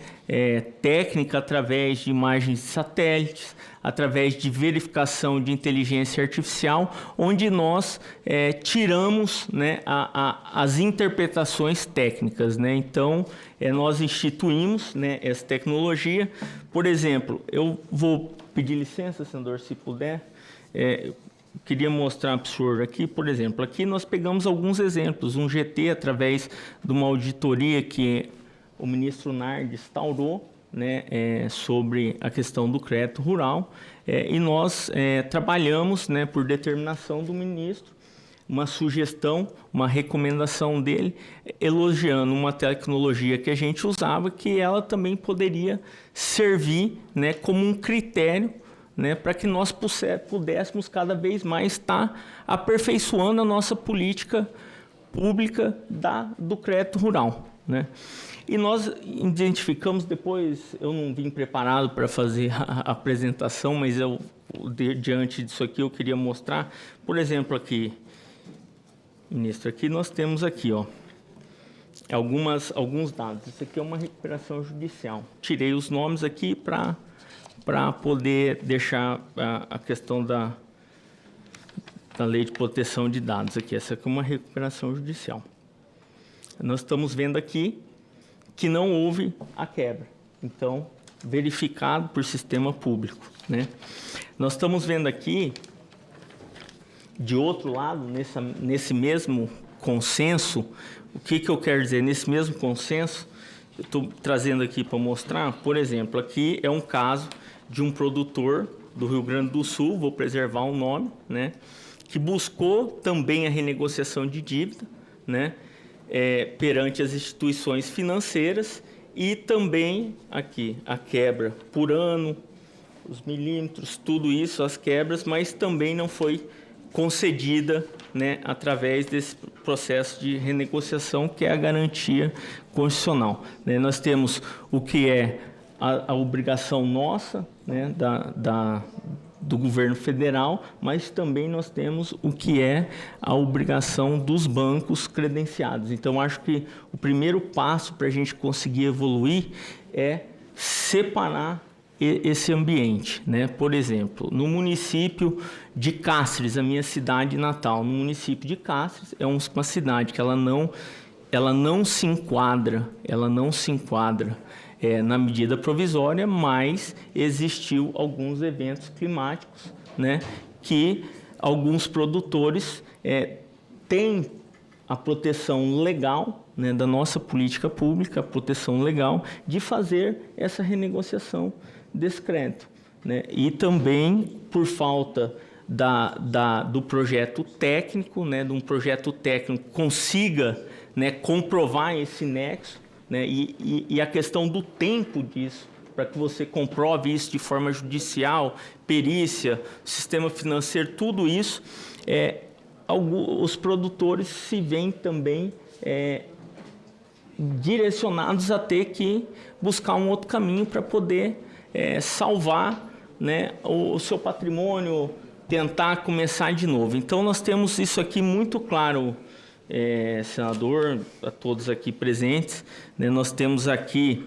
vários exemplos, né? A gente, inclusive, sobre a responsabilidade nossa, como bem consignado pelo Cláudio, do Banco Central, o Ministério de Agricultura atuou sim, aplicando a política pública necessária no intuito de fazer a sua modernização, né, para que nós pudéssemos ter dados auditáveis, tanto pelo Banco Central, tanto pelo Ministério da Agricultura, tanto pelo Ministério da Fazenda, para que nós pudéssemos direcionar essa política pública. Essa política pública ela está instituída, tem uma instrução normativa em conjunto da Secretaria Executiva, da nossa Secretaria de Política Agrícola, da nossa SDR, instituindo, né, essa metodologia pública de verificação para que dê transparência não só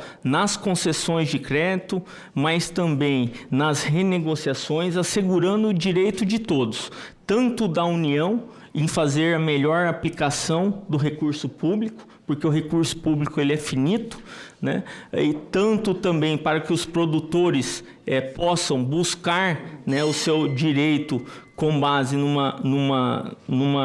atestado público, e também para que as instituições financeiras também possam garantir os seus direitos. Então, é um ambiente neutro que o Ministério da Agricultura instaurou no intuito de criar essa modernização e essa transparência no crédito rural. Então, o Ministério da Agricultura, através da orientação do ministro Carlos Favro, do Guilherme, todo o nosso time, vem procurando, sim, atuar de forma a trazer transparência na concessão de crédito, atuar ao lado do produtor, para ajudar a todos os produtores que estão passando por esse momento, porque o agro brasileiro ele é exemplo para o Brasil e para o mundo. Então, o Ministério da Agricultura está do lado dos produtores brasileiros. Essas considerações que eu queria colocar. Quem tiver mais interesse em aprofundar esse assunto, o Ministério da Agricultura se encontra de portas abertas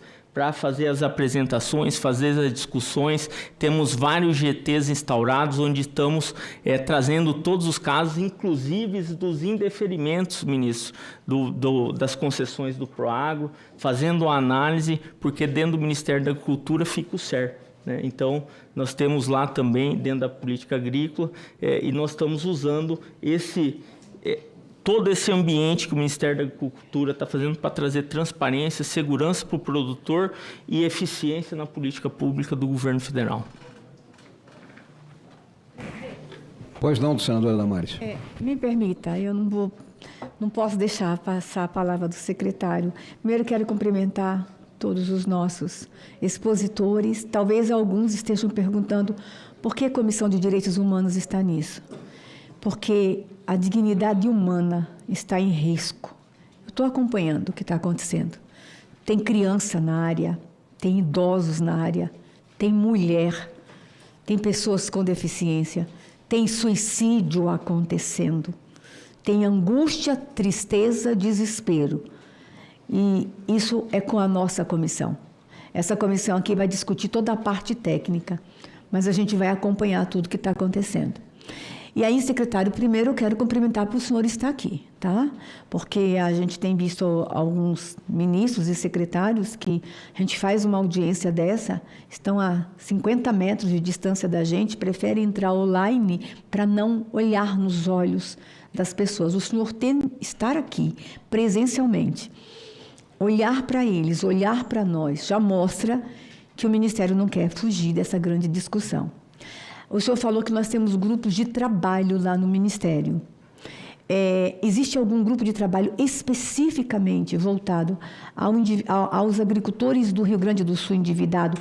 Se esse grupo existe, é possível convidar a comissão, não a Comissão de Agricultura, mas a Comissão de Direitos Humanos para ter uma cadeira, para sentar, para ajudar nas discussões e acompanhar as discussões? Senadora, nós temos lá dentro da Secretaria um GT interno dentro da própria Secretaria Executiva, onde nós estamos trabalhando primeiramente a parte técnica, né, diante dos apontamentos para melhorar a eficiência, né, da nossa política pública na questão de transparência, na questão de dados para dar segurança para todos, né? Eu não vejo problema nenhum em nós construirmos essa solução em conjunto. O Ministério da Agricultura, o ministro Carlos Favaro, todo o Ministério da Agricultura está do lado dos produtores e nós estaremos ao lado para fazer os enfrentamentos que forem necessários para que nós possamos trazer eficiência na política pública do crédito rural e estar ao lado dos produtores para garantir os seus direitos. Obrigado, senadora Damares. Obrigado, secretário Irajá, pelas informações aqui prestadas. Eu sempre me preocupo, viu, senadora Damares, com a associação imagem e IA, porque normalmente ela é para punir, mas pelo que o secretário já colocou aqui, dessa vez essa associação será para auxiliar, né? Então, acho muito importante isso. E para complementar aqui, então, a participação do MAPA, eu concedo a palavra ao senhor Guilherme Campos, que é o secretário de Política Agrícola do Ministério, por até 10 minutos. Guilherme. Muito obrigado, senador General Mourão, presidente da sessão, senadora Damares. Eu estava escalado para vir aqui à comissão por determinação do ministro Carlos Favaro, que está em missão na COP, não pode estar aqui presente, para ver a importância que o Ministério dá a esse tema, dá a esse problema do endividamento rural no Brasil e principalmente no Rio Grande do Sul. Veio capitaneando a nossa participação aqui na comissão o secretário executivo do Ministério. Mostra total e absoluto interesse e obrigação do Ministério estar ao lado do produtor rural num momento tão difícil. Junto comigo, compondo a equipe da Secretaria de Política Agrícola, está o secretário adjunto Wilson Vaz, com larga experiência na casa, também presente. Para a senhora ver que nós estamos preocupados. Junto com o Ministério da Fazenda, junto com o Banco Central, o Mazinho vem aqui representando o Ministério, todas as outras entidades presentes no Rio Grande do Sul, com quem nós tivemos a oportunidade de estar conversando longamente ao longo de todo esse período, que é um período de longo calvário.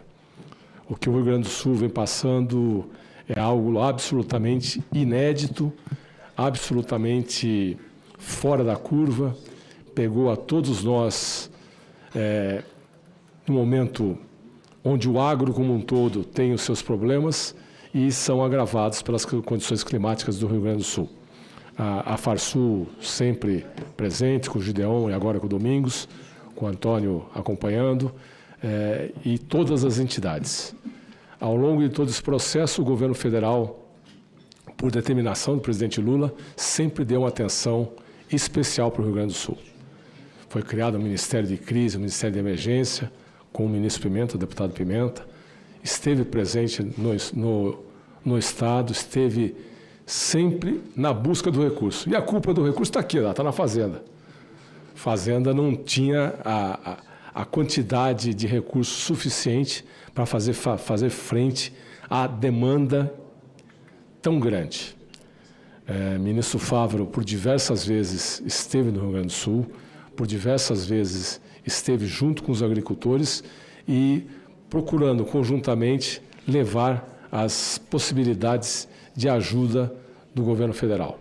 E especificamente para o agro, já foi muita coisa. Já tivemos aí, ao longo desse período, recursos da ordem de 20 bilhões de reais e agora, recentemente, com a medida provisória 1314, foram destacados 12 bilhões de reais com recursos oriundos dos fundos constitucionais para poder ajudar na recomposição e na reformulação das dívidas dos produtores. Os critérios que foram colocados para o alcance desses recursos foram critérios de ordem climática com eventos ocorridos em 1.436 municípios do país, sendo que desses 1.436, 459 são do Rio Grande do Sul. Só para destacar, 459 e 497 municípios do estado do Rio Grande do Sul. Então, uma atenção muito particular para o estado.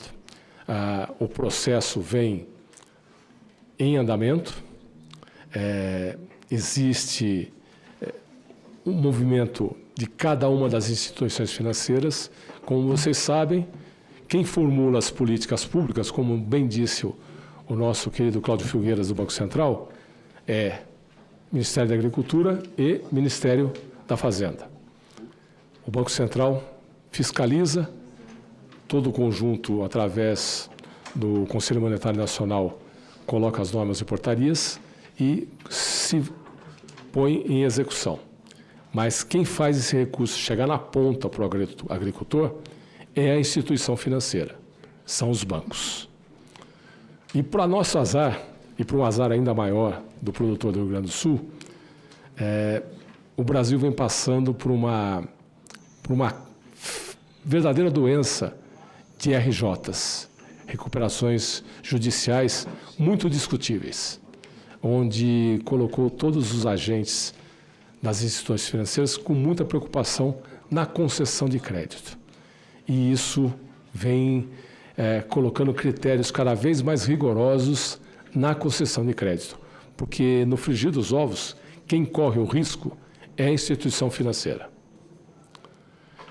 Ela bota os seus critérios. Nós temos que estar vigilantes e atentos para que os critérios não sejam abusivos e que não sejam fora das regras do jogo estabelecidas pelo Banco Central. Isso é papel nosso. A velocidade com que esses recursos estão sendo colocados aos produtores rurais do Rio Grande do Sul é uma questão que me chama a atenção. Como em todo lugar do Brasil, quem é o principal banco do agronegócio é o Banco do Brasil. O Banco do Brasil, com mais de 4 bilhões de reais de créditos no Rio Grande do Sul. Mas quem foi mais rápido na renegociação das suas dívidas foi o Banrisul.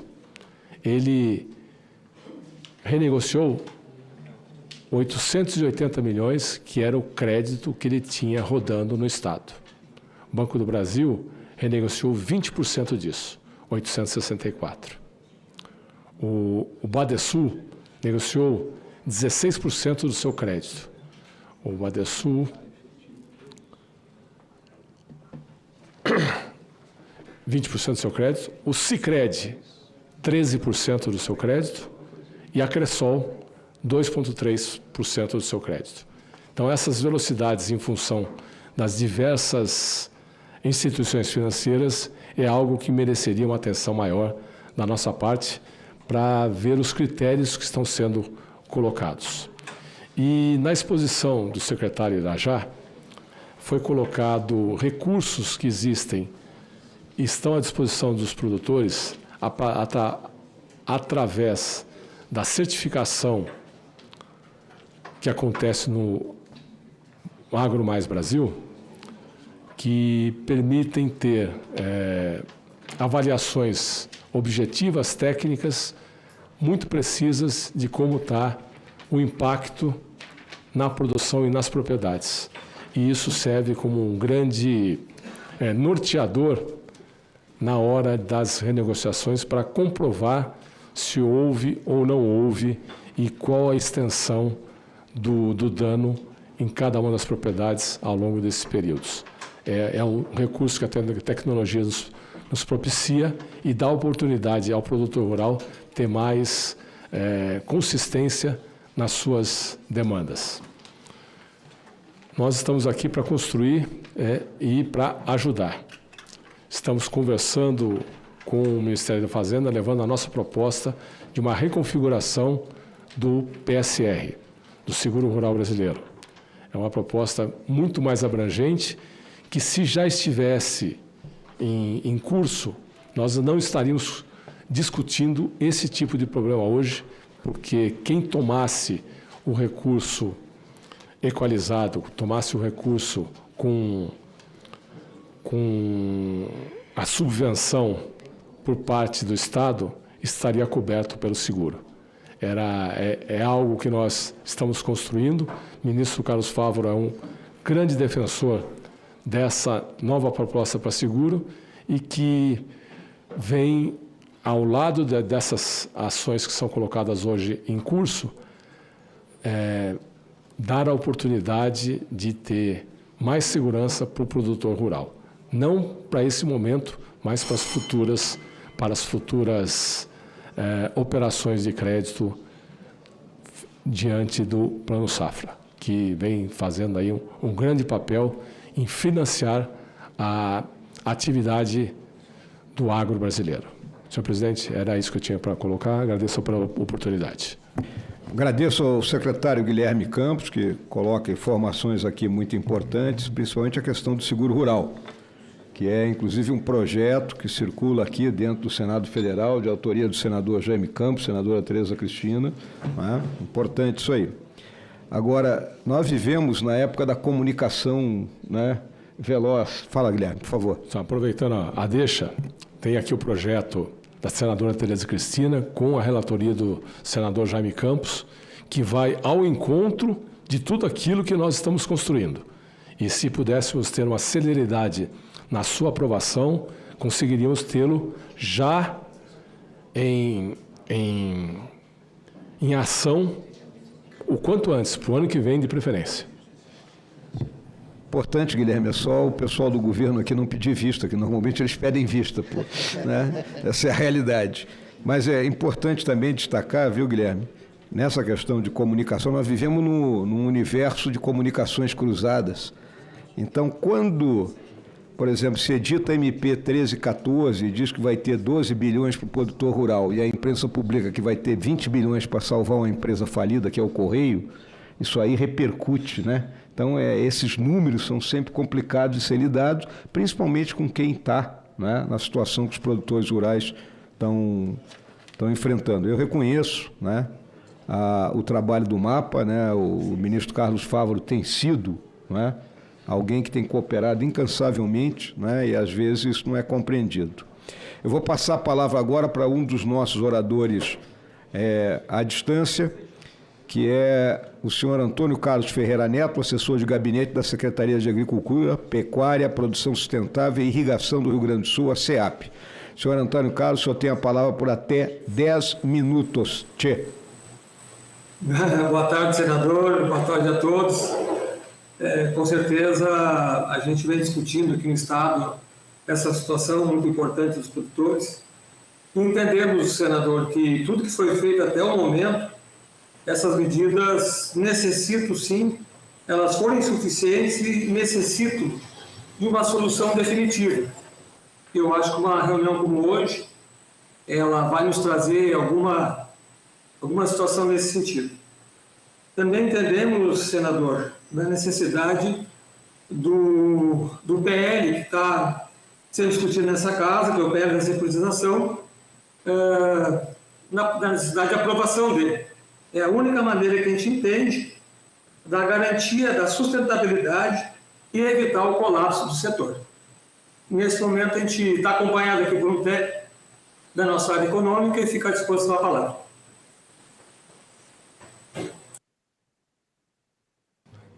Mais alguma coisa aí, senhor Antônio Carlos? Não, senador. Ficamos na escuta aqui do resto da reunião. Tá bem. Agradeço aí a participação. O PL da securitização realmente é um assunto que envolve várias mãos, né?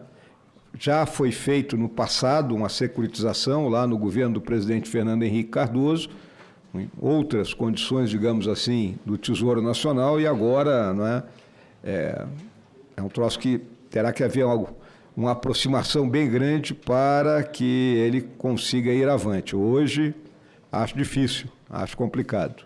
Deixo isso muito claro numa visão de quem já esteve dos dois lados do balcão, né?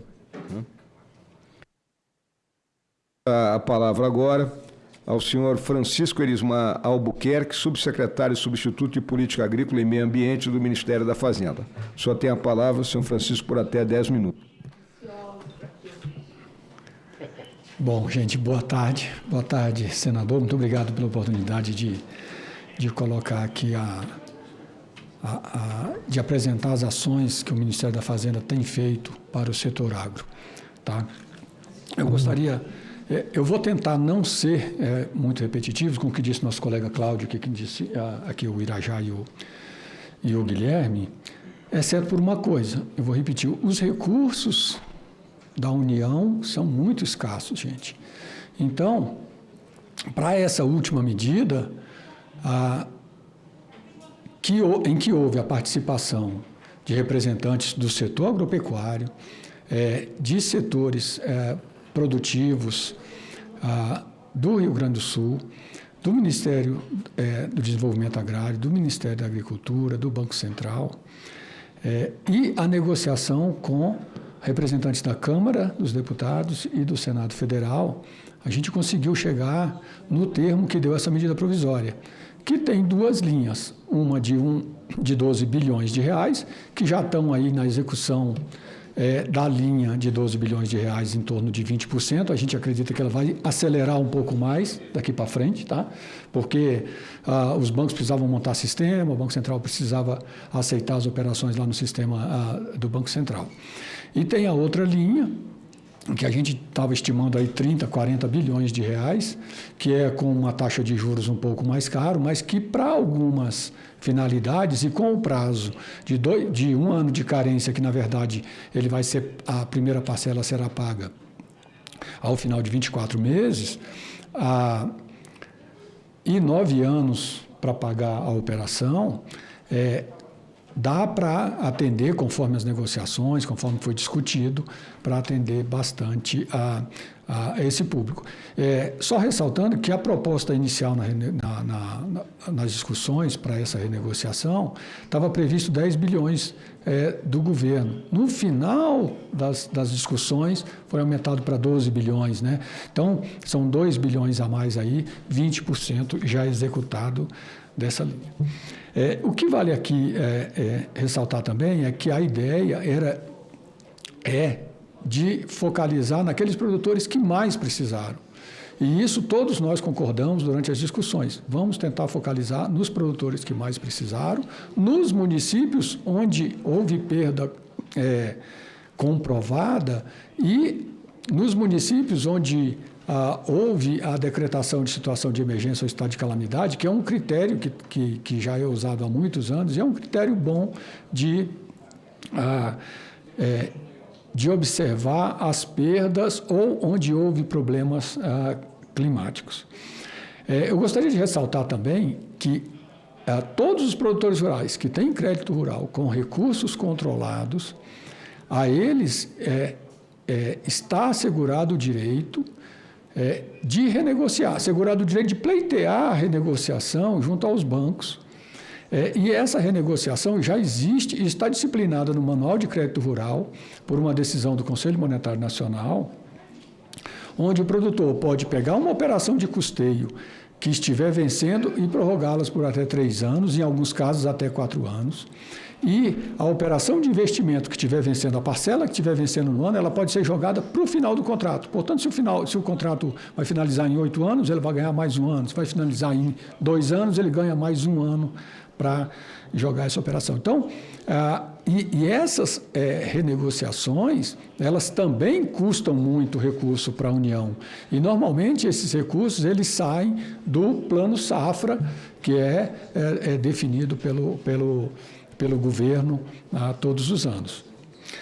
Além disso, nesse Plano Safra, essa medida de renegociação ela foi estendida para os produtores, para os médios produtores e para os grandes produtores rurais, que não tinham essa possibilidade de fazer essa renegociação que a gente chama de automática, que é uma renegociação onde o produtor, percebendo que ele vai ter perdas, e é uma renegociação muito menos burocrática do que a renegociação dos 12 bi, o produtor pode se dirigir à instituição financeira e solicitar essa renegociação.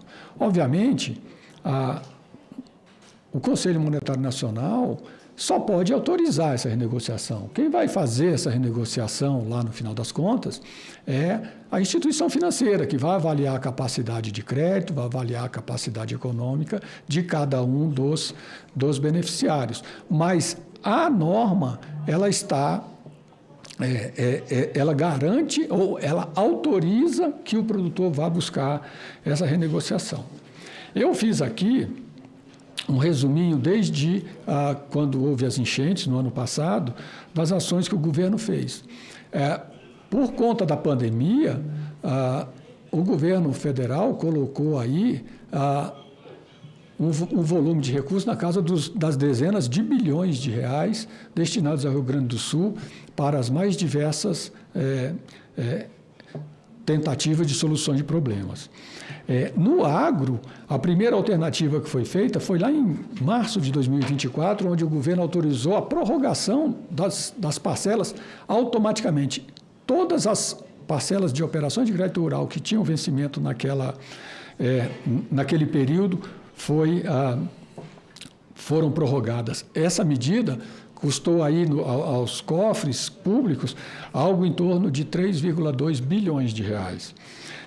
Depois veio a medida provisória 1.216 de maio, que ela deu um desconto para os agricultores médios e os agricultores familiares para liquidação de dívidas também de produtores que tiveram problemas para pagar suas dívidas.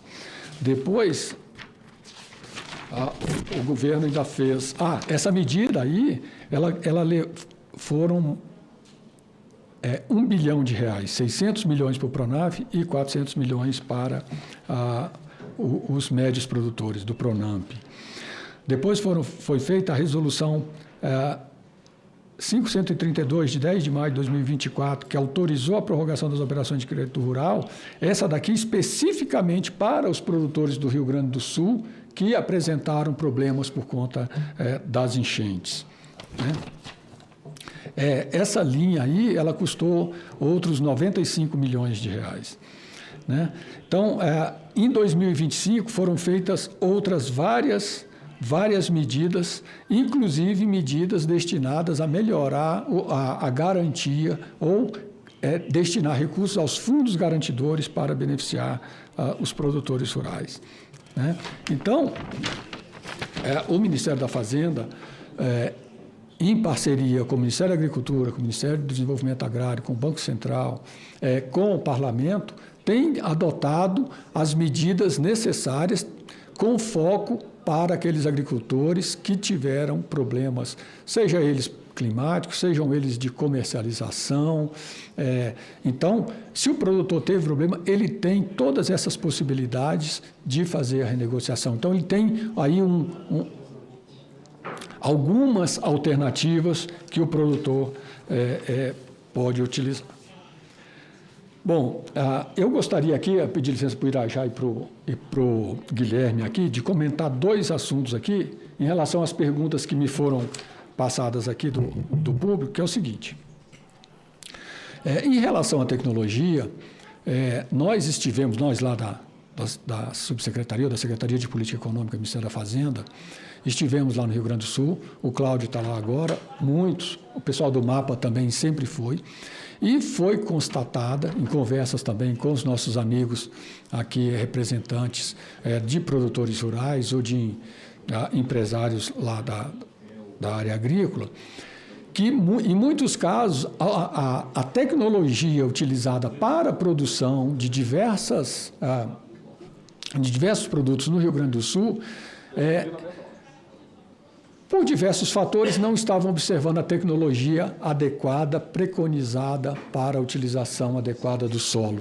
E, com isso, ter um rendimento melhor.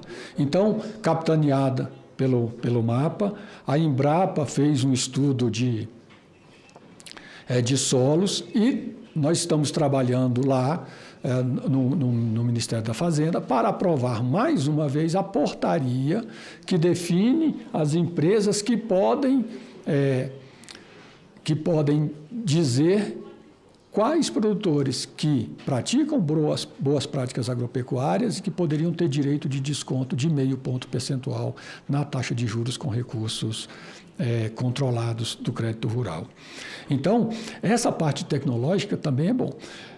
O Ministério da Agricultura também, em conversa lá com o Ministério da Fazenda, tem saído à busca de novos recursos para financiar a modernização das tecnologias utilizadas no campo, né? Com base nesse estudo da Embrapa, para facilitar. Comprovadamente, se o solo está melhor, ele tem uma resistência maior, ele pode fazer a produção, a produtividade aumentar. Então, é isso que a gente tem feito lá, nós estamos completamente à disposição. E, só para finalizar, senador, a fiscalização realmente dos bancos não dá. O que a gente tem não dá no âmbito do Ministério da Fazenda, não se insere no âmbito de competência do Ministério da Fazenda, e a gente acha que tem sim que haver uma fiscalização, que tem que se ouvir o produtor, que tem que se ouvir as instituições financeiras e os órgãos fiscalizadores, sim, porque quando a gente busca e a gente discute muito no âmbito do governo as medidas, como serão tomadas as medidas e que foco que terá essas medidas, a gente visa, sim, buscar ao produtor que mais necessita. Obrigado, gente. Boa tarde para vocês. Obrigado. Aqui é o senhor Francisco Albuquerque, o nosso representante do Ministério da Fazenda. É óbvio, né? Sempre há um espaço entre as decisões que são tomadas no mais alto nível até chegar na execução, e aí entra a questão dos bancos.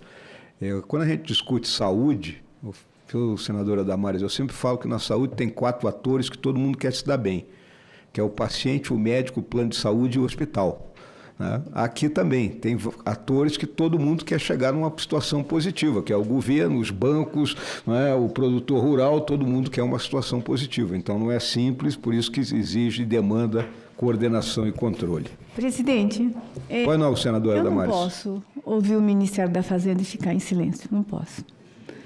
Não posso, porque se tem alguém que me tira sono, é o Ministério da Fazenda. E essa vai ser minha última participação. Eu quero que os senhores todos que estão aqui... mas o plenário está esvaziado. Nós estamos em semipresencial hoje, mas esse assunto aqui, essa audiência, chamou muita atenção de todo o Senado Federal. todos os senadores gostariam de estar sentados aqui. E como nós somos poucos que estamos de plantão, eu estou sendo muito demandada e eu não vou poder continuar.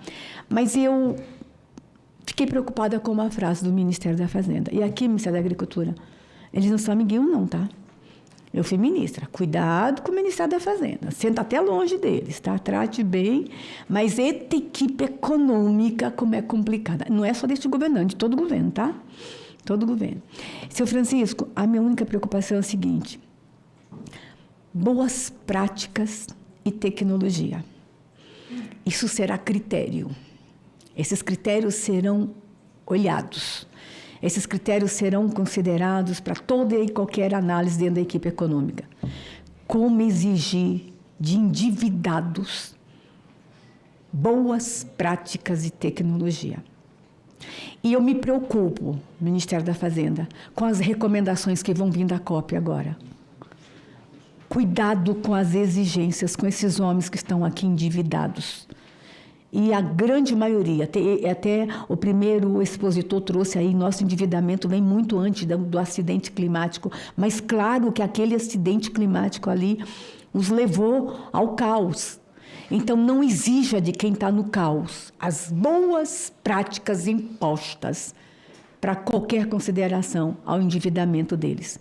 E cuidado, Ministério da Agricultura, com as lindas e extraordinárias recomendações que vão vir da COP.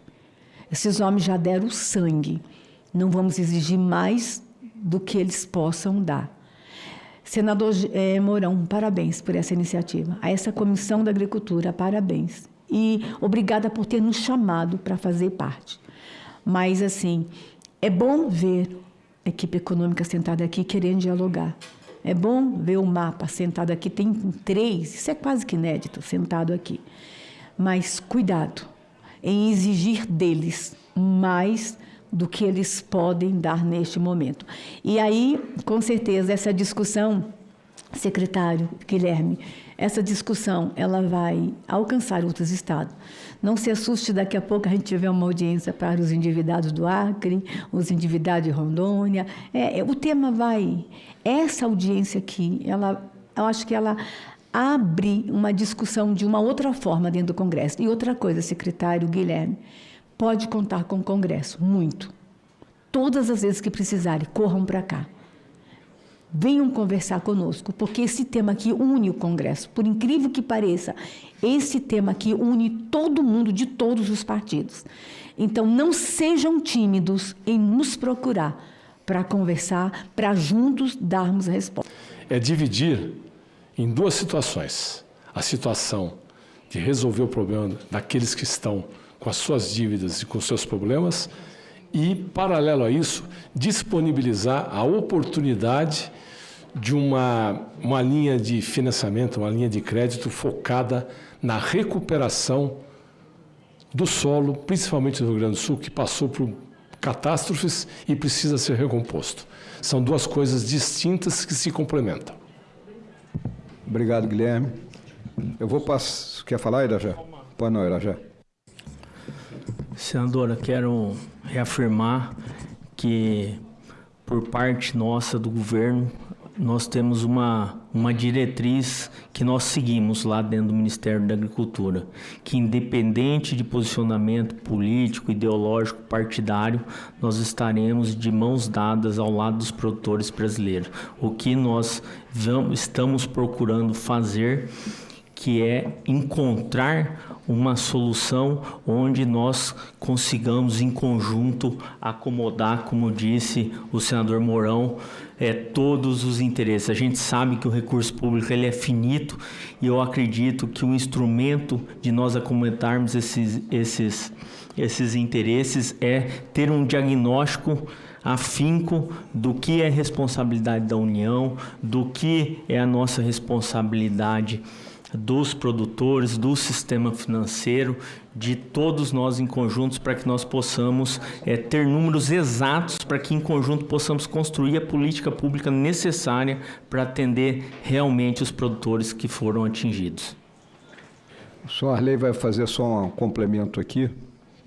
Eu não podia deixar de passar a oportunidade, tendo em vista que a senadora Damares disse que vai se retirar daqui a pouco, em fazer um agradecimento público pelo alerta que ela fez agora à equipe do governo que está aqui presente, para que não exija dos produtores rurais, principalmente do estado do Rio Grande do Sul, mais do que eles podem dar, porque realmente já deram e muitos estão dando a vida. Muito obrigado, senadora. Eu passo a palavra agora ao senhor Agostinho Garrido de Carvalho, auditor-chefe de Secretaria de Controle Externo de Contas Públicas do nosso Tribunal de Contas da União. Senhor Agostinho, só tem a palavra por até 10 minutos. Senhoras e senhores, boa tarde. Quero cumprimentar o senhor presidente, senador Hamilton Mourão, senhoras e senhores parlamentares e demais membros da comissão. Eu gostaria de agradecer a oportunidade de participar deste evento.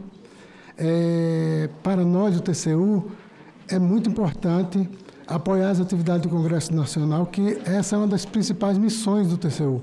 É uma das mais nobres missões no exercício do controle externo. Eu sou Agostinho Garrido, eu atualmente estou como secretário da SESEX Contas. Essa SESEX Contas abrange 4 unidades de auditoria no tribunal. Vou fazer um pequeno esclarecimento para vocês entenderem um pouco o contexto nosso. A Audi Fiscal, que é a unidade que faz a auditoria, que julga as contas de governo, que prepara o parecer das contas de governo.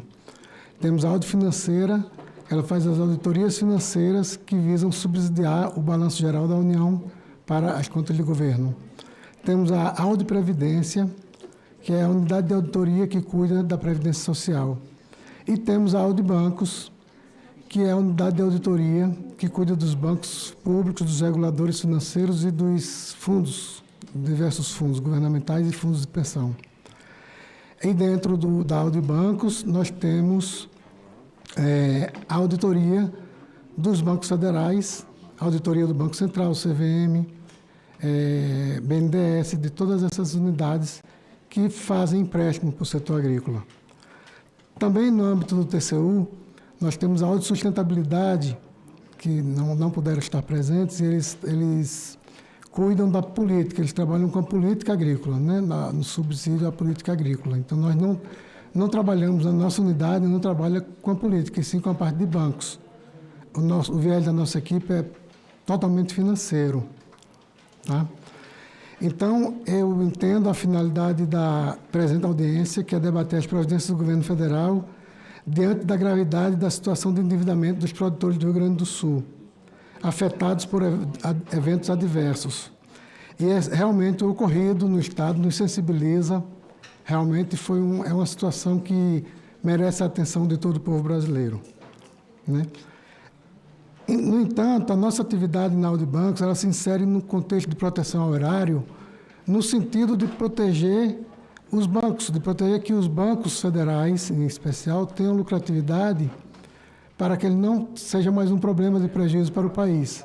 Então, assim, a nossa análise vai como que esses bancos fazem avaliações, como que esses bancos trabalham sua atividade financeira. Então, parece ser um pouco fora, mas eu acho que também tem a ver com o que a gente está discutindo aqui. Porque o que é que vimos? A medida provisória 1314, ela traz recursos que apresentam alguma espécie de subsídio, porque são taxas de 6%, 8%, 10%, são taxas que possibilitam uma renegociação de dívida e facilitam a vida dos tomadores. No entanto, os bancos, eles trabalham com aquele viés de só emprestar para aquelas pessoas que têm capacidade de pagamento.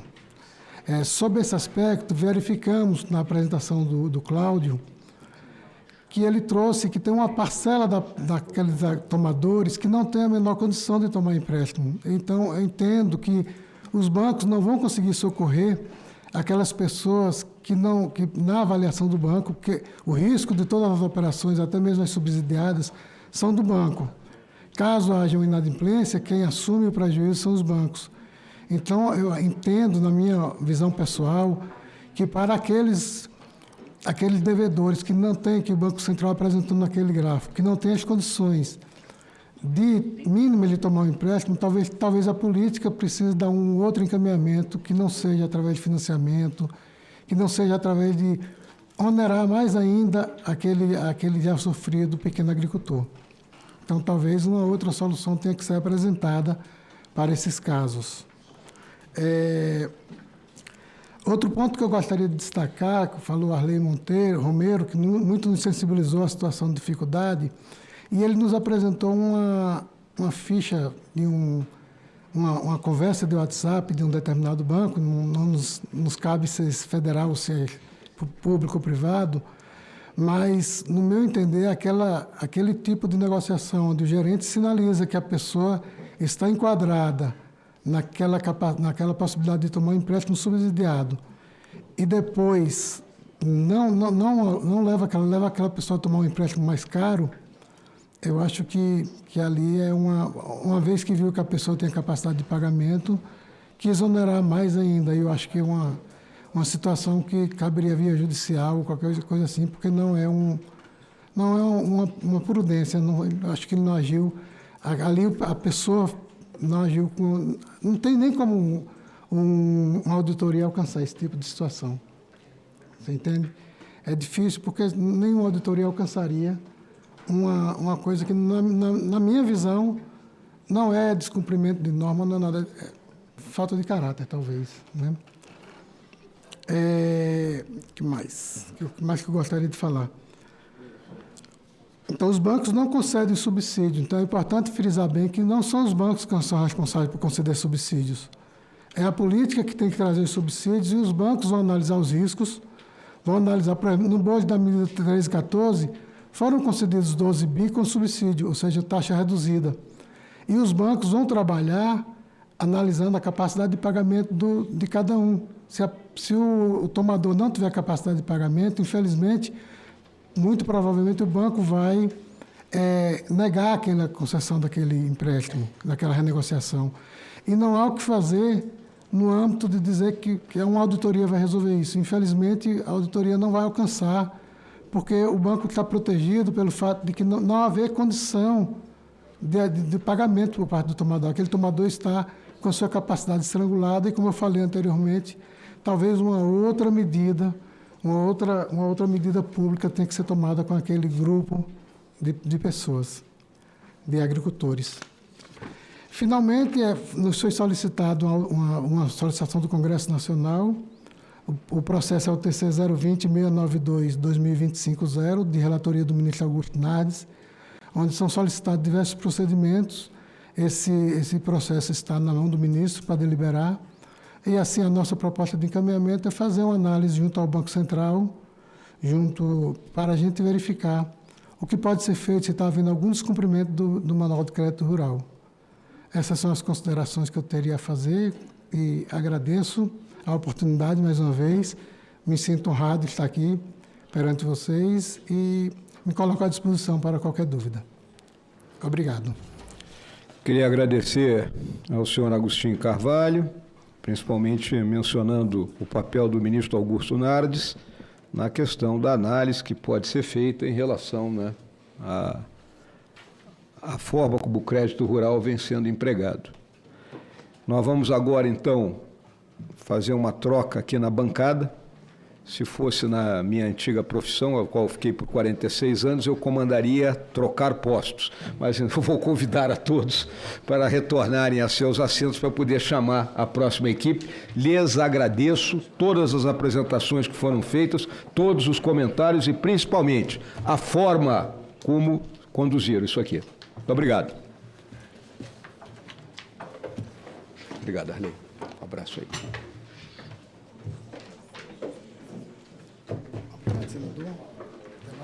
Obrigado, Agostinho. Doutor Irazão, um abraço aí, cara. Tudo de bom.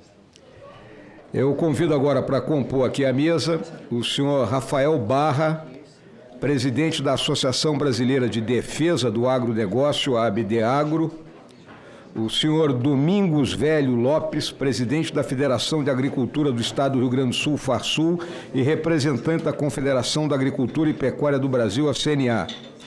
O senhor Antônio da Luz, economista-chefe da Federação da Agricultura do Estado do Rio Grande do Sul, a FARSUL, e a senhora Graziele Camargo, coordenadora do movimento SOS Agro. Como é que você está? Rafael Barra. Tudo ótimo. Rafael Barra. Hein?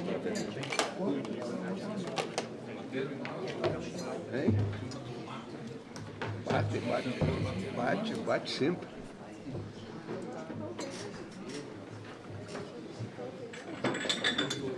Hein? Eles vão fugir, né? Tá? Tá bom.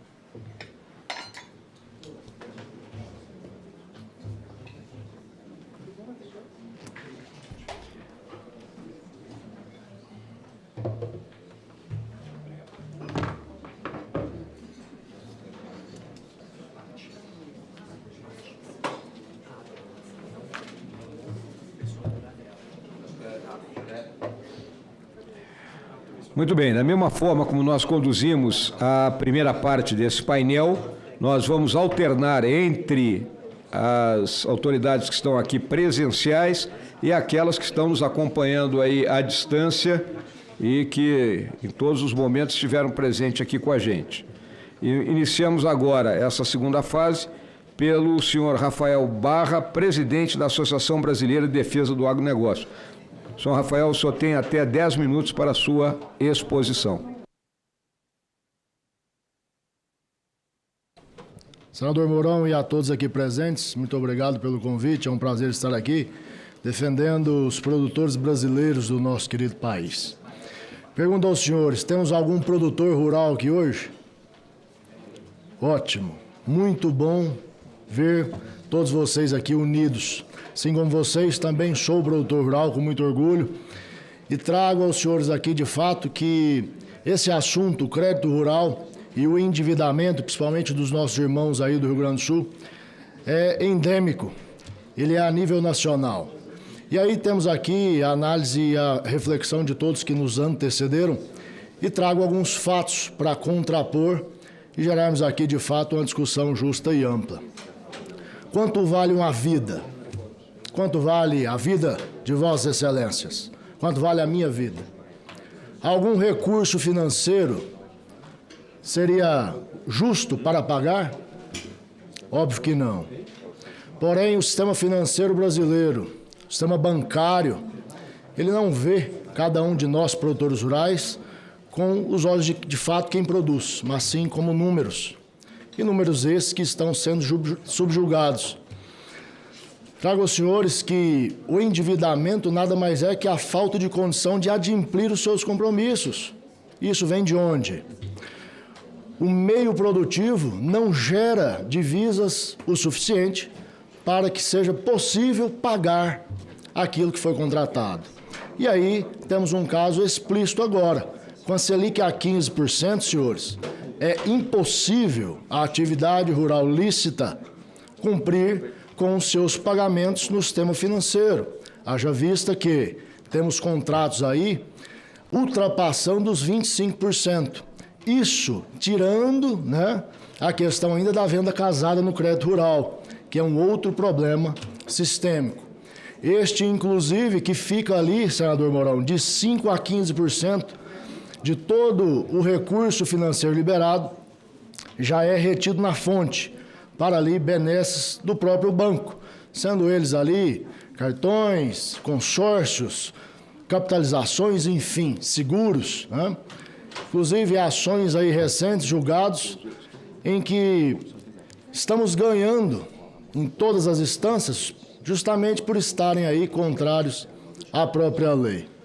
Escutei aqui com atenção ao secretário que representa aqui o Ministério da Fazenda, o Ministério da Agricultura, e trago, senhores, da porteira para dentro, o produtor rural domina com maestria tudo que faz. Agora, da porteira para fora, infelizmente, ainda estamos nas mãos de muitos que detêm a caneta, mas que jamais sequer colocaram os pés no campo. Isso é muito triste. Ver ali que no Rio Grande do Sul já perdemos 30 pais e mães de família que sem condição nenhuma, sem nenhum alento, sem nenhuma perspectiva, tiraram a própria vida. Isso é um completo absurdo. Estamos trocando vidas por dinheiro. Isso jamais deveria acontecer. E quando tratamos aqui, senador Mourão, de uma repactuação, de uma securitização ampla e restrita, isso a nível Brasil, obviamente, observando aqui o nosso querido estado do Rio Grande do Sul e adjacências, falo com propriedade, porque rodo muito todo o nosso país. A situação do produtor rural, ela é calamitosa.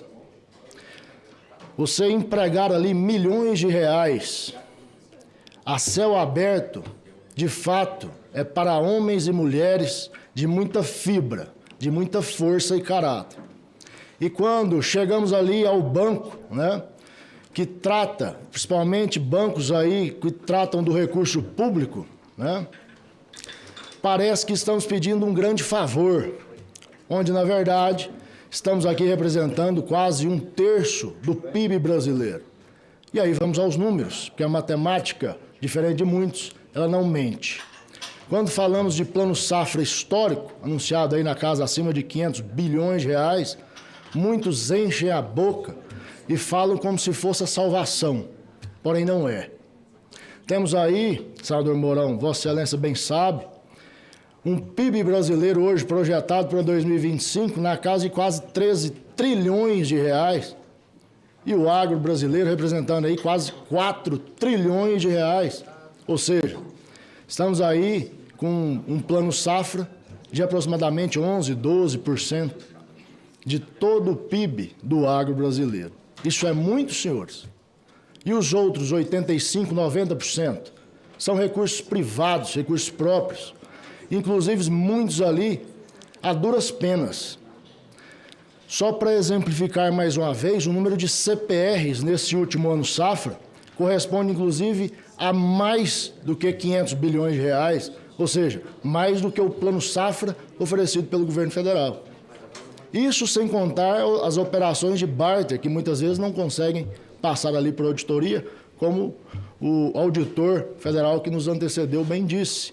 A auditoria nada mais é do que uma análise de dados. Se nós não temos dados claros, obviamente que não é possível auditar. E nisso, nós temos que dizer claramente, em alto e bom tom, a culpa principal é de quem? É do governo federal. Selic a 15%, ela exprime justamente o gasto exacerbado, a dívida pública aumentando a cada dia e a falta de compromisso de quem detém a caneta hoje de frear esse gasto, de compor ali de fato com os poderes e entender, falar assim, olha, se nós recebemos X, nós deveríamos gastar menos do que isso, de forma justa e equânime. Ora, é muito simples, nós temos que fazer aqui com a política populista, né, que eles bem gostam, investimentos e ações, isso e aquilo. Porém, na prática, isso não chega no campo. Escutei com atenção quando falaram aí dos recursos empregados no Rio Grande do Sul na cheia do Guaíba ano passado.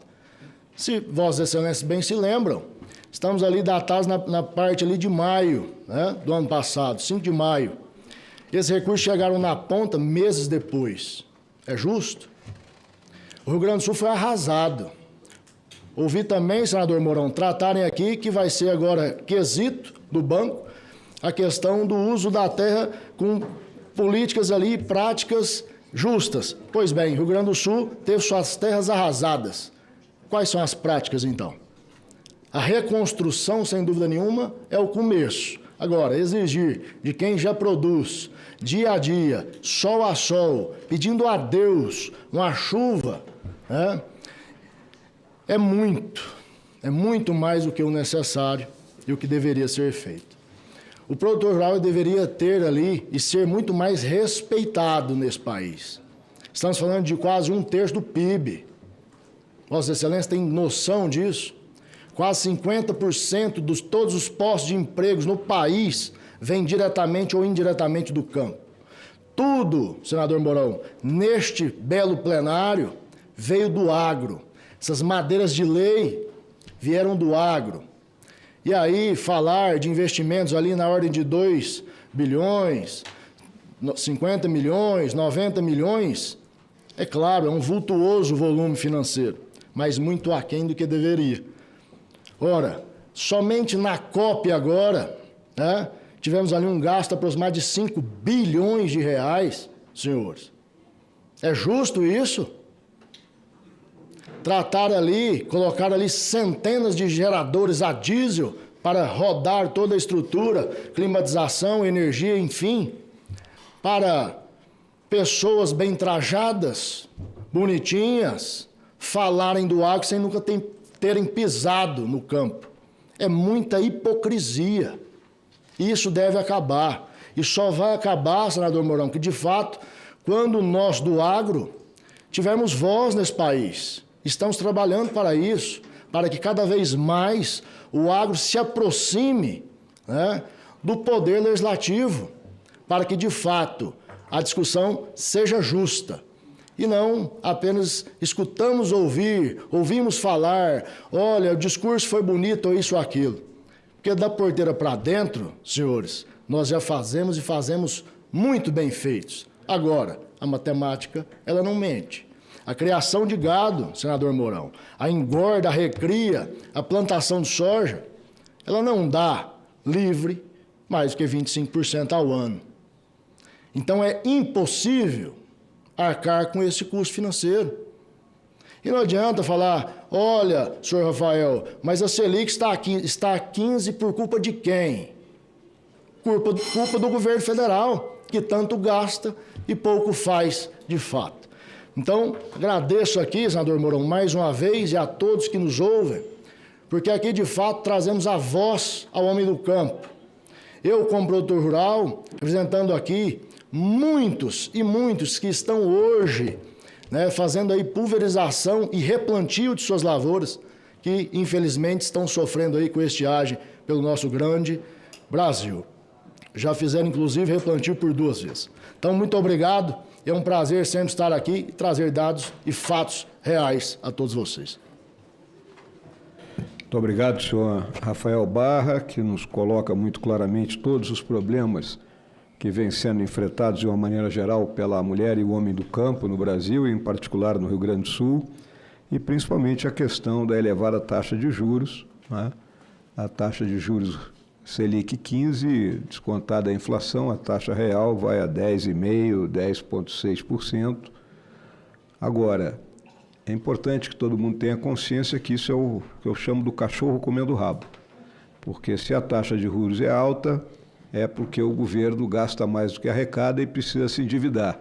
E, ao mesmo tempo, para solucionar os problemas do homem do campo, ele também precisa contrair dívida. Então, é uma situação que não é simples e que nós temos que resolver politicamente. A solução é política. É a decisão política de ter que fazer uma dívida boa para socorrer aqueles que trabalham no campo brasileiro. Essa é a realidade que nós temos que enfrentar. Eu vou chamar agora, por remotamente, o senhor Robson Oliveira, que é o representante do Banrisul. Boa tarde, senador Mourão. Boa tarde a todos os presentes.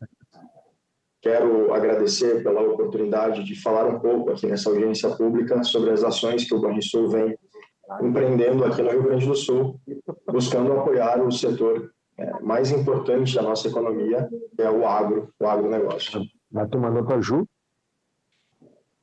Ah, tá. Bom,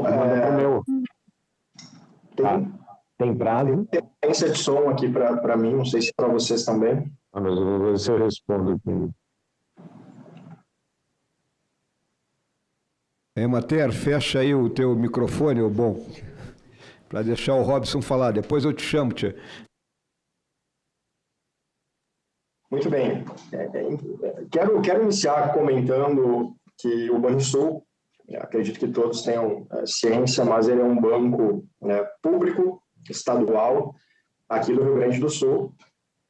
Temos uma presença muito capilarizada em todo o território gaúcho, portanto, conhecemos muito bem o estado do Rio Grande do Sul, acompanhamos o histórico do desenvolvimento econômico e social aqui do Rio Grande do Sul, estamos presentes em todas as diferentes regiões do estado e muito próximos dos produtores rurais. Então, nós acompanhamos com muita proximidade a situação do homem e da mulher do campo ao longo desses últimos anos de dificuldades climáticas bastante intensas. Por conhecer muito bem o estado e a estrutura econômica do Rio Grande do Sul, nós aqui no banco temos a certeza de que é fundamental fortalecer esse setor, apoiar esse setor, preservar o produtor e a produtora rural na sua atividade, mantê-los na atividade, fazendo aquilo que fazem com muita competência, como foi falado por praticamente todos os que me precederam aqui na audiência. E esse tem sido o foco do Banrisul. O presidente do banco, Fernando Lemos, inclusive, tem dito em todas as suas manifestações que o nosso compromisso aqui no estado é arrumar o campo, nesse momento em que o setor realmente precisa de apoio intenso. E esse ano a gente fala aí de inúmeras medidas, de mais uma estiagem, mas o fato é que desde a enchente de 2024, nós passamos a ter aqui uma complexidade bastante grande no que tange ao financiamento ao setor produtivo, crédito rural em especial, e muito do que foi falado aqui por alguns outros participantes da audiência sobre o papel do banco, preciso aqui registrar para todos que não é a forma de atuação do Banrisul, não é como o Banrisul entende operar no agro e também não condiz em nada com as práticas que nós estamos buscando entregar para o setor, para o produtor rural. Destaco que, a partir da enchente, o representante do Ministério da Fazenda ele começou lá em março de 2024, já com uma resolução de prorrogação, e desde então, o que se intensificou muito no período pós-enchente, a partir de maio, foi uma série de medidas, medidas a partir de medida provisória, como MP 1247, resoluções do Conselho Monetário Nacional, como a 5164, e mais de 2 dezenas de normativas que trataram de prorrogações de dívidas, de extensões de vencimentos e outras medidas visando dar fôlego aos produtores rurais e aos empreendedores do agro. A complexidade de operar essas medidas e levá-las ao campo de fato pelas instituições financeiras, que, como é o caso do Banrisul, são o elo de ligação entre a política pública e a ponta, o produtor, a produtora rural, foi de muita complexidade. E o Banrisul ele conseguiu entregar e oportunizar aos produtores, assegurar o direito aos produtores de acessar todas as soluções que surgiram em 2024 para dar fôlego para o endividamento já elevado aqui no Estado. Além das medidas de prorrogação, também tivemos, ao fim do ano passado, uma linha de crédito com fundo social do pré-sal, repassada também via BNDES, uma linha chamada Giro Emergencial para o Agro, no qual o Banrisul também foi pioneiro na atuação e conseguiu estender essas condições de parcelamento de dívida, de renegociação, para R$1 bilhão da sua carteira, uma solução que foi muito demandada pelos produtores no final do ano passado. A expectativa que nós tínhamos ainda no final do ano passado, 2024, era de uma boa safra em 2025, mas isso não aconteceu. Tivemos mais um problema de estiagem na safra de verão desse ano, e isso acentuou a gravidade do contexto de produção e geração de receita dentro da propriedade rural e, obviamente, do estoque de dívida dos produtores e das produtoras. Nós identificamos já com bastante antecedência as perdas que teríamos que enfrentar agora em 2025 dentro da porteira, nas lavouras, e tratamos já com muita antecedência, senador, com o próprio governo federal, a flexibilização de um regramento que o Manual de Crédito Rural estabelece, que diz respeito ao percentual da carteira de cada banco, de cada instituição financeira, que pode ser prorrogada ao amparo do Manual de Crédito Rural, com a manutenção do subsídio do governo federal. Por quê? Porque nós já previmos que teríamos uma demanda expressiva por prorrogação por parte dos produtores, e nós não desejávamos prorrogar essas dívidas, negociar essas dívidas com juros elevados. Foi muito bem dito aqui que a Selic vem subindo ao longo dos últimos 2 anos, tivemos um aumento grande, e isso encareceria muito o custo de rolagem de dívida para os produtores se não houvesse subsídio. Então, o Banrisul estruturou isso, demandou isso para o Ministério da Fazenda, Ministério da Agricultura, Ministério do Desenvolvimento Agrário, próprio Banco Central, articulamos, demonstramos a nossa necessidade e recebemos o apoio desses órgãos e, por meio da Resolução 5220 do Conselho Monetário Nacional, esse ano, 2025, conquistamos aqui no Banrisul o direito de prorrogar um percentual bastante superior frente ao que as demais instituições que atuam nacionalmente tinham de limite para prorrogar operações de crédito, de modo a dar fôlego para um número maior de produtores e produtoras. Pois bem, conforme o cenário se desenrolou, entendemos que mesmo com essa flexibilização por parte do Conselho Monetário Nacional, nós não conseguiríamos atender toda a necessidade de prorrogação que a nossa carteira de crédito e os produtores rurais demandariam por conta da intensa crise e da extensão das perdas.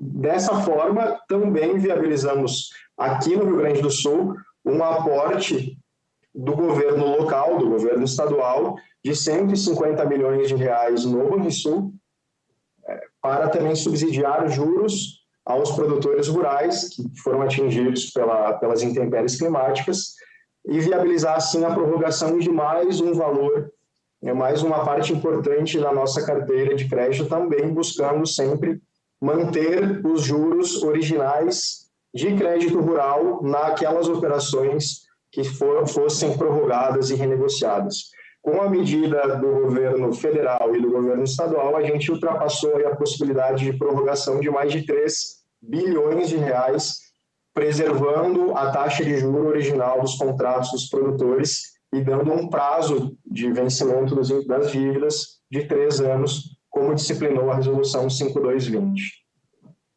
Também buscando simplificar o que é complexo, né? O Manual de Crédito Rural ele traz direitos e muita proteção para a dívida de crédito rural destinada à produção, mas também ele impõe uma complexidade grande, tanto para a contratação desses financiamentos e também para a prorrogação dos mesmos, né? Como disse aqui o Ministério da Agricultura e da Fazenda, é importante alcançar as medidas a quem realmente precisa. E para facilitar a jornada do produtor nesse processo, considerando a grande quantidade de produtores demandando prorrogações, o Banrisul desenvolveu um modelo próprio para comprovar as perdas no campo, nas lavouras, para as culturas de soja, milho e arroz. Portanto, a gente conseguiu simplificar e trazer bastante segurança nas prorrogações dos produtores dessas culturas.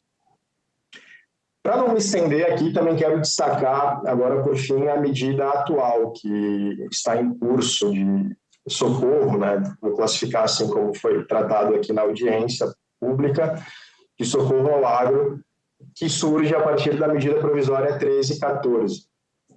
No seu artigo 1º, ela traz uma linha de liquidação de dívidas rurais, com recursos da União, repassados via BNDES, e no artigo 2º, uma linha semelhante, prazo de 9 anos, também, com recursos próprios das instituições financeiras. No artigo 1º, repasse via BNDES com recursos da União, nós temos juros pré-fixados, garantidos aos produtores, e aí estabelecidos conforme a categoria do produtor rural. 15 segundos. De 6%. Senador, eu preciso de mais 1 minuto, o senhor me concede? Prossiga. Muito bem. Desde a divulgação dessa medida, que foi no início do mês de setembro na Expo Inter, o Banrisul, de novo, pensando em manter o agro do Estado forte, que é a base de toda a nossa economia, colocou seu time técnico para estudar a fundo essa medida, como poderia se fazer para operacionalizá-la, quais as dificuldades que viriam, trabalhamos arduamente em cima dessa MP para disponibilizar aos produtores do banco, produtores gaúchos, essa solução. Recebemos um limite de 880 milhões de reais e, como disse aqui o subsecretário Guilherme Campos do MAPA, fomos o primeiro banco a operar e disponibilizar essa linha na ponta, né, no mundo real, ao produtor rural. Em 2 dias esse recurso foi consumido, as reservas no BNDES aconteceram na totalidade do nosso limite de 880 milhões, mais de 2.100 operações já reservadas. Além disso, recebemos mais 1.150 demandas de outros produtores rurais que até aqui não foram atendidos por conta da falta de limite para o Banrisul. Fechamos a linha depois disso. Estamos no processo de contratação, tá? De contratação desses 880 milhões. Temos aí um contato muito próximo com o próprio BNDES e eu aproveito aqui a oportunidade para destacar na audiência pública a complexidade de operar essa linha e as dificuldades operacionais de operar essa linha. A gente fala aqui que a medida foi anunciada, que ela foi disponibilizada, que cabe às instituições financeiras levar aos produtores esse benefício. Mas mesmo nós, no Banrisul, que estudamos isso dia e noite, fomos os pioneiros na operação, e como disse aqui o representante do MAPA, alocamos mais até o momento que o próprio Banco do Brasil, nós encontramos desafios. Operações que se desenquadram com o trâmite da operação, do encaminhamento da linha de liquidação de dívidas, exigências por parte do regramento da MP e da resolução do Conselho Monetário Nacional de que o produtor tenha pagamento de encargos, né, para que ele possa ser enquadrado nessa medida de 9 anos com juros subsidiados pelo BNDES, mudanças de valores que não são contempladas no valor que vai ser concedido para liquidar dívidas, então exige que o produtor tire recursos do próprio bolso. Diferenças de elegibilidade e critérios de enquadramento de dívidas conforme o critério 15 segundos da MP. Então, nós observamos uma dificuldade muito grande de explicar tudo isso para o produtor rural e também para os gerentes dos bancos, né? Então, na prática, isso está muito truncado aqui no estado do Rio Grande do Sul e faz com que muitos produtores acabem tendo aí dificuldades de regularizar a sua situação. E a partir do momento que ele entende que existe uma medida de 9 anos disponível, aquelas que já existiam antes de 3 anos passam a não ser tão atrativas, certo? Porque todo mundo passa a querer 9 anos.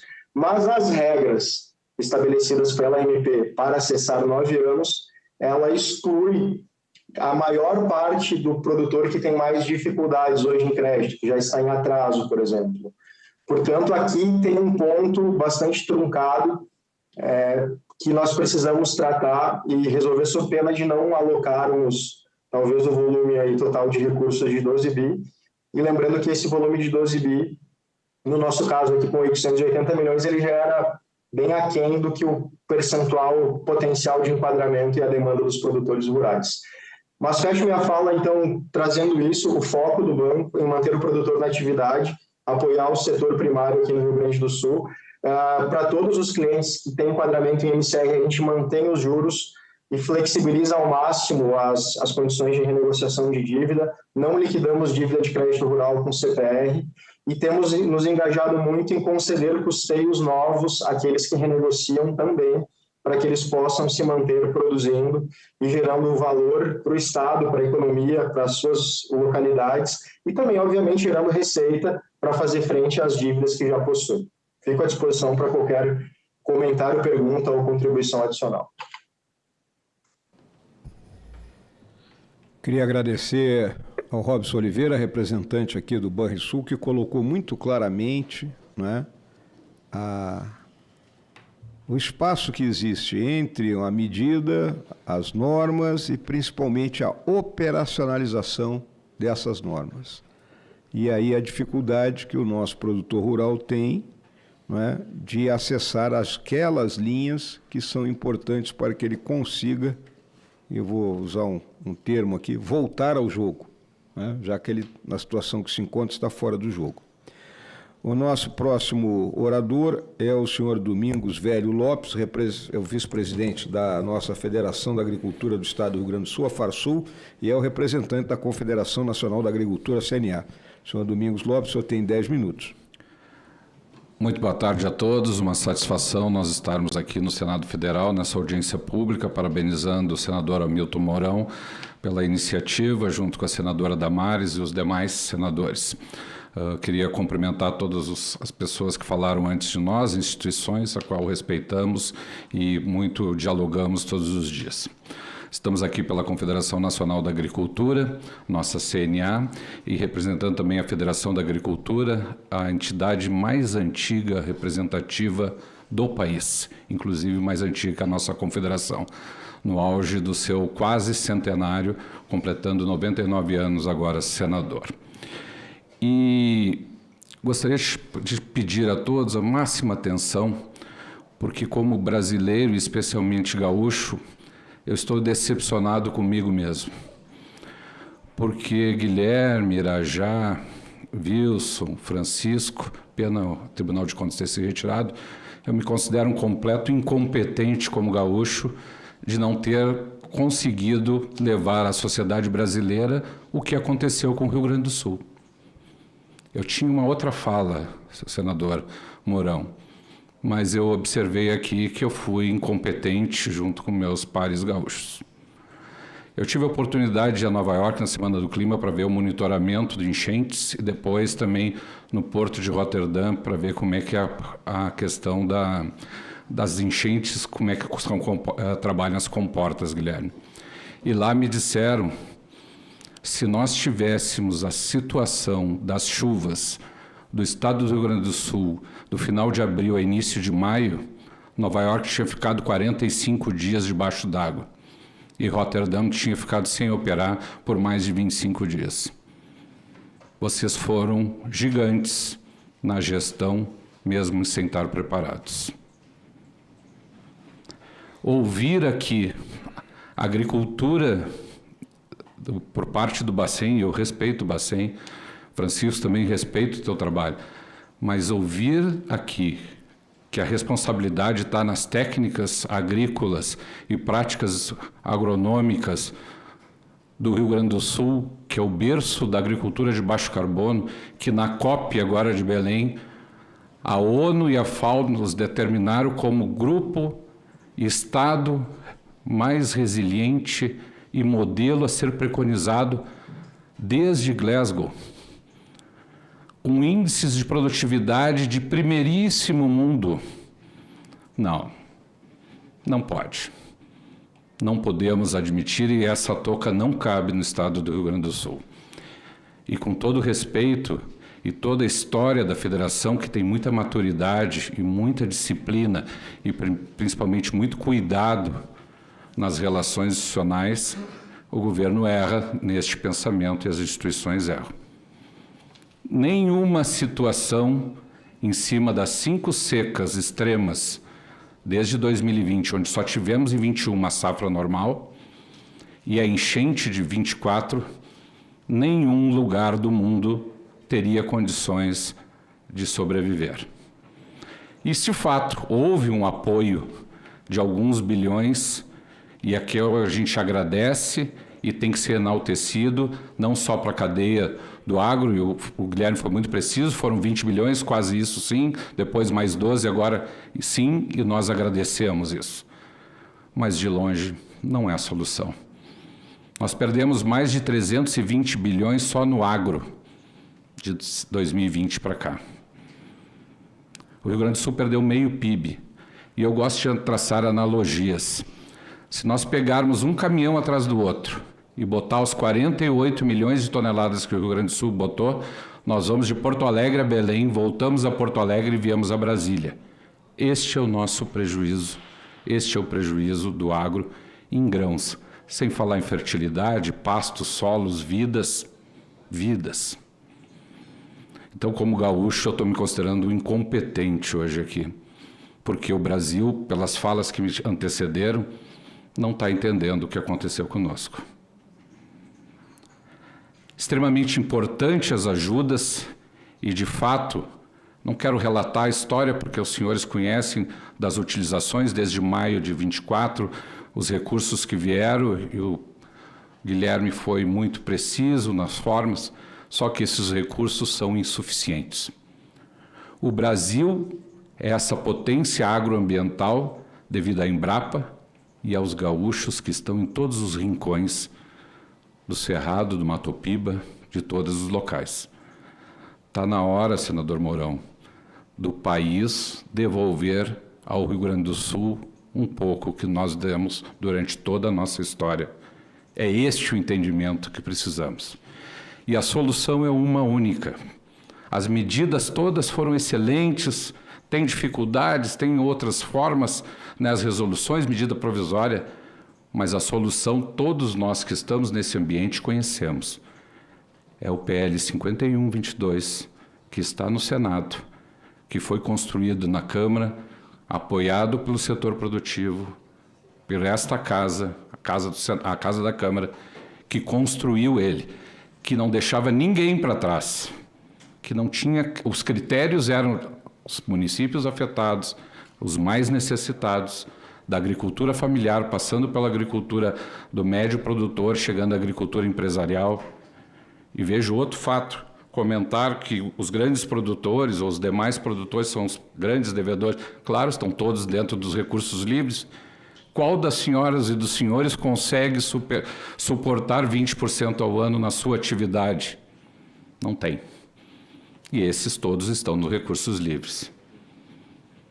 E, senador, o senhor falou da securitização da década de 90. E aqui eu tenho cabelo branco e vejo outros com cabelo branco. Você se lembra do Brasil em 95, 97? Irajá era importador de alimentos. A região sudeste faltava carne na entre-safra. E nós fizemos a securitização para o país todo, e nós colocamos o setor produtivo, e hoje, 28 anos depois, nós somos o maior exportador líquido de alimentos, dobrando o segundo lugar, nada mais, nada menos que os Estados Unidos, a quarta produção mundial, e em 2035, segundo o Banco Mundial e a própria ONU, nós seremos a maior agricultura do mundo. E tive a oportunidade de novo estar na Semana do Clima em Nova York, e o Rio Grande do Sul foi considerado, entre as suas 35 cadeias produtivas, o estado mais resiliente, sustentável, diversificado do mundo. Só que estamos sem dinheiro. Nós não estamos pedindo perdão, nós estamos pedindo prazo. E o benchmark da outra securitização fez o Brasil se tornar essa potência, que é hoje, sob o ponto de vista agrícola. Mas o mundo, parece, o Brasil não entendeu. E o senador, está na mão do senhor, está na mão do Senado, porque o PL já passou. Ele usa o fundo do pré-sal, que não mexe na responsabilidade fiscal no Tesouro. Fundo do pré-sal, que é para acidentes climáticos também. Pagamento de Selic neutra, que vai ter mais dinheiro ano que vem e dobrará daqui a 2 anos e triplicará daqui a 4 anos. E que vai ser devolvido. É só botar ele em pauta, votar, porque aí estão cerealistas, estão as revendas, estão todos os produtores da agricultura familiar, permeando os médios e chegando à empresarial. A solução está no Senado. Como o senhor falou, a solução política. Eu iria apresentar, já estou chegando no final, vários dados para falar a respeito, mas eu quis dizer que a solução, sim, é política, está na mão do Senado Federal e depois, por óbvio, na sanção do presidente da República. Mas esse dinheiro existe, ele não mexe no arcabouço fiscal e ele devolve a dignidade ao Estado do Rio Grande do Sul, em especial os nossos produtores rurais. Fica o nosso apelo ao Brasil para que entenda a dificuldade que o Rio Grande do Sul passa e que tenham um pouco de consideração com a história que o Rio Grande fez por esse país e que nós hoje pedimos socorro a vocês, em especial ao Senado, colocando em votação o 5122, que aí sim, sem mexer, repito, no arcabouço fiscal, resolve o problema coletivo dos produtores do Rio Grande do Sul e todos aqueles que tiveram intempéries, que estão nas mesmas condições técnicas de dificuldade do nosso país. Obrigado a oportunidade, agradeço a minha CNA, agradeço a Federação para poder demonstrar esse desabafo e até de meia-culpa por não ter tido a capacidade de transmitir a realidade do Estado do Rio Grande do Sul para todos os nossos conterrâneos brasileiros. Obrigado pela oportunidade.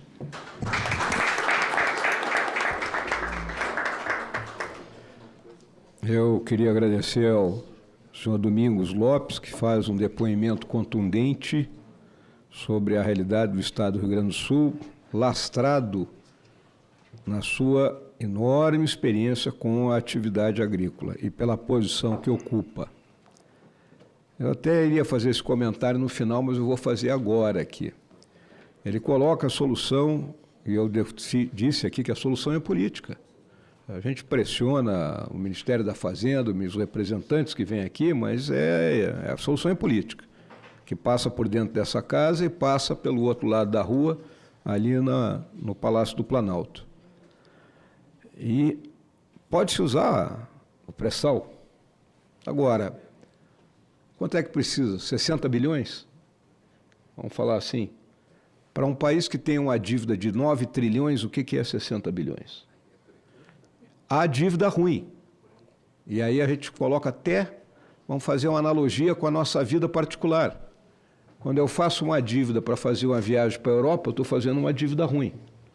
Quando eu faço uma dívida para comprar uma casa para minha família, eu estou fazendo uma dívida boa. Então, quando eu faço uma dívida de 60 bilhões para botar em pé uma atividade que é fundamental para o Brasil e que vem trabalhando diuturnamente para que o país coma e para que outros países comam também, eu estarei fazendo uma dívida boa. Essa é a discussão política que tem que ser travada aqui dentro dessa casa, Domingos. Te agradeço aí por ter colocado isso muito claramente.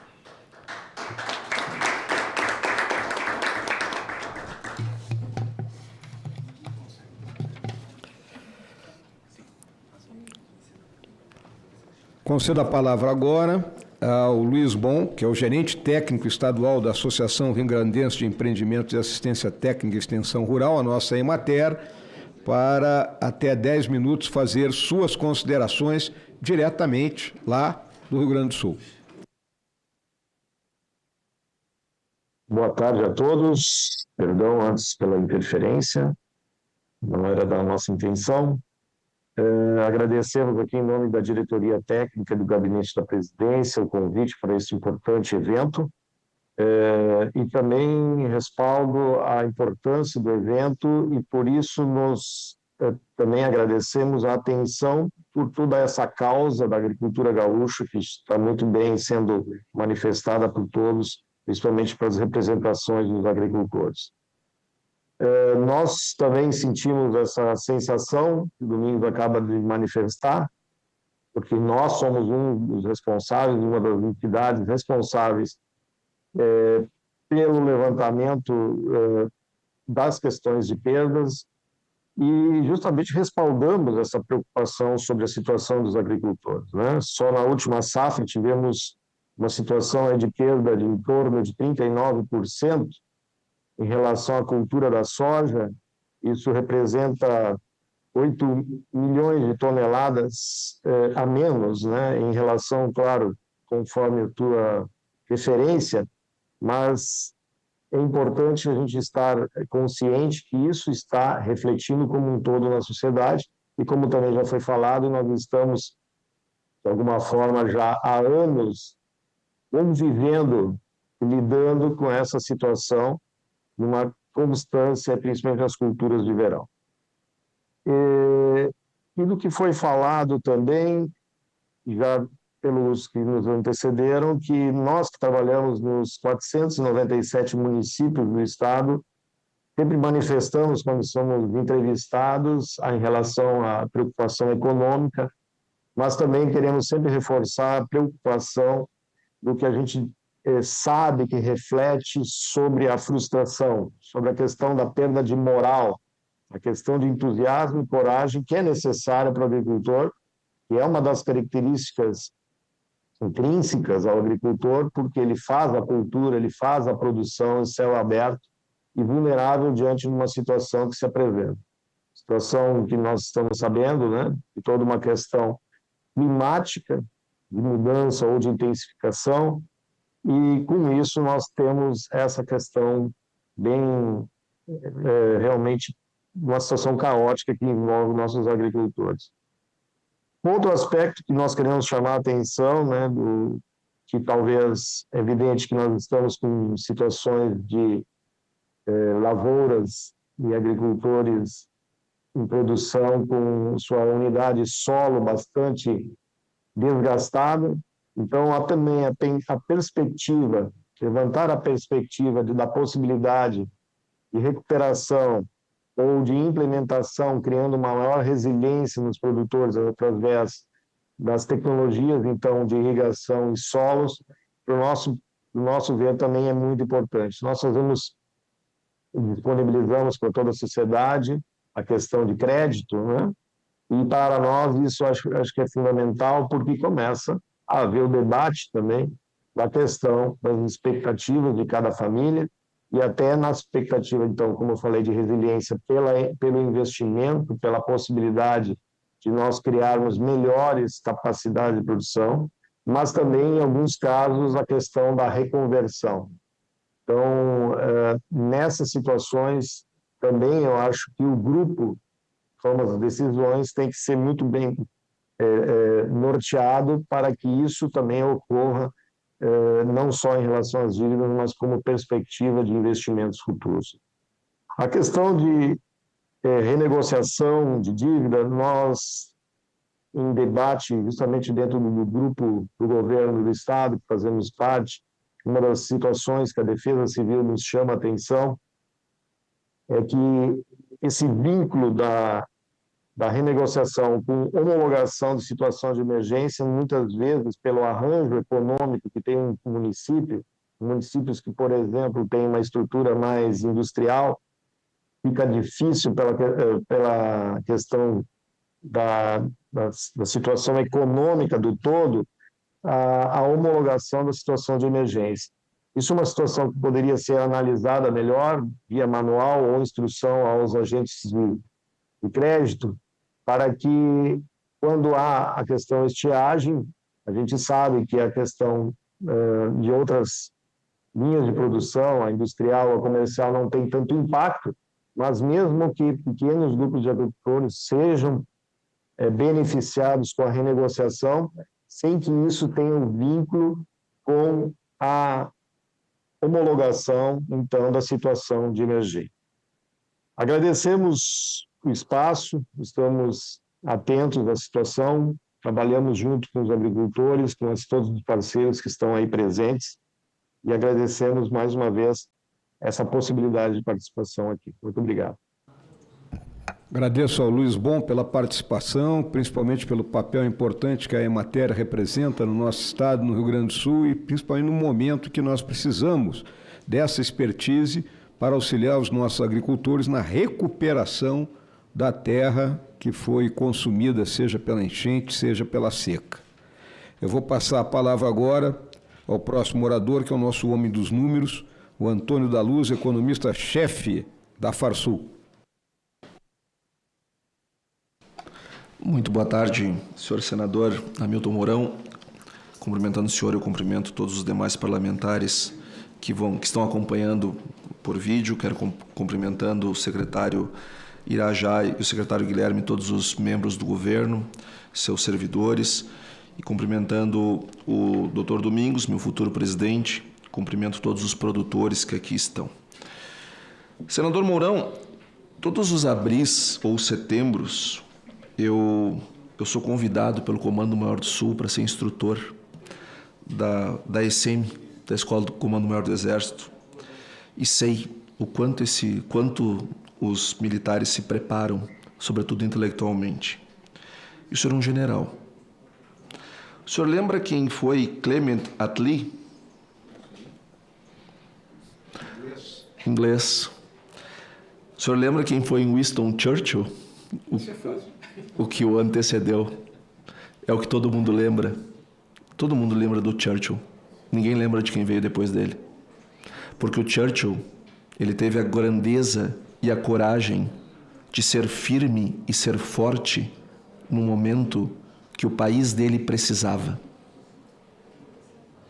Mas já o anterior a ele, o Chamberlain, também é bastante lembrado como covarde, como negligente. Porque a história não perdoa os covardes e os negligentes. E ela coloca na história aqueles que enfrentam as crises de frente e com altivez. Por isso que eu tenho certeza que o que está acontecendo no Rio Grande do Sul e que lamentavelmente vai acontecer em outros estados do país, em virtude das mudanças climáticas, não deixará outro espaço para todos que estão à frente desse problema, ou sairão como Churchill ou sairão como Chamberlain, mas não vão sair como Clement Attlee, esquecidos que só generais lembram. Dizendo isso, senador, eu quero começar trazendo aqui algumas respostas a pessoas que eu tenho muita admiração, como o caso do Cláudio Filgueiras, do Banco Central, do Erismar, do Francisco Erismar, do Mazinho, do Ministério da Fazenda, que são servidores que servem hoje o atual governo, serviam o governo que o senhor fez parte e que servem o país, que são servidores. E eles, obviamente, eles trazem o posicionamento do governo do turno. Me preocupa quando o Cláudio Filgueiras, que ajuda muito o Estado do Rio Grande do Sul, quero ser testemunha disso, nos ajudou muito. Ele fala que os produtores fazem uma aposta no ano seguinte. Não, a coisa está ruim, vai lá, faz uma... Não, somente o produtor não faz aposta. Essa é a atividade econômica dele. Quer que o produtor faça o quê para sobreviver? Produzir não é apostar, é uma atividade. É uma atividade laboral e econômica. Fala-se dos arrendamentos. Aquela comparação dos arrendamentos é absurda. E aqui eu vou me valer como economista, vou falar como economista, aquilo é absurdo, está errado. Porque o produtor proprietário também tem que lançar o custo da terra nas suas contas, porque senão, do ponto de vista financeiro, está errado a forma como ele está calculando o custo. Terra tem custo.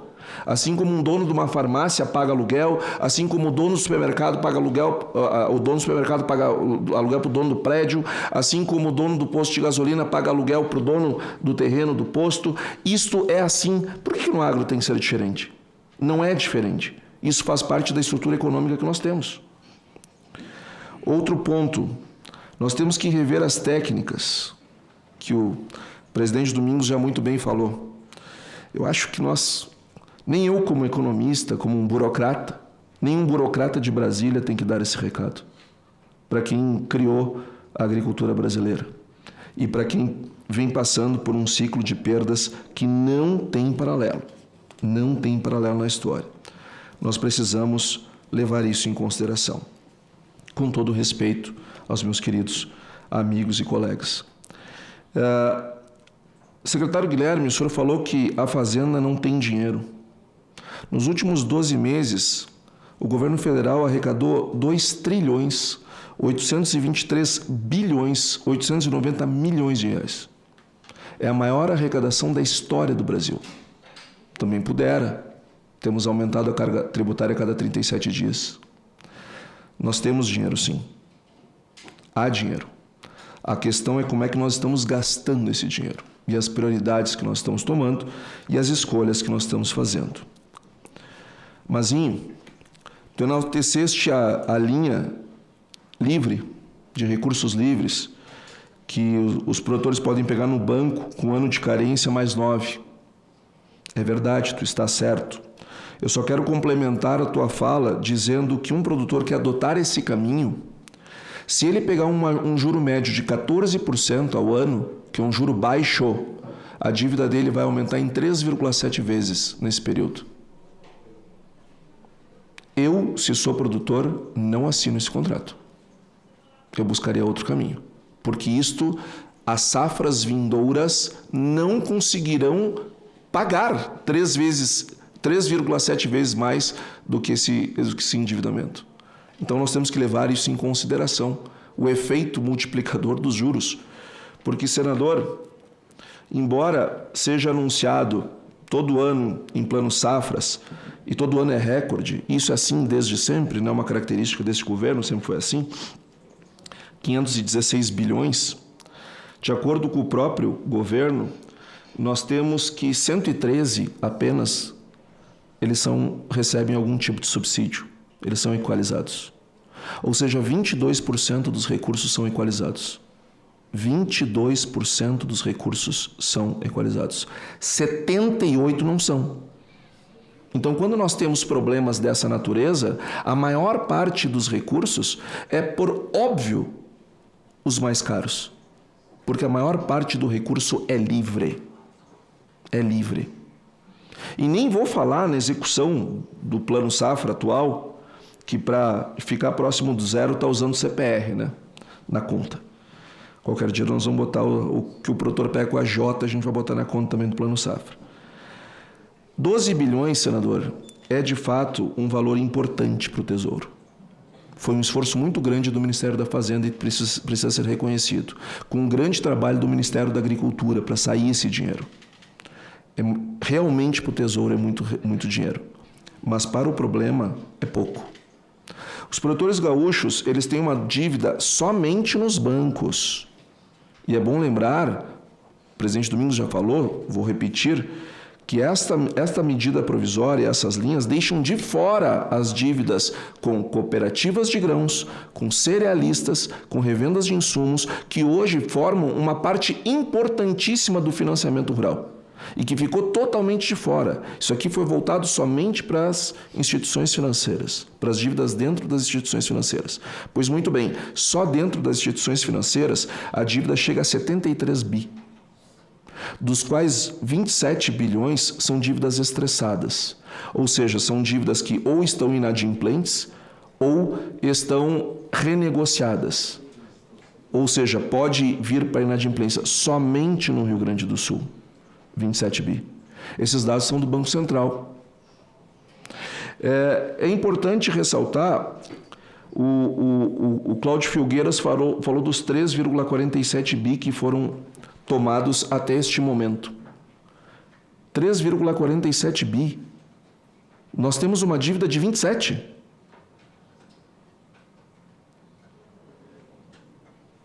Só no Rio Grande do Sul. A linha total é 12, até agora saiu 3,47, nós estamos em 19 de novembro, as lavouras já eram para estar plantadas. Então eu não vejo espaço para comemorar 3,47 bi de 12, que não saiu até agora. E por que não está saindo? Em parte, tem a questão bancária, que, aliás, eu quero ressaltar aqui, dizer para os produtores rurais que tem o consumidor.gov, que é um canal do governo para se fazer denúncias contra esses malfeitos que estão sendo apresentados aqui, que foram apresentados pelo Arley e por outros que também aqui trouxeram. E para aqueles que não querem se identificar, a CNA tem um portal, nada mais do que preciso, que ela representa o produtor sem identificar o produtor para essas denúncias. Então existe um canal do setor que deve ser melhor aproveitado. Agora também é verdade, senador, que nós temos uma série de chicanas pela forma como a MP está escrita, que está gerando uma série de dificuldades lá na ponta. Por exemplo, nós temos, vou pegar um exemplo do que está acontecendo nos principais agentes financeiros. Ela deixa de fora totalmente as dívidas que foram tomadas para a safra 25. Na safra 25 nós tivemos uma estiagem, a pior do ciclo. Todo o crédito tomado para a safra 25 está fora. O produtor, ele precisa estar adimplente, ele precisa estar numa condição de adimplência em 5/9. Lembrando que 5/9, senador, quando saiu o MP, nós já deveríamos estar com os insumos todos comprados. O arroz já estava sendo plantado, inclusive, em 5/9. Já havia plantio. E nós estamos a recém com 3,7 bi, de acordo com os dados do Banco Central. Nós estamos vendo uma série de desenquadramentos. Nós fizemos uma reunião com os agentes financeiros para perguntar para eles quais eram os problemas que estavam acontecendo, e eles disseram, olha, do potencial de dívida que nós temos para enquadrar na MP, nós estamos, aí cada um me disse um percentual, na média dava ao redor de 20%. Ou seja, essa medida vai atender 20% da demanda de solicitações de prorrogações dentro dos agentes financeiros. 20%. Ou seja, se prepare que ano que vem nós vamos estar aqui de novo, falando as mesmas coisas, com a mesma cantilena, nos desgastando os representantes do governo, os servidores do governo, nesse assunto, porque não será suficiente. Estes valores não são suficientes. Além do mais, e para terminar, eu quero aqui lembrar Vossa Excelência que há nesta casa o projeto 5122, que foi aprovado na Câmara dos Deputados. Este projeto, senador, ele não usa recursos do Tesouro, ele usa recursos do Fundo Social do Pré-Sal, que não são receitas primárias, são receitas financeiras, portanto, ele não entra no resultado primário do governo, ele não é um recurso do Tesouro. Ele pode ser aplicado em algumas situações, uma delas é enfrentamento das mudanças climáticas e os efeitos. Nós tínhamos mais de 50 bi nessa linha, mas o governo preferiu, neste ano e no ano que vem, usar esse dinheiro para o Minha Casa Minha Vida e para o programa de reconstrução. Nisso vai ser gasto 48 bilhões de reais. Mais os 20 bi para os Correios, me desculpa, mas tem dinheiro para arrumar a vida dos produtores, sem mexer nos problemas fiscais do Brasil. Tem meios. O recurso do Fundo Social do Pré-Sal, infelizmente, foi gasto. Mas ano que vem entra mais, no outro entra mais, no outro entra mais. E se esta casa não aprovar, nós vamos ficar usando para outras finalidades que talvez não gerem o impacto econômico positivo que gera o setor do agro, e nós vamos perder uma oportunidade de sairmos todos deste episódio como saiu Churchill, do episódio que ele enfrentou, e não como Chamberlain. Muito obrigado.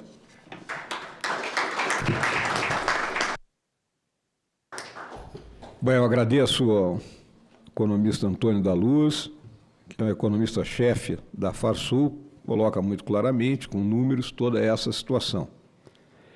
Eu vou agora chamar dois oradores que estão à distância para conceder finalmente como última oradora a senhora Graziele Camargo, que é coordenadora do movimento SOS Agro e uma representante dos produtores rurais. Eu chamo então o senhor Tiago Abrantes, que é o representante da Organização das Cooperativas Brasileiras e também representante do sistema Sicredi e Sicob. Tiago, você tem até 10 minutos. A palavra é sua. Boa tarde, senador Mourão. Primeiramente, eu gostaria de agradecer o convite para participar desse importante momento de debate, discussão das políticas públicas aí de suporte aos produtores rurais do Rio Grande do Sul, e também fazer um registro, né? Aqui, como Organização das Cooperativas Brasileiras, nessa ocasião a gente está representando todos os sistemas cooperativos de crédito que têm a parte mais relevante da sua carteira voltada, obviamente, para o setor produtivo rural. Então, é um setor de extrema importância para o país e também para o cooperativismo de crédito brasileiro. Tá? Para iniciar minha fala, senador, eu gostaria de primeiro clarear alguns conceitos que eu acho que são muito importantes sobre a natureza das cooperativas de crédito, para que não fiquem dúvidas sobre os objetivos dessas instituições no atendimento do produtor rural. Né? Então, é importante a gente primeiro pontuar que são instituições financeiras com uma natureza societária própria, né? Uma natureza societária cooperativa, amparado por uma legislação específica também, são instituições autorizadas a funcionar e supervisionadas pelo Banco Central do Brasil. Então, todo o seu operacional, toda a sua as operações que são realizadas dentro de uma cooperativa de crédito passam pelo crivo da supervisão supervisão da autoridade monetária do Banco Central do Brasil. E um traço muito importante, talvez esse seja o cerne desse primeiro ponto, é a relação do cooperado com a cooperativa, né? O cooperado, ele não é um mero usuário ou consumidor de um serviço ou produto financeiro da cooperativa de crédito. Ele é, na essência, o dono daquela instituição. Ele se confunde com a cooperativa de crédito. A cooperativa é a extensão do cooperado no mercado financeiro para lhe prover as soluções que lhe são necessárias na sua atividade produtiva, seja rural, seja urbana ou necessidades de consumo. Então é importante a gente entender que esse possível conflito de interesse entre cooperativa e cooperado, ele na verdade vai de encontro, ele é contrário à natureza do nosso modelo. Então é importante a gente trazer esse ponto para uma primeira abordagem, para a gente entender o trabalho, a performance das cooperativas, seja nos programas atuais aí agora de tentativa de suportar aí as atividades dos produtores rurais afetados no Rio Grande do Sul, como obviamente em crises passadas. E também registrar que a cooperativa é uma entidade sem finalidade lucrativa, né? E essa não é uma questão meramente principiológica, mas ela é até uma determinação legal. Então, não faz sentido uma cooperativa de crédito ter uma atuação voltada para resultado. Aquele resultado, ao fim do exercício, obrigatoriamente tem que ser devolvido para o seu cooperado.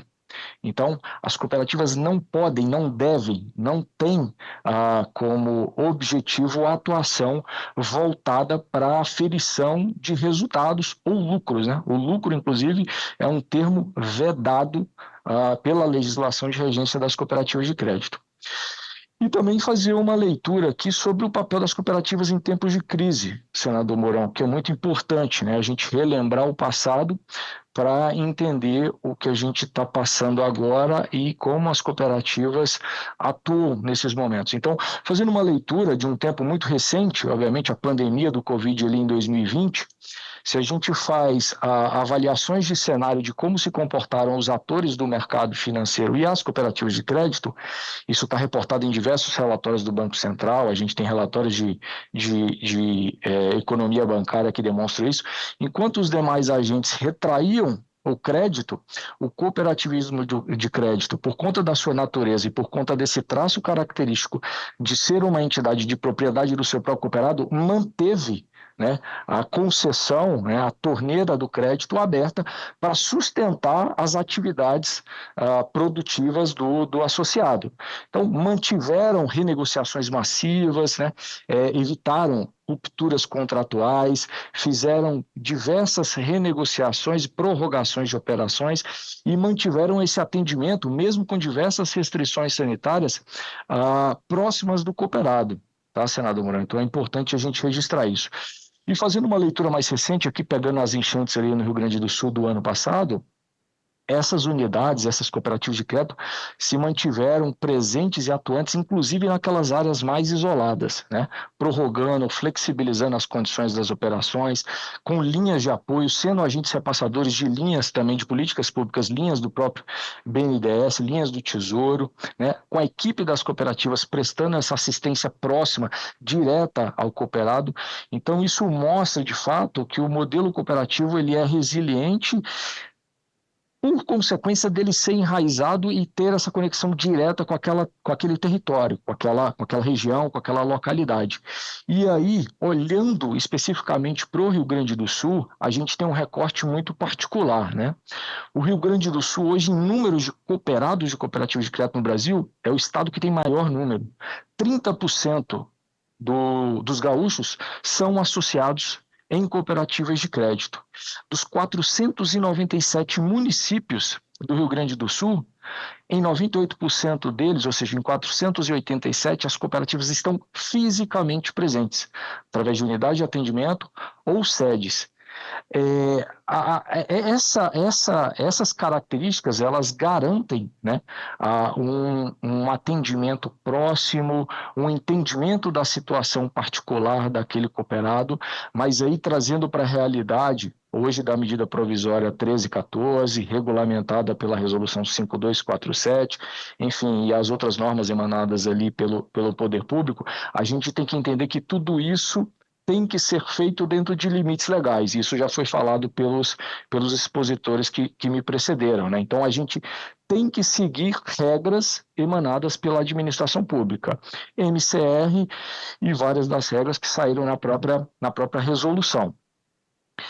Como é que o cooperativismo de crédito tem atuado, né, na concessão e qual a participação do cooperativismo de crédito, seja no Plano Safra e em outras políticas públicas aí de socorro em momentos de maior estresse.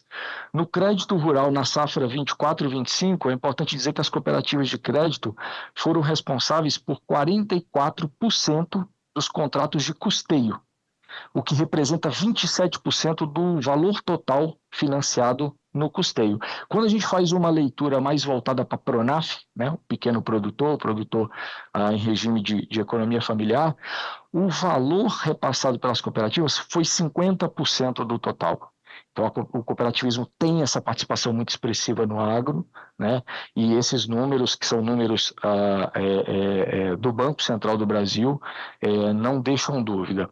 Em relação ao programa Pronamp, né, o Pronamp, que foi lançado inicialmente também lá na época da pandemia, o cooperativismo de crédito foi o terceiro maior repassador. Então, mais uma vez, né, caracterizando esse papel, né, esse traço da cooperativa ser de propriedade daquele interessado. Então, o terceiro maior repassador com 17% do total de contratos dentro do Pronamp.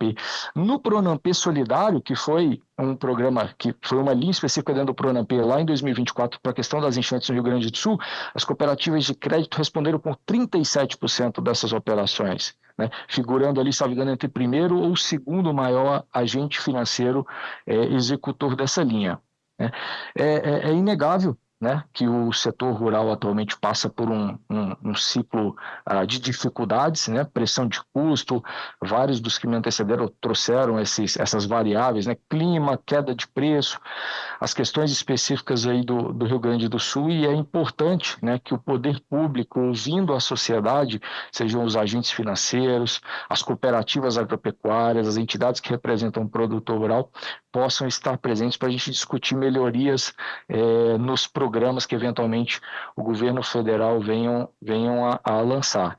Então, o colega do Banrisul também trouxe um ponto bem importante que eu queria pontuar aqui, tá, senador Mourão, em relação às dificuldades na operacionalização dessa linha do artigo 1º lá da medida provisória, né? De fato, os sistemas cooperativos também tiveram que fazer essas adaptações, essas adequações de caráter operacional, o que demandou algum tempo, né? Mas já estão rodando, e aqui 15 é bom segundos. Fazer até uma atualização em relação ao número que o secretário Guilherme trouxe, né, em relação à execução de 13% especificamente do sistema de cooperativas Sicredi, né? Eu tenho um número mais atualizado de ontem, a execução já está na casa de 21%. Então, apesar dessa dificuldade inicial, os sistemas cooperativos já estão rodando, e a expectativa é de que, de fato, consigam executar até o prazo final, ali, a data corte de eventual devolução desse curso BNDES, que é 15 de dezembro, executar todos os limites que lhes foram atribuídos. Então, só para fechar, senador, eu gostaria de deixar claro aqui que o cooperativismo, de fato, ele tem um histórico de compromisso com o seu quadro social, em especial em momentos de crise, ele não se afasta, ele aprofunda ainda mais esse apoio, e reafirmar aqui que as cooperativas elas seguem à disposição para o diálogo, para a construção, para a melhoria das políticas, e esse é o objetivo do cooperativismo, esse é o nosso mandato, atender o cooperado, que é quem dá sentido ao movimento cooperativista. Então, para encerrar, agradecer mais uma vez a oportunidade e fico à disposição aqui para o debate. Agradecer ao Tiago Abrantes, representante aí da OACB, do Sistema Cooperativa, pelas suas explanações objetivas e mostrando também a dificuldade das cooperativas para se adequar né, a normativa oriunda da MP 1314. O último orador à distância é o senhor Ismael Horbach, que representa a Federação da Associação dos Municípios do Estado do Rio Grande do Sul. Senhor Ismael, o senhor dispõe de até 10 minutos para a sua apresentação. Boa tarde a todos, senador Mourão, presidente Adriane de Oliveira, nossa prefeita de Nonoai, pediu que representasse ela aqui nessa audiência pública.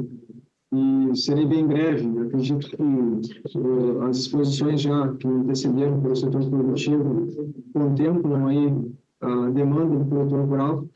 O que compete aos municípios, senador, acreditamos que o impacto financeiro que já se iniciou nos produtores, ele vai refletir, já reflete no comércio, vai refletir nas contas públicas municipais, e isso é um efeito em cascata. Então, gostaria de reforçar aí o pedido do setor rural para que essa casa tome em andamento no projeto de lei 5122, para que o produtor rural tenha fôlego. Ele precisa de fôlego, o governo tem estendido a mão, mas nesse sentido parece mais uma corda e não um fôlego. Então, a situação é muito séria. Aqui preciso reforçar que o Domingos e que o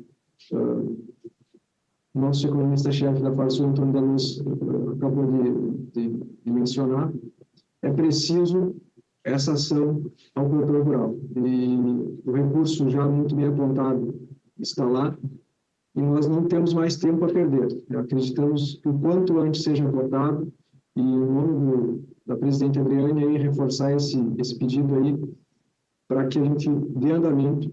A nossa economia base do Rio Grande do Sul, já deve ter sido dito aí, em torno de 40%, vem do agro, fora o que ela gira, é a nossa mola propulsora. Então, precisamos muito de socorro, precisamos muito dessa ajuda do governo federal. E, como o senhor bem disse, senador Mourão, está na parte política, o Senado precisa fazer a parte dele, a Câmara já fez a dela, então precisamos que o Senado tome as providências agora. Seria isso. Obrigado. Muito obrigado, Ismael. Coloca muito claramente a problemática da perda das safras e consequente redução da atividade econômica nos diversos municípios do nosso estado, que tem como atividade básica, não é, aquela oriunda do agronegócio.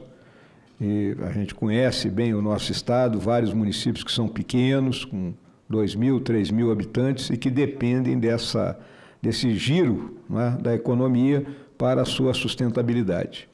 Nós vamos agora à nossa última oradora, que representa os produtores rurais do Rio Grande do Sul, a turma que trabalha de sol a sol, ou de chuva a chuva, que é a Graziele Camargo, que coordena o movimento SOS Agro. Graziele, você tem até 10 minutos para as suas observações. Eu sei que você tem outras pessoas que vão falar contigo também, por você também, então você tem a liberdade, né, para usar essa tribuna e expor a situação que você vem vivendo, e quem conhece toda a tua luta ao longo desse período sabe que você é uma digna representante da mulher gaúcha, do nosso agro e das pessoas que batalham pelo Brasil e pelo Rio Grande.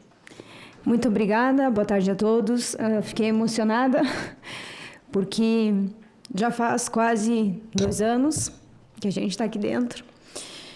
E, senador Mourão, essa audiência pública é muito importante para nós. É a nossa 24ª audiência pública, mas, porém, a primeira no Senado. Para que a gente possa realmente provocar e mostrar a todos vocês a crise invisível e silenciosa que o campo gaúcho vem passando, que se iniciou nas enchentes de 2024 e que somente se agravou durante todo esse período.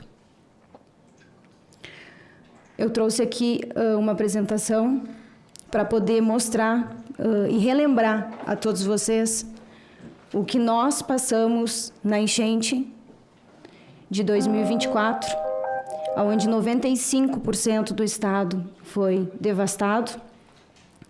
E a gente vai colocar esse vídeo que mostra realmente o impacto.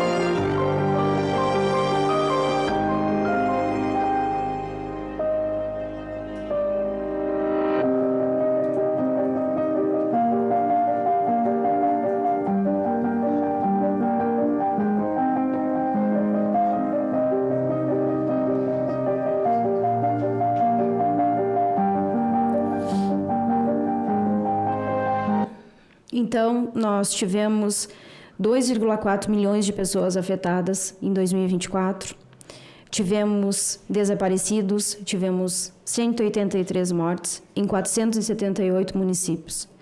3,2 milhões de hectares devastados, 206 mil propriedades rurais. Mais de 80% dos nossos solos férteis foram degradados. Tivemos 18 mil quilômetros quadrados de deslizamentos. Isso equivale a 4,4 milhões de campos de futebol. E a nossa economia, como o nosso Antônio da Luz sempre falou, foi muito afetada no momento da enchente, passando de 100 bilhões. E no ano seguinte, nós tivemos a seca. O que a enchente não levou, a seca devastou. De lá para cá, nós já tivemos 31 vidas perdidas. A primeira mulher que se suicidou está ali no meio.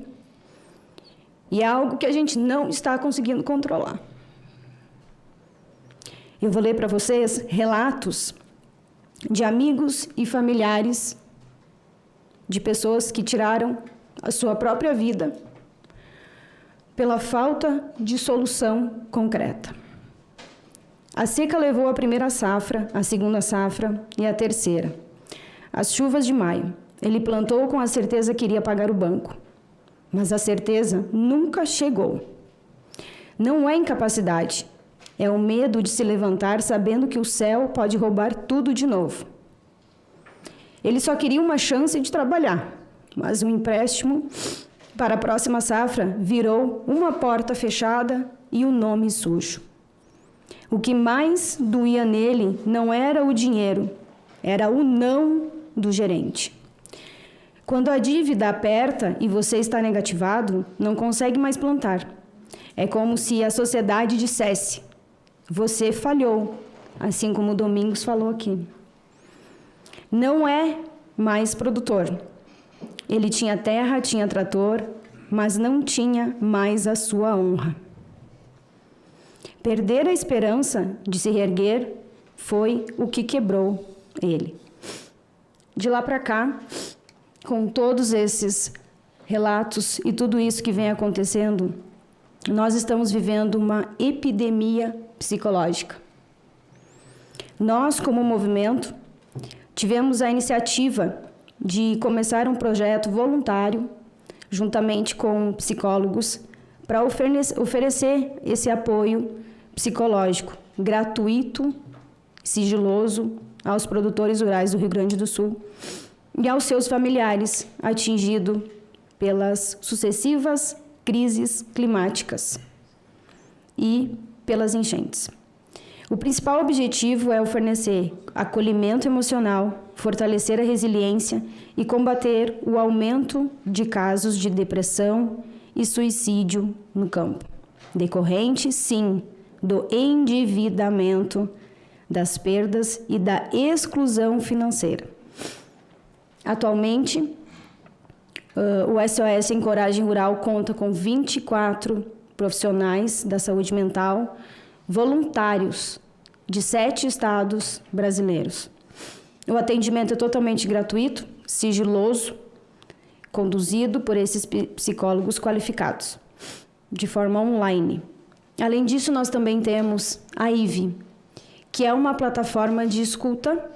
Para quem quiser, depois é só colocar o telefone no QR Code, porque nos nossos grupos de WhatsApp, nós já estávamos cansados de ver as pessoas reclamando, falando e dizendo que iam se matar. E se matavam. Infelizmente, se matavam. Mas quem é o responsável pela reconstrução no Rio Grande do Sul? Medidas de alcances restritos, violando o princípio da ordem econômica constitucional, prorrogação pontual de dívidas, que não reduziu o estoque de dívida, apenas empurrou o problema para frente. E assim como Antônio da Luz falou, talvez o ano que vem a gente esteja de novo aqui. Créditos emergenciais com altos juros, inadequados para o cenário em que o produtor já estava endividado. ausência de recomposição adequada do programa de subvenção ao prêmio do seguro rural, auxílio emergencial inferior ao dano econômico real, muito abaixo das perdas bilionárias do nosso Estado. Iniciativa de alcance limitado, execução totalmente desigual. Impacto inferior à tragédia econômica vivida no Rio Grande do Sul. A aplicação das resoluções ficou a critério dos bancos e das cooperativas, criando um tratamento desigual. Mas existe solução. E como a gente não combinou nada, mas Deus sabe realmente o que faz, o caminho para a solução está aqui. E aqui a gente apresentou 5 caminhos para a solução. A gente tem o PL 320, que é do senador Reins, que devolve a dignidade e o crédito, tira o produtor da negativação e permite o prazo de pagamento compatível com a realidade de quem perdeu 5 safras. É a chave para parar os suicídios e permitir o plantio. Temos o PL 5122/23, que está parado na mesa do presidente do Senado. Ele cria um mecanismo, dá o respaldo legal e financeiro para que a securitização das dívidas sejam alongadas. Temos o PL 5674, que garante o futuro, cria uma rede de segurança obrigatória, permitindo que as perdas por catástrofes climáticas sejam cobertas imediatamente, protegendo o produtor da exclusão do crédito pós-desastres. Temos o PL 5686, apoio imediato, garante recurso rápido e redirecionados para o pequeno produtor e a agricultura familiar, essenciais para a reconstrução após as enchentes. Temos o PL 5583, que dá o tempo, alivia a pressão imediata do vencimento das dívidas, que é um gatilho para o desespero financeiro e o suicídio, dando um fôlego enquanto a securitização não é aprovada. A securitização das dívidas não é um favor ou uma caridade, mas sim o cumprimento do dever constitucional do Estado de garantir uma existência digna, proteger a função social da propriedade e assegurar o desenvolvimento do setor produtivo. Senhores, a dívida não é apenas um número no balanço. Ela é a corda que tirou a vida de 31 agricultores. O Senado não pode salvar o passado, senador, mas ele tem o poder de hoje resgatar o futuro. Somente quem é agricultor e sabe o que é colocar uma semente no chão e não produzir, sabe o que a gente está passando. E o pior é ser acusado de ser culpado. O Irajá sabe que nós não somos culpados. O Mapa sabe que nós não somos culpados. A Fazenda ainda não entendeu que nós somos a solução e não o problema. Nenhum outro estado passou o que nós estamos passando. E mesmo assim, nós somos resilientes. Mesmo assim, a gente mantém a esperança. E é por todas essas famílias que perderam os seus entes queridos é que nós vamos continuar até conseguir o alongamento, a securitização, a salvação dos produtores. Agradeço muito, senador, pelo espaço e por provocar essa audiência pública, porque era somente essa casa que ainda não tinha nos ouvido e que agora nos ouve, junto com todas as entidades que sempre lutaram do nosso lado.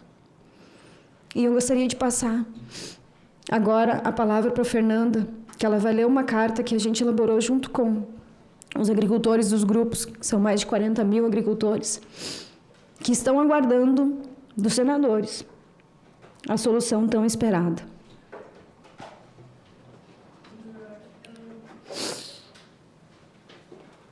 Eu não vou ler na íntegra, para não me tornar repetitiva, mas a emoção de ver o que a gente viveu, nada apaga da mente o que nós vivemos no Sul. E hoje, com a água que baixou, nós vivemos as consequências de buscar continuar na atividade, que é a história da família de muitas pessoas, porque essa é a história do gaúcho. A propriedade é a tradição familiar. Ela não é a terra adquirida. A maioria é a terra herdada de gerações e gerações. Eu vou reduzir, porque eu acho que é um ponto muito importante para trazer pelo momento que o país está vivendo da COP. Enquanto o mundo discute justiça climática, a COP30, o produtor gaúcho vive sozinho os impactos duros da mudança do clima. Não existe agenda verde sem proteger quem põe comida na mesa e tudo que nós consumimos, seja na saúde, seja na educação, seja no vestuário. Não é só alimento. O agro está em tudo que nós consumimos. Não existe... Estamos aqui para dizer com firmeza, nós não desistimos do Rio Grande do Sul. O Brasil precisa mostrar que também não vai desistir do produtor. Essa é a voz do campo e ela não pode mais ser ignorada. Obrigada. Agora eu vou passar a palavra para o produtor de leite, de joia, Fabrício Nascimento, que acho que está para mostrar que o setor, todos os setores no Rio Grande do Sul estão sofrendo após as enchentes. Boa tarde a todos. O problema do endividamento do produtor de leite, além dele ter perdido a safra, porque às vezes não se entende, mas quando a gente perde a produção da silagem, do milho para a silagem, este é o alimento que a gente tem para o ano inteiro. A gente só vai ter a possibilidade de produzir uma nova silagem no próximo ano. Além disto, o milho é o único que a gente consegue financiar, tem uma linha de financiamento. Agora, nós lá que temos as estações bem definidas, inverno e verão, no inverno eu não tenho uma linha de financiamento para financiar uma pastagem. Se eu quisesse plantar um trigo ou uma canola, eu teria uma linha, mas para pastagem não tem. No verão vale a mesma coisa, para pastagem eu não tenho uma linha de financiamento. Então isso daí faz com que o produtor faça esse plantio com recursos próprios, e esses recursos próprios estão escassos. Isso faz com que o produtor acabe trabalhando com um material mais barato, com menos adubação, consequentemente produzindo menos. E nós estamos estagnados em produção. 2024 nós fechamos o ano com a mesma produção de 2014. E isso permite a enxurrada de leite importado que entra no nosso país, e cada litro de leite importado que entra chuta um produtor fora, que tem muito produtor saindo da atividade. Então, esta preocupação que a gente traz. A gente sabe que há um acordo comercial e que não vai ser cancelada esta importação. Então, qual que é a minha ideia? Colocar o povo brasileiro do nosso lado e informar o nosso consumidor. As pessoas precisam saber o que elas estão comendo. Hoje, a maior parte da importação de leite é para fábricas de bolacha, para sorvetes, e quando você vai comprar um pacote de bolacha, de biscoito, não vem identificado nele se ele foi produzido com leite nacional ou com leite importado. A partir do momento que nós tivermos esta identificação, a obrigatoriedade desta identificação na embalagem, o nosso consumidor com certeza vai deixar este alimento na gôndola e vai preferir o produto nacional. Este seria o caminho, então, para nós diminuirmos a importação sem precisar criar atrito com os países vizinhos. Além disso, outra coisa que nos preocupa bastante quando se fala em sucessão rural. Foi muito interessante a fala sobre o Minha Casa Minha Vida. Hoje eu que sou produtor, se eu quiser vir morar na cidade, tenho uma linha de financiamento para eu financiar 500 mil, comprar uma casa ou um terreno. Mas se o meu vizinho quiser vender um pedaço de terra, não existe uma linha de financiamento dos mesmos 500 mil se eu sou a mesma pessoa com o mesmo CPF. Então, estas políticas precisam ser pensadas para os produtores. Não vou me estender muito, mas vou me colocar à disposição para sempre trazer o que está acontecendo lá na ponta, trazer esta informação para vocês. Sempre que precisarem, podem contar comigo.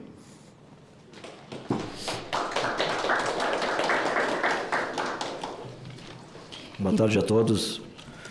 Senador Mourão, eu ia... desculpe, eu estava correndo, está todo mundo com pressa. Ele está com pressa aqui para nós não estender. Pressa, só eu que não estou. O Mário também é produtor rural e faz parte do jurídico do movimento SOS. Desculpe. Senador Mourão, muito obrigado por tudo, por nos convidar para essa audiência. Deixei de pagar o condomínio do meu prédio, deixei de pagar a escola do meu filho para estar aqui, porque, diferentemente de quase todos aqui, nós pagamos as nossas passagens com uma dificuldade muito grande. E eu fiquei muito nervoso com a possibilidade de não falar. Também, como o nosso vice-presidente Domingos, eu ia falar de uma outra forma, mas ouvi esse moço, Tiago Abrantes, representante das cooperativas, vir mentir descaradamente aqui, com todas essas autoridades, dizer que as cooperativas não têm fim lucrativo. Hoje, o senhor vai em qualquer cidade do interior do Rio Grande do Sul, a nossa antiga Justiça Federal, é só prédios suntuosos. As cooperativas têm prédios suntuosos. O produtor é associado só para abrir conta e para pagar a tal de cota capital. Quando o senhor vai ver lá, ele tem R$1.000, R$1.500, ele não ganha nada. Quando ganha é R$100, R$200. Então, ele vem mentir descaradamente. A única coisa que ele falou aqui que foi honesta foi que tem o Pronamp e o Pronampé. É a única coisa que ele conseguiu diferenciar. Porque as cooperativas no Rio Grande do Sul, já vou começar pelo fim, estão assaltando a mão armada. Eu sou advogado, eu estou há 2 anos só apoiando as pessoas, que a Grazi vai mandando para a gente orientar juridicamente, e agora o caminho vai ser a judicialização. Então, nós vamos começar também a fazer isso, porque o grande problema, senador, e agora eu vou voltar ao início da minha fala, me desculpe, mas eu só queria fazer esse à parte, porque assim como o doutor Domingos ficou muito chateado, eu também fiquei, porque não é verdade. As cooperativas podem não ser no papel, mas elas têm fim lucrativo sim, e têm muito lucro, e estão assaltando o produtor. Bom, eu quero começar o SOS, para quem não conhece aqui, e antes de tudo, já pedindo desculpa, senador, meus cumprimentos e as homenagens de praxe, aí cumprimentando o senhor, eu cumprimento todos os senadores, todas as autoridades e todos os colegas que aqui estão. Mas o que eu quero lhe dizer? O SOS é uma entidade civil, ela é orgânica, ela é organizada, ela é não violenta e ela é apartidária. E nós entramos em todos os gargalos.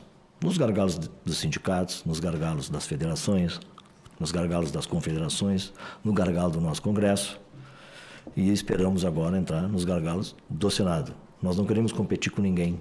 Nós queremos ser elo de ligação, porque o senhor sabe, a Grazi entra no seu gabinete, entra no gabinete da base do governo, ela entra no gabinete dos partidos de esquerda, entra nos gabinetes do partido de direita, e é isso que nós queremos. Hoje faz 20 meses da enchente de maio, 20 meses. E a gente fez toda uma análise, e eu vou trazer uma análise mais jurídica, que talvez eu venha dar uma resposta para o Antônio da Luz, que é o nosso grande mestre da economia, e nós vamos trazer 7 doenças, 7 cânceres, 7 motivos que nós detectamos para que o nosso sistema não esteja funcionando. Basta a casa querer resolver, basta o político querer resolver, como falou o senhor, como falou o seu Domingos. Nosso primeiro problema, senador, é a insegurança jurídica. E a insegurança jurídica, eu divido ela em 3, que é a insegurança jurisdicional, né? Que nós temos decisões muito divergentes, nós temos desrespeito às súmulas do STJ. Então, isso causa uma insegurança que eu chamo de jurisdicional. Eu chamo também de insegurança legal. De 2024 para cá, doutor Rafael, tivemos mais de 30 legislações com relação ao agronegócio, das enchentes e das secas do Rio Grande do Sul. Então, na verdade, é um tsunami que causa... Todo mundo virou interpretador, né? Todo mundo tem uma interpretação e todo mundo se adequa e ninguém se adequa. Todo mundo está na medida provisória, todo mundo não está na medida provisória. Isso gera uma insegurança jurídica também. A terceira insegurança, senador, e me dói muito dizer, é a insegurança representativa. Nós temos problema de representatividade. Nós temos problemas de quem legisla. E nós temos que cortar a nossa carne, porque essa casa é a nossa última trincheira. E essa casa tem o poder de legislar. Essa casa tem a função de fiscalizar o executivo e ela tem a função judiciária, né? Porque ela processa e julga presidente da República, ministros do STF. E ela mantém a República com os 3 poderes harmônicos. E hoje nós não temos harmonia. Hoje nós vivemos com a força do Poder Judiciário. E essa casa, dia 25 de março, faz 201 anos. Faz 201 anos. É a instituição, acho que é a mais antiga do país.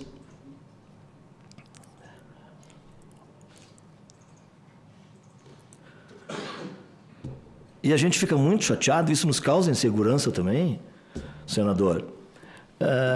Saber que nessa casa ainda temos votações secretas. Nós estamos na era da inteligência artificial. Nós estamos... Senhor Mário, eu vou pedir que o senhor se atenha ao tema. Não, tema... Críticas ao Senado Federal não é o momento do senhor colocar. O senhor coloque o tema dívida dos agricultores do Rio Grande do Sul, ok? E eu vou lhe conceder mais 2 minutos. Ok, me desculpe. Eu quero lhe dizer da insegurança jurídica, que é o primeiro tema, que essa casa nos causa isso. Segundo, quarto, vou passar para o quarto, que é o descontrole do Estado. O que ocorre? Agora mesmo está o TCU fazendo a fiscalização, que chama o Banco Central chama o Banco do Brasil chama o MAPA, e o MAPA devolve para o Bacen. O que acontece? Os nossos sistemas não se conversam. Nós temos esse problema. O Banco do Brasil, o MAPA, o Banco Central, é problema de TI, é um problema técnico de TI, o sistema precisa ser o mesmo. O Senado aqui tem que dar um clique e tem que saber tudo o que está acontecendo. O país tem que se comunicar. Esse é um grande problema de TI. O quinto problema é o crime que os bancos e as cooperativas estão fazendo. Que estão pegando o crédito controlado, estão oferecendo, porque o produtor tem um nível intelectual mais baixo, ele tem pouco estudo, e ele chega lá, ele não sabe do MCR, ele pede ajuda à cooperativa, e a cooperativa, de fato, em vez de dar o MCR e prorrogar e alongar por mais 4, 5, 6 anos, que seja pela capacidade de pagamento, não, ela oferece juro próprio de 4% ao mês. Já temos casos de 4% ao mês. Então, ele passa de um contrato de 4% ao ano para um contrato de 48% ao ano. E é impagável. O próprio nosso economista falou isso. São 3,7 vezes se forem 9 anos. E essa medida, a 13 e 14, nos causou um outro grande problema, que foi legalizar o ilegal, ou seja, ela legalizou a discussão de juros livres. Daqui a um ano não se poderá discutir a abusividade de juros. Por quê? Porque se ela virar lei, se ela não caducar, ela vai legalizar essa discussão. E se o banco me cobrar 1000%, a MP permite. O senhor entendeu? Então, a última coisa que eu vou fazer já, pedindo desculpa para o senhor, é a concorrência desleal que o produtor tem, é outro problema. Entra arroz paraguaio, entra arroz argentino, entra arroz uruguaio, e não são feitos testes fitossanitários. O Paraguai usa produtos que o Rio Grande do Sul tem mais ou menos há 25 anos não pode usar mais. E assim não tem esse controle no leite e não tem esse controle no trigo. E para terminar, senador, já vou trazer aqui, para não dizer o ano que vem, quando tiver essa reunião de novo, eu não sabia. O próximo problema, e eu chamo de epidemia, que vai ser a maior desgraça do produtor, vamos esquecer seca, vamos esquecer enchente, é a política de preços mínimos do governo. Não funciona. O trigo, hoje, custa R$60 para produzir, o preço mínimo do governo é 78, as cooperativas estão pagando 55. O arroz custa 75, a saca eu estou falando, para produzir. O preço do governo 63 e hoje estão pagando 50 e vai chegar a 40. E vamos para o leite, que para produzir é acima de R$2, O pagamento hoje é abaixo de R$2 e nesse mês de outubro o Brasil importou 208,1 milhões de litros de leite. Não há agronegócio que funcione no país dessa maneira. Lhe agradeço, me desculpa, não foi uma crítica velada, é que todos precisamos fazer a nossa parte, senador. Muito obrigado. Agradeço ao senhor Mário, que colocou de forma muito clara problemas que são estruturais. Né? O nosso país tem problemas estruturais e aí seria um outro debate para a gente chegar nesse ponto. Agora, o senhor mencionou aí a questão do depoimento do Tiago Abrantes e vamos dizer assim, por ética, eu vou conceder ao Tiago 1 minuto e 30 para ele responder ao senhor Mário. Tiago, você tem 1 minuto e 30, te vira aí, pô. Muito obrigado, senador Mourão. Vou ser bem objetivo, senador Mourão. A questão aqui não está nem relacionada a qualquer imputação que foi feita diretamente à minha pessoa. Isso daí eu cuido, talvez, no campo pessoal, tá? Eu também sou da área do direito, para seu Mário.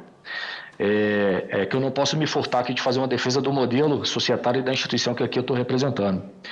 Então, a alegação das suas percepções de que cooperativa sim afere lucro, eu gostaria que o senhor revisitasse aí a doutrina, os livros, o senhor é da área do direito, porque percepção pessoal não traz razão no mundo real, tá, doutor Mário? Então, obviamente, a parte da imputação que o senhor me fez de ter trazido uma mentira aqui numa audiência no Senado Federal, eu gostaria muito que o senhor pudesse revisitar, né, as normas vigentes no país, para ter a certeza de que, de fato, cooperativa de crédito não pode aferir lucro. 15 segundos. Que todo o resultado ou eventual prejuízo é carregado pelo seu cooperado, tá? Muito obrigado, senador Mourão. Me desculpe, viu, fazer alongar um pouco mais aqui essa conversa.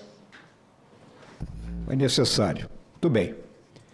Nós, então, encerramos aqui os diversos depoimentos, oradores aqui presentes. Eu queria agradecer a presença de todos. Nós tivemos os mais diversos setores aqui representados. O governo se fez presente pelo Ministério da Agricultura, que está aqui até agora, na pessoa do seu secretário executivo, mais do secretário de Política do MAPA. Está lá atrás escondido o Wilson Vaz, né, que é um velho combatente, velho no bom sentido, Wilson. Né? Parceiro do agro. Né?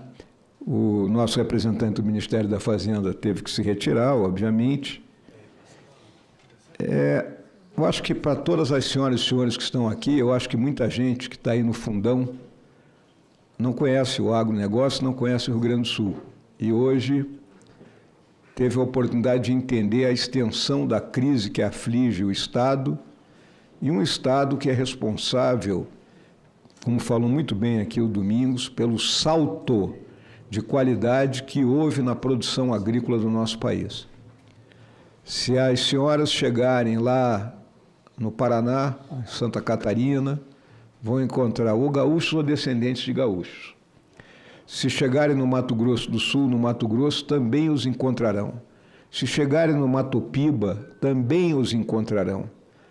Eu, quando era vice-presidente da República, estive numa cidadezinha no Pará, ali à beira da BR-163, chamada Novo Progresso. Conversando com o prefeito, vi aquele sotaque característico e eu perguntei para ele, tu é Grêmio ou Inter? Sou Grêmio.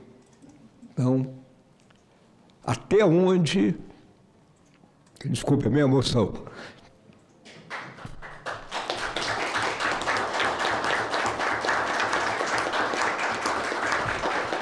Até onde a gauchada foi. A gauchada plantou arroz em Roraima. Tivemos que sair de lá pela questão de demarcação de terra indígena. Então é uma questão política, como eu falei aqui, que nós vamos ter que resolver. Hoje está aqui na mão do Senado Federal fazer avançar os PLs que já foram aprovados na Câmara e que teriam solução para resolver o problema.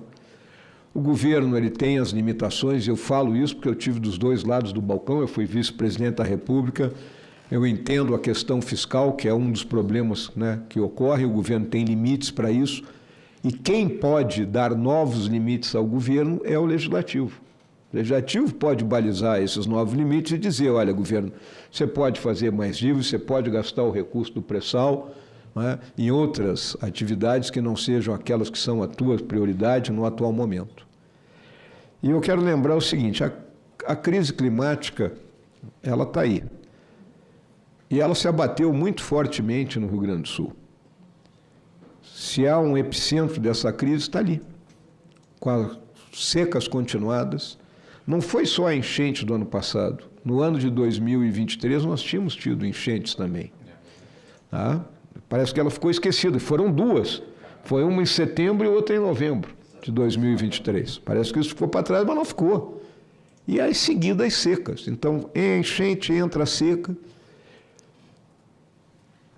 Se colocou aqui, tem que mudar a atividade. Vai mudar a atividade como? A atividade já vem sendo feita da melhor forma possível. Nós inventamos a agricultura de precisão. Nós inventamos o plantio direto.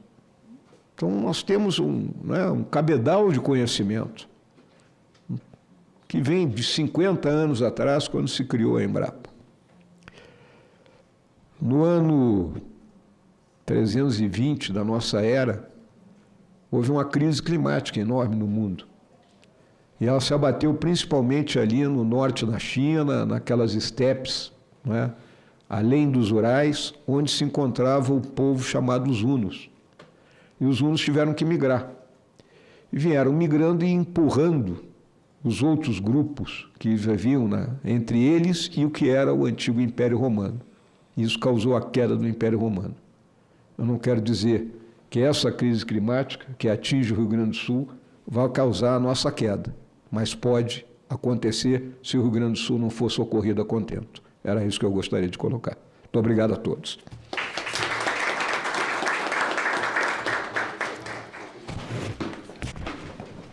Declaro, então, encerrada a presente audiência pública, agradecendo a presença de todos e muito obrigado pela permanência na extensão dos trabalhos ao nosso secretário executivo do MAPA, que nos acompanhou o tempo todo.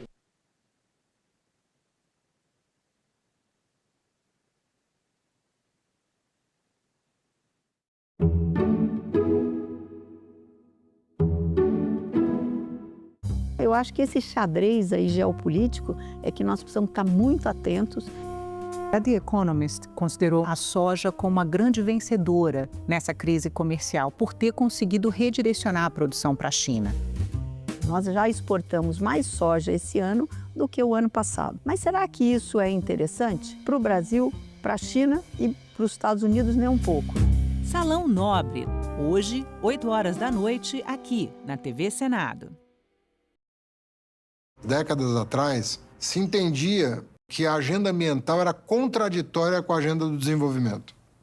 Esse era o principal problema da falta de público, da falta de atenção, da falta de simpatia pela agenda ambiental. São pautas que não importa qual tipo de ideologia que você defenda, mas isso aí é importante para o futuro. Porque a origem dos problemas ambientais não é o fato das pessoas serem malignas,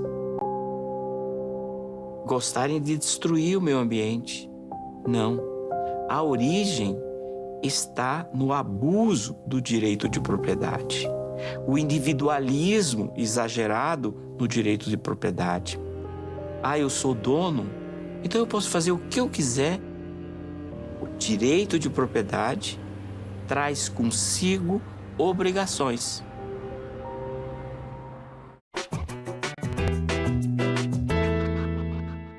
O Brasil já teve um presidente negro, Nilo Peçanha, mas porque pouca gente sabe deste fato. A verdade é que esta informação foi quase que apagada da nossa história, ou melhor, embranquecida. Na época em que Nilo governou o país, as suas fotografias foram cuidadosamente retocadas para que sua pele ficasse mais clara. Tudo isso para dar a impressão de que o presidente não era uma pessoa negra.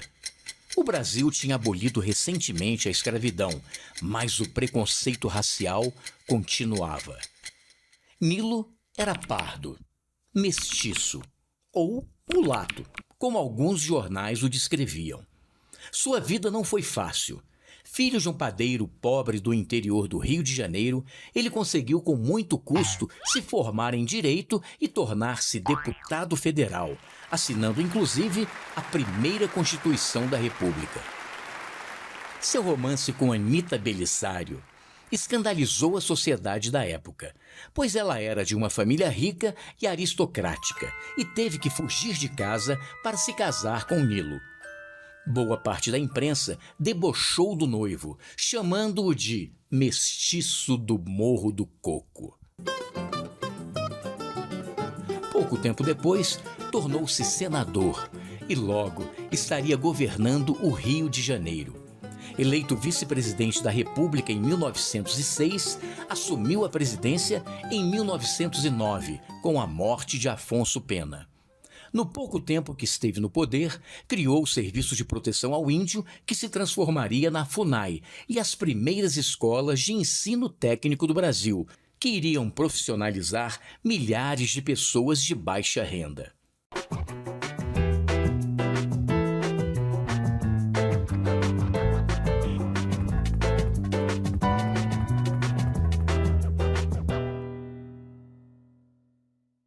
Agora é lei. Foi aprovada a legislação federal que proíbe o uso de celulares e demais dispositivos eletrônicos em escolas públicas e privadas de todo o Brasil. A medida surge em resposta ao debate sobre o uso desses aparelhos nas escolas devido aos impactos negativos no aprendizado, na concentração e na saúde mental dos jovens. O Senado votou, agora é lei.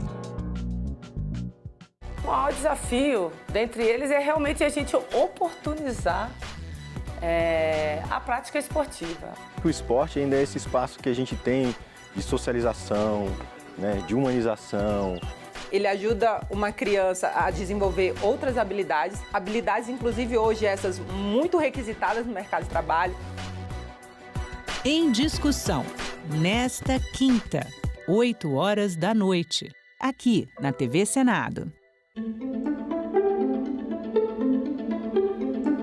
Mais de 40 mil mortos tiveram seu cadastro como tentativa de inclusão e desconto associativo. Em 2023, o senhor era presidente da CBPA? Como eu não tenho conhecimento dessa informação, me permaneço calado. Sim, 23 era sim, senhor. Pronto. Em 2024, o senhor era presidente da CBPA? Sim, senhor. Vocês tentaram colocar 40 mil mortos em descontos associativos. Eu pergunto, de quem é a responsabilidade por essa falcatrua? É do presidente da CBPA ou a quem o senhor delegou poderes para fazer isso? Eu permaneço em silêncio, senhor. Em 4 oportunidades, o depoente, na qualidade de testemunha nesta casa, faltou com a verdade, fez afirmação falsa ou calou a verdade. E por conta disso, senhor presidente, solicito a Vossa Excelência que o depoente seja preso em flagrante por infringência ao artigo 342 do Código Penal Brasileiro.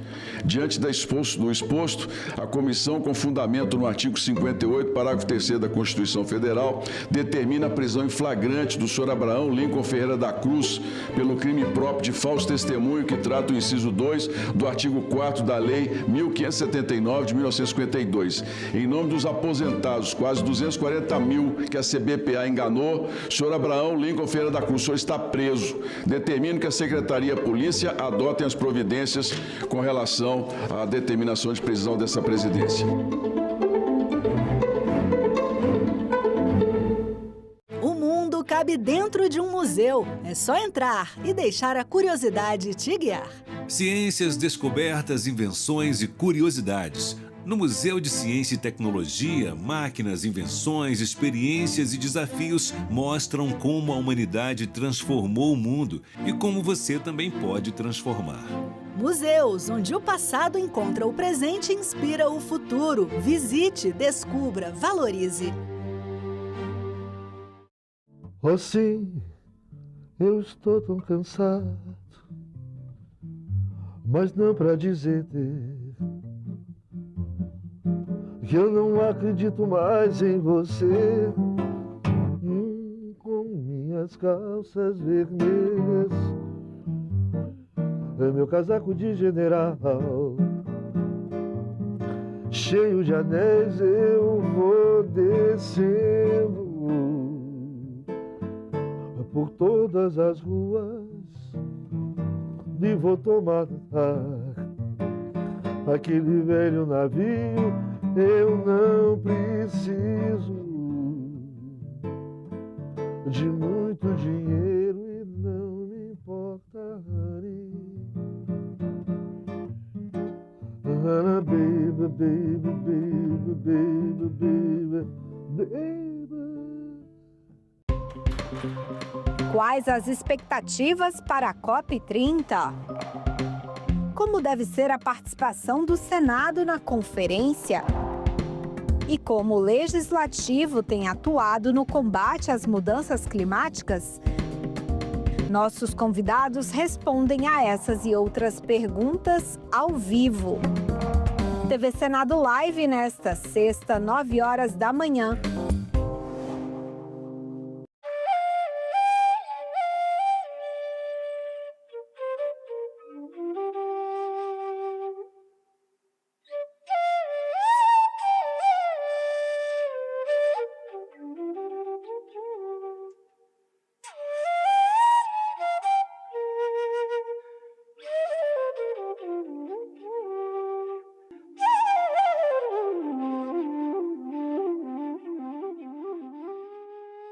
A emergência climática faz o mundo debater soluções na COP30.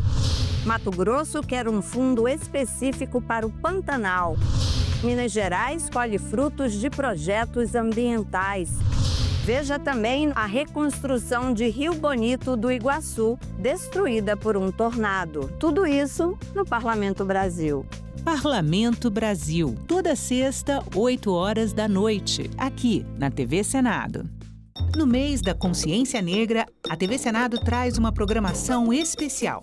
Documentários que relembram a história e a conquista de direitos, exaltam a cultura afro-brasileira. Todas as características do Brasil são dadas por quem, na realidade, construiu esse país, que foi a comunidade preta. E discutem o futuro da comunidade negra.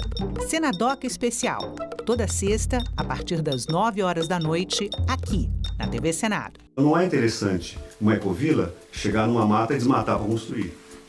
É interessante, é simpático, você chegar num pasto e transformar numa floresta, com casas ecológicas no meio. É isso que está acontecendo aqui. Se o esgoto abaixo de cada casa fertilizar a terra e transformar em frutas nativas, os pássaros vão aumentar. Senadoc, neste sábado, 9 horas da noite, aqui na TV Senado.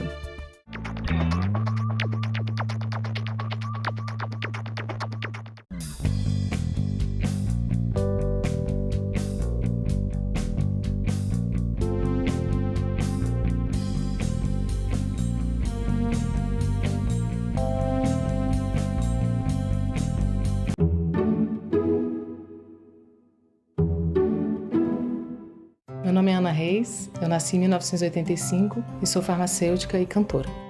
Eu também sempre segui essas duas profissões, né? Completo 20 anos da minha carreira como cantora e também tem 20 anos que eu entrei na UNB para o curso de farmácia. Dos direitos, dos que eu mais prezo, é a liberdade de expressão. Eu posso trazer em todos os âmbitos da minha vida, assim, mas principalmente na minha atividade como cantora. Eu sempre pude escolher, por exemplo, um repertório de um show com as músicas que eu queria cantar. Eu sou mãe do Hugo. O Hugo tem 6 anos hoje. Eu adoro ele pedindo as músicas. Mamãe, põe um Luiz Gonzaga aí pra gente ouvir. Quando ele pede umas músicas assim, eu vejo que eu tô fazendo um bom papel, porque acho que nossa cidadania, ela não é completa se ela não passar pela arte. Eu posso trabalhar com o que eu gosto, eu posso cantar o que eu quero. Democracia é isso, é liberdade. Meu nome é Ana e eu nasci com a democracia.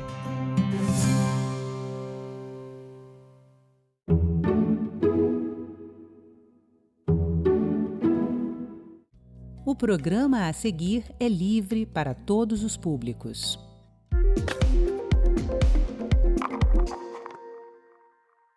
Pesquisa divulgada pelo IBGE aponta o estado de Mato Grosso como líder por mais um ano no ranking dos maiores produtores agrícolas do país. 6 cidades do estado figuram entre as 10 mais produtivas. Começa agora mais um assunto de estado e hoje a gente vai falar aqui no programa sobre agronegócio, além de meio ambiente, zona de exportação, entre outros temas. E para conversar comigo, o nosso convidado de hoje é o senador José Lacerda, do PSD de Mato Grosso. Bem-vindo, senador. Obrigado, Sérgio, pela oportunidade e estamos aqui à disposição para todas as informações que forem necessárias para informar o Brasil e meu estado. E falando desse potencial agrícola do seu estado que lidera no país a produção, também um destaque para Sorriso, o município que lidera entre as cidades brasileiras como maior produtor. A gente preparou uma arte aqui para falar mais a respeito. Vamos à tela.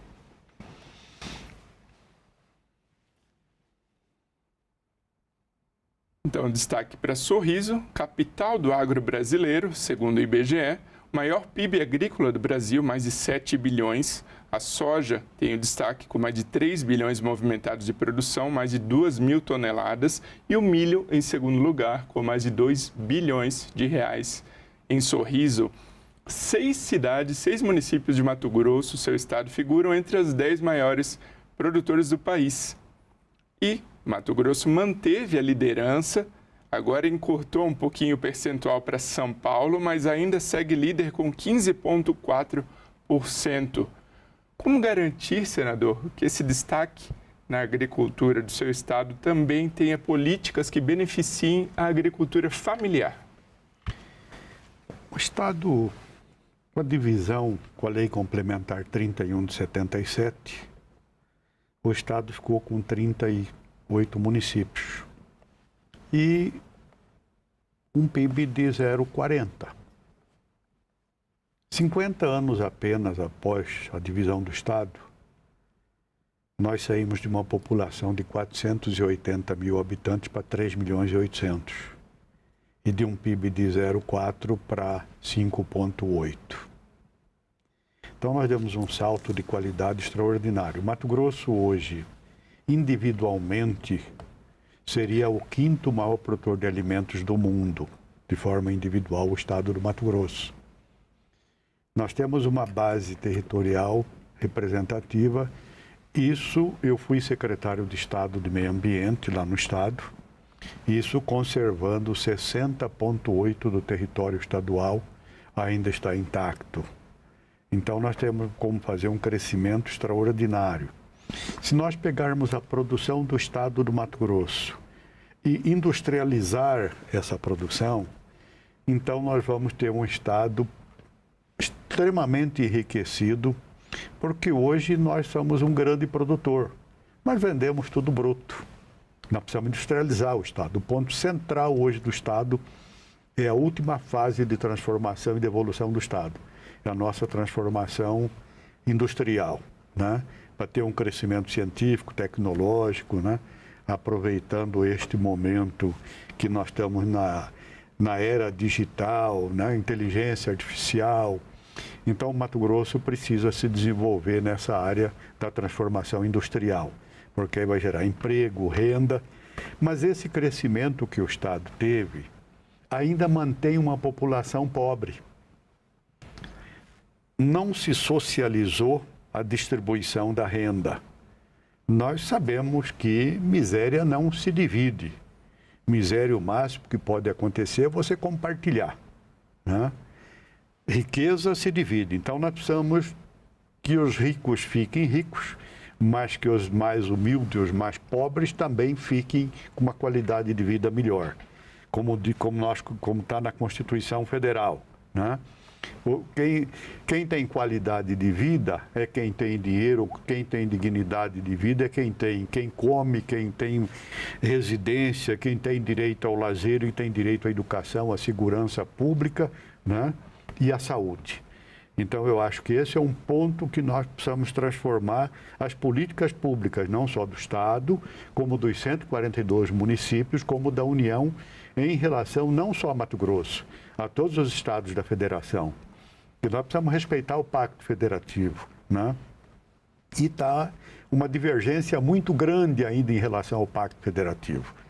Eu acho que a União, os estados e os municípios precisam ter uma harmonia. Nós vivemos um país que hoje está numa crise política, e a crise institucional do Brasil, a prova é mais clara que a luz do dia. É a dívida pública nacional. A nossa dívida pública prova que o modelo de gestão do Brasil está em crise. Nós precisamos melhorar. O modelo político do Brasil está em crise. As instituições brasileiras, tanto o Poder Legislativo, o Judiciário, como o Executivo, estão perdendo a credibilidade. E se as instituições macros do país, que são os 3 poderes da República, que devem trabalhar com independência, mas com harmonia, esse é um tema que o Brasil precisa retomar, sob pena do país ficar numa situação política muito ruim, muito difícil. Porque eu vim para cá, com a experiência que já tenho, como militante partidário, como militante político, como profissional, como advogado e como produtor rural, eu não vim para cá para discutir pessoas. Eu não vim aqui para discutir no campo das pessoas, eu vim para discutir no campo das ideias. E eu acho que está no Brasil, está no momento certo de voltar para a discussão nacional no campo das ideias. E discutir macro a questão do Estado e não a questão da governança. No início da sua resposta, o senhor mencionou geração de renda, geração de oportunidades, né, de trabalho para o povo, principalmente do seu estado, né, de Mato Grosso. Pesquisadores da Universidade Federal de Mato Grosso descobriram um grande potencial em terras raras, minerais que são essenciais hoje em tecnologias avançadas. O senhor mesmo comentou que hoje estamos avançando em inteligência artificial e outras questões. As terras raras são importantíssimas para, por exemplo, motores de carros elétricos, turbinas eólicas. Como que o senhor avalia hoje a capacidade de mineração de Mato Grosso? Mato Grosso é um estado muito rico, a base mineral de Mato Grosso é muito rica. Eu sou advogado especializado em mineração, na área de mineração. Sou especializado em direito agrário, ambiental e mineração. São as áreas que eu atuo na minha profissão como advogado há 43 anos. Tá? Então, a base mineral do estado é uma potência extraordinária, não só de Mato Grosso, o Brasil todo. Não é só terras raras. Eu digo sempre que lá em Mato Grosso, as terras que não prestam, que todo mundo diz que não presta, é puro ouro. Então, é uma riqueza extraordinária. O subsolo brasileiro, ninguém é capaz de quantificar, nem colocar zeros para saber quanto vale. Eu tenho convicção de que a base mineral de Mato Grosso representa 2 vezes, no mínimo, o agronegócio. Por quê? Porque é um potencial que cada dia se descobre uma jazida. E hoje você tem um percentual, lá vamos supor, de 5% identificado em exploração. Imaginou se a gente conseguir uma política pública, porque o grande problema, nós precisamos mexer na legislação mineral. Nós precisamos mexer na legislação ambiental. Não é possível que a insegurança jurídica que se tem hoje continue. Assim, a insegurança jurídica é muito grande. O Código Florestal diz uma coisa, o Código Mineral diz outra coisa, a Constituição diz outra coisa. Então, existe um choque muito grande nessa questão para dar segurança jurídica para o desenvolvimento nacional, como é previsto pelo artigo 170 da Constituição do Brasil, né? Então, eu acho que, inclusive, foi colocado na Constituição o apoio às cooperativas de mineração. A atividade garimpeira até hoje não é regulamentada, é a primeira atividade do Brasil. Junto com o pau-brasil, era o minério. E até hoje essa atividade do garimpeiro, do ser humano garimpeiro, é um homem que não é visto pelo Estado, não é visto pela sociedade. Como era até há pouco tempo as domésticas, né? Que se fosse uma lei do deputado Carlos Bezerra, que aprovou e que regulamentou a atividade. Eu acho que está na hora do Brasil enxergar A elite brasileira precisa enxergar a sociedade mais humilde, que hoje não está sendo vista. Eu falo isso porque, como eu sou homem da fronteira, eu nasci na fronteira do Brasil com a Bolívia, na cidade de Cáceres. É uma cidade onde eu andei todas as ruas, todos os bairros, todas as praças. E nasci lá há 73 anos e era analfabeto quando nasci. Os meus professores daquela época e a minha família me ensinaram a ser o que hoje eu sou e a chegar aonde hoje eu estou.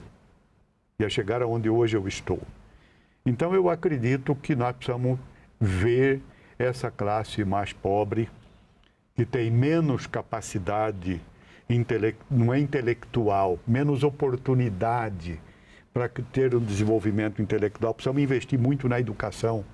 É só com investimento na educação que nós vamos melhorar a qualidade de vida das pessoas no país. Então eu acredito que o momento é extremamente importante. O Brasil, que hoje é um país que tem um potencial extraordinário, mas precisa retomar algumas questões. A indústria brasileira entrou em decadência. Não justifica a indústria brasileira entrar em decadência. Não justifica uma riqueza mineral não ser explorada. Tem algumas coisas que não se justifica, que você não consegue compreender. Com a riqueza que o país tem, o potencial que o país tem, na produção agrícola, na produção de minérios, que é uma riqueza que Deus nos entregou, nós não estamos sendo capazes de aproveitar o que Deus nos entregou. Nós precisamos ter competência para isso. A própria biodiversidade, as plantas medicinais, né? Como que você explica a quantidade de câncer que está aumentando no Brasil? Alguém tem que explicar isso para a vida humana. É difícil uma família hoje que não perdeu uma pessoa da família com câncer. Então tem muita coisa que o Brasil está na hora de vir para essa discussão interna. Mas para isso nós precisamos pacificar o país. O país não pode viver esse clima de debate que está posto hoje no país. Eu acho que precisa reunir Supremo Tribunal Federal, Superior Tribunal de Justiça, Poder Legislativo, Congresso Nacional, Poder Executivo, sentar todo mundo numa mesa redonda, porque é quem tem o poder da caneta, e ter responsabilidade com a sociedade brasileira. O senhor falava agora de fortalecer a indústria brasileira e o potencial que o nosso país tem. E a gente falou aqui de agronegócio, a gente falou de mineração. Uma das questões é o escoamento dessa produção. E aí eu entro no nosso próximo tópico, que é o projeto Ferrogrão, que é a ferrovia que vai ligar Mato Grosso ao Pará, mais de 900 quilômetros de ferrovia, porém está suspenso desde 2021 no Supremo Tribunal Federal, que o senhor citou. Como que o senhor vê o papel do Congresso Nacional para destravar situações como essa da Ferrogrão, aliando também o desenvolvimento logístico, no caso, com a questão da preservação ambiental? Eu fui secretário de Meio Ambiente e sou advogado constitucionalista. Sou membro da Academia de Direito Constitucional do Estado. Nós temos os 3 poderes da República. O Executivo mandou a mensagem. O Legislativo, o Congresso, aprovou a mensagem. Está na mão do Judiciário para decidir. Se a moda que estão tentando fazer com a Ferrogrão não permitir que se aprove um projeto para depois fazer o licenciamento ambiental, isso é a falência do Brasil. Então eu acho que tanto o Supremo Tribunal, como o Executivo, como o Legislativo, tem que ter responsabilidade constitucional com a sociedade brasileira, porque diz o artigo 5º da Constituição que todos somos iguais perante a lei, diz o artigo 1º da Constituição Federal, o desenvolvimento nacional e a dignidade humana e qualidade de vida. Agora, sem emprego e sem renda, sem direito à habitação, sem direito à comida, sem direito à saúde e à segurança pública e sem direito ao transporte intermodal, que é fortalecer a retomada das hidrovias que estão paradas, não se justifica as hidrovias brasileiras não estarem funcionando, não se justifica o Brasil não aumentar a sua malha ferroviária, e a Ferrogrão é um trecho pequeno de apenas 900 quilômetros. Apenas 900 quilômetros. Tá? É insuficiente só a Ferrogrão, mas a Ferrogrão precisa funcionar, precisa desenvolver. Só em Mato Grosso a Ferrogrão beneficia 3 milhões e 800 mil famílias. Eu estou falando de pessoas. E nos outros estados e dentro do Brasil, nós precisamos... O transporte intermodal é fundamental para que aquele alimento que é produzido seja deslocado para as pessoas, que isso beneficia o consumo, beneficia o consumidor, beneficia o produtor, gera segurança alimentar. A realidade hoje nossa, nós precisamos de segurança alimentar. O país precisa de segurança alimentar. Nós produzimos alimento hoje para alimentar 1 bilhão de pessoas. Nós temos 213 milhões. Significa que o Brasil está contribuindo para alimentar o mundo. E nós temos possibilidade de alimentar muito mais a humanidade. Que hoje nós temos, por exemplo, no mundo, aproximadamente 580 milhões de pessoas passando fome ou morrendo de fome, vivendo à míngua. Será que vida se compra? Não, vida não se compra. O senhor, tudo que o senhor adquire, Sérgio, o senhor não compra com dinheiro, o senhor não paga com dinheiro. O senhor gasta tempo de sua vida para ganhar o dinheiro. Então, tudo que nós fazemos gastando tempo de vida. Eu já emprestei 73 anos da minha vida para a democracia brasileira. E vou continuar enquanto estiver vivo. Porque eu sou um homem que não tem mais nada para pedir a Deus, só para agradecer. Tudo que eu quis ser, Ele me deu. Então, eu tenho a obrigação de discutir no campo das ideias e tentar melhorar a qualidade de vida da sociedade brasileira. Senador, agora a gente tem uma pergunta que vem lá da TV Assembleia Legislativa de Mato Grosso. Vamos ver aqui. Olá, eu sou o Cláudio Oliveira, da TV Assembleia de Mato Grosso, e tenho uma pergunta para o senador José Lacerda. Senador, recentemente foi promulgada a Lei 12.897, de 2025, que transformou a cidade de Cáceres numa zona franca, uma cidade irmã com a cidade de São Matias, na Bolívia. Cáceres já tem a zona de processamento e exportação, a ZPE, que o senhor conhece muito bem. Como é que o senhor vê a interação entre esses dois elementos normativos, né, a ZPE e a Zona Franca? E como, enquanto senador, o senhor pode auxiliar a região? Cláudio, obrigado pela pergunta, meu amigo Cláudio de Oliveira. Conheço antes de você nascer, conheço sua família toda. Mato Grosso, eu desenvolvo um trabalho na fronteira há 55 anos. Acabei de receber uma homenagem do governo boliviano, dia 31 de julho, agora passado, colocando o nome da ligação bioceânica de Hermanos Lacerda, pelo trabalho que nós desenvolvemos lá há mais de 50 anos com um país vizinho, com a Bolívia. A nossa ZPE também nós começamos lá atrás com o presidente Sarney.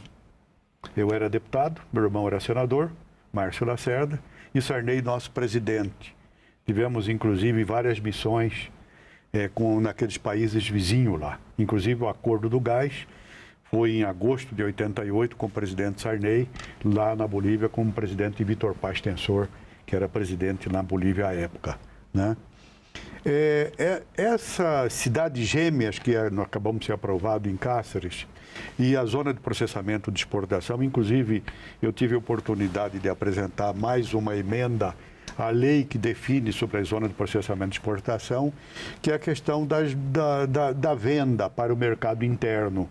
Porque nós precisamos vender para o mercado externo e a que for para o mercado interno tem que ser tributado para não concorrer com a indústria nacional, né?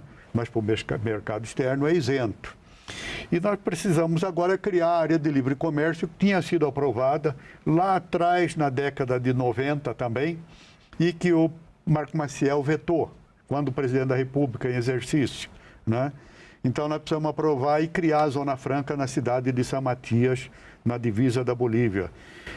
O grande problema, Sérgio, é que o Brasil, infelizmente, os países sul-latinos, consideram área de fronteira como área de risco. E eu, que sou homem da fronteira, sei quanto sofri com isso desde a minha infância. Eu vou aqui fazer até uma brincadeira, mas é a realidade. Sabe como é que nós éramos vistos há 70 anos atrás pelo Estado Nacional do Brasil e da Bolívia? Nós éramos sempre vistos quando um burocrata, um diplomata saía daqui de Brasília de avião para ir para La Paz e nos viam lá de cima. Fronteira não pode ser área de risco. Fronteira tem que ser área de integração. Não é uma linha territorial que vai dividir o irmão do irmão, uma mera linha territorial que vai dividir o irmão do irmão. Então, Cláudio, eu parabenizo você pela pergunta, pela oportunidade de eu esclarecer a nação e ao meu Estado, ao meu querido Estado, onde eu devo a minha vida e ao que eu sou, né? Então, e a população de lá e as pessoas que me conduziram até aqui. Nós não temos nenhuma dúvida que nos próximos 5 anos o salto de qualidade em relação à política externa mais local, mais doméstica entre o departamento, o estado do Mato Grosso e o departamento de Santa Cruz vai ser uma transformação extraordinária. Eu não tenho nenhuma dúvida disso, que vai gerar imposto, vai gerar renda, vai gerar qualidade de vida e vai ajudar a combater o narcotráfico. Porque o maior crime ambiental e humano é a pobreza. Nós precisamos combater a pobreza. Não é possível. E a fronteira Brasil-Bolívia é uma fronteira pobre. É uma fronteira onde está o menor IDH e a menor renda per capita. Nós precisamos mudar esse cenário que neste século não dá para se permitir. Como nós vemos muitos países, pessoas morrendo à míngua e morrendo de fome e a humanidade se degradando, em vez de se complementar para obedecer à lei de Deus, né? Estão se autodestruindo. E nós precisamos mudar esse cenário. E ainda nessa linha, o senhor falou em prover mais infraestrutura para a área de fronteira.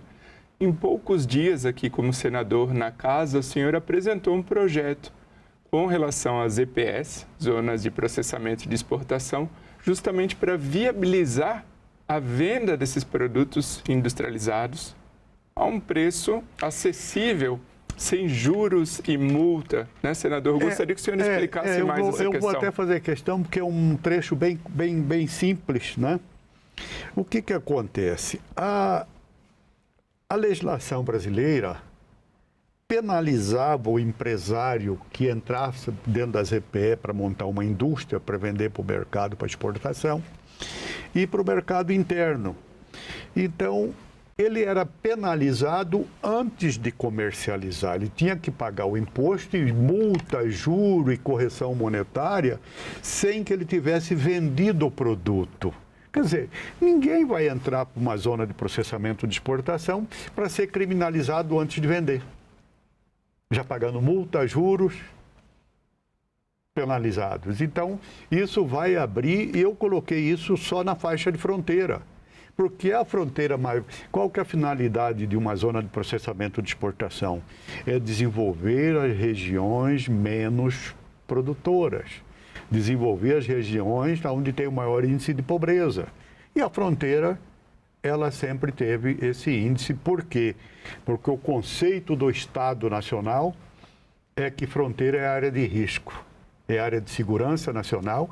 Inclusive tem um projeto da faixa de fronteira que está tramitando aqui, que desde a Lei 601 de 1500, né, e da Constituição de 1891, vem esse debate. Até hoje nós estamos discutindo faixa de fronteira, né, sobre a regularização fundiária das terras, sendo que a Lei 2597, de 12 de setembro de 1955, no parágrafo 2º, artigo 10º dela, já convalidou todos esses títulos de terras que foram emitidos lá atrás. O Constituinte de 88, no artigo 51 do ADCT, também convalidou todos esses títulos feitos de 62 para trás e de 62 até 87, deveriam ser convalidados pelo Congresso Nacional em 3 anos. Já passaram 37 anos e isso não aconteceu. Então, o produtor rural, o proprietário rural da fronteira, não pode ser criminalizado pela omissão do Estado Nacional. Muito obrigado, senador José Lacerda, pela participação aqui no Assunto de Estado. Muito obrigado, Sérgio. E obrigado também a você que nos prestigia com a sua audiência. Essa entrevista já está disponível para você rever ou compartilhar no nosso site senado.leg.br/tv, também no nosso canal no YouTube. Aproveita e se inscreve lá. Até o próximo. Obrigado.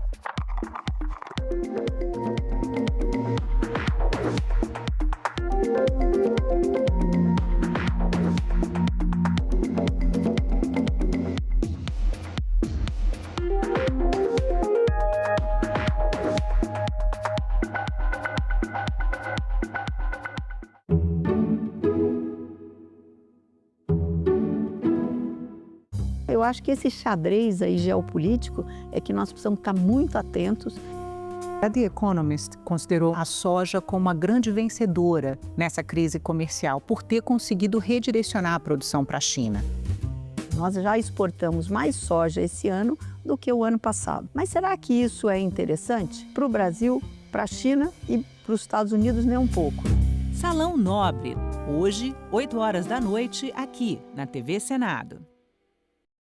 Não há nenhuma divergência e nenhuma incongruência quando nós falamos de alimentar o mundo através do agronegócio e proteger as terras indígenas. O Brasil tem dimensões continentais.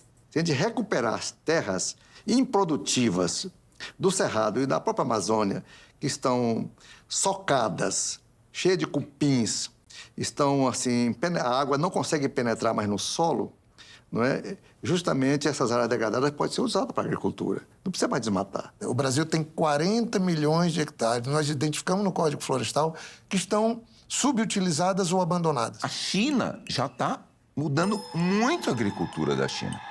Muito. A Índia também. Pouco menos, mas também.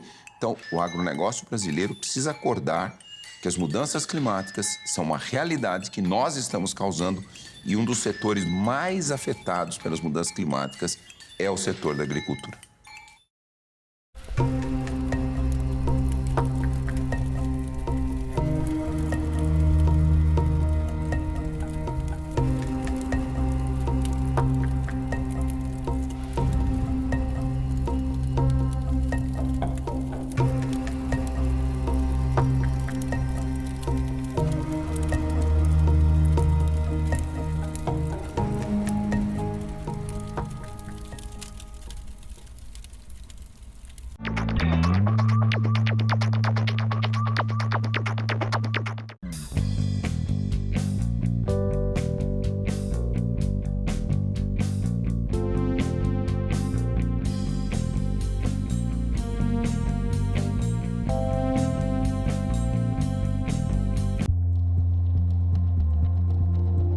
Somos produtores de inovação, de soluções e de soberania para o futuro sustentável. Transformar positivamente o papel do Brasil no cenário global da sustentabilidade marinha. Incentivar políticas e práticas que conciliem a preservação ambiental com o desenvolvimento econômico, priorizando tecnologias sustentáveis e a valorização dos modos de vida das populações que dependem do bioma. Fortalecer a infraestrutura do Brasil, especialmente em projetos que unam desenvolvimento e sustentabilidade. Seguiremos firmes na construção de um Estado sustentável, inclusivo e equilibrado, onde o campo e a floresta caminham juntos.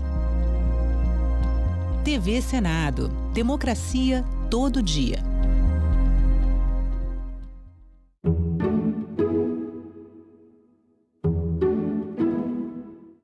O programa a seguir é livre para todos os públicos. Eu tive a experiência na pandemia no CIL e a gente também tem o curso integrado no IAD. Foi bem mais difícil do que o presencial que é hoje. Eu já tive a experiência também, tanto na escola, lá no ensino fundamental e no CIL. Eu não aprendi nada, porque como você está no conforto de casa, você acaba se distraindo muito com as coisas. É muito difícil de a gente se concentrar. E logo nós, quando era criança, aí era pior ainda, que podia mexer no celular e tudo mais. O ensino à distância ele é muito bom. No entanto, algumas modalidades, por exemplo, como curso de medicina, engenharia, piloto de avião, não dá para ser à distância, né? O pedestre tem responsabilidade, ciclista... Uma cadeira na academia me foi negado pela história e pelo meu país. Hoje nós podemos, com o nosso megafone, que é o diploma na mão, nós não podemos recuar nesse debate. Declaro aberta a 7ª reunião da Comissão do Senado.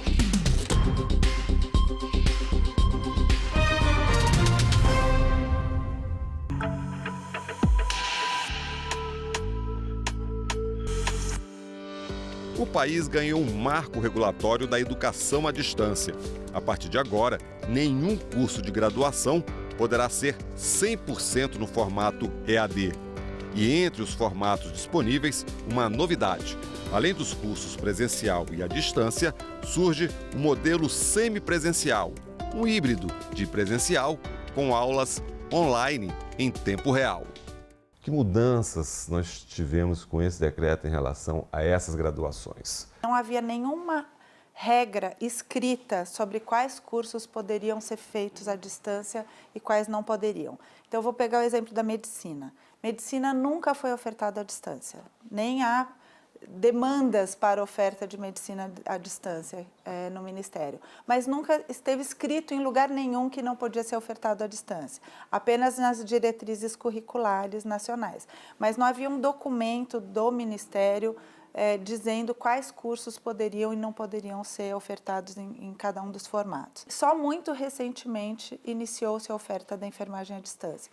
Mas, apesar de ter iniciado recentemente, ela explodiu, né? E a gente tinha, em 2023, cerca de 40% das matrículas de enfermagem estavam nos cursos à distância. E havia uma concepção de que é muito difícil que um curso de enfermagem à distância consiga trazer para o estudante toda a formação prática que ele precisa. Por que no Brasil agora o número de matrículas no curso superior em EAD superou as matrículas presenciais? Tem dois acontecimentos que levam a isso. Um é o fim do FIES. Então o FIES, que antigamente oferecia 700 mil bolsas anuais, 500, passou a oferecer 150, 200 e preencher metade disso ou menos. Então, ou seja, o aluno não tinha mais aquele auxílio financeiro para poder pagar um curso presencial e conseguir entrar no ensino superior. Por que o governo viu a necessidade de ter um marco regulatório da EAD? Até 2017, a gente havia um decreto que regulava a educação à distância. Era um decreto com regras bastante rígidas sobre a educação à distância, dada a peculiaridade desse formato de oferta de graduação. E em 2017 foi editado um novo decreto que flexibilizou bastante essas regras. Então, elas passaram a ser feitas de uma forma muito mais soltas, digamos assim. E isso foi causando um crescimento bastante acentuado da oferta da educação à distância, mesmo antes da pandemia. Essa nova política da EAD é uma mudança que altera todo o ensino superior, não só os cursos EAD, né? Então, trouxe um impacto bastante grande, pois criou um novo formato de oferta. Então, até então, nós tínhamos apenas dois formatos, o EAD e o presencial. Agora, nós passamos a ter os formatos presencial, semipresencial e EAD. É uma política que tem 2 anos para as instituições se adequarem e trouxe um impacto grande, mas em alguns cursos em mais do que outros, né? Então, tem alguns cursos que foram vedados na EAD e permitidos no semipresencial e outros que foram vedados na EAD e permitidos apenas no presencial, como é o caso de enfermagem. Cursos como Direito, Medicina, Odontologia e Psicologia, eles já eram proibidos na EAD e eles continuam permitidos de serem ofertados apenas no presencial. Este decreto, ele, de uma forma muito acertada, ele vedou qualquer tipo de utilização de ensino à distância para o curso de medicina. Então, foi uma decisão muito acertada, porque medicina é uma profissão eminentemente teórica, né? É uma profissão prática, em que o médico tem quase a metade de toda a sua carga horária em hospitais e campos de estágio, em locais de atendimento ao paciente. E é assim que se deve desenvolver as habilidades de comunicação, empatia, e isso não se consegue fazer com nenhuma modalidade de ensino à distância. Antes da portaria, havia então essa possibilidade mínima de à distância? Existe uma brecha, né, em todos os cursos onde você poderia fazer uma pequena porcentagem, utilizar ensino à distância, né? Isso foi até muito discutido, se era 10%, 20%, 30%. Mas com o decreto, ele disciplinou essa quantidade em outros cursos, e na medicina ele vedou completamente qualquer tipo de utilização da EAD durante os 6 anos da graduação. A ANUP entende que era necessário uma revisão das regras para o ensino superior. Nós passamos por momentos que mudaram bastante o Brasil como um todo, o ensino superior não foi diferente, né? Então nós tivemos a pandemia que fez com que as instituições tivessem que migrar todas muito rapidamente para o formato à distância para que os alunos pudessem continuar estudando. Acontece que depois do fim da pandemia, do lockdown, etc., a gente não teve mais uma definição clara de certas regras e como aplicá-las. Então, era necessário, de fato, que a gente tivesse uma revisão do marco, que tivesse mais clareza sobre o que é uma atividade EAD, o que é uma atividade presencial, e que também não estavam ainda ajustadas para a realidade que a gente vive hoje, que nós temos mais alunos no EAD do que no presencial, 52% de alunos no EAD. Então, era necessário uma revisão. A gente tem um ponto forte, Fábio, que assim, não é o formato de oferta que define a qualidade, é a forma como ele é estruturado, o seu plano político-pedagógico, como é definido a sua metodologia e seu processo. Quais foram as mudanças substanciais no EAD? A primeira mudança, que eu acho que é a mais importante, é que a gente regulamentou o chamado curso semipresencial. Mas não havia nenhuma regulamentação sobre isso, como que devia ser, o que deveria acontecer nesses momentos presenciais. Então a gente tem hoje, digamos assim, 3 modelos, né? O presencial, o semipresencial e o à distância, onde o estudante ele vai ter clareza de qual é o melhor, o que se adapta melhor, né, ao perfil dele, ao momento de vida dele, se ele tem disponibilidade para frequentar um campus diariamente, ou se ele é aquele estudante trabalhador que ele não tem condições de ter um horário fixo, aí ele ainda tem a opção do curso à distância. A LDB prevê com que a educação e o ensino no Brasil possa ser da melhor forma estimulado. Agora, nós queremos que isso tenha regras. Por exemplo, cursos da área de saúde. Como é que você vai formar um profissional em medicina veterinária, seja também enfermagem, outros tipos de curso à distância? Não pode. Então, tem muitas profissões que necessitam presencial. Então, regulamentando, é importante que a gente tenha, então, também o ensino à distância como mais um instrumento, mais uma ferramenta para qualificar principalmente o trabalhador, a trabalhadora, o jovem brasileiro que pode estar fazendo um curso e, ao mesmo tempo, fazendo à distância outro curso. Nós não podemos permitir que eles avancem da forma que estavam avançando, perdendo a qualidade e a eficiência nesse tipo de ensino. Hoje, se você pegar, por exemplo, é inconcebível imaginar que um profissional da área da saúde vá se formar através da educação à distância. É diferente. Um enfermeiro, um técnico, ele tem que estar lá na aula presencial majoritariamente para poder ele não só aprender bem, mas também servir bem a sua sociedade. E com isso você vai dar limites. Por exemplo, cursos que não vão poder ter mais do que 20% da sua grade curricular no EAD, né? Então, 30% dependendo do conteúdo. Então, com isso você vai conseguir fazer uma grande evolução para o sistema de ensino, principalmente de massa no Brasil. Como é que a associação viu essas mudanças agora recentes? A ABED foi convidada para participar do CCPARES, que é um conselho consultivo que apoia o MEC nas discussões e decisões. A gente tem uma leitura de que o documento final foi um bom documento. Agora, isso não quer dizer que a gente não tenha apontado alguns problemas durante o processo que, inclusive, se repetiram, se consolidaram nos documentos finais.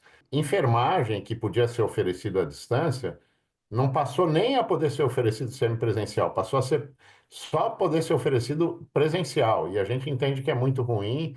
Os cursos de licenciatura, por exemplo, que podiam ser à distância, de formação de professores, que nós temos um déficit de professores. Percebe que nós vamos ter falta de professores na educação básica.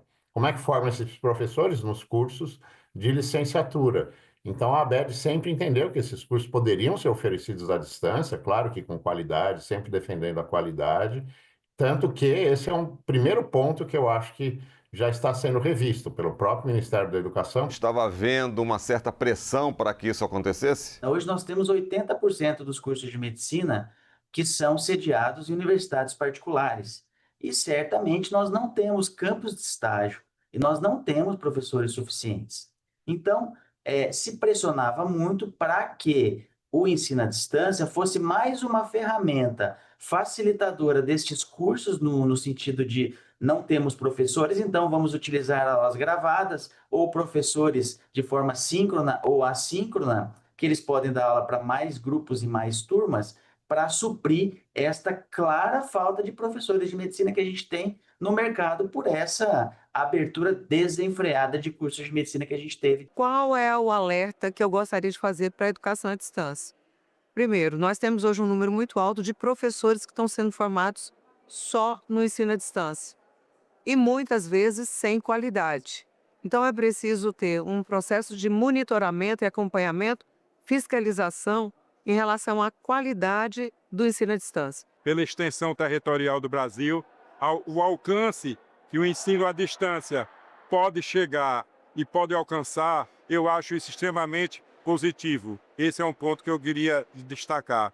O segundo ponto que eu acho importante, muita gente tem a sua rotina de trabalho, muitas vezes não pode frequentar uma sala de aula e o ensino à distância trouxe essa facilidade. O que é que eu reconheço também no ensino à distância? É a falta de convívio, a falta de relacionamento com os colegas da sala de aula, com os professores, com o ambiente escolar. Esse é um ambiente muito importante. Esse ambiente ajuda também na formação do profissional. Fiz uma pós-graduação em docência e ensino superior, justamente à distância, porque era ali naquele momento o que mais era viável para mim. Como eu já estava numa rotina de trabalho, com 2 locais de trabalho diferentes, o meu tempo era em casa já, de noite, e a hora que eu dava conta de estudar. Então acaba que isso viabiliza muito a nossa rotina. Eu comecei inicialmente fazendo artes cênicas na Faculdade do Cine de Moraes, só que eu morava muito longe da faculdade, então eu não conseguia chegar. E aí, por conta disso, eu tive que mudar, né? Mudei para a Faculdade Católica, fiz 1 ano de Relações Internacionais, não me identifiquei e tentei encontrar outro curso ao qual eu me identificava, e aí foi quando eu me encontrei na fisioterapia. Foi uma opção por conta do valor, né? EAD geralmente é um pouco mais barato, na verdade é bastante barato, então, mas eu tentei pensar um pouco mais no meu aproveitamento dos estudos, então fui direto para o presencial. Eu gosto mais desse contato, sabe, com os professores, de estar ali, de precisar ir até a faculdade para aprender. Eu acredito que o meu ensino ele é mais aproveitado quando eu estou participativo, quando eu estou participando. Tem pessoas, né, que conseguem aprender melhor por slide, escutando, ouvindo, e tem pessoas que precisam parar, voltar um vídeo, escrever, anotar. Então, são perfis de pessoas de estudos diferentes. E no presencial, a pessoa ela precisa ter ali uma atenção no professor, ela precisa focar naquilo, mas só que às vezes o jeito que ela vai aprender não vai ser dessa forma. Tem alunos que vão se identificar melhor com o EAD por ter essa parte, né, de ter um vídeo ali que ele pode voltar, pode acelerar, pode diminuir e pode ir anotando. Diferente do presencial, que às vezes eles pegam muito slides, muito professor, explicação de professor. Quando eu iniciei a minha faculdade, eu iniciei no começo da pandemia. Então, no início, o que eu pensei? Que eu queria algo, sim, que fosse presencial. Só que como não ia ter aulas presenciais, porque eu entrei em contato com a faculdade, eu não ia ter aula. Então, eu pensei, por que eu vou pagar um presencial sendo que eu não vou para aula. E aí no início, tanto que os 3 primeiros semestres que eu tive foi EAD, foi tudo por vídeo e tudo mais. E aí eu comecei com EAD e pensei, futuramente eu mudo para o presencial. Isso não ia fazer diferença. E aí eu pensei, por que não, né? Só que aí eu fui me identificando, as aulas foram ficando bem práticas, por mais que eu tivesse aula 2 vezes na semana prática, eu não estava vendo tanta diferença conforme fosse um presencial. Tanto na minha graduação, tinha as matérias online, mas agora depois eu estou fazendo pós-graduação online, totalmente online, sem ser presencial. E também estudo para concurso, que é a plataforma online também. Arquitetura, engenharia, matérias assim que você coloca em risco a posição de vida, como médico, medicina, são matérias que eu acho que não seria interessante à distância. Mas matérias mais assim, teóricas, não tão como administrativas, assim, é válido. Eu prefiro as aulas presenciais, não só pela questão das perguntas que a gente consegue tirar, as dúvidas que a gente consegue tirar na hora, as perguntas, e também porque a gente tem mais a didática também de cada professor. As aulas EAD eu não consigo me concentrar totalmente, né, porque tem as outras distrações em casa e tudo mais. Então as atividades também se tornam meio que inválidas, não consigo aprender direito. A acessibilidade de ir e vir é muito difícil, né? Então, para o cadeirante, o ideal é uma semipresencial ou uma EAD. Eu aconselho para quem é PCD que faça uma dessa. Eu sou a favor, sim, do EAD, mas não que seja de forma universalizada.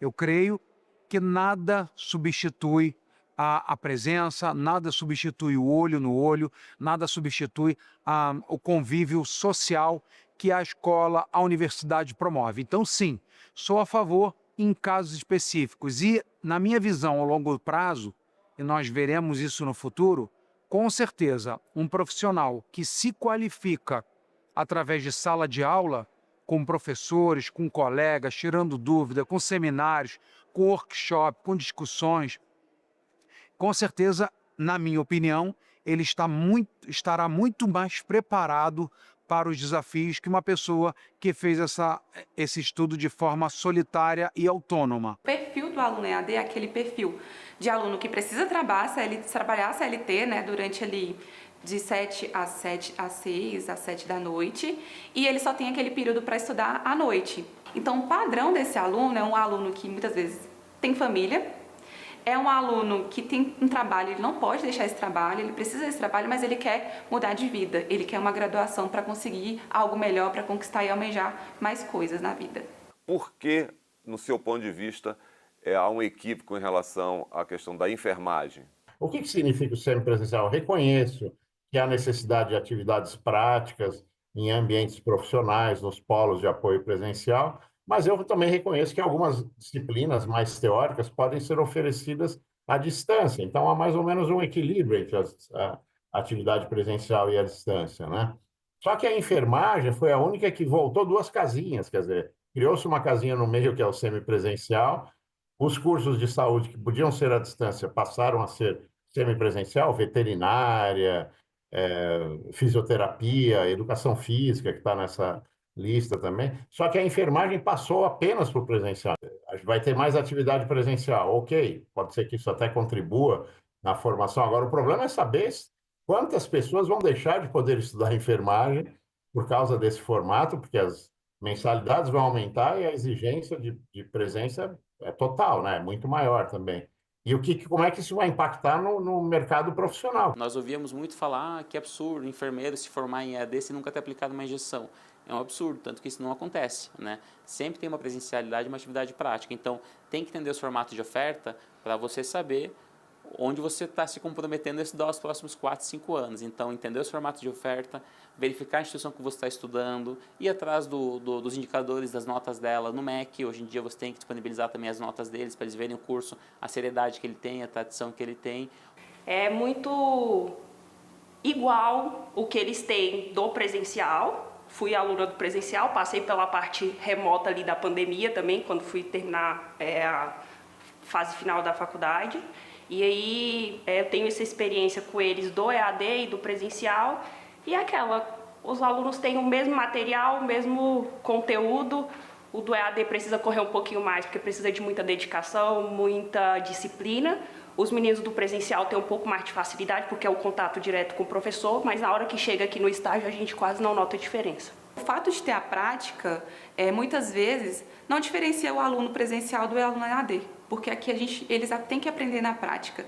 Eu acho que flexibiliza para aquele aluno que tenha buscado, né, um curso de graduação, ter mais acesso a essa educação que ele talvez não teria com a presencial, que é ir todos os dias para a faculdade. Acaba se tornando cansativo para quem trabalha o dia todo, né? Todos os países do mundo usam essa prática do ensino à distância. Primeiro, porque facilita para aqueles que moram em regiões mais remotas. Segundo, facilita para aqueles que têm um emprego, que estão envolvidos ou que têm muita dificuldade de frequentar em tempo regular uma universidade presencial.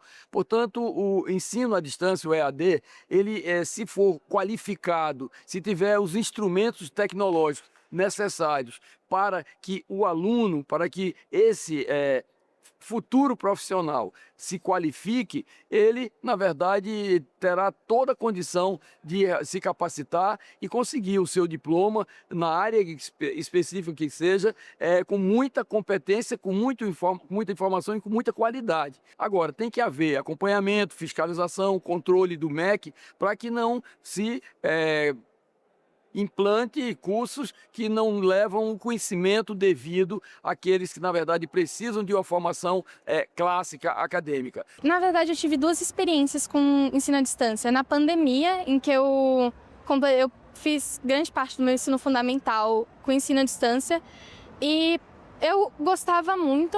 O único problema era realmente a distância que eu tinha dos meus colegas. Já tive, né, na pandemia, foi uma experiência bem diversa, assim, né? Mas em questão de ensino foi meio complicado, assim, mas deu para entender no final, de certa forma. Mas eu acho que eu prefiro presencial, sim. Há quem diga que essa nova construção, porque o Brasil é muito grande, pode prejudicar ter pessoas, alunos interessados em fazer cursos à distância, que agora vão ter uma carga presencial muito maior. Vai provocar um impacto, mas é um impacto que a gente considera que não é tão grande. Por quê? Porque os cursos semipresenciais, eles ainda podem ser ofertados de forma descentralizadas. Eles podem ser ofertados nos polos de educação à distância. Foram apenas 5 cursos que foram proibidos, vetados de ter no formato EAD ou semipresencial, que é medicina, enfermagem, odontologia, psicologia e direito. Os outros, todos eles podem ser ofertados ou no formato EAD e semipresencial ou só no semipresencial e presencial, né? Eu sou uma pessoa CLT, né? Então, CLT trabalha de segunda a sábado, de domingo a domingo. Então, quem é CLT, assim, dessa forma, não tem como conseguir uma faculdade integral mesmo, para estar ali todo dia, porque é muito cansativo. A gente trabalha, estuda, é marido, é casa, às vezes tem filho também. Então, acaba sendo um pouco corrido. E a questão do ensino à distância, no caso o EAD, no meu caso da enfermagem aqui na Anhanguera, o semipresencial, me deu essa possibilidade de estar me formando agora, no próximo semestre, porque a questão das aulas teóricas era mais em casa. Então, tem as aulas gravadas, tem acesso aos livros para a gente ter acesso também para poder conseguir estudar. E aqui no polo a gente vinha para as aulas práticas mesmo. O semipresencial nem se compara o valor do semipresencial para uma faculdade integral. O valor de uma faculdade integral é 1.400 e pouco de enfermagem hoje. E eu no semipresencial, com bolsa de estudo, porque eu consegui com bolsa de estudo também, eu pago uma faixa de 350.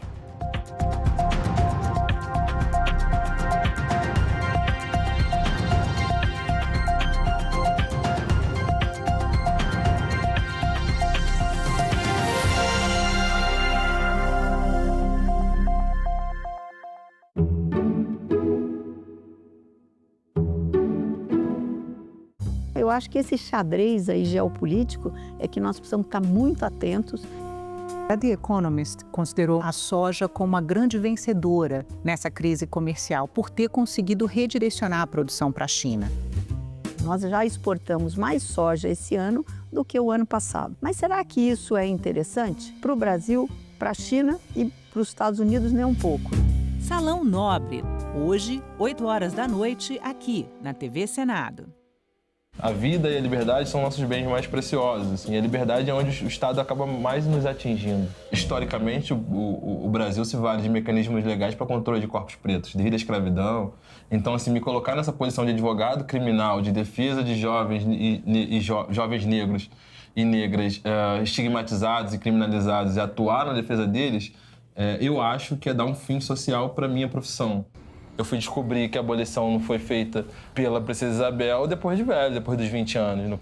Quando você vai estudar o processo de abolição e você vê toda a luta de grandes figuras negras, como o próprio Luiz Gama, e que não nos é passada, diz respeito ao projeto de país, assim. E aí, como que se deu essa abolição, essa largar os negros nessa, né? Simplesmente, olha, agora você não é mais escravo e vai lá e dá teu jeito, sabe?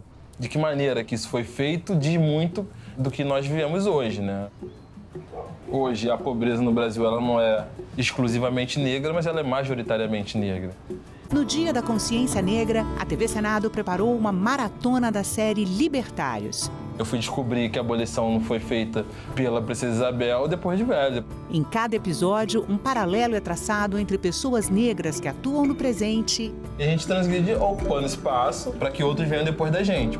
E aquelas que lutaram por liberdade e respeito no passado. Maratona Libertários, nesta quinta, a partir das 15h, aqui na TV Senado.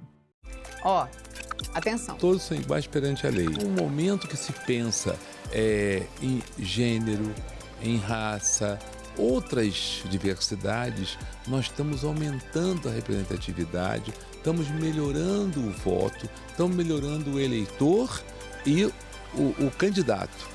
Então, aí sim, temos uma democracia plena. Pois é, gente. Neste mês de novembro, celebramos o Dia da Consciência Negra.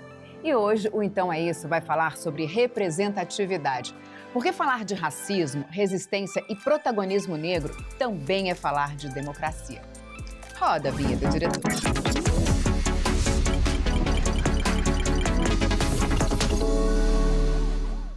Mais da metade da população brasileira se autodeclarou preta ou parda pelos dados do IBGE. E aqui na Justiça Eleitoral, atualmente, mais de 14 milhões de brasileiras e brasileiros se autodeclararam pretos ou pardos no cadastro eleitoral. No entanto, gente, a presença de pessoas negras que ocupam os cargos eletivos ainda é minoria. Olha só, nas últimas 3 eleições municipais, o total de pessoas pretas e pardas eleitas teve um pequeno aumento, mas não chegou à metade do total. Para falar sobre o cargo de presidente da República nos últimos 3 pleitos, se liga nos números. Em 2014, das 12 candidaturas, apenas uma pessoa se autodeclarou preta. Em 2018, das 14, 3 pessoas se autodeclararam negras. E em 2022, em 13 candidaturas, apenas uma era parda e 2 pretas. E quando o assunto é a Câmara dos Deputados, olha só, hoje, de 513 vagas, 135 são ocupadas por parlamentares que se autodeclararam pretos ou pardos. O que representa, gente, só 26% do total. Você sabia que o Tribunal Superior Eleitoral foi a primeira corte superior brasileira a ter uma ministra negra na composição? A pioneira foi a advogada Edilene Lobo e a nomeação dela representou um marco para o judiciário brasileiro. Em seguida, tomou posse a ministra Vera Lúcia Araújo, que sabe bem a importância da representatividade. Dá só uma olhada. É importantíssimo que tenhamos mulheres, que tenhamos pessoas negras, pessoas com deficiência, enfim, que o grande mosaico humano esteja compondo os nossos tribunais. E o TSE determinou que os partidos devem destinar às candidaturas de pessoas negras o mesmo percentual de recursos do fundo eleitoral e do tempo de propaganda gratuita. Ou seja, se 30% das candidatas e candidatos de um partido são pessoas negras, 30% do dinheiro e do tempo de rádio e TV também devem ser destinados. Então é isso. Representatividade não é só sobre números, é sobre voz, presença e poder de decisão. E nas urnas, o voto também é um ato de consciência. E você, já pensou em quem fala por você? 20 de novembro é um dia para celebrar. Consciência negra todos os dias. Então é isso. Tchau!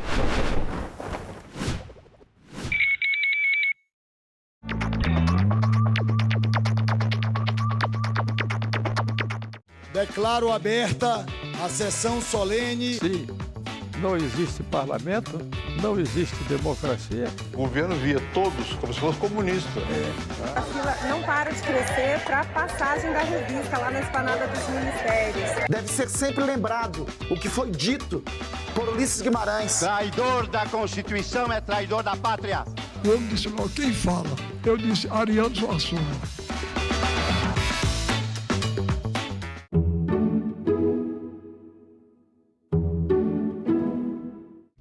O programa a seguir é livre para todos os públicos.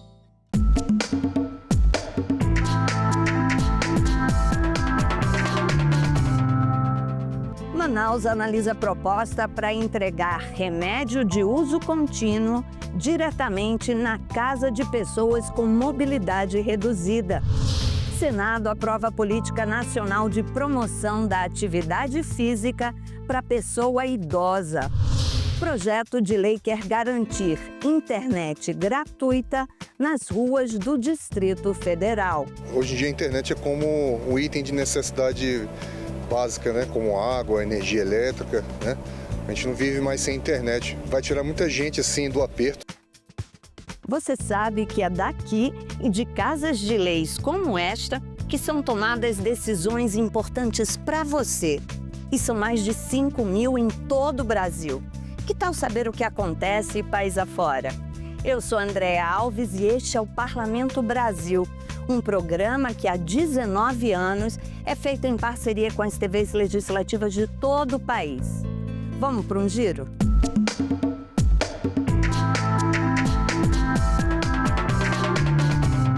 Só quem convive com alguém que tem dificuldade para andar sabe como é difícil sair de casa. Seja para ir ao médico, à farmácia. Pois bem, para facilitar a vida dessas pessoas, um projeto de lei que está em análise na Câmara de Vereadores de Manaus quer entregar remédios de uso contínuo diretamente na casa delas.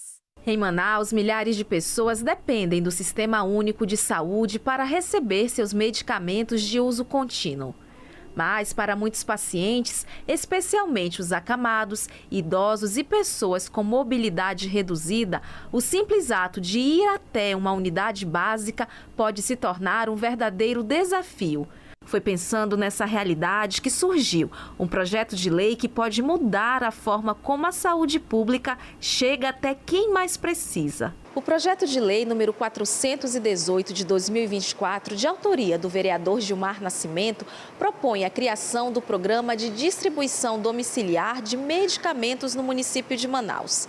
A proposta já recebeu o parecer favorável da 2ª Comissão da Casa e segue agora para a Comissão de Finanças, Economia e Orçamento. O objetivo é simples, mas de grande impacto: garantir que pacientes acamados, obesos mórbidos, idosos e pessoas com transtorno do espectro autista recebam seus medicamentos diretamente em casa. Hoje nós temos agentes comunitários de saúde, de endemias, que visitam, nós temos as casinhas da saúde, as UBSs, que de repente nós temos uma equipe da prefeitura que faz a visita na casa das pessoas. Então, essas pessoas acamadas, com prescrição, devidamente registrado, cadastrado junto à secretaria, a gente sabe que eles têm dificuldade de locomoção. Às vezes, um idoso, que também o projeto contempla, muitas vezes ele é abandonado, os filhos não podem estar com os seus pais e, de repente, o idoso fica abandonado, às vezes ajudado por um vizinho, e, logicamente, que ele acaba negligenciando a busca desse medicamento, não por uma questão de uma vontade própria, muitas vezes pela própria circunstância. Então, o que nós queremos é que essas pessoas eles sejam contemplados com a entrega domiciliar desses medicamentos através da estrutura que a prefeitura já tem. De acordo com o texto do projeto, o serviço será voltado para pacientes cadastrados nas unidades básicas de saúde, que terão prioridade conforme a avaliação médica e necessidade clínica.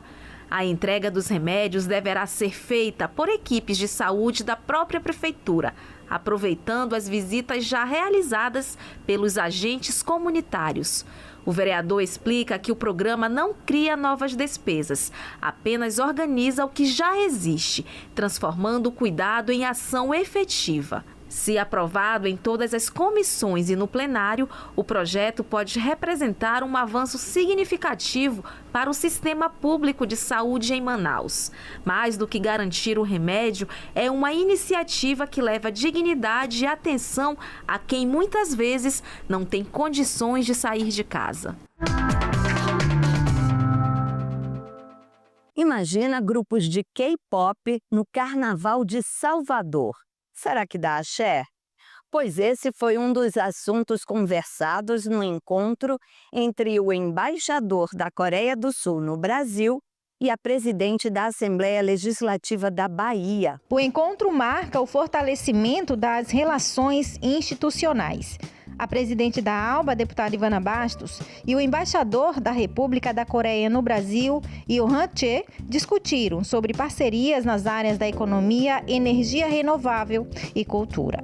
Novos investimentos que estão chegando a essa terra, nos colocar à disposição e agradecer esta visita que com certeza terá bons frutos aqui para o nosso estado. Uma das novidades apresentadas pelo embaixador coreano é o programa Férias Brasil-Coreia, uma espécie de intercâmbio entre os dois países e uma possível participação do K-pop, grupo musical do país asiático, no Carnaval de Salvador. Na semana passada, realizamos na Embaixada o programa Férias Trabalho Brasil-Coreia, e onde nós tivemos a felicidade de emitir o primeiro e o segundo visto para duas jovens aqui baianas do estado da Bahia, duas jovens que nos contaram que têm muito interesse pela cultura coreana, e eu fiquei muito impressionado pelos conhecimentos que elas já tinham sobre o meu país, e inclusive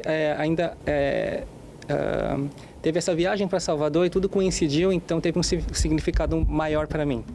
Ainda durante a visita, que contou com a participação da primeira vice-presidente da Casa Legislativa, a deputada Fátima Nunes, a presidente ressaltou que ela e outros parlamentares pretendem retribuir a visita à Embaixada da República da Coreia em Brasília. E que bom que o senhor, embaixador, olhou para cá com esse olhar de solidariedade, fraternidade. Estamos juntos aqui para receber os investimentos, para poder votar projetos que interessem a essa parceria Brasil-Coreia.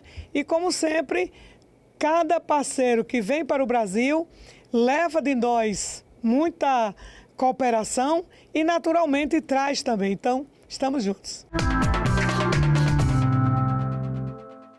Parlamentares de São Paulo lançam bancada de direitos humanos na Alesp. Organizações da sociedade civil, entidades religiosas, universidades e defensores dos direitos humanos participaram do evento. É uma iniciativa da Comissão de Justiça e Paz, que já montou essa bancada dos direitos humanos lá na Câmara Municipal de São Paulo e reproduz essa iniciativa aqui. Eu acho muito importante para articular vários mandatos em torno dessa pauta, né, que é fundamental e que às vezes mal compreendida na sociedade, né? Não se trata aqui de defender privilégio para ninguém, mas garantir a dignidade de todos. Temas como saúde, habitação, direitos fundamentais e segurança pública, que para a deputada Ediane Maria é um dos mais importantes, serão pautados nos encontros. Essa ideia, ela surge de várias denúncias que a gente acaba acompanhando nessa casa, né? Aqui já tem a comissão também de direitos humanos, então a gente acaba vendo que tem um Suplicy participa dela.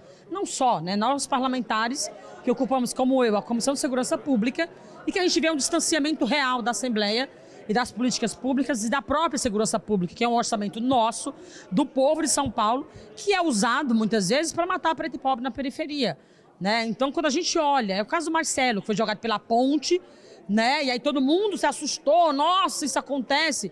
Cara, mas a comissão já está denunciando isso faz muito tempo. A sociedade civil já está se organizando e falando sobre isso há muito tempo, né? Para alguns é uma novidade porque furou uma bolha, né? Nós, da esquerda, já temos acesso a isso há séculos. É muito importante que haja essa animação das mais diversas entidades e com o apoio Comissão Justiça e Paz e de todos aqueles que lutam por direitos humanos em São Paulo e no Brasil.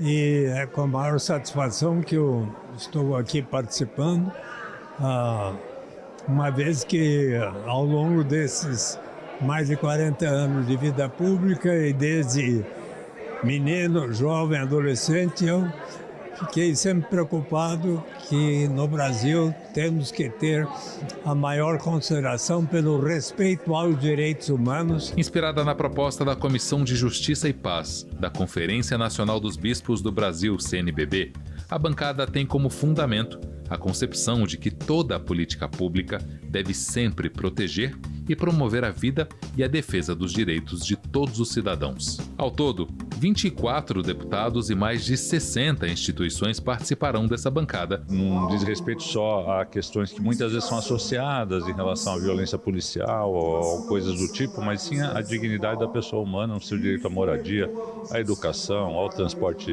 digno, à saúde, né? Então, são todos aspectos que dizem respeito aos direitos fundamentais da humanidade consagrados na Carta da ONU. É fundamental ter uma junção de forças, não só de um partido, mas de uniões, então, de representações da sociedade, para fazer canalizar mais as lutas por direitos humanos de diversos movimentos sociais. Rio Grande do Sul homenageia a Associação de Trabalhadoras Rurais. A solenidade destacou o trabalho desenvolvido há mais de 3 décadas por mulheres agricultoras de 10 municípios da região Centro-Serra. A associação foi criada lá em 1992, no município de Segredo, e hoje reúne mais de 2.800 trabalhadoras rurais. Naquela época, a participação das mulheres nas decisões das comunidades ainda era limitada e a luta por espaço começava a ganhar força. Helena Calheiro da Molim foi a primeira presidente da entidade e lembrou de como o movimento nasceu, num tempo em que as mulheres do campo buscavam por igualdade e reconhecimento. Hoje as famílias estão unidas, é maridos, é mulher, nenhum vai um à frente, nenhum atrás do outro, é lado a lado a mulher hoje com os maridos no nosso tempo, não era assim. A gente sentia essa necessidade da mulher ser libertada das garras dos pais que eram machistas, que as filhas eram só para cuidar da casa e trabalhar na lavoura, direitos nenhum.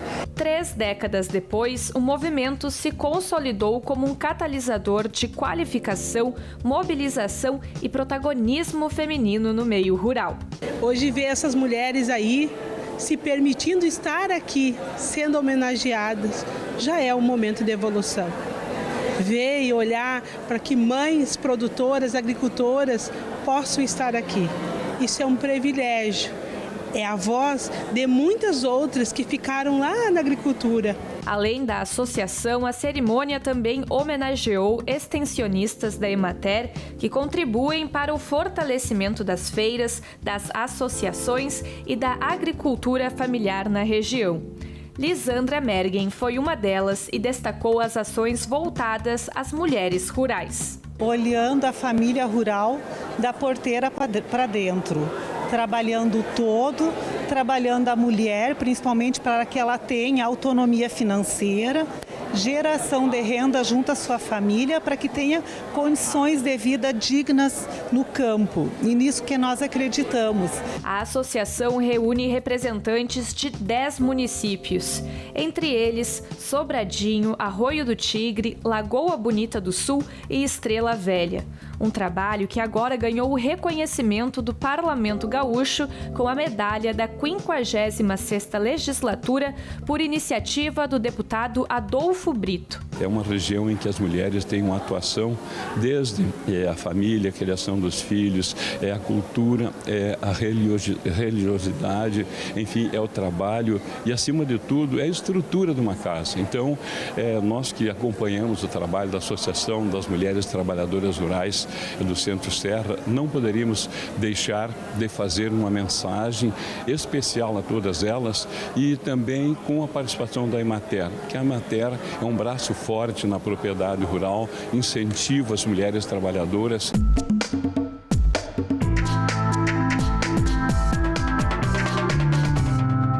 sabe o que é economia circular? De uma forma bem resumida, é quando um produto é pensado desde o início, desde a escolha da matéria-prima, para ser o menos prejudicial possível ao meio ambiente e para ter uma vida útil longa, que ele possa ser reutilizado, consertado, reformado e reciclado. Bem diferente do que vem acontecendo hoje em dia, que até parece que os produtos são programados para quebrar, não é mesmo? E que às vezes nem vale a pena a gente consertar. Pois bem, isso pode mudar no Brasil, viu? A Câmara dos Deputados aprovou um projeto que cria a Política Nacional de Economia Circular. A Câmara aprovou o projeto de lei que institui a Política Nacional de Economia Circular para promover a transição do setor produtivo para um modelo sustentável, com redução de resíduos, circulação de produtos e materiais e da regeneração. A iniciativa foi da deputada fluminense Jandira Fegali, do PCdoB. Economia circular é um conceito moderno na história. É um conceito que é diferente, inclusive, do meu projeto de 2012, que encabeça aqui essa votação, porque ali era o chamado consumo sustentável. Depois, essa discussão evolui o conceito para a economia circular, que é uma economia que garante a reciclagem de materiais, reaproveitamento e que contamina menos o meio ambiente, garante a transição energética e a sustentabilidade. O texto, que segue agora para o Senado, prevê incentivos para empresas que promovam a pesquisa, inovação tecnológica e novos modelos de negócios, além da formação profissional. Idosos mais saudáveis, com mais autonomia e qualidade de vida. Esse é o objetivo de um projeto que cria a Política Nacional de Promoção da Atividade Física para a Pessoa Idosa. Ele foi aprovado na Comissão de Assuntos Sociais aqui do Senado e seguiu para a Câmara dos Deputados. O projeto apresentado pelo senador Eduardo Gomes e relatado pela senadora Leila Barros prevê a criação de programas para estimular a prática de atividades físicas pelos idosos, que já são quase 33 milhões no Brasil. Entre as medidas para atingir esse objetivo estão a criação e manutenção de espaços públicos para a prática das atividades, a realização de parcerias com órgãos governamentais, escolas e empresas, incentivos fiscais para o estímulo a esses programas e a promoção de campanhas de conscientização. O texto prevê também a inclusão de atividades físicas adaptadas nos programas de atenção à saúde e de assistência social e a capacitação de profissionais dessas áreas para atender às necessidades da pessoa idosa. O projeto foi aprovado por unanimidade. A questão emocional, muitos idosos ficam em casa, seus filhos, as suas famílias trabalham, e esse tipo de atividade em que eles estão em contato com os demais idosos ali é fundamental também para a questão emocional. Essa atividade física vai evitar AVC, infarto, a circulação dos membros inferiores vão melhorar e vão evitar as tromboses venosas. Eu aqui como psiquiatra quero realçar esse aspecto, que a atividade física ela será tanto melhor quanto ela for feita em grupo, em equipe, porque tem a parte da socialização também. Então, por exemplo, eu faço caminhadas, mas eu só aprendi a fazer caminhada de maneira regular, só passei a fazer regularmente quando eu formei um grupo. Então, em Teresina eu tenho um grupo para caminhada, em Brasília eu tenho outro grupo para caminhada. Aí a gente vai conversando, trocando ideias, contando história. Todos mentem, menos a gente, né? E no final da caminhada você fez amizade, fez a sua socialização e você libera as endorfinas, você está com o humor mais elevado.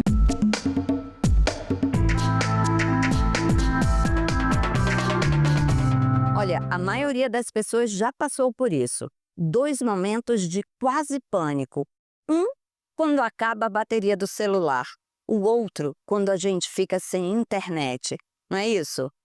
Bom, exageros à parte, a questão da bateria a solução fica por nossa conta. Mas em relação ao acesso à internet, um projeto de lei aqui do Distrito Federal quer dar uma mãozinha ao cidadão. Hoje, praticamente tudo que precisamos resolver no nosso dia a dia fica a apenas um toque na tela que está na palma da nossa mão. Pagar conta dá para fazer pelo celular. Chegar a algum lugar, só colocar no GPS do celular. Conversar com alguém por aplicativo de mensagem, no celular também. Isso sem falar nas redes sociais. Mas para usar todos esses serviços, não podemos esquecer de um detalhe. É preciso ter internet móvel. Hoje, os valores de planos de internet variam bastante, chegando a mais de R$ 200 por mês para planos pós-pago, com muitos gigabytes disponíveis, além de outros benefícios. Não é todo mundo que pode pagar. Agora, imagine se nas ruas do Distrito Federal tivesse internet roteada de graça para qualquer pessoa usar. Eu acho válido porque muitas pessoas não têm acesso a planos de internet, de operadoras, e tudo que você vai fazer hoje em dia na rua, você necessita de uma internet, necessita do telefone. Então, se vocês disponibilizam uma internet gratuita, vai ajudar muitas pessoas de baixa renda, principalmente, que não conseguem pagar caro, porque querendo ou não é caro um plano, e ajudaria bastante. Daria à sociedade acesso, né? Hoje tem a sociedade digital. Então, o acesso à internet é fundamental. Tem gente que não tem uma internet eficaz no celular, precisa estudar, precisa resolver algum problema, não tem internet no celular. Mudaria bastante, seria muito bom.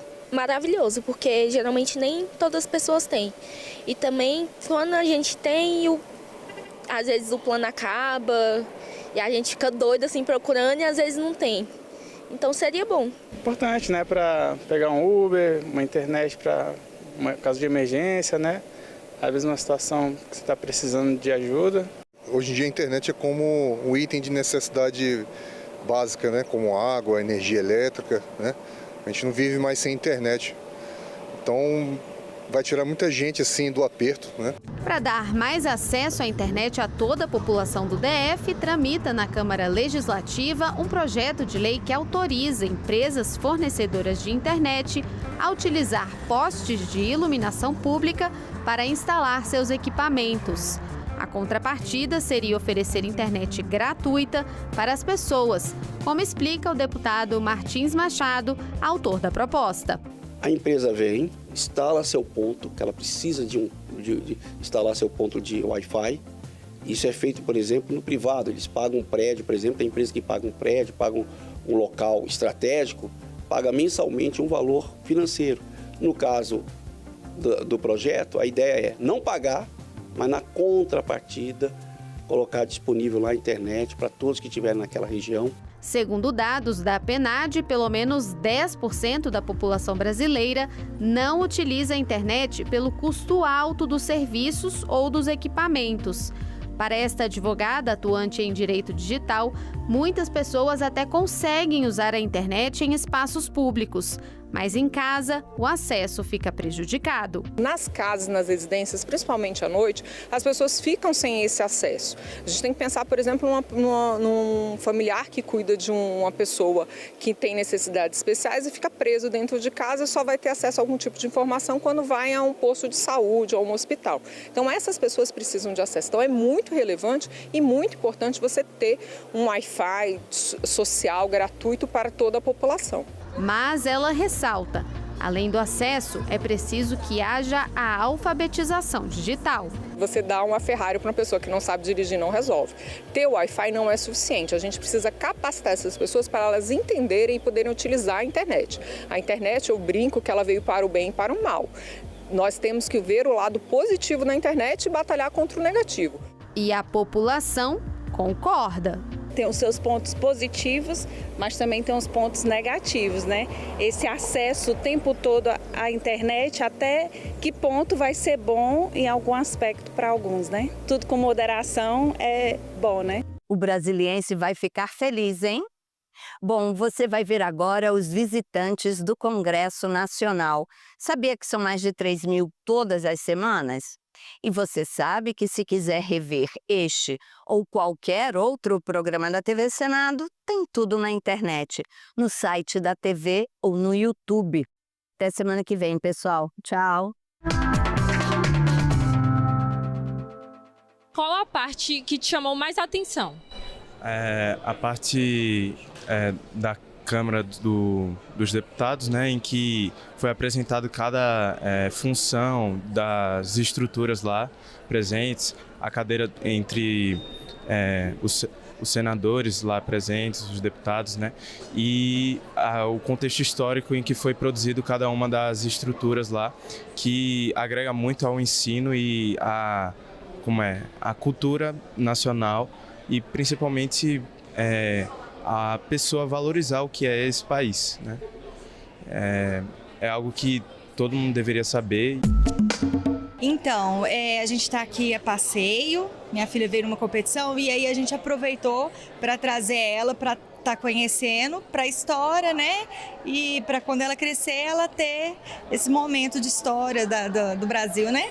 Eu gostei muito do rapaz que explicou cada detalhe, muito interessante. E a gente foi no Senado, foi muito interessante. Ela gostou bastante, assim, momentos para ela levar para a vida, né? E por que você acha importante conhecer o Congresso Nacional? Para saber o que as pessoas do nosso país faz dentro dele. Eu acho interessante por conta disso.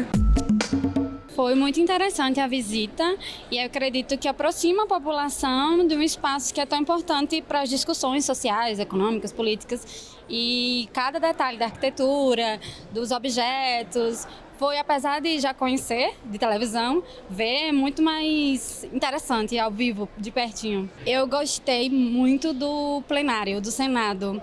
Pela arquitetura, obviamente, mas pelo que representa também, pelas discussões e pela acústica do espaço, pelo conjunto todo. É um exercício de cidadania, quando você pensa que muitas pessoas veem na TV, veem nas redes sociais, mas não visitam, não conhecem, não veem que a estrutura, ela também agrega muita sabedoria, muita história. E realmente é um exercício a cidadania vir aqui. Acho que todo brasileiro deveria ter a oportunidade de vir aqui e conhecer o Congresso Nacional. O teto do Senado Federal, acho que é a obra mais impactante que se tem. É realmente mágico quando você passa pelo corredor e olha para o teto.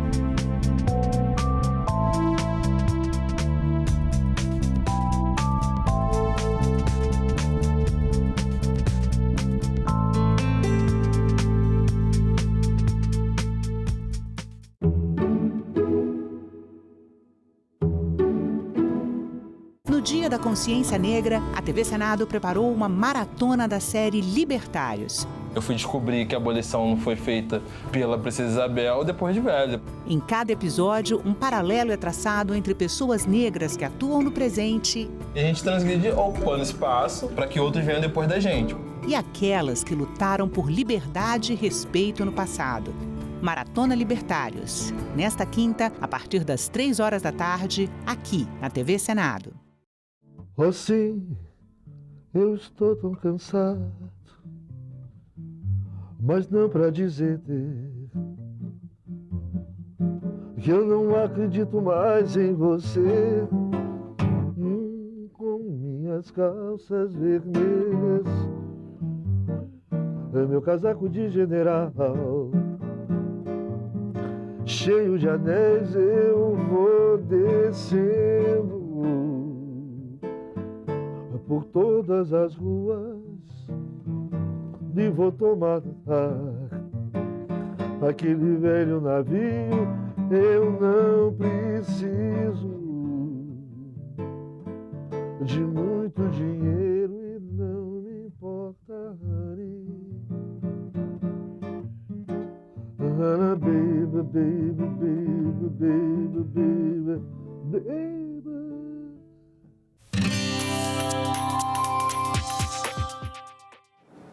Olá, eu sou a Carla Benevides e este é o programa Argumento. O Senado discute a criação do programa Tarifa Zero, que propõe a gratuidade do transporte público para a população em todo o país. A ideia é reduzir custos para famílias, garantir o direito de ir e vir e aquecer a economia local. O autor dessa proposta é o senador Rogério Carvalho e o relator, senador Paulo Paim, do PT do Rio Grande do Sul, que é com quem a gente conversa agora. Senador, mais uma vez, obrigada pela sua presença aqui conosco. Eu que agradeço, Carla, estar aqui com você para falar de temas que tocam diretamente a nossa população, né? E Tarifa Zero é um deles. Quem que vai ter direito, senador, a essa Tarifa Zero? Olha, vou dar um exemplo de Brasília, né? Brasília mesmo, sábado, domingo e feriado, Tarifa Zero, né? Então, Parobé, no Rio Grande do Sul, todos os dias da semana, Tarifa Zero. Tem cidades no Rio de Janeiro, por exemplo, eu só vou lembrar que o Gilmar Tato é o coordenador da frente parlamentar aqui no Congresso da Tarifa Zero. Exemplo de duas cidades que é um sucesso total no Rio de Janeiro, Maricá e Duque de Caxias. Ou seja, as pessoas não pagarão mais o transporte urbano. Haverá, naturalmente, uma contribuição dos empregadores para a prefeitura correspondente aos seus empregados. Então, na verdade, quem paga é o conjunto da população via os tributos, né? E os tributos permitem, então, que eles paguem as empresas de ônibus sem que ela cobre a passagem do dia a dia dos usuários. Eu acho que é um projeto belíssimo, Rogério Carvalho é o autor, eu sou o relator. Claro, vai ter muita discussão, muito diálogo. São 138 cidades já no Brasil. Você vai a nível mundial, deve estar em torno de 500 cidades que adotaram e está dando certo, né? O transporte gratuito, não só nos fins de semana, como é o caso de Brasília, mas também durante o dia a dia. Eu acho uma proposta que melhora a qualidade de vida, fortalece o próprio mercado interno. Em vez de você estar pagando o ônibus, você vai usar aquilo, comprar alimento, comprar roupa, pagar a escola, enfim, dos filhos. Por isso que o projeto é muito bem visto, né, a nível internacional, e está com muita força aqui no Brasil. Tanto é que o presidente Lula pediu um estudo para o ministro Haddad sobre como é que se daria, quem seria o custo, qual é que seria a participação do município, do Estado e da própria União, né? Que seria uma divisão dos que arrecadam, garantir que a população não pague mais as passagens. A parte das empresas seria, então, o trabalhador deixaria de receber o Vale Transporte, Isso. E esses recursos e o valor desse... Vai para a prefeitura. Vai para a prefeitura, que repassa para as empresas de transporte coletivo. Esse valor que eles dão, o Vale Transporte desaparece, porque não vai ser mais preciso, e esse valor vai para a prefeitura. Mas tem que ver, como é que diz outro, a entrada e a saída, né? Porque se esse aporte de recurso não for suficiente para garantir, que é a intenção nossa, que seja garantida para todos, né? Claro, aqueles que pagam mais tributos para o bem do país, né? São aqueles que também vão ajudar a pagar as empresas, né? Que, consequentemente, darão, então, o transporte gratuito. Pelo projeto, a adesão ao programa ela é voluntária, né, dos municípios. Tem alguma forma de incentivar os municípios a aderirem ao programa? O projeto prevê alguma forma de incentivo? É essa discussão que está sendo feita. Pois sempre digo que seja o fim da escala 6x1, só como exemplo, você tem que buscar um tipo de compensação para que todos possam aplicar modalidades inovadoras como essa, né? Porém, escala 6x1, porque nós queremos chegar a 4x3, né? E isso mediante muito diálogo, muita negociação, que nós já temos no Brasil, em média, se pegar em média, já é 40 horas. Nós queremos oficializar. E, nesse caso, a mesma coisa. Nós queremos que tanto a União, como estados e municípios, mediante essa discussão que já está sendo feita, ver como pode colaborar para manter, claro, o recurso das empresas. Ninguém vai botar o seu ônibus, a sua van, enfim, gratuitamente a circular. São empresas que merecem ter um aporte de recursos correspondente àquilo que seria o pagamento por cada passageiro. Não precisará mais cobrador, será só um motorista, né?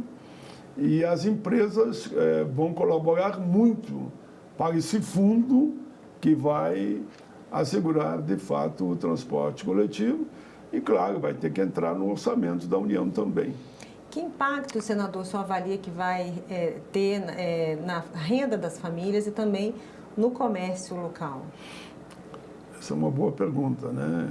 A partir do momento que a cidade vai aderindo, você terá mais gente transitando, né?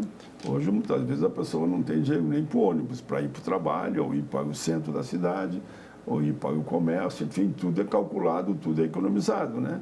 Por isso que num país como o nosso, chega aí a em torno de 80% da população que depende do salário mínimo. E aí o dado mais concreto é dos aposentados da Previdência, né? A ampla maioria depende do salário mínimo de 1 a 2. Mas se você diz que a pessoa não pagará o transporte, ela com mais facilidade, ela chegará à loja, chegará ao comércio, chegará em áreas de lazer, sabendo que ela pega o ônibus e vai até lá e não vai pagar nada. Então isso significa que a moeda circulante vai aumentar em muito e aí todos são beneficiados. Inclusive o empresário lá na ponta, digamos que ele é produtor, vamos dizer uma tecelagem, né? Ele vai vender mais, vai ter mais gente trabalhando, produzindo, recebendo, como eu digo, e consumindo. É tudo uma rede, né? É que nem agora foi eleito nos Estados Unidos o prefeito de Nova York, né? Se eu analisar a pauta dele, vai desde essa, do transporte zero, vai também de diminuir os aluguéis, vai na linha de menos contribuição por parte da população no seu dia a dia, mais investimento em educação, saúde, habitação, é tudo que ele na segurança também, né? Se ele investe mais, por exemplo, em escolas técnicas, você está segurando. Então, faz parte de um grande pacote que eu também defendo, muito semelhante às pautas que nós temos aqui implementando no Brasil, para que todos possam melhorar a qualidade de vida. É uma cesta de elementos que a gente bota para a disposição da população, melhorando a qualidade de vida e com isso todos ganham. Quem produz vende, quem trabalha pode comprar e o consumidor, no fundo, ganha até mesmo na alimentação. Senador, o senhor fala muito também na questão do direito de ir e vir, né? Porque há pessoas hoje em dia que às vezes deixam de ir ao médico porque não tem dinheiro para pagar o transporte para ir ao médico. Às vezes precisam fazer um curso, escola, claro. Né? E essa proposta daria essa garantia. Com certeza. Você levantou bem, né? A meninada hoje, por exemplo, eu sou um dos autores da política de cota, tanto no serviço público como nas universidades, mudou a cara das universidades. Mas ainda nós sempre defendemos com muita força para as cotas, principalmente nas universidades, um auxílio para estudantes, senão como é que eles vão se manter? Com transporte zero já é uma forma de auxiliar. Eles poderão ir para a universidade, voltar da universidade sem se preocupar com o transporte, né? Então, muitos que talvez tinham que pegar Uber, depende de ter gasolina não para botar no carrinho, por mais sempre que seja, agora ele não dependerá mais disso. Então, esse deslocamento, estamos falando aqui no caso agora dos estudantes, né? Será muito mais facilitado. As mães para ir no hospital, para levar o filho, buscar o filho, enfim. E naturalmente, claro, o mais frequente do gasto é com o trabalho, né? Senador, o senhor acha que isso pode ter efeitos também, inclusive no meio ambiente, já que algumas pessoas podem acabar deixando o carro, né, e aderindo ao transporte público, isso pode reduzir trânsito, pode reduzir também os efeitos, né, do gás carbônico, enfim, né? Isso. Você acha que isso pode acontecer? Com certeza, nós temos que olhar cada vez mais para o meio ambiente. Está aí a COP, né? Que eu espero que seja um sucesso. E há um movimento dos ambientalistas muito forte no mundo todo, né? Por isso que muitos estavam apostando no carro elétrico, inclusive, né? Mas carro elétrico é muito caro, né? Eu estive olhando, assustador o preço ainda do carro elétrico. Ora, se eu deixo o meu carro em casa e o transporte gratuito me leva para a empresa, me leva para as lojas que quiser comprar, me leva para a universidade, enfim, trabalho, lazer, estudo, conhecimento, de viajar, facilita muito, né? Todos ganham com isso. E o meio ambiente, claro, que é, eu diria até que o principal quase, né? Você vai ter milhões de carros circulando pela cidade. A gasolina é caríssima, o transporte gratuito, só entrar no ônibus, ele te leva e tu volta. Você pode pegar 1, 2, 3 ônibus, que não há problema, que o direito é o mesmo. Eu acho uma proposta excelente. Quero fortalecer aqui o Gilmar Tato, que ele vem há muitos anos trabalhando com isso. Ele esteve conversando comigo aqui, ele tem feito palestra em diversos estados, e o Rogério Carvalho é um mentor aqui no Senado dessa proposta, que eu fiz questão de relatar pelo seu cunho social, econômico, digo até político, e a defesa do meio ambiente, né? Ela está onde, senador? Qual comissão? Nesse momento, ela está na Comissão de Economia. Eu pedi para o nosso querido amigo e grande senador Renan Calheiros, que foi o cara que impulsionou aqui no Senado taxa zero, tem tudo a ver, né? De imposto de renda. E o Renan disse, não, tudo bem, o projeto é bom, eu vou assegurar a tua relatoria, e me deu a relatoria. Então, agora, claro, nós vamos fazer audiências públicas. Já conversei com o Rogério Carvalho, que eu vou, inclusive, ao estado dele. E aí, você falou da dobradinha, né? Sim. Eu, como relator do Tarifa Zero, e ele, como relator do meu projeto do fim da escala 1 por 6, que é 6 por 1, que num primeiro momento seria para 40 horas e depois 1 hora por ano até chegar às 36. Por isso que eu falei 6, né? Mas o objetivo é acabar com a 6 por 1. Como disseram alguns especialistas que vieram aí, na CCJ, que nós fizemos audiências públicas, eles disseram, a população não percebe, mas, cara, 6 por 1 mata. Mata, porque ela está te tira a saúde mental, tira a saúde corporal, tira a saúde física. Ela propicia, infelizmente, muitos acidentes no trabalho. O Brasil é um dos países do mundo que mais tem acidente de trabalho. E foi comprovado que nos países que optaram por uma carga horária menor, aumentou a renda do povo, aumentou a produtividade, o empregador ganhou mais e diminuiu os acidentes no trabalho, por exemplo. Senador, vou agradecer muito a sua presença, desejar sucesso na tramitação tanto dessa proposta quanto também essa que o senhor é o autor da escala, do fim da escala 6 por 1. E mais uma vez, obrigada por estar aqui conosco. Eu que agradeço, viu? Muito bom estar aqui com vocês. E eu agradeço a você também que nos assistiu. Se você quiser rever essa entrevista, é só acessar o nosso site senado.leg.br/TV ou entrar no nosso canal no YouTube. Obrigada pela sua companhia e até o próximo argumento.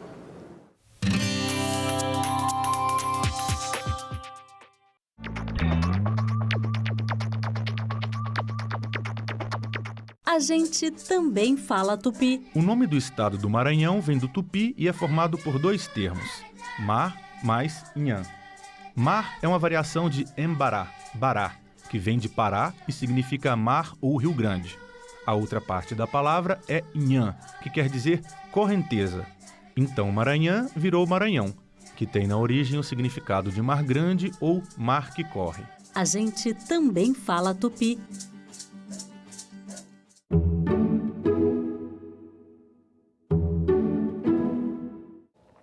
Olá, está começando agora o Senado Notícias Revista e você vai ver nesta edição. Beleza.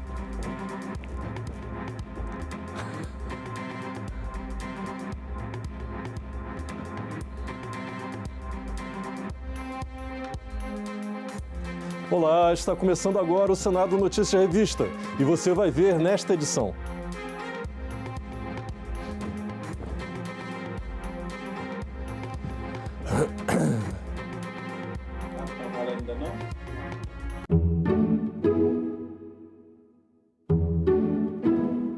No Dia da Consciência Negra, a TV Senado preparou uma maratona da série Libertários. Eu fui descobrir que a abolição não foi feita pela Princesa Isabel depois de velha. Em cada episódio, um paralelo é traçado entre pessoas negras que atuam no presente E a gente transgride ocupando espaço para que outros venham depois da gente. e aquelas que lutaram por liberdade e respeito no passado. Maratona Libertários, nesta quinta, a partir das 3 horas da tarde, aqui na TV Senado. Oh sim, eu estou tão cansado, mas não para dizer-te que eu não acredito mais em você. Com minhas calças vermelhas, meu casaco de general, cheio de anéis, eu vou descendo por todas as ruas e vou tomar aquele velho navio. Eu não preciso de muito dinheiro e não me importa, honey. Baby, baby, baby, baby, baby, baby.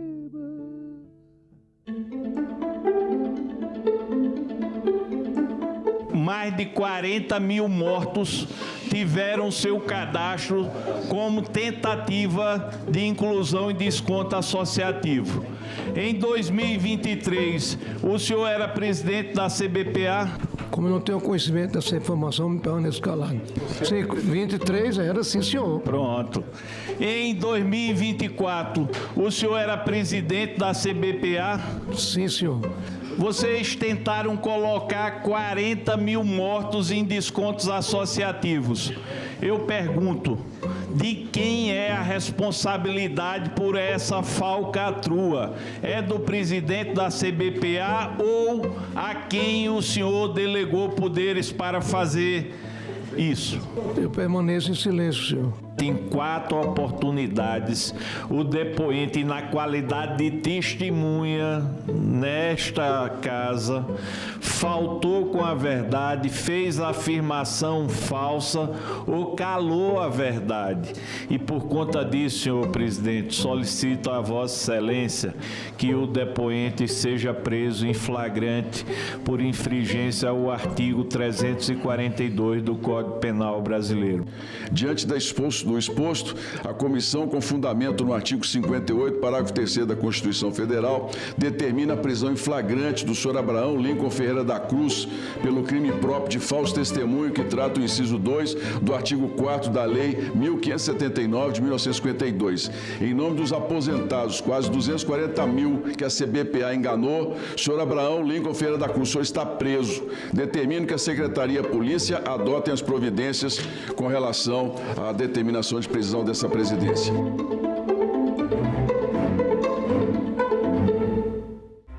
Olá, está começando agora o Senado Notícias Revista e você vai ver nesta edição. CPMI do INSS vai ouvir na segunda-feira 2 investigados por descontos irregulares em aposentadorias. Diretor-geral da Polícia Federal diz na CPI do crime organizado que é um erro classificar facções como terroristas. E Alessandro Vieira vai ser o relator no Senado do projeto Antifacção Criminosa, já aprovado pela Câmara. Confira comigo estes e outros assuntos que são destaque aqui no Senado Federal.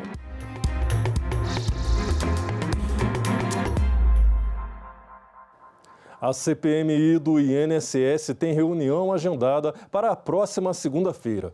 Os parlamentares devem ouvir o depoimento de Rodrigo Moraes, sócio da Arpar Administração, e de Jucimar Fonseca da Silva, ex-coordenador geral de pagamentos e benefícios do INSS.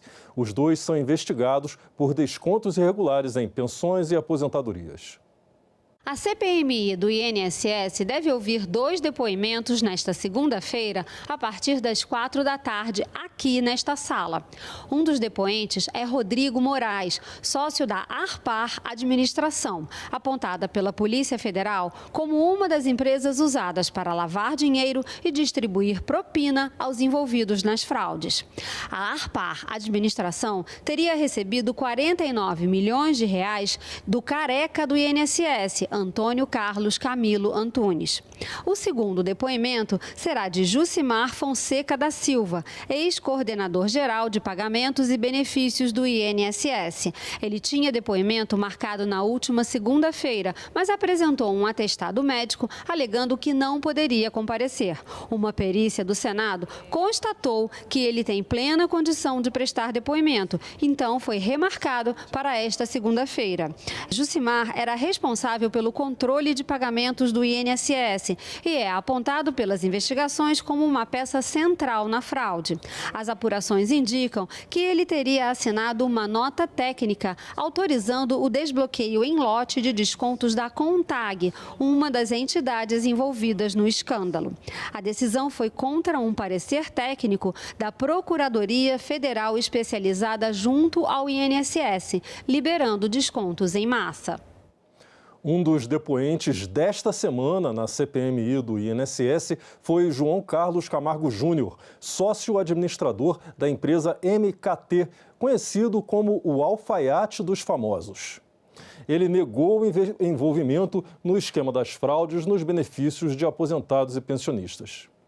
O presidente da CPMI propôs que todos os contratos de empréstimos consignados de aposentados e pensionistas sejam suspensos por 180 dias para que sejam auditados. Já que nós estamos conseguindo dar passos à frente, que proponhamos às autoridades federais essa suspensão nos contratos já existentes, até que a gente possa dizer ao país que esses contratos são corretos, estão perfeitos e as cobranças voltem. Logo no início do depoimento, o empresário João Carlos Camargo Júnior, conhecido como o alfaiate dos famosos, negou o envolvimento no esquema de fraudes do INSS. Não há nenhuma relação direta ou indireta entre a minha alfaiataria e as suspeitas do INSS. Definitivamente não há.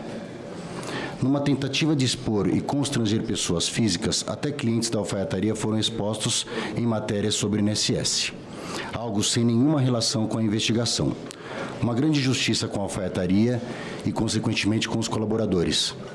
Principalmente com os clientes, que não tem absolutamente nada a ver com o INSS. Antes de começar as perguntas, o relator, deputado Alfredo Gaspar, pediu a condução coercitiva do senhor Jucimar Fonseca, ex-dirigente do INSS, que estava convocado para prestar depoimento ontem, mas não compareceu. Ontem nós tivemos Jucimar Fonseca, que esteve ausente apesar de convocado. Pediria a Vossa Excelência que incluísse na pauta do dia também, já que está sob a sua presidência, o depoimento dele e mandasse a Polícia Legislativa ir buscá-lo para que hoje ele compareça a essa comissão. Isso aqui na casa de mãe Joana, para ele decidir o dia que vem ou deixa de vir. O relator iniciou o interrogatório questionando sobre a quantidade de empresas abertas em nome de João Camargo. O depoente não soube responder. Em seguida, quis saber se o alfaiate já costurou para alguns nomes envolvidos nas investigações. Mas ele se negou a responder. O senhor tem milhares de clientes, é um alfaiate aí muito badalado. Eu queria saber do senhor, o senhor já fez ternos para o senhor Felipe Macedo? Sobre esse tema, não me manifestarei nesse momento, senhor. Para Anderson Cordeiro? Não me manifestarei nesse momento. Para Igor Delecrode? Não me manifestarei nesse momento, senhor. O senhor já fez ternos para Américo Monte? Não me manifestarei nesse momento, Excelência. O relator apresentou um quadro mostrando a possível ligação de João Camargo com os investigados. Felipe Macedo Gomes, Anderson Cordeiro de Vasconcelos, José Branco Garcia, Américo Monte Júnior. Essa organização criminosa se juntou em várias empresas e retiraram mais de 700 milhões de reais roubados de aposentado e pensionista. Trataram milhões de reais como se fosse um nada. Aí você pega 4 criminosos